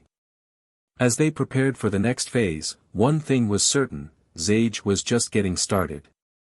To be continued. Saturday, October 4, 1991. With the second batch of ZEPS selling smoothly across Tokyo for 2 days, Saburo now turned his attention to securing a long-term manufacturing deal. He had already arranged a meeting with Tetsuo, the owner of Psycho Machine, and per Tetsuo's request, the negotiations would take place over the weekend, ensuring a quiet and uninterrupted discussion. Unlike previous business meetings where he had the support of his growing team, today, Saburo was going alone. He needed to handle this deal personally, as it would shape the future of Zage's production capabilities. Upon arriving at Psycho Machine, he found Tetsuo already waiting for him, accompanied by another man. Tetsuo greeted him with a wide smile. Good morning, Saburo. Glad you could make it. This here is Kudu, my nephew. He's a lawyer, Tetsuo introduced, motioning to the man beside him. Kudu appeared to be in his early 30s, well-dressed in a business suit, with a sharp yet friendly gaze. Saburo raised an eyebrow. A lawyer? Tetsuo chuckled. I figured you wouldn't bring one yourself, so I brought Kudu along to assist you. If you're interested, you can even hire him as Zage's official legal advisor. And don't worry, kid, I'm not looking to exploit you. If I did, I wouldn't be able to show my face to your father. Saburo was surprised. He had expected a straightforward negotiation, but the fact that Tetsuo had gone out of his way to provide him with legal assistance showed just how much he respected their partnership. Turning to Kudu, he extended a hand. Good morning, Kudu-san. I'm Saburo. Kudu shook his hand firmly and smiled. Hello, Saburo-san. My uncle has told me a lot about you. I look forward to working with you today and helping ensure the best possible deal for both parties. With introductions complete, the three of them moved inside Psycho Machine's office to begin negotiations. Seated in the conference room, Tetsuo wasted no time getting to the point. Before we go over the contract details, I want to ask you something, Saburo. What's your long-term vision for Sage? Saburo answered without hesitation. My goal remains the same, Tetsuo-san. I want to reignite the passion for video games, push the industry to greater heights, and establish Sage as a leading force in gaming. Tetsuo grinned. Dream big, son. That's the way to do it. And with ambitions that high, you're going to need a strong manufacturing partner, aren't you? Saburo nodded. Yes, without a doubt. Tetsuo slid a contract across the table. That's where we come in. Psycho Machine is prepared to become Sage's official manufacturer. We'll offer you lower production costs compared to before, allowing you to maximize profits and scale up production. However, there's a condition: we can't take small orders. You'll need to commit to larger production batches to keep our operations running efficiently. Saburo leaned forward, carefully reviewing the document while Kudo examined it as well. Kudo quickly caught a few clauses that could be problematic in the long run, including ambiguous wording regarding production limits and exclusivity rights. Saburo-san, Kudo said, tapping a section of the document, this part needs revision. As it stands, if Psycho Machine experiences production delays, Sage could be forced to wait without any clear penalties or alternatives. We should adjust this to include a fail-safe agreement in case of unforeseen circumstances. Saburo nodded in agreement. Kudo continued making adjustments, ensuring that the contract remained fair and beneficial to both parties. After a couple of hours of discussions and revisions, they finalized the contract terms. Exclusive manufacturing partnership, Psycho Machine would become the official manufacturer for Sage, producing all future gaming hardware at a reduced cost, bulk order requirement. Sage must place a minimum order per production cycle to maintain efficiency, production timeline assurance. Psycho Machine agreed to adhere to strict deadlines, with penalties in case of significant delays, expansion clause. If demand increased, both parties would discuss expanding manufacturing capacity, intellectual property protection. Sage retains full rights to its technology and designs, ensuring no risk of replication or leaks. With everything in place, Saburo signed the contract and shook Tetsuo's hand. It's a pleasure doing business with you, Tetsuo-san. I look forward to a long and successful partnership. Tetsuo grinned. Likewise, kid. You've got a good head on your shoulders, and now you've got a strong foundation to build on. As the meeting wrapped up, Tetsuo turned to his nephew. Kudo, you should work for Sage officially. This kid's going places, and I know you've been looking for the right client. Saburo smirked. I won't say no to a good lawyer, but we should do things properly. Kudo-san, I'd like to formally interview you on Monday before making it official. Kudo chuckled. That's fair, Saburo-san. I look forward to it. Tetsuo slapped Kudo on the back. This guy's got a strong sense of justice. He only takes clients he believes in, even when it puts him at a disadvantage. He's been without work for over 2 months now because he refuses to take shady cases. Kudo sighed. Uncle, you don't need to bring that up. Saburo held back a laugh. More like Phoenix Wright than just a lawyer, he thought to himself. Anyway, Saburo said, standing up, thank you both. I'll be heading back to the office. As he left Psycho Machine, he felt a deep sense of accomplishment. Not only had he secured a reliable manufacturer for Sage's future, but he had also gained a potential legal ally in Kudo. Step by step, he was building something greater than he had ever imagined. Monday, October 6, 1991. The morning sun filtered through the windows of the Sage office as Saburo sat with Yugo and Yuna, ready to introduce the next 2 games for development. Over the weekend and in his free time, he had meticulously planned out the designs and core mechanics, bringing each project to about 35% completion. Now, it was time to take things further. He placed the first set of design documents on the table, revealing the concept art for The Legend of Akechi. "Let me explain the gameplay for The Legend of Akechi," he began. The player takes on the role of a young IGA ninja named Akechi, on a mission to rescue Princess Kiri, the shogun's daughter, from the villainous warlord Yoshiro and his evil samurai Nosuke. The objective is to traverse 5 action-packed stages to save Princess Kiriheim. These stages are teeming with enemies, but Akechi has a variety of skills and weapons at his disposal to overcome them. The player is armed with a kodachi and an unlimited supply of shuriken. Akechi must battle his way through a dense forest, navigate a secret passageway, scale a fortress wall, and infiltrate a castle, rescuing the princess 3 times before achieving ultimate victory. He flipped to the next set of documents, detailing an interesting mechanic. Each time the princess is rescued, the seasons change, from summer to fall, then winter, and back to summer. This will visually showcase progress while also impacting gameplay. Some enemies may behave differently depending on the season, and certain paths may open or close based on the time of year. Yugo leaned forward, eyes shining. "That's such a cool idea. I love the seasonal shifts." "There's more," Saburo continued. Picking up a crystal ball changes Akechi's clothing color, granting him special abilities like enhanced speed or larger shuriken. If he gets hit while in a powered-up state, he reverts to his default red outfit instead of dying instantly. Mastering these transformations will be key to progressing through tougher stages. He then laid out character sketches, showcasing the various designs he had created. There were detailed illustrations of Akechi's different outfits, the menacing samurai Nosuke, and the imposing warlord Yoshiro. Yugo couldn't contain his excitement. "This is awesome. I can't wait to play it." Saburo smirked. "This time, you two will help me fine-tune the mechanics. I've already outlined the core gameplay, but there's always room for improvement. If you think of any additional mechanics, let me know. I want this to be an unforgettable ninja experience." Yuna and Yugo nodded in agreement, eager to contribute. With The Legend of Akechi covered, Saburo moved on to his next project. He pulled out another set of sketches, this time featuring a blue hedgehog with red shoes. "Now, on to the next game, Sonic the Hedgehog."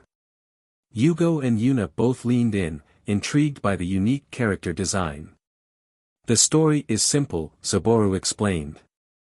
Dr. Eggman, the main villain, invades South Island to find the 6 Chaos Emeralds hidden there. He plans to use their power to conquer the world. To do this, he captures the local animals and turns them into his robotic minions called badniks. Our protagonist, Sonic, rushes in to stop him. Yugo's eyebrows shot up. "So he's fighting to free the animals? That's actually kind of cool." Saburo nodded. "Exactly. Now, let's talk about the gameplay. Sonic the Hedgehog is a side-scrolling platformer where the goal is to reach the end of each act within 10 minutes. The player starts with 3 lives and controls Sonic, who can perform the spin jump and the supersonic spin attack to take out enemies. He pointed to the next section of the design document. Throughout each zone, rings are scattered everywhere. Collecting them acts as a shield. Taking damage makes Sonic lose all his rings, but as long as he has at least one, he won't die. If he gets hit with no rings, he loses a life and restarts from a checkpoint or the beginning of the level. Collecting 100 rings earns an extra life. Yugo's mouth curled into a grin. So it's all about speed, momentum, and keeping your rings. That sounds super fun. Even Yuna, usually more reserved, seemed impressed. The character design is really unique. Sonic's look is simple, but memorable. Saburo smiled, pleased with their enthusiasm. The goal is to make the player feel the thrill of speed. Sonic is all about momentum-based platforming, rewarding smooth movement and quick reflexes. The more skilled the player, the faster they can complete a stage. Mastering Sonic's jumps and acceleration will be essential. Then Yugo, practically bouncing in his seat, blurted out, "Boss-sama. Where are we putting *Zaboman* in these two games?" Saburo chuckled, already expecting the question. "You know me well, Yugo. But for Zaboman, that's for me to decide. I'll reveal my plans when the time is right. For now, let's focus on finishing these games by the end of the week. Then, I'll let you in on my next move." Yugo let out a dramatic sigh but quickly dove into his work, while Yuna gave a small smile and got started as well. She was particularly interested in Sonic's mechanics, wondering how different environments could influence gameplay. Could ice levels make Sonic slide? Could strong winds affect his jumps? She jotted down ideas, determined to experiment. Saburo glanced at his eager team and nodded to himself. These games had the potential to be massive hits. If they could execute them properly, Sage would give more options to gamer as part of gaming diversity. With that, the Sage team began full development on their two newest titles, The Legend of Akechi and Sonic the Hedgehog. ZPS fans will get another new games in short term. To be continued. Tuesday, October 7, 1991. With the ZEPS console performing exceptionally well, Saburo decided it was time to expand his company. He began distributing job flyers and placing ads in newspapers, hoping to recruit new employees. His primary focus was on hiring finance personnel to support Sayuri, marketing specialists to assist Shinsuke, and additional programmers to help him, Yugo, and Yuna in game development and optimization. As for legal matters, Saburo had officially appointed Kudu as the company's lawyer after interviewing him the previous day. Now, the two sat together, reviewing the company's assets and legal protections. Kudu wasted no time in patenting everything possible, ensuring Sage's intellectual property was safeguarded. "Boss, why don't you want to patent these game mechanics?" Kudu asked, furrowing his brows. "If you do that, your company will secure the video game sector in the future. No one will be able to copy your innovations." Saburo shook his head firmly. Patenting game mechanics might be good for short-term success, but it will hurt the gaming industry in the long run. Creative developers will struggle to make good games due to unnecessary restrictions. "My goal isn't just making money, it's about pushing the industry forward. I want Sage to be the best by outperforming competitors, not by weakening them with restrictive patents. The more great games out there, the better the industry as a whole." Kudu studied Saburo carefully, realizing that his employer wasn't just a businessman, he was a visionary. It was clear that Saburo's main mission wasn't wealth, but the revitalization of the gaming industry itself. "Fine, boss, I get it," Kudu finally said. "But in that case, I'll make sure to patent everything else. The ZEPS design, its characters, there are still some loopholes in the previous patents that could be exploited. Now that I'm here, I'll make sure to fix those." Saburo nodded approvingly. "Alright, Kudu-san. Let me know if you need anything from me." With that, Kudu gathered his documents and quickly left to begin the patenting process. Saburo sighed. He still needed to hire a receptionist, an HR recruitment specialist, and a secretary to manage his schedule. Finding a good secretary, in particular, seemed like a challenge. He had even asked his father, Zenichi, if he had any recommendations, but his father had no one in mind. Just as he pondered this dilemma, someone entered the Sage office. Since there weren't many visitors yet, Sayuri had temporarily taken on the role of receptionist. She looked up as the guest approached her desk. It was Akechi. "Excuse me, I'm here to meet the company owner, Saburo Renkinen. Is he available?" Sayuri gave him a polite smile. "Do you have an appointment?" Akechi shook his head. "No, but just tell him Akechi is here." Sayuri blinked in surprise. So this was the Akechi, the Yakuza prince who had been protecting Sage's office. It was also interesting that Saburo had named one of his upcoming games The Legend of Akechi after him. Smiling, she nodded. "Please wait here.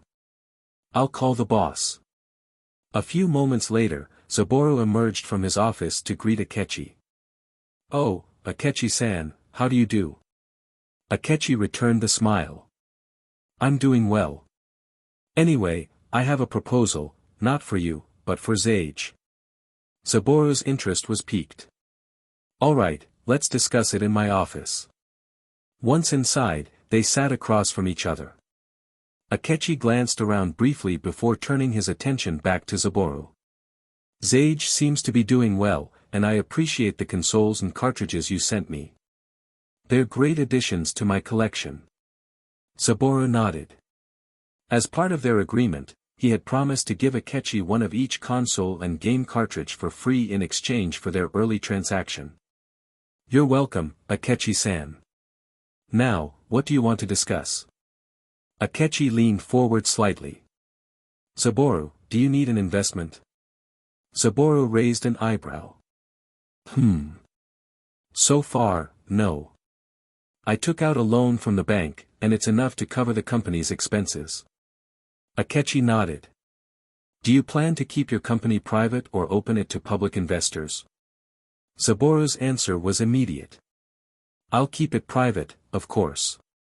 If I ever have to go public, I'll make sure to retain the majority of shares so I always have control. Though I don't have planned to make it public, not in long run at least." Akechi smirked. "I see. In that case, I have a proposal for you. I want to invest in Sage." Saburo was taken aback. "Huh? Why, Akechi-san? Do you really think my company will be that big in the future?" Akechi nodded confidently. "Yeah. Based on my predictions, your company is going to be huge. That's why I want in." Saburo frowned slightly, thinking. The problem is, I don't know how much my company is worth yet. So for now, I'll have to refuse." Akechi chuckled knowingly. "I figured you'd say that. But keep me in mind, if you ever need capital, I'm ready to invest." Saburo smiled and nodded. "I appreciate it, Akechi-san." With that, Akechi shifted the topic. "By the way, Ayumi asked me to check on Karate Bunny. She said the game is fully optimized and ready for release on ZPS.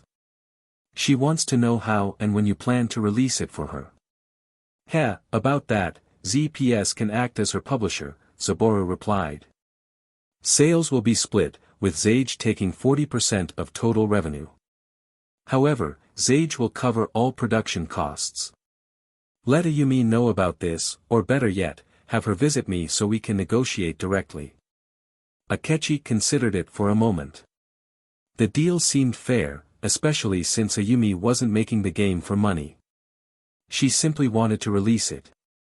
"I'll let her know. Anyway, Saburo, I'm looking forward to your next game." Saburo nodded in appreciation, and with that, Akechi bid farewell. To be continued. Sunday, October 19, 1991. Sage had officially been in operation for a month, and the results were nothing short of phenomenal. Thanks to Shinsuke and his growing marketing team, ZPS was now available in numerous electronic stores across Tokyo, with retailers eagerly stocking up on the popular console. The company's financial health had also improved significantly. Sayuri, now supported by 3 additional finance employees, ensured smooth financial management, while the game development team had expanded with 4 new programmers assisting Yugo and Yuna in crafting and optimizing Sage's ever-growing game library. A receptionist had also been added to the office staff, allowing for a more professional work environment. Despite being the company president, Saburo still found himself handling HR duties, as he had yet to find the right candidates for both an HR manager and a secretary. Today marked another significant milestone for Sage, the highly anticipated release of 3 new games, Final Fight, Hang On, and Mega Man. Saburo had already designed promotional posters for each title and handed them over to Shinsuke, who ensured they were displayed prominently in stores that sold ZEPS. It was just 8 a.m. at Decapon Electronics, half an hour before the store's official opening, yet a crowd had already gathered outside, eagerly waiting for the doors to open. Among the customers was Ushio, a devoted father who had promised his fifth-grade son, Ashino, a reward if he behaved well. Over the past month, Ashino had transformed into the perfect child, keeping his bed tidy without being asked, neatly arranging his shoes, eating his vegetables, and even improving his grades. Ushio had no idea how his son's academics had improved, considering that Ashino spent most of his time playing ZEPS instead of studying, but his wife was thrilled with their son's newfound discipline. And so, true to his word, Ushio lined up early to secure the 3 new games as a reward. At 8:30 a.m. sharp, the doors finally opened, and a young college student who had been waiting since 5 a.m. immediately shouted, "3 new games, please. Mega Man, Hang On, and Final Fight." His excitement earned him annoyed glances from the other customers, including Ushio, who found the outburst unnecessary. The student, Sakaki, was a part-time worker at Bakudan Arcade and had been eagerly anticipating these releases. After a bit of waiting, Ushio finally got his hands on the 3 cartridges for a total of 21,000 yen. He rushed home, eager to surprise his son. "Hey, son. Here's what I promised," he announced as he stepped through the door. Ashino, who had been anxiously awaiting his father's return, practically leaped in excitement. "Thanks, Dad," he cheered, grabbing the games and immediately dashing off to play them. Ushio's wife watched the scene with a warm smile, happy to see their son so delighted. Across Tokyo, countless similar moments played out in households that own ZPS. Families and individuals alike were ecstatic about the first wave of additional games for their beloved console. Meanwhile, Sakaki, the overly enthusiastic college student, sprinted home, holding his new games tightly. "I can't wait to play these," he shouted as he ran, perfectly embodying the excitement that every ZEPS fan felt that day. Back at the Zage office, Saburo sat across from Shinsuke, discussing the next major step for the company. "Boss, it's time for a television advertisement," Shinsuke stated firmly. "We have the capital to make it happen, and it's essential if we want to expand beyond Tokyo." Saburo nodded. "Have you already been in contact with a TV station?" Shinsuke grinned. "Yes. I've made connections with TV Tokyo. It's a bit expensive, but it's worth every yen. TV Tokyo is incredibly popular, and an ad there would bring in a ton of new customers." "That's good," Saburo said, deep in thought. "The next step is deciding what kind of advertisement we should create to capture the attention of new potential customers." Shinsuke nodded. "Exactly. We need something exciting, something that showcases ZEPS in a way that makes people want to buy it immediately." "I'll think about the ad concept," Saburo said. "You can add your ideas as well. We'll continue this discussion later." With that, Shinsuke left the office to continue his work. Left alone in his office, Saburo leaned back in his chair, his mind racing with ideas. What kind of ad would make ZEPS a must-have item for kids, teens, and adults alike? He knew he had to craft something impactful, something that would leave a lasting impression on viewers. He tapped his fingers on his desk, brainstorming. Should I go for a cinematic approach? A high-energy montage of gameplay footage? A catchy jingle that sticks in people's heads, he mused aloud. Or maybe something humorous, like an ad showing a kid playing ZEPS so intensely that he doesn't even notice his house collapsing around him. The possibilities were endless, but one thing was certain: this television ad could define Zage's public image and solidify ZEPS's status as a rising gaming powerhouse. He envisioned a commercial that would captivate audiences, and tell them that video games is not dead. As he continued to brainstorm, he noted down various ideas: a celebrity endorsement, a fun, family-oriented ad showing parents and children playing together, or perhaps a dramatic action-packed sequence highlighting the thrill of gaming on ZPS. Saburo knew he had to make a decision soon. The right television ad could push ZEPS beyond Tokyo, turning it into a national sensation and make his dream closer to truth. To be continued. Asterisk I've made a mistake lol, I actually add Sonic. Anyway sorry here's the revised version, I've just deleted Sonic in here asterisk. Tuesday, October 21st, 1991, night. Saburo had just finalized the very first television advertisement for ZPS. After countless hours of brainstorming, scripting, and editing, everything was finally in place.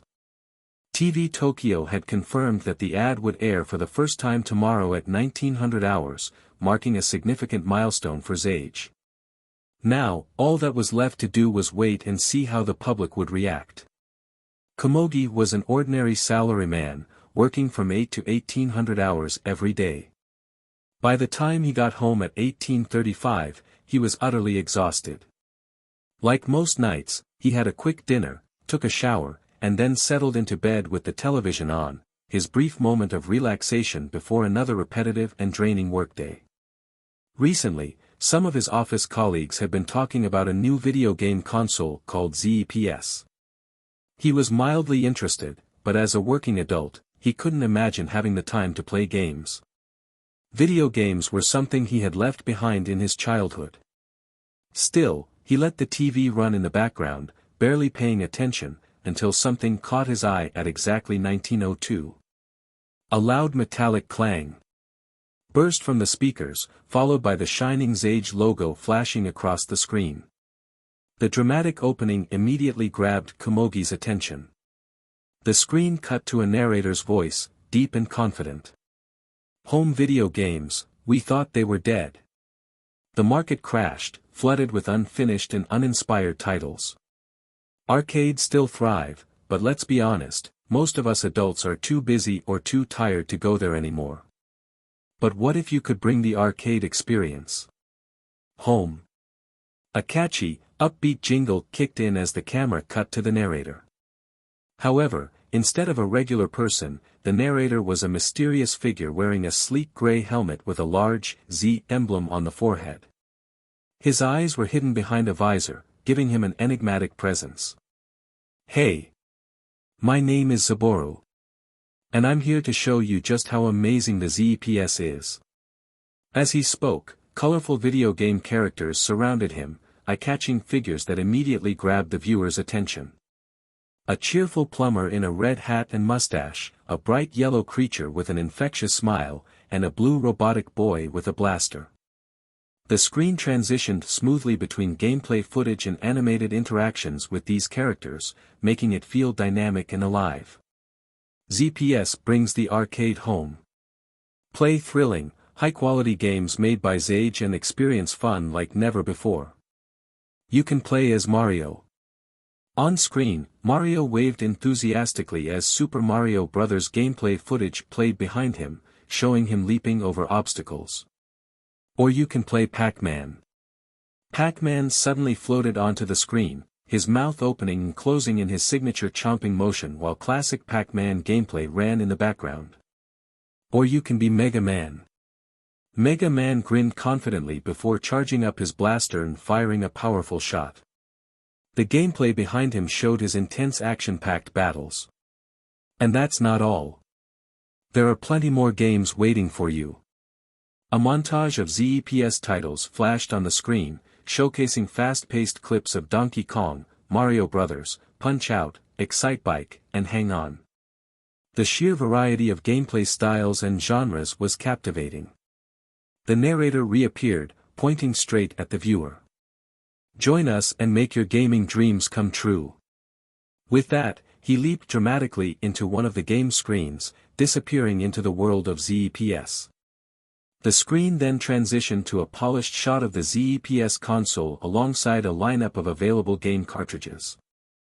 With text clearly displaying the pricing and a tagline. ZPS, the family computer. Available now at your nearest electronics store in Tokyo. Now you play with power. Komogi stared at the screen, mouth slightly agape.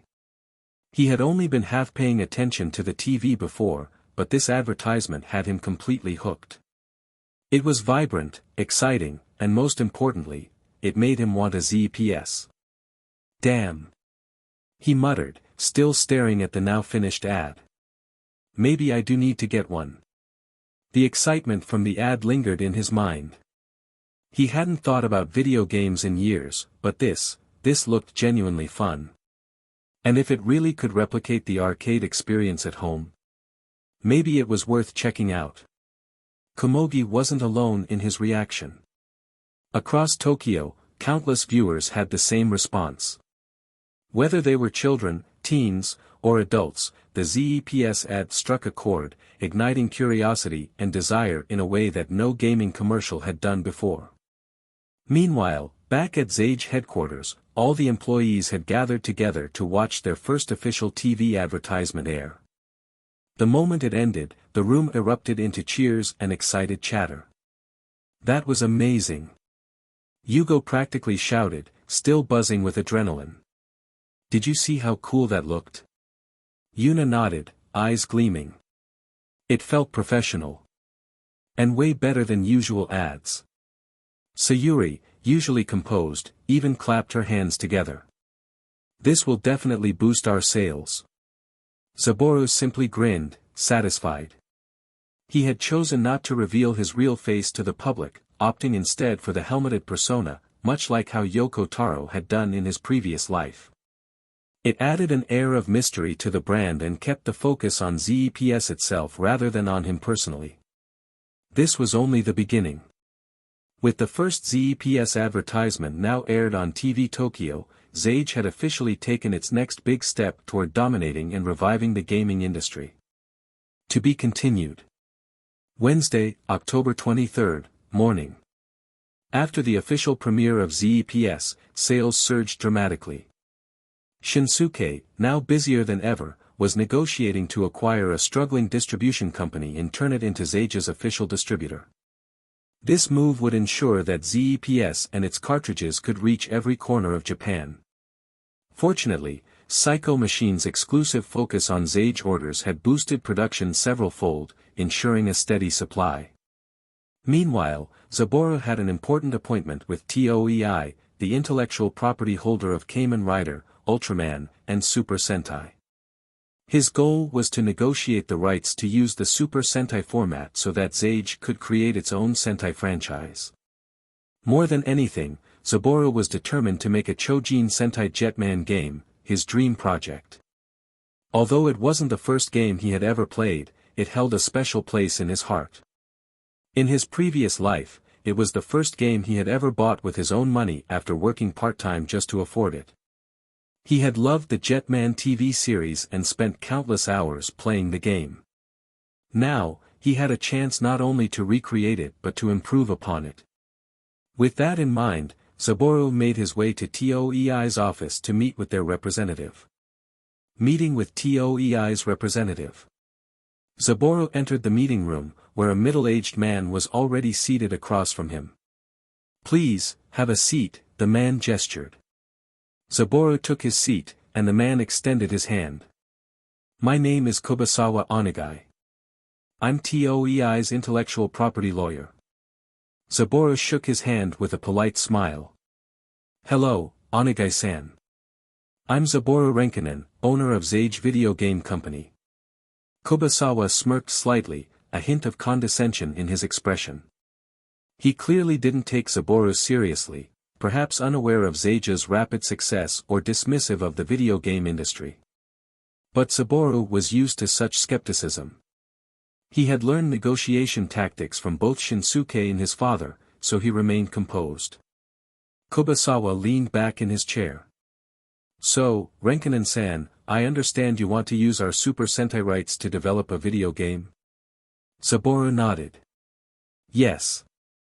However, to clarify, I don't want to use existing Sentai teams.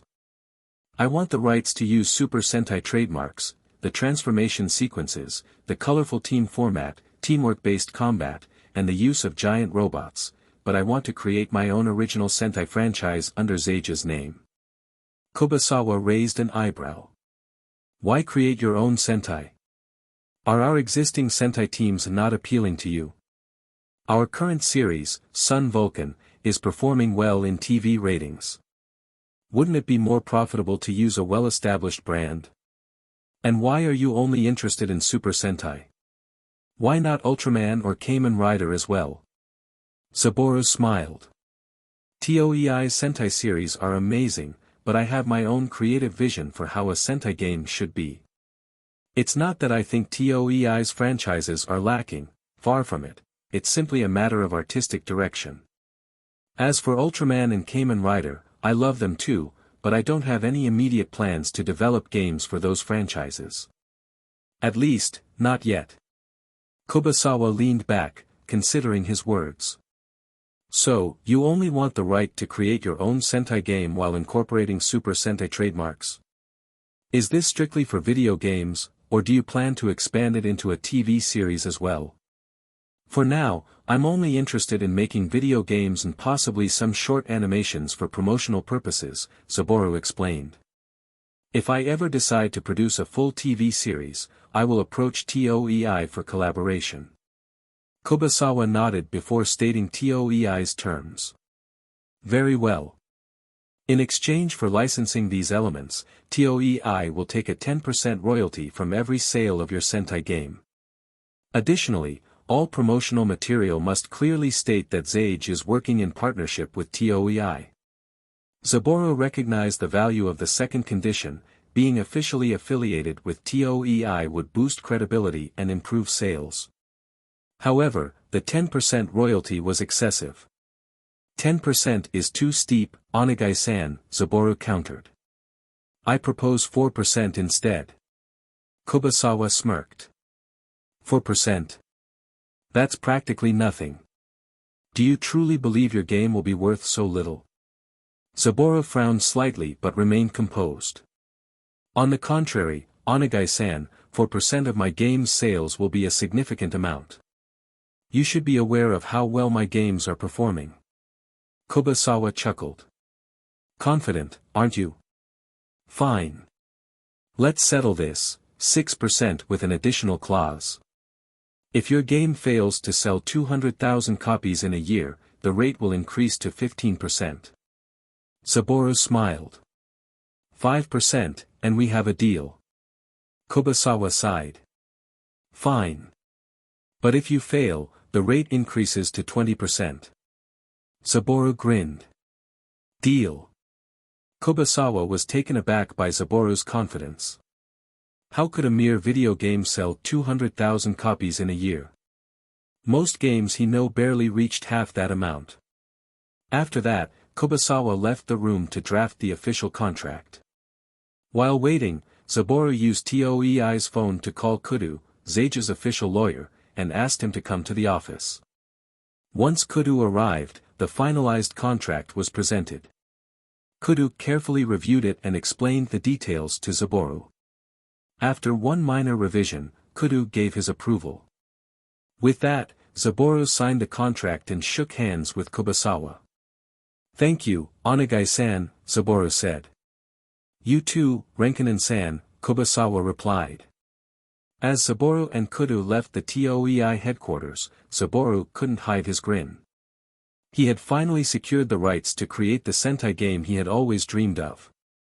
On the way back, Kudo glanced at him. Boss, was all this hassle really necessary? You could have just made a Sentai-like game with some tweaks and avoided the legal trouble. Saburo chuckled. There's no need to cut corners. If we did that, we'd be making an enemy of TOEI, and that's not a fight we want in the future. It's better to establish good relationships with other companies, it increases our credibility and opens up more opportunities. Kudo smiled. Fair enough. With that, their car drove toward the Zage office, carrying Saburo's dreams one step closer to reality. To be continued. After coming back from the TOEI deal, Saburo returned to his office and found that Shinsuke was looking for him regarding the distribution company. Saburo nodded and met Shinsuke in his personal office. Now, seated across from each other, Shinsuke smiled. So, boss, how did the deal with TOEI go? Saburo smiled. Well, it went well, honestly. Kudo is currently preparing the official documentation, and I'll report it to Sayuri-san later. Shinsuke grinned. You need to hire a secretary, boss, so this kind of thing can be handled by them instead. Saburo sighed. I've planned to, Shin-san, but I haven't found the right person for the position yet. Shinsuke gave a dry laugh before shifting the topic.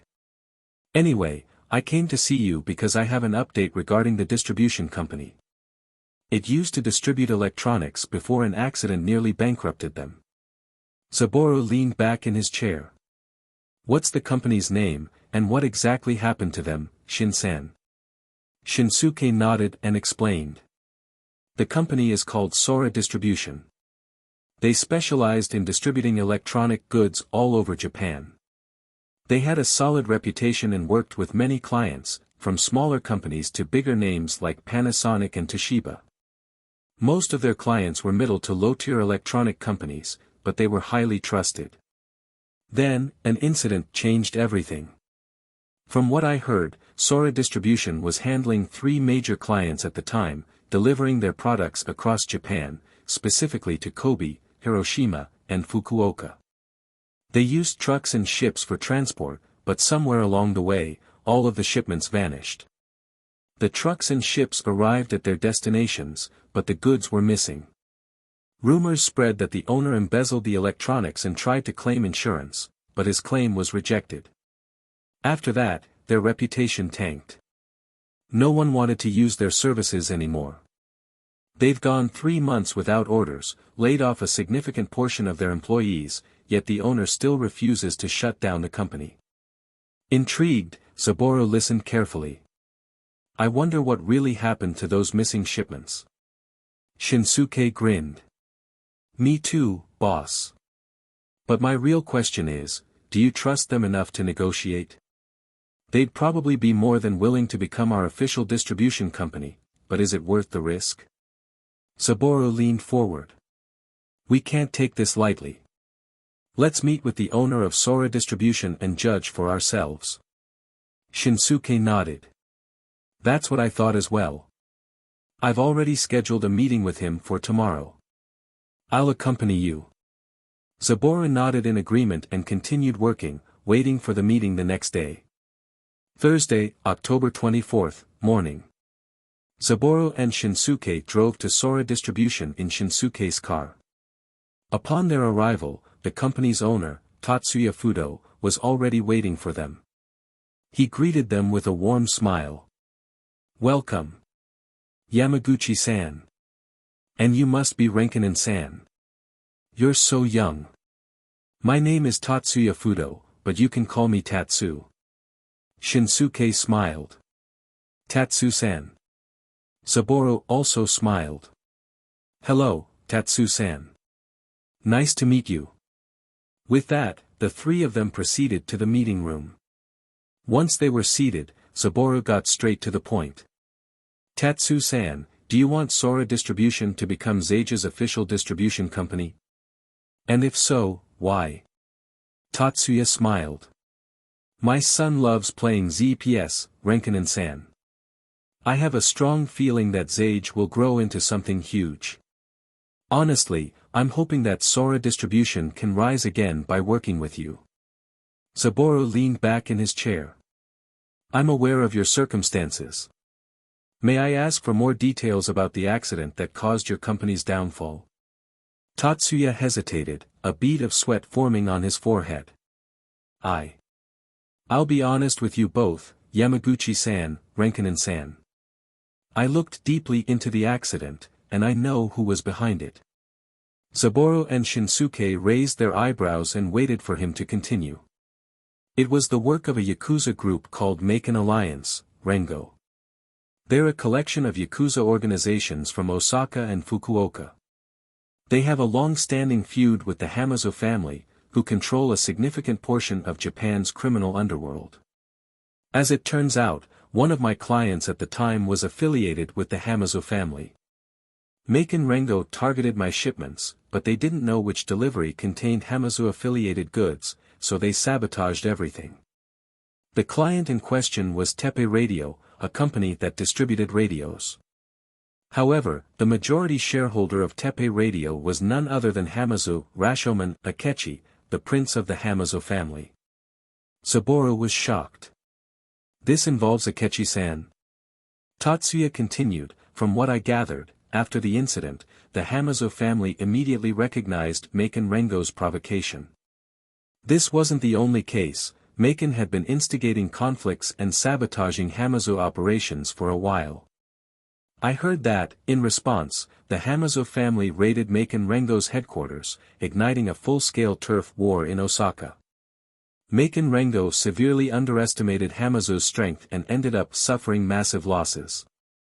Now, they've gone into hiding, and Hamazo has taken over much of Maken Rengo's territory in Osaka, Kobe, and Hiroshima. Tatsuya's eyes welled up with tears. I went to the police. I tried to clear my company's name and prove we weren't at fault, but they ignored me. They didn't want to escalate things further. Saburo and Shinsuke exchanged glances. I see, Saburo said, thinking carefully. So your company got caught up in a Yakuza feud. After a brief pause, he continued, honestly, let's stop here for now. We'll contact you later. But don't be discouraged, I need to discuss this with an expert before making a decision. I'll get back to you through Shinsuke within a week at the latest. Tatsuya sighed but nodded in understanding. As they left Sora Distribution, Shinsuke turned to Saburo. So, you're going to ask Hamazo's prince directly? Saburo nodded. This is important, Shin-san.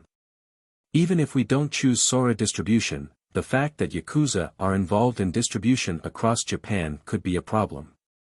I need to ask Akechi-san if he can extend his protection to our future distribution partners.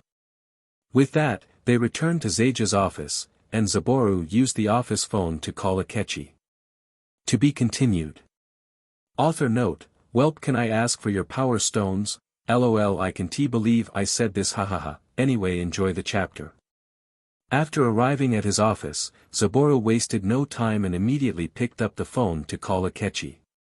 The phone rang a few times before Akechi's calm, composed voice came through. Hello, Akechi Hamazo here. Good afternoon, Akechi-san. This is Saburo, he replied. Ah, Saburo. What's the matter? Akechi asked, his tone shifting slightly, sensing urgency. It's not something I can discuss over the phone. Can we meet in person? There's something I need to ask you directly. A brief silence followed before Akechi responded, fine. I'm free today. I'll head to your office now. I'll be waiting, Akechi-san. Not long after, Akechi arrived at Saburo's office. They greeted each other and settled in for their discussion. So, Saburo, what is it that you want to ask? Akechi said, getting straight to the point. Saburo leaned forward. It's about Sora Distribution. Do you know about them? Akechi's expression darkened slightly. Where did you hear that name? I met its owner, Tatsuya Fudo. He wants Sora Distribution to become Zeija's official distributor. He also told me about his situation. Akechi sighed and leaned back. I see. So you already know what happened. What exactly do you want to know? Saburo turned serious. Akechi-san, I won't ask about the past or that incident. What's done is done. What I need to know is this, can you provide protection for my distribution company in the future? A reliable distribution network is crucial for shipping my products across Japan. I can't afford sabotage, especially if it means getting caught up in a Yakuza feud. Akechi gave a small chuckle. Ah, so that's what this is about. This is a big request, Saburo. I can't treat it as lightly as our previous deals. In the past, our clients who were even loosely affiliated with Hamazo were always at risk the moment they left our territory. That still might happen, but the Hamazo family has taken steps to ensure such incidents don't occur as frequently anymore. We even extend protection to those unaffiliated with us to prevent Yakuza meddling from stagnating the country's economy. If you want a guarantee of safety, we can issue a seal of protection from the Hamazo family. With that, the risk of sabotage will decrease significantly. Naturally, we'll also actively protect your distribution network. Saburo nodded. That sounds reassuring. Now, how much will it cost? Akechi considered it for a moment. You know, if it were anyone else, I'd charge them a hefty amount. But this is you and your company. You already have an existing deal with me for your office's protection. So let's say 10 million yen per year. Saburo's eyes widened slightly and thought. 10 million a year. Just for protection. That's quite expensive. Akechi noticed his reaction and smirked. I know it seems unfair, but that's how the world works, Saburo. People will do anything for wealth and power, and in this business, security isn't cheap. Saburo sighed, knowing Akechi was right. You make a good point, Akechi-san. But let me discuss it with my team first before giving you my final answer. Akechi nodded. That's fair. Give me a call as soon as you're done with your decision. Saburo stood as well, shaking Akechi's hand. I will. Thank you for your time, Akechi-san. Akechi bid farewell and left the office. Once Akechi was gone, Saburo wasted no time in gathering his company's higher-ups for an urgent meeting. Yugo, Yuna, Sayuri, Shinsuke, and Kudo all assembled in the conference room, sensing the gravity of the situation. Saburo sat at the head of the table, his expression serious. Everyone, I need your opinions on something important. We have an opportunity to secure official protection from the Hamazo family for our distribution company, but the cost is steep, 10 million yen per year. I need to know whether this is a price we're willing to pay. The room fell silent as his team exchanged glances, weighing the risks and benefits. Once Akechi was gone, Saburo wasted no time in gathering his company's higher-ups for an urgent meeting. Yugo, Yuna, Sayuri, Shinsuke, and Kudo all assembled in the conference room, sensing the gravity of the situation. Saburo sat at the head of the table, his expression serious. Everyone, I need your opinions on something important. We have an opportunity to secure official protection from the Hamazo family for our distribution company, but the cost is steep, 10 million yen per year. I need to know whether this is a price we're willing to pay. Shinsuke chimed in first. 10 million a year, huh? Honestly, that ain't much for our company, but it's still a lot of money. Sayuri, as the head of finance, nodded.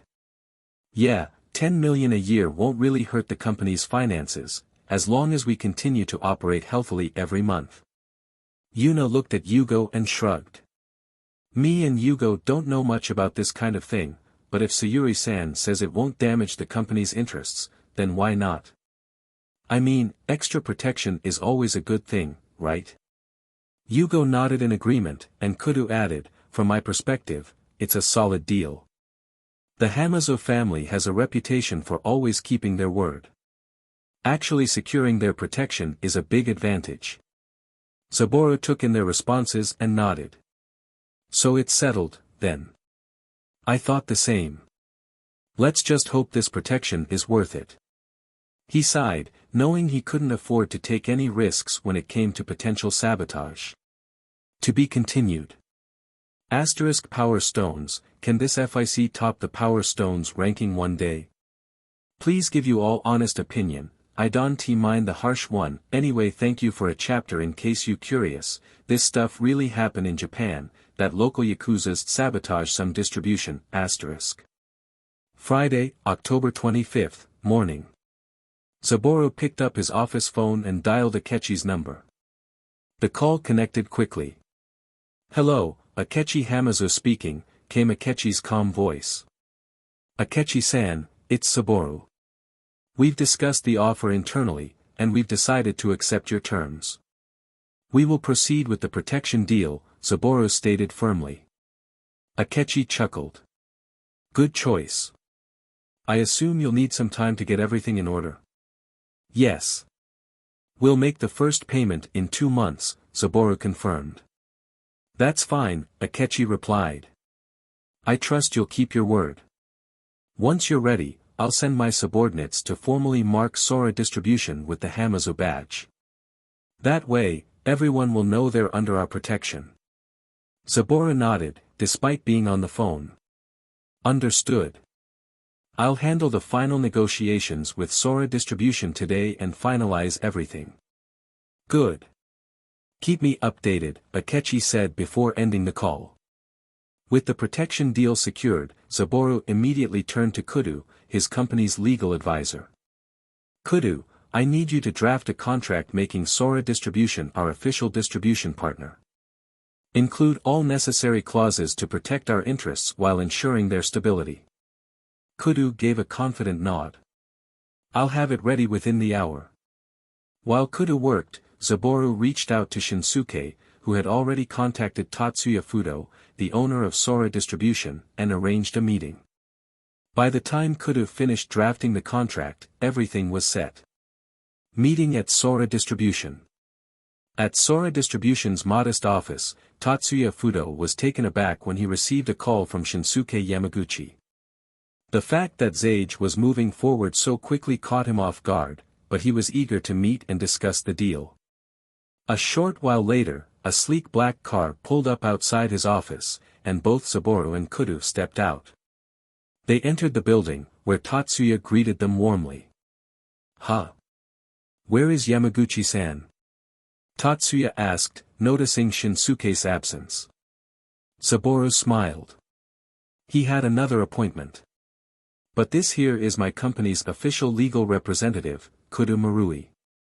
Kudu extended his hand. Kudu Marui. You can call me Kudu.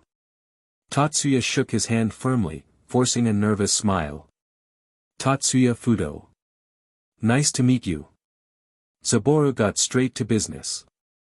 Tatsu-san, I believe Sora Distribution has the potential to become Sage's official distribution company.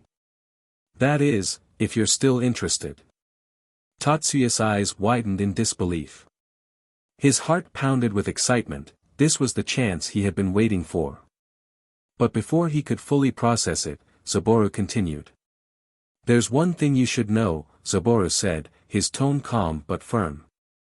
I've already negotiated with the Hamazo family for protection, and I've paid them a hefty amount to ensure that your company is safe from external threats. Tatsuya felt his breath hitch. Saburo had connections to the Hamazo family. That alone changed everything. The thought of having the Hamazo name backing his company sent waves of relief through him. With their protection, the company's safety would increase several hundredfold. No Yakuza gang would dare interfere now. Kudu then slid a thick document across the table. This contract outlines the details of our partnership. Feel free to review it carefully. Tatsuya took a deep breath, trying to calm his shaking hands as he flipped through the contract. He carefully scanned each page, searching for any loopholes, but he found nothing suspicious. The contract was fair, structured, and even beneficial for his company. The key points were as follows. Sora Distribution would officially become Sage's primary distribution company. Sage would provide initial capital to help Sora Distribution stabilize its operations. The safety of Sora Distribution would now be a priority under Sage's corporate umbrella. The agreement would last until October 25, 2001, with an option for renewal. Tatsuya let out a small, nervous laugh. He could hardly believe it. I have no objections, Renkanen-san. Kudu-san. Without hesitation, he picked up a pen and signed the contract. Then, he stood up and firmly shook Saburo's hand, grinning from ear to ear. Thank you for this opportunity, boss. I won't let you down. Saburo smirked. Welcome to Sage, Tatsu-san. We have a lot of work ahead. I'll be sending someone over soon to deliver the capital we promised. In the meantime, prepare your team for the first batch of orders. Tatsuya nodded vigorously. Understood. We'll be ready. Leaving Sora Distribution, Saburo felt satisfied with the outcome. Everything was progressing smoothly. As soon as he returned to his office, he called Sayuri. Sayuri-san, transfer the agreed capital to Sora Distribution. Make sure it's at least tomorrow. Sayuri, ever efficient, quickly set the transaction in motion. I'll handle it immediately, boss. With that, Sage had officially acquired a dedicated distribution network, marking a crucial milestone in their expansion across Japan. Asterisk author note, feel the power, stone. Also let me tell you guys, I will always listen to suggestion but doesn't mean that I will include all of them but feel free to criticize this fix, honestly I really enjoy read all of my reader suggestions and rant. And thank you, don't worry we will back to reactions and Zaboman quick, asterisk. Friday, October 25th. Inside the headquarters of Sanaya Corporation, Hikaru Kurata, the current CEO and largest shareholder, sat in his expansive office, his fingers drumming rhythmically against the polished wooden desk. The tension in the room was suffocating. His chief technology officer, Aoyama Kajisu, and head engineer, Makoto Matsuda, stood stiffly before him, their foreheads glistening with sweat. A sleek gaming console, ZEPS, rested on the table between them like an uninvited guest. Sanaya had been under the Kurata family's control for generations, ever since Hikaru's great-grandfather, Hijimura Kurata, founded the company 70 years ago. It was a legacy of innovation, of dominance in the technology sector.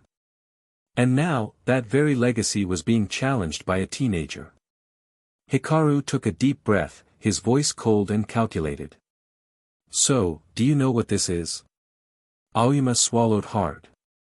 It's a ZEPS home gaming console, Hikaru-san. Hikaru's expression darkened instantly. Didn't I tell you years ago that we should enter the gaming console market? Aoyama hesitated before nodding. Why yes, Hikaru-san. That was your idea. And what did you say back then? His voice was dangerously low, like a blade being unsheathed. Makoto, his throat dry, stammered, "We thought, making a successful home console was impossible." The sound of Hikaru's fist slamming against the desk made both men jump. The impact sent a coffee mug clattering to the floor, spilling its contents like blood pooling after a fatal wound. Impossible? Hikaru's eyes burned with fury. And yet here it is. This ZEPS exists. A high school student managed to create something you two deemed impossible.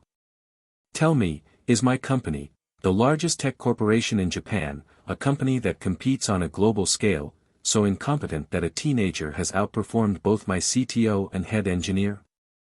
Aoyama and Makoto broke into cold sweats. Do you have any idea how humiliating this is? Hikaru's voice dropped into a low growl.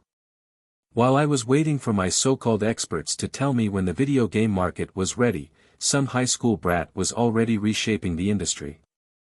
Aoyama dared to speak. We've been looking into that as well, Hikaru-san. In fact, the founder of Sage, the company behind ZEPS, is the son of one of our employees. Zenichi Renkinen, the director of our PC division.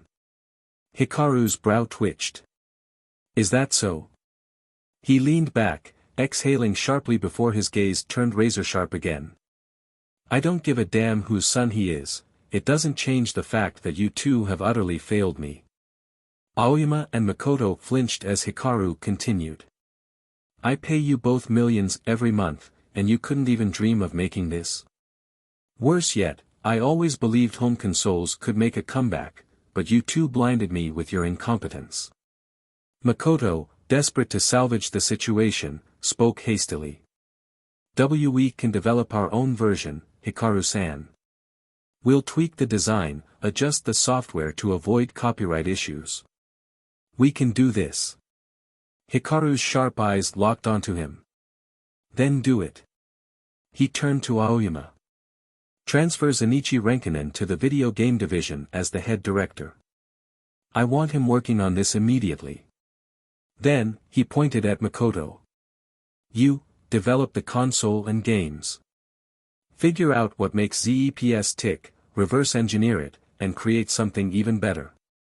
Finally, he fixed Aoyama with an icy glare. Your job is to ensure that our console isn't just functional, it must dominate the market and surpass ZEPS. Do you understand? Both men nodded vigorously. Why yes, Hikaru-san. Hikaru exhaled sharply, his fury barely restrained. Analyze their hardware. Study their game design and mechanics. If possible, bribe Shinichi to leak his son's secrets, but don't force him. I don't play dirty with hostages. He then smirked. And if you can, start poaching programmers from Zage. I don't care how much you have to pay them, just get it done. His tone turned deadly serious. You have 5 months to bring me a working prototype.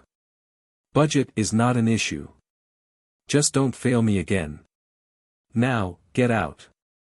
Aoyama and Makoto bowed deeply. Yes, Hikaru-san. We'll create a new home console division right away. With that, they scrambled out of the office, eager to avoid further wrath. As the door slammed shut, Hikaru sighed and leaned back in his chair, his eyes drifting back to the ZEPS console. Slowly, he picked up the controller and began playing, his fingers moving across the buttons as he immersed himself in Super Mario. This is brilliant, he thought. The technology itself isn't even that groundbreaking, but the design, the vision, the execution. That's what makes it a masterpiece. A smirk formed on his lips. Saburo Renkinen, huh? It would be great if he worked under me. Then, a more ambitious thought crossed his mind. Or maybe I should just buy Zage instead. Chuckling to himself, Hikaru continued playing, already envisioning a future where he controlled the home gaming console market. To be continued. Power Stones, and did you notice I managed to upload plenty of chapters every day? That's because my work's here on stagnant period lol, well basically some dude fuck our databases, and my tech team trying to fix it lol, I am as a quality assurance engineer really become slightly idle and not much work like usual lol. Saturday, October 26th, morning.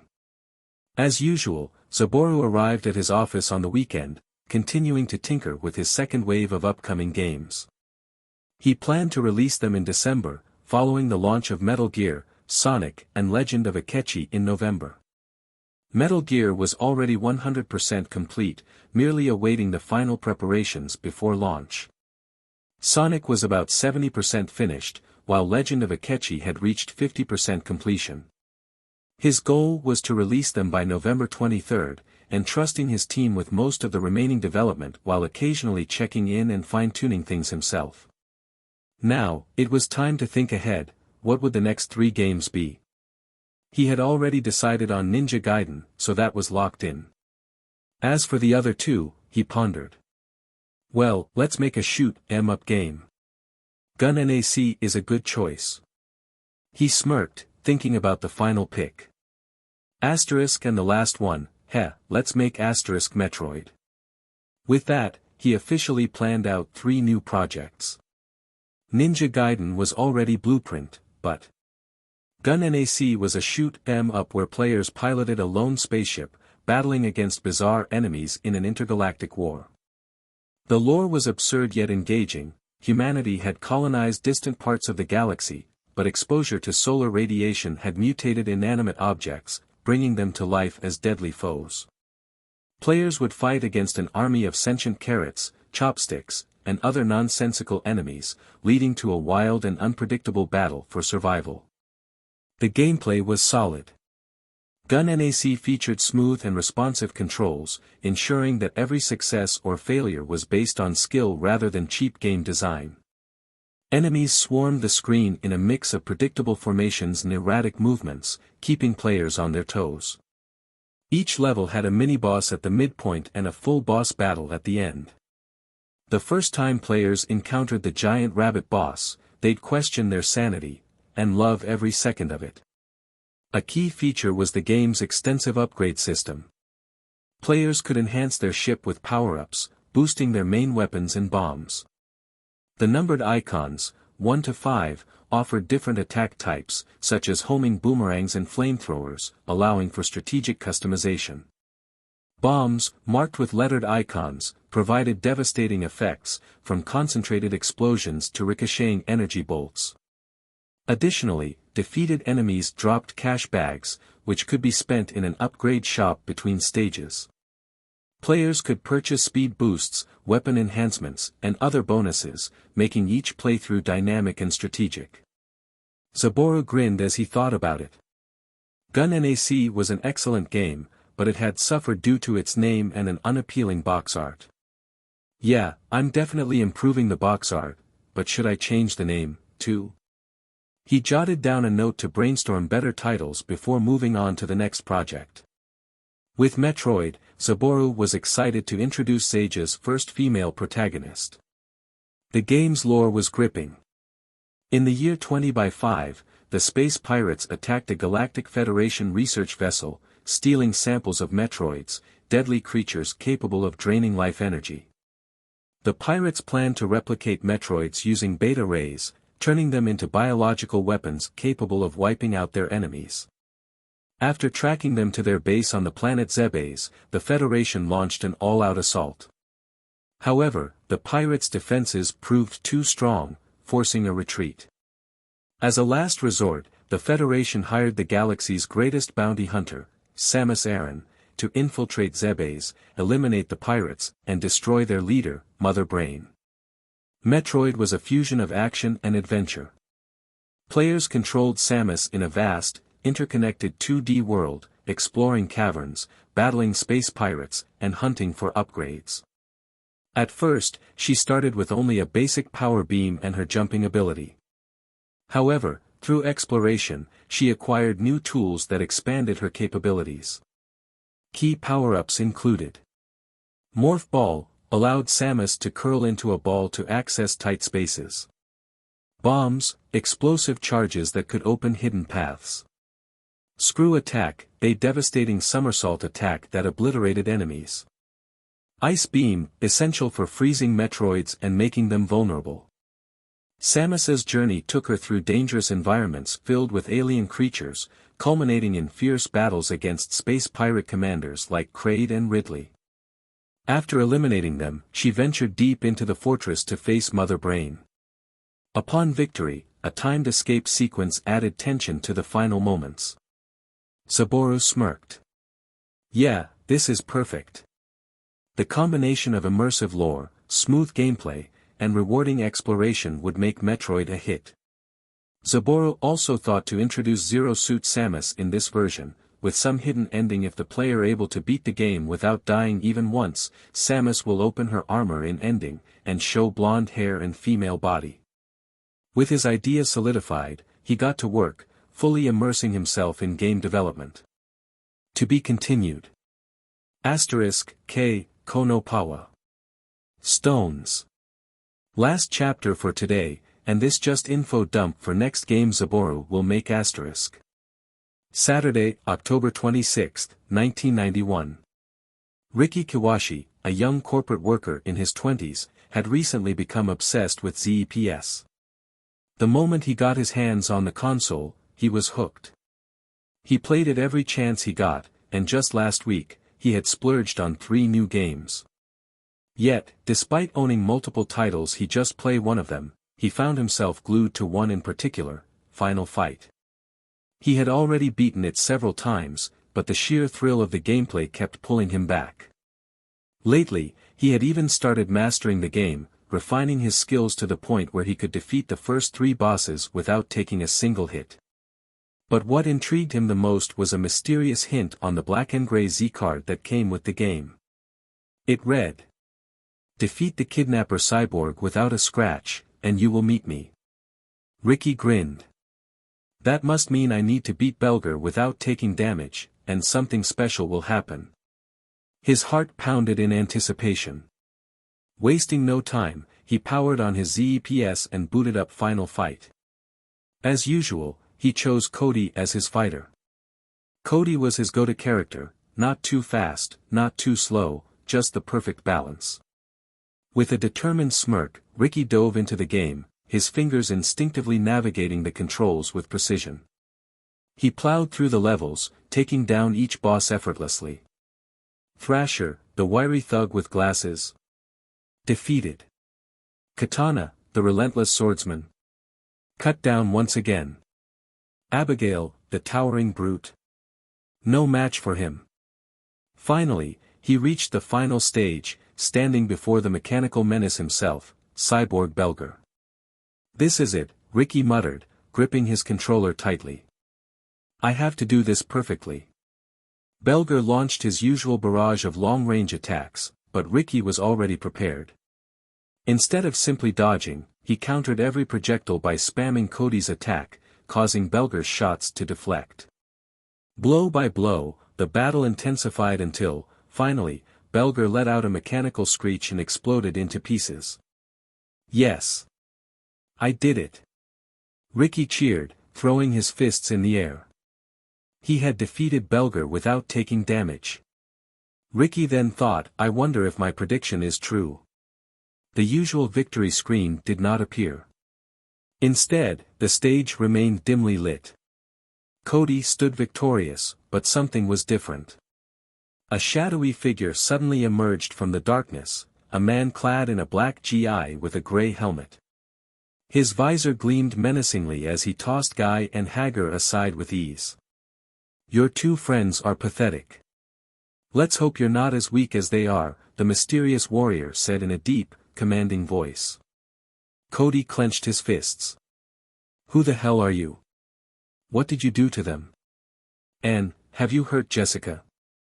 The figure scoffed. I have no interest in harming the girl. I'm here for one reason, to test your strength. They failed miserably. Now, it's your turn. If you lose, I'll kill the girl. Cody roared in anger. Wah! The battle began. Ricky's eyes widened. A hidden boss? No way. Wait, is that the same guy from Excitebike? The one who flips like Kamen Rider. Ricky only played 4 games so far: Super Mario Bros., Excitebike, Punch-Out and Final Fight, and so far he only encounters Zaboman in Excitebike because Zaboman not really hidden in there. He barely had time to think before Zaboman lunged forward with a blindingly fast 3-strike combo. Ricky tried to dodge, but Zaboman tracked Cody's movement perfectly, landing 2 devastating hits. Damn! That attack just shredded my health. Ricky gasped. Seeing an opening, he made Cody retaliate with a full combo, knocking Zaboman down and chipping away January 10th th of his health. But his greed got the better of him, he rushed in to continue attacking as Zaboman stood up. Big mistake. Zaboman suddenly erupted in a golden energy burst, sending Cody flying backward and deleting another chunk of his health bar. What the hell? That's broken. Ricky groaned. The battle raged on. Ricky learned to dodge the 3-strike combo, patiently waiting for an opening.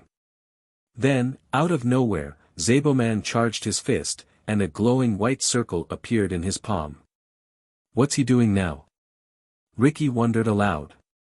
Zaboman slammed his fist into the ground, causing the screen to shake violently. Wait, oh no, is this an AoE attack? 2 seconds later, the ground cracked, launching Cody into the air and instantly depleting his health bar. Ag! What was that? Ricky yelled in frustration. The words "you lose" flashed on the screen. A prompt appeared. Fight again. Ricky slammed the "yes" button.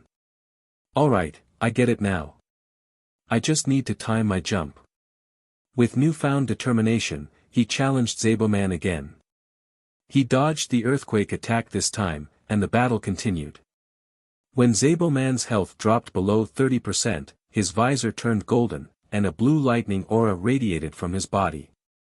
Not bad, but now, witness my true power. Zaboman declared. His speed doubled.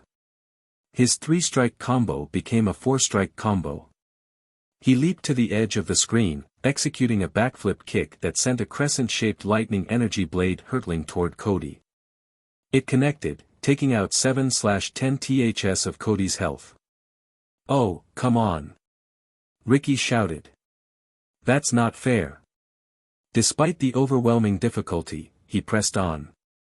Zabelman's health dwindled to a sliver, only January 10th th remained. Zabelman come to edge of the screen and charge his fist and put his glowing fist forward. Behold my ultimate move. Meteor Fist. Zabelman roared. His fist pulsed with energy before unleashing a barrage of glowing projectiles across 70% of the arena. Ricky barely managed to avoid them, only to realize. Wait, he's not done. A second wave launched. This time, the safe zone was in the middle of the screen. Ricky panicked, missing his timing, and Cody was annihilated in an instant. Ajivich. Again. Victory at last. Ricky gritted his teeth. He wasn't going to let this go. He fought Zabelman over and over, dying repeatedly, but each time, he got a little better. He memorized every attack, every pattern. Finally, after multiple attempts, he won. Yes. Finally. Ricky shouted, tossing his controller onto the couch in pure relief.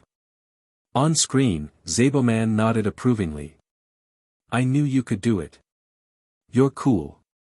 With that, he vanished. Cody and Hager regained consciousness and rescued Jessica together. The END screen appeared.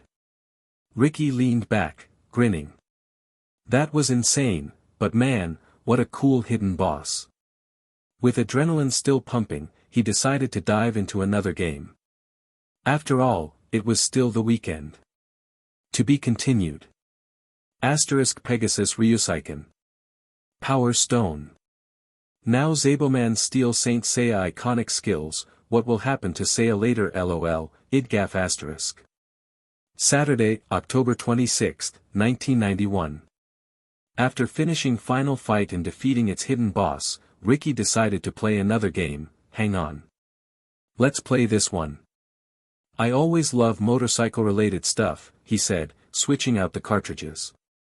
As he checked the contents inside the Hang On case, he found 3 additional items besides the cartridge: the Hang On manual, which he skimmed through, ZEPS Volume 2, listing the latest ZEPS games, including Hang On, Mega Man, and Final Fight, and finally, a mysterious black and gray card. The card had a message printed on it. Continue to ride smoothly, and you will meet me. I'll cheer you on. Ricky stared at the card, wondering, what does this mean? Is this another hidden feature? Well, no point in overthinking. Let's just play. As soon as he started Hang On, he was greeted by the colorful, fast-paced visuals. The roaring sound of the motorcycle engine, accompanied by catchy music that changed with each stage, fueled his excitement. The game felt smooth, until suddenly, another rider crashed into him from behind, causing his character to fall before getting back up. Damn, he muttered, gripping his controller tighter. Determined, he sped up and tried to overtake the riders ahead of him. He barely avoided another crash while passing an opponent, and suddenly, a prompt appeared on the screen. Near crash combo. Score multiplier, 1.5x. Ricky grinned. So, if I pass riders at the last second, I get a score boost. Interesting, this a new mechanic Saboru added to make Hang On more engaging. He continued racing, but he kept crashing and failed to reach the checkpoint in time. Damn. Let's try again. Determined to improve, he restarted the game, playing more carefully this time. The experience was exhilarating, the smooth ride, the endless road, the sudden challenges from rival riders, and the thrill of near-crash overtakes kept him on edge. As he progressed, his score climbed to 200,000. Suddenly, a black and gray motorcycle zoomed past him at incredible speed. Huh? What was that? He wondered, eyes widening. The mysterious rider pulled over on the right, dismounted his bike, and gave a thumbs up. A close-up of his gray helmet and his thumbs up, with shining blue eyes visible through the visor, appeared on the screen. Text followed. I know you can do it. You are cool. Ricky's jaw dropped before breaking into a grin. Heh, so that's what the Z card meant. Not bad. Ha ha ha. I just kicked that guy's ass in Final Fight, and now he's here in Hang On. Guess he's making his rounds. With renewed energy, Ricky continued his race, until another rider suddenly crashed into him. Damn it, he yelled, frustrated. But he refused to give up, playing for another hour and a half. Finally, after 5 intense stages, the congratulations. Game over screen appeared, displaying his high score and 2 options, continue the ride or return to menu. But then, something new popped up, customization unlocked. Huh. Customization. Ricky muttered, intrigued. Selecting the menu option, he discovered he could customize his rider's outfit and even change his motorcycle type. This also additional stuff Saburo add to Zage version Hang On. Wow, this is cool, he exclaimed, immediately tweaking his rider's colors before jumping back into the game for another 40 minutes. Eventually, exhaustion caught up with him. Phew, that was fun, but I need to give my ZPS a rest, and I need to eat, too. Satisfied, Ricky turned off his ZEPS console and stretched, ready to take a well-deserved break. To be continued.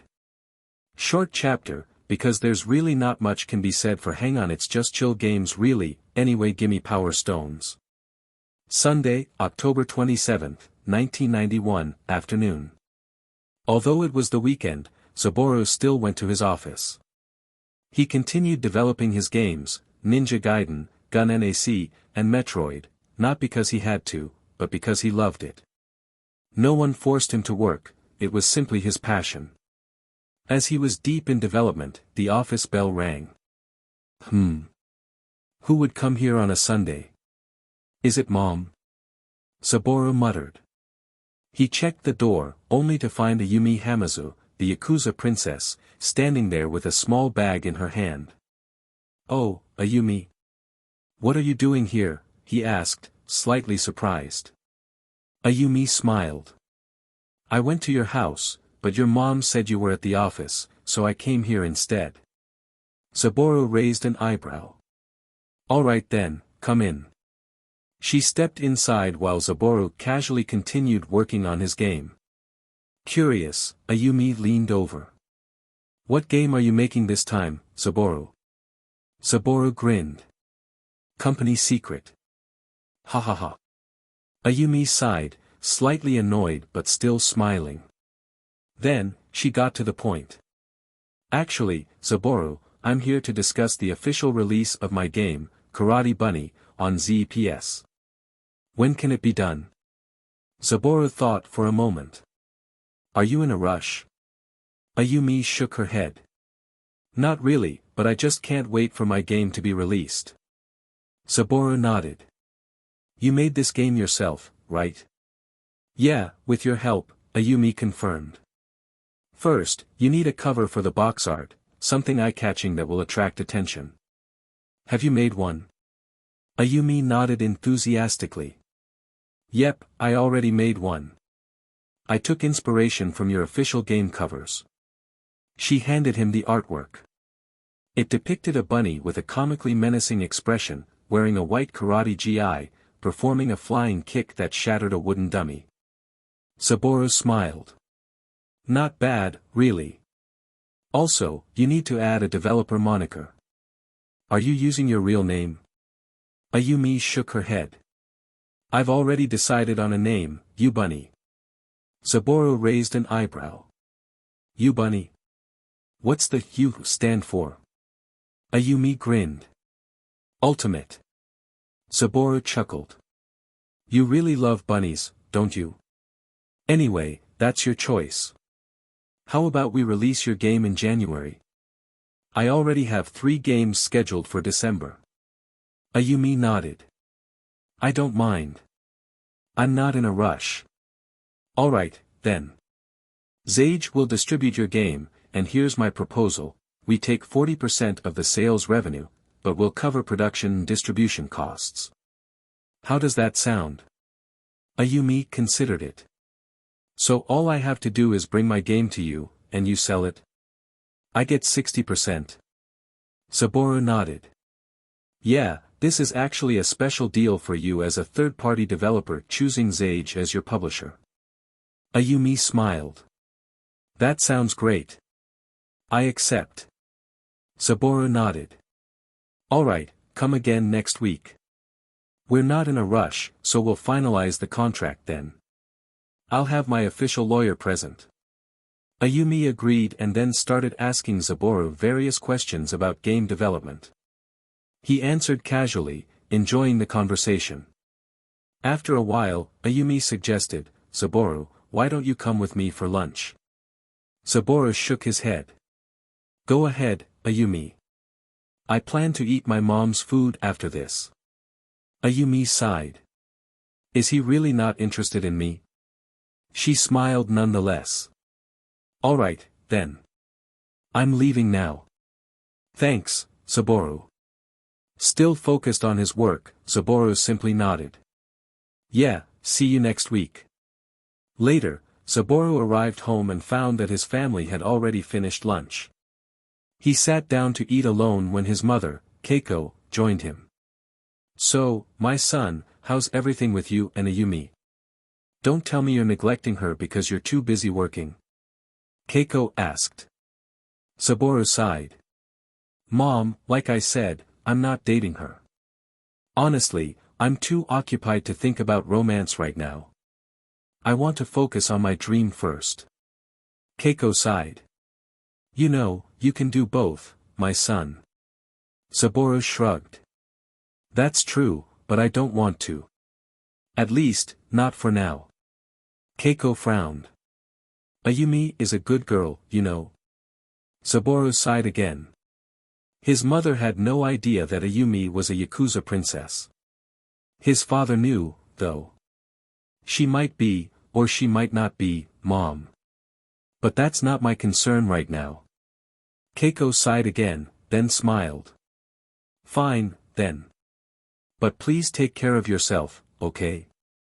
Don't work too much. You even go to the office on weekends. Saburo smiled. I'll try, Mom. But honestly, if I eat your food every day, I think I'll have 30 times more energy than usual. Keiko giggled and kissed his cheek. Remember, no matter how big, rich, or successful you become, you will always be my son first, okay? I'm very proud of you, no matter what happens. Saburo's heart warmed.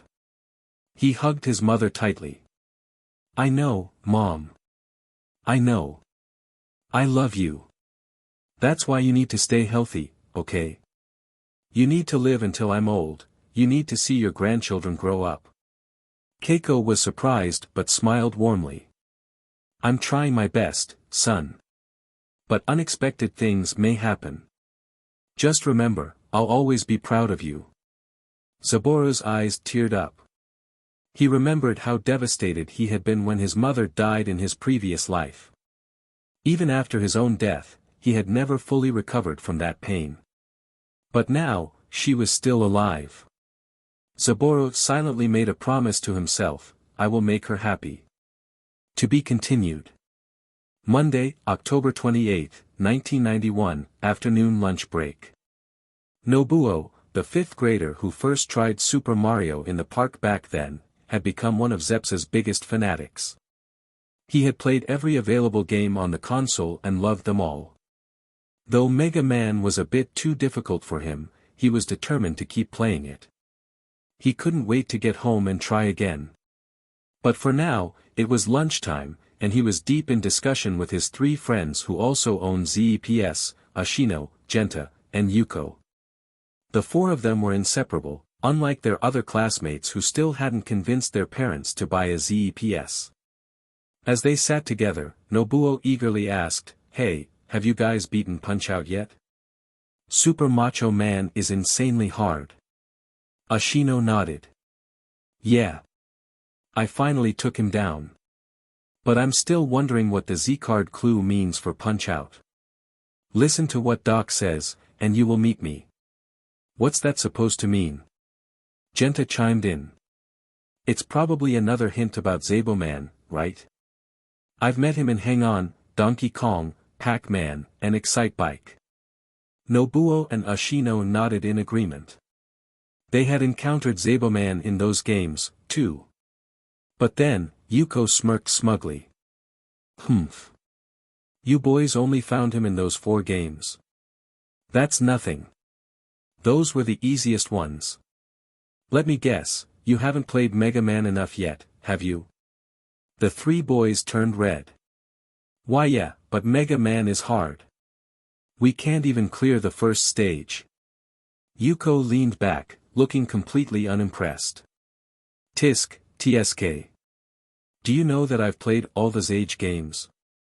I've met Zaboman in every single one. Nobuo frowned. Lies. You're just a girl. Yuko grinned. Indeed, I am a girl. A girl who happens to be better at gaming than you 3. Ha ha ha. Ashino and Genta bristled at the insult. Oh yeah? Then prove it. Show us how to meet Zaboman in Super Mario Bros., Punch-Out!, Mario Bros., Final Fight, and Mega Man. Genta pulled out his treasured collection of Z-cards. Here. Tell us how. Yuko's smug grin grew wider. Why would I? Genta and Ashino gritted their teeth, ready to argue back, but Nobuo stopped them. He clasped his hands together in mock reverence. Please, Yuko. No, Yuko-sama. Teach us weaklings the way to Zaboman. Yuko laughed triumphantly. Ha ha ha. Now that's the right attitude. Because you asked nicely, I'll tell you. Spread out those cards. Genta carefully laid out all his Z-cards on the table. There were 9 in total, each featuring a different cryptic message. Punch out. Focus on the words Doc says, and you will see me. Excite Bike, I might visit you occasionally. I am like you, but I cannot fall. Super Mario Bros., treasure your life, and you will meet me. Donkey Kong, when you meet me, I'll help you bonk. Final Fight, defeat the kidnapper cyborg without a scratch, and you will meet me. Hang on, continue to ride smoothly, and you will meet me. I'll cheer you on. Mega Man, when you fight the devil, at last, you will meet me. Mario Brothers, when you are good enough, I will challenge you. Pac-Man, enter your strongest state, then I might help you. Yuko examined the cards and began her explanation. The Z-cards are hints from the game developers about how to find the mysterious black and gray character we know as Zaboman. In some games, like Pac-Man, Mega Man, Hang On, Donkey Kong, and Excite Bike, he appears naturally as you progress. Sometimes he helps you, sometimes he's just a side character. For example, in Pac-Man, Zaboman appears when you eat a power pellet. He shows up as a black and gray character and takes out one of the ghosts. In Hang On, he appears as one of Ryder if you reach 200,000 points. In Donkey Kong, he randomly pops up in stages to bonk Donkey Kong with a hammer.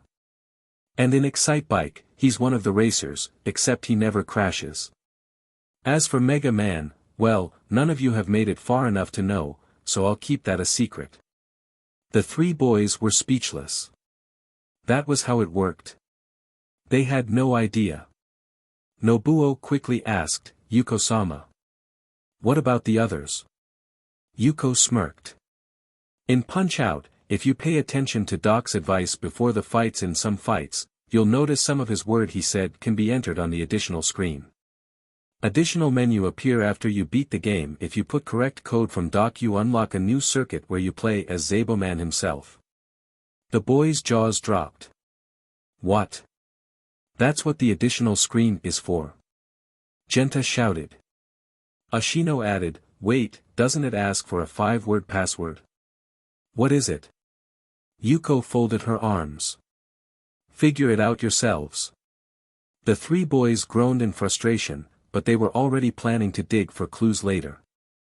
Yuko continued, Super Mario Bros. Is even harder. You need to beat the entire game without dying once to unlock Zaboman as a playable character. The boy's eyes widened in horror. That's impossible. I haven't even finished the game normally. The later levels are way too hard. Nobuo whined. Yuko shrugged. That's your problem. Moving on. The boys gritted their teeth but kept listening. In Mario Bros., you need to score 300,000 points to unlock Zaboman as a hidden enemy. That's ridiculously high, but it's possible. The boys' mouths hung open. 300,000. They could barely reach 200,000. And in Final Fight, you need to beat the final boss without taking a single hit. Only then will Zaboman appear. Genta groaned. That's insane.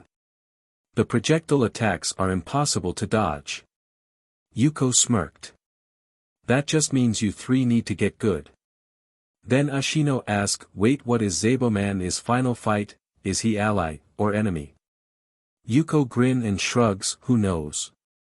Hee hee. Genta finally snapped.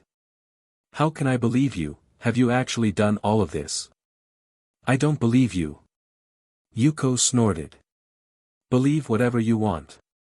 The fact that I know all this proves I've experienced it firsthand. Nobuo suddenly grinned. How about this, we all go to my house this weekend, and you prove it. Show us you're really that good at these games. Ashino and Genta immediately agreed. Yeah. Let's see if Yuko is the real deal or just bluffing. Yuko smiled confidently. Fine. This weekend, I'll prove it to you. And with that, the four best friends had made their plans. Across town, similar discussions about Zaboman's mysterious appearances were happening between friends and families playing ZPS. Monday, October 28, 1991, morning. Saburo and the Zage team continued their work as usual, developing and testing games in preparation for the upcoming November release. However, that morning, Yugo requested a private meeting with Saburo. It was rare for Yugo to ask for such a meeting, which piqued Saburo's curiosity. Once seated in his office, Saburo got straight to the point. So, Yugo, what's going on? What do you want to talk about? Yugo hesitated for a moment before speaking. Boss-sama, it's like this. Have you heard that their company are trying to poach Sage employees? Saburo raised an eyebrow. Oh. Is that so? Yugo nodded. Yes, boss. Both Yuna and I were contacted by them. They offered us significant salaries and benefits to leave Zage and work for their company. It looks like they're planning to start their own gaming division. Saburo's eyes widened. Really? Which company is behind this? It's Sanaya, boss.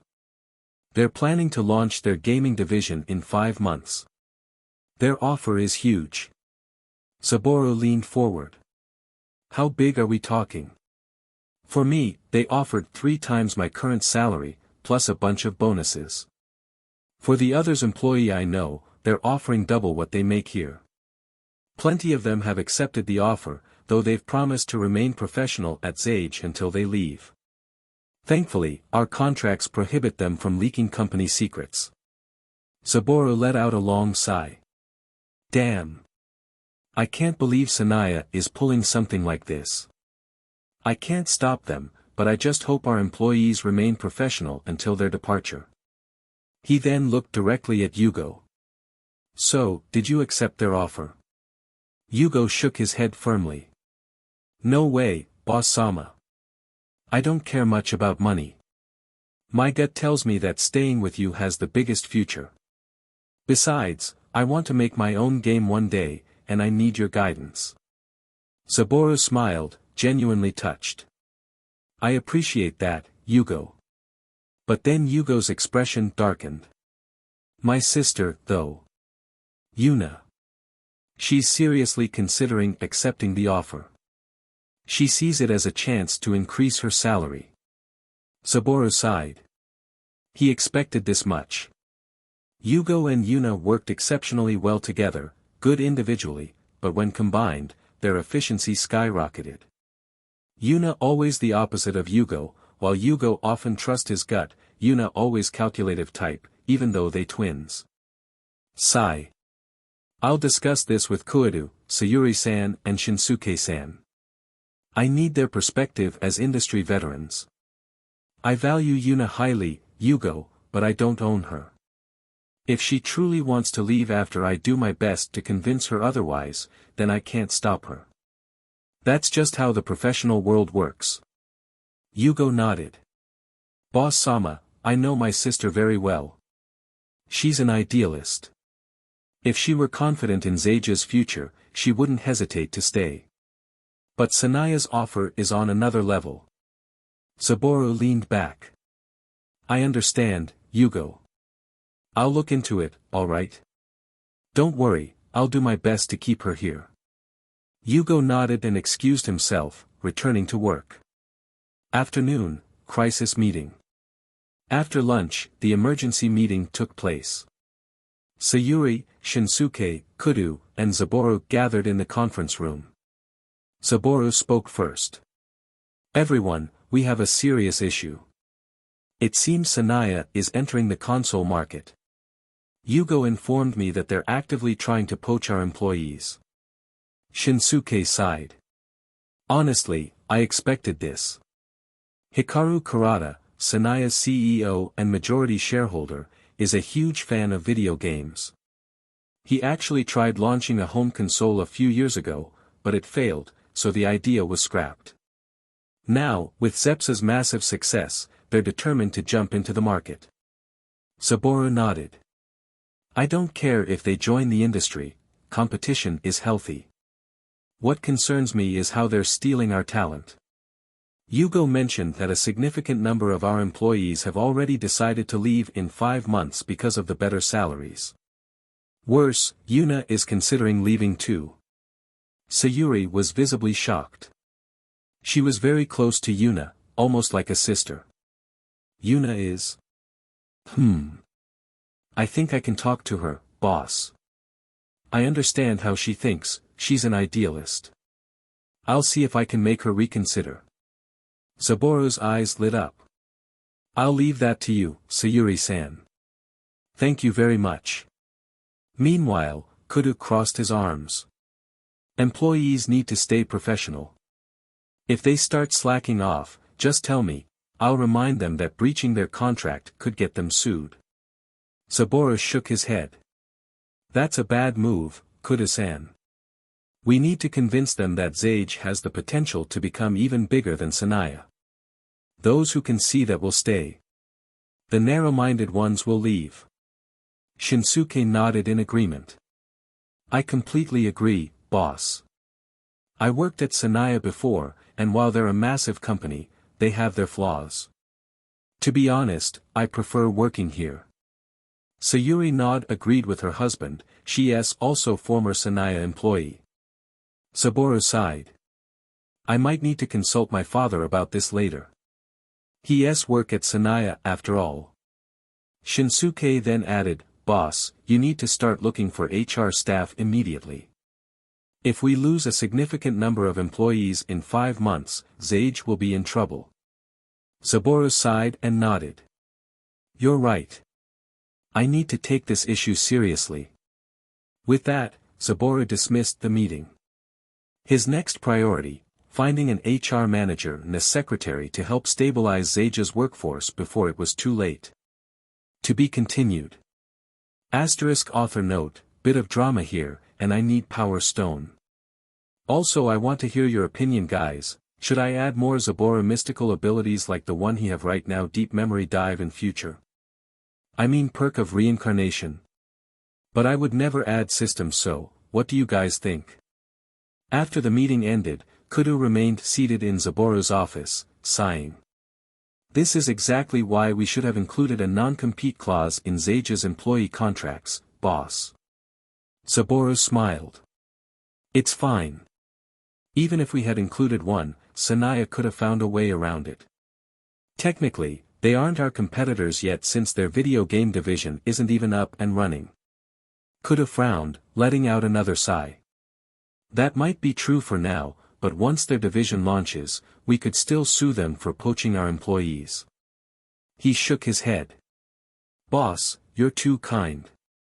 Sometimes, that's not a good thing. Saburo gave a helpless smile. In the corporate world, kindness and understanding were often seen as weaknesses. He exhaled. I tell myself this all the time, I may be a company owner. And a businessman, but before that, I'm a game developer. And before that, I'm a gamer. Sometimes, I wonder if I'll ever be a good leader. Kudo smirked. Heh, don't worry, boss. You're doing great, just a bit too kind, that's all. Saburo chuckled. You're just saying that so I'll raise your salary, aren't you? Kudo grinned. Well, that's part of it. Both of them laughed before Kudo finally left the office. As Saburo leaned back in his chair, he thought to himself, I need to ask Dad about this. That evening, after finishing work, Saburo returned home. However, as soon as he walked in, he noticed his father, Zenichi, frowning, something quite unusual. Dad, something wrong? He asked. Zenichi sighed, rubbing his temples. Yeah, son. Looks like I might be one of your competitors now. They transferred me from head of the PC division to director of the video game console division. Saburo's eyes widened. Really? Do they know I'm your son? Are they pressuring you? Zenichi smirked. They asked me to gather intel on your successful console, but I obviously refused. Not that they seemed to care much. Saburo leaned back in his chair, contemplating. I know this is a bit forward, but... Dad, do you want to work with me at Zage? Zenichi looked at him for a moment before bursting into laughter. Ha! That's a nice offer, Saburo, but not yet. Besides, I think I can still do something interesting in the video game sector. I mean, you're my son, so I should have some talent in it too, right? Zenichi's grin widened. And honestly, being your rival sounds pretty fun. Saburo sighed dramatically. Great. Guess I'll have to start being careful about bringing work home now. Zenichi chuckled. Same here, son. Same here. After sharing a laugh, Saburo's expression turned serious. By the way, Dad, Sanaya's been trying to poach my employees. And a lot of them are considering the offer. Zenichi's eyebrows shot up. What? Don't tell me you didn't include a non-compete clause in their contracts. Saburo scratched the back of his head. Could my company official lawyer kept insisting on it, but I didn't think it was necessary. I honestly didn't expect much competition in the gaming industry right now. Plus, it felt too harsh to include that kind of restriction on my employees. Zenichi let out a long sigh. Saburo, you're too kind. And in the business world, being too kind is practically a sin. If you give people too much leeway, some of them will take advantage of it. Saburo smiled slightly. Maybe, but the ones who don't might turn out to be hidden gems. I already found one, his name's Yugo. Zenichi studied him for a moment before nodding. Well, if you believe that, then so be it. It's a good skill to tell the good from the bad. But my advice? Don't be too kind or too honest in business. If you want to last, you'll need to be ruthless when necessary. Saburo nodded. Yeah. I get it, Dad. Maybe it's time I toughened up a bit. He smirked.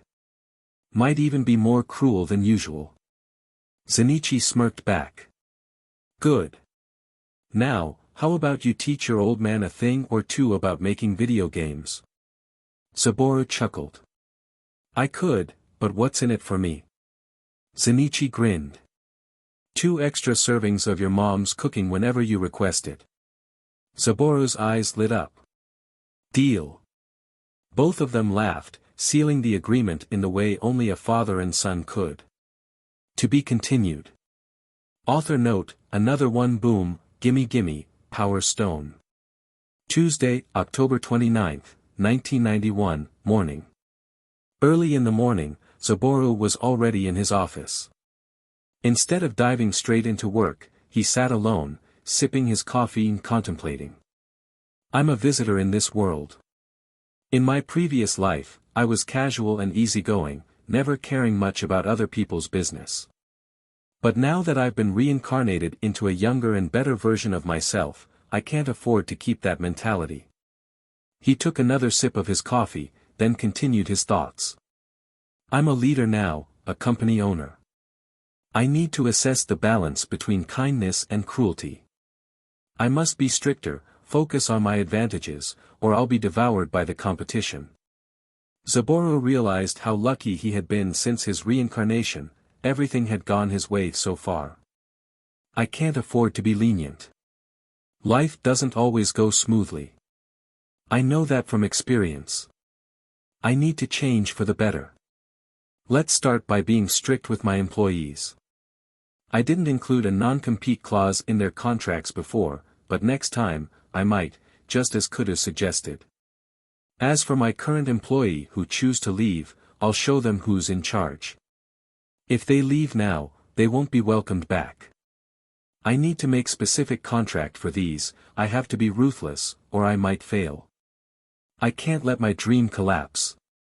Because other people convenient. He clenched his fist. I also can't underestimate my opponent. Sanaya is a strong company, stronger than Sony was in my previous life at this point in time. With that resolution, Zaboru steeled his mind. He would be stricter, less soft-hearted. This was a moment of character growth. Suddenly, he felt something shift within him. His mind and body became clearer. His stamina surged, and his dexterity improved. Zaboru's eyes widened. Wait. What is this? Is this another mystical ability like my deep memory dive? Did I just achieve enlightenment? Though the realization was shocking, he quickly calmed himself, feeling changes in his body, and smirked. With this, my body feels fully energized, my mind sharper, and somehow I can feel my dexterity also improved a lot. I need to test this out later. With renewed focus, he headed to his workspace to put his new abilities to the test. His hands moved more nimbly than before, his thoughts flowed seamlessly, and his body brimmed with energy. A grin spread across his face. With this, I'll be able to develop even more games. He immediately channeled his newfound abilities into speeding up his ongoing projects. Meanwhile, in one of Seija's offices, a conversation was unfolding between Sayuri and Yuna. Yuna-san, why would you consider leaving Seij just because Sanaya offered you a higher salary? Sayuri asked. Yuna smiled politely. Isn't it logical, Sayuri-san? I'm just being professional. I'll work for whoever offers me the best benefits. Sayuri sighed. I thought you had a broader vision, but you're as narrow-minded as ever, Yuna. Yuna frowned. Insult me all you want, Sayuri-san, but I'm just stating facts. I'm not emotionally attached to this company, or my next company after this. It's just a job. Sayuri nodded. That's a reasonable mindset. But tell me, do you want to win the battle or win the war? Yuna raised a brow. What do you mean by that? Adjusting her glasses, Sayuri continued, let's say you accept Sanaya's offer and get 4 times your current salary. You'll be under constant pressure because they need to outperform Seij in the video game market. You'll be forced to work overtime, and if the game fails, you'll take the blame. Your only comfort will be that high salary. But here, even if you don't make as much, you'll be on the winning side. You'll work at a steady pace, alongside your brother, and still enjoy nice bonuses, like last month when ZEPS sold extremely well. Our boss isn't stingy when it comes to rewarding hard work. Yuna's eyes widened slightly. Sayuri had a point. That might be true, but only if Seij can stay ahead in the video game industry. Sanaya is a massive company, at least 100 times bigger than Zage right now. They have connections and the resources to ensure their success. Sayuri smirked. It doesn't matter how big Sanaya is, Yuna. In the entertainment industry, video games included, the consumer is king. Consumers, or you called them gamers, know what they want, and Zage will always be able to deliver, as long as our boss is still in charge. Yuna hesitated. Why are you so loyal to Zaboru anyway? I know he's young and has potential, but inexperience comes with being young. His chances of failing aren't exactly low. Sayuri shook her head. Yuna, do you know how long home consoles have been a dead industry in Japan? Almost a decade. Why didn't anyone revive it during that time? It's not that they didn't try, but they lacked the innovation and the courage to do it. But Zaboru? At just 17 years old, he created his own company and revived an industry that everyone had given up on. Right now, he's only making waves in Japan, but in the future, his influence will reach the world. She leaned forward slightly. Even Shin-san fully trusts Zaboru's vision. He respects him. And your brother, Yugo, his gut instincts are usually spot on, aren't they? As his twin, you should know that better than anyone. And what did Yugo say? He believes Zaboru will become the best. That's why I believe in him too. Sayuri then take a breath, and Zaboru is Zenichi-senpai's son. Zenichi-senpai have nickname in Sanaya. He called Seer because he always able to predict the flow of success going, but unfortunately he is not really interested in fortune, that's why he just still a director now in Sanaya. Yuna then asked, Zaboru dad, is that amazing? Sayuri nod, he is, but he always low-key, he only tell his prediction to people he trust. Yuna was taken aback. The way Sayuri put it, Zaboru really did sound extraordinary. And his dad is awesome too. She reconsidered her decision before finally asking, but there's still a chance he could fail, right? Zaboru, I mean. Sayuri sighed. Everything has a chance of failure, Yuna. Even the earth could stop rotating and we'd all die, you never know. Yuna thought deeply. Maybe I should seriously reconsider Zaboru. Sure, I'd get a big salary if I switched companies, but at Zage, while the future isn't guaranteed, there's a chance it could shine even brighter. Not only that. I was the first employee here. That has to mean something. She finally smiled and said to Sayuri, fine then, Sayuri-san. I'm staying. Sayuri smiled. That's a good decision. Now, let's wait for the boss to give his official statement about Sanaya's poaching attempts. Yuna nodded and returned to her desk. To be continued. After Yuna and Sayuri's meeting, Zaboru wasted no time and immediately called all his employees for a company-wide meeting. Given the large number of staff, they quickly arranged their seating to accommodate everyone. As Zaboru stepped forward to address them, a noticeable change in his demeanor became evident. Once seen as an approachable and somewhat vulnerable young boss, he now exuded an air of authority, serious and almost intimidating. Those who had worked closely with him could feel the shift the most. Clearing his throat, Zaboru began, attention, everyone. I apologize for calling you here on such short notice, but there's something important I need to address. His voice was calm, yet carried a weight that silenced the room. I have been kind in my approach to running this company, believing that a lenient contract would make you all feel comfortable working here. I wanted Zage to be a place where you could work without undue pressure. He paused, his eyes scanning the crowd before continuing, but I was wrong. I should have known better. You are here to work, not to settle in for a lifetime. I provide you with jobs, and in return, you help me achieve my dream of making Zage a success. Taking a deep breath, Zaboru's gaze hardened. However, I recently discovered that many of you have been negotiating with another company behind my back. I won't stop you from leaving, but before you make your decision, consider this, are you sure? Will you not regret it in the future? Because from this moment forward, anyone who chooses to leave for Sanaya within the next 5 months will never be allowed to return to Zage, no matter what happens. A wave of gasps rippled through the employees, murmurs spreading rapidly. Silence. Zaboru's sharp command brought the room back under control. He smirked, his confidence unwavering.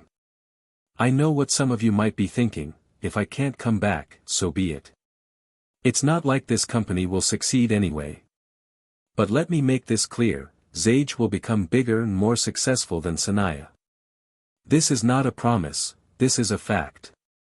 Zaboru's expression softened slightly as he continued, for those of you who choose to stay and work properly, you will continue receiving bonuses as usual. When the 5 months are up and you still wish to leave, come see me. Those who remain may even have their contracts upgraded. That is all. Now, return to your work. With that, Zaboru turned and left the main office, heading toward his personal office without another word. In the aftermath of his speech, Sayuri, Shinsuke, Yugo, Yuna, and Kudu exchanged stunned glances. Yugo was the first to break the silence. Since when did Boss Sama become so terrifying? Shinsuke and Kudu looked at each other before Kudu chuckled. Maybe because I told him yesterday that he was too kind. Shinsuke let out a sigh.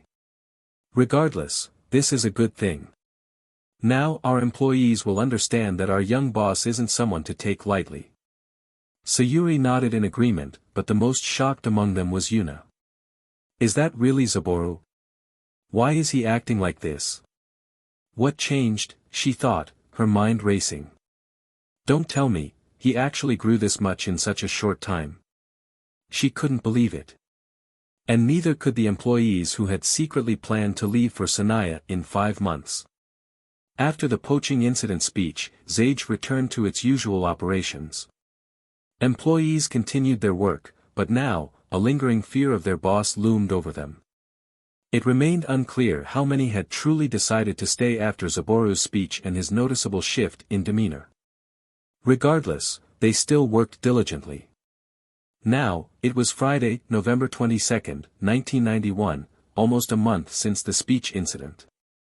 ZPS continued to sell exceptionally well, and Zage was expanding healthy as usual. 3 new games were finally ready for release: Metal Gear Solid, Sonic the Hedgehog, and The Legend of Akechi. Although the games were similar to their counterparts from his previous world, Zaboru made several key adjustments. For Metal Gear Solid, he decided against any major changes, believing that the original version was already an excellent game. Instead, he focused on minor performance tweaks and, for fun, added Zaboman as an Easter egg. For Sonic the Hedgehog, he worked on improving performance and stability, ensuring that the bugs present in the Master System version from his past life would not appear in the ZEPS version. To make the gameplay experience even smoother, he adjusted the physics engine slightly to make Sonic's movement feel more fluid while still retaining the exhilarating sense of speed. He also tweaked enemy placements and stage layouts for better pacing, ensuring that the challenge scaled more evenly for both casual and experienced players. However, The Legend of Akechi underwent the most significant improvements. The original game from his past world was intriguing but unpolished and too short. First, Zaboru added text-based story elements, ensuring that when the evil shinobi kidnapped the princess, it was accompanied by an actual sequence rather than the abrupt transition of the original. Now, the villain deployed a trap, forcing Akechi to stop and struggle before the kidnapping took place, adding an extra layer of tension to the narrative. Zaboru also enhanced the game's visual effects, especially the death spell or death ninjutsu. Instead of enemies simply vanishing left and right, the color palette shifted to black and red like a silhouette. When enemies neared Akechi while he cast the ninjutsu, they would glow red before exploding in a visually striking effect, making the technique feel far more impactful. Sound design was also improved, with a deeper, more ominous sound cue accompanying the deadly spell. The melee animations received a significant overhaul, adding more fluidity and weight to Akechi's attacks. Previously stiff and simplistic slashes were now replaced with smooth, multi-directional strikes that changed based on player movement. Additionally, power-ups were improved as well, allowing Akechi to evolve through 4 distinct forms. Each higher form retained the abilities of the previous forms. Orange form, standard abilities with normal shuriken, katana, jump, and run speed. Green form, shuriken size increased, giving Akechi a better long-range advantage. Yellow form, melee attacks became faster with extended reach, allowing more aggressive combat. Purple form, enhanced jumping and running abilities, making navigation much more dynamic. Akechi could obtain power-ups randomly from enemies or by reaching certain score milestones. However, taking 2 consecutive hits would revert him to a previous form, provided he still had health remaining. Unlike the original game, where upgrades felt more like temporary boosts, Zaboru's version made these transformations feel like genuine progressions, encouraging players to stay skilled and strategic. Stage design also saw a major overhaul. While the original game had 5 stages with 3 looping rounds, Zaboru reworked it into 5 unique stages, each featuring different scenery. Instead of reusing background elements, each stage now had its own distinct biome, from bamboo forests to stormy castle rooftops.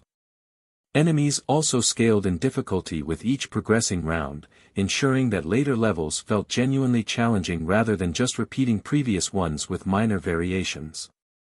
Boss fights received particular attention.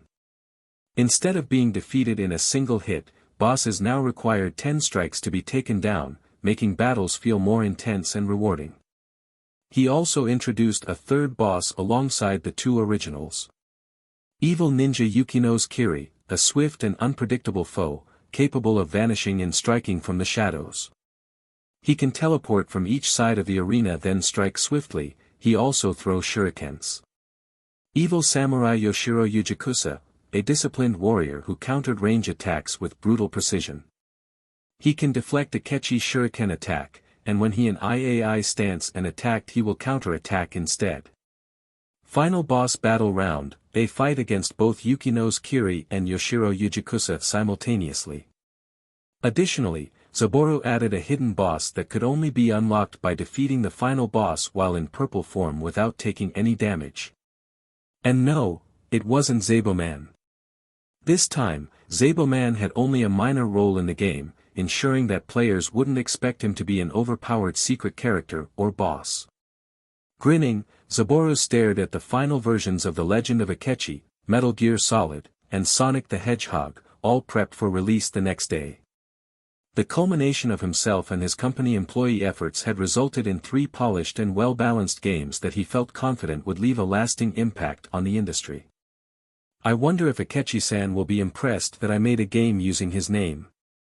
I've improved it a lot from the OG, he chuckled to himself, amused at the idea of seeing his friend's reaction. Either way, I fulfilled my promise to him. Now, I can rest easy. With that, Zaboru leaned back, enjoying a rare moment of relaxation before the much-anticipated release day of his 3 new ZEPS games, knowing that tomorrow, players would finally experience the new games he made.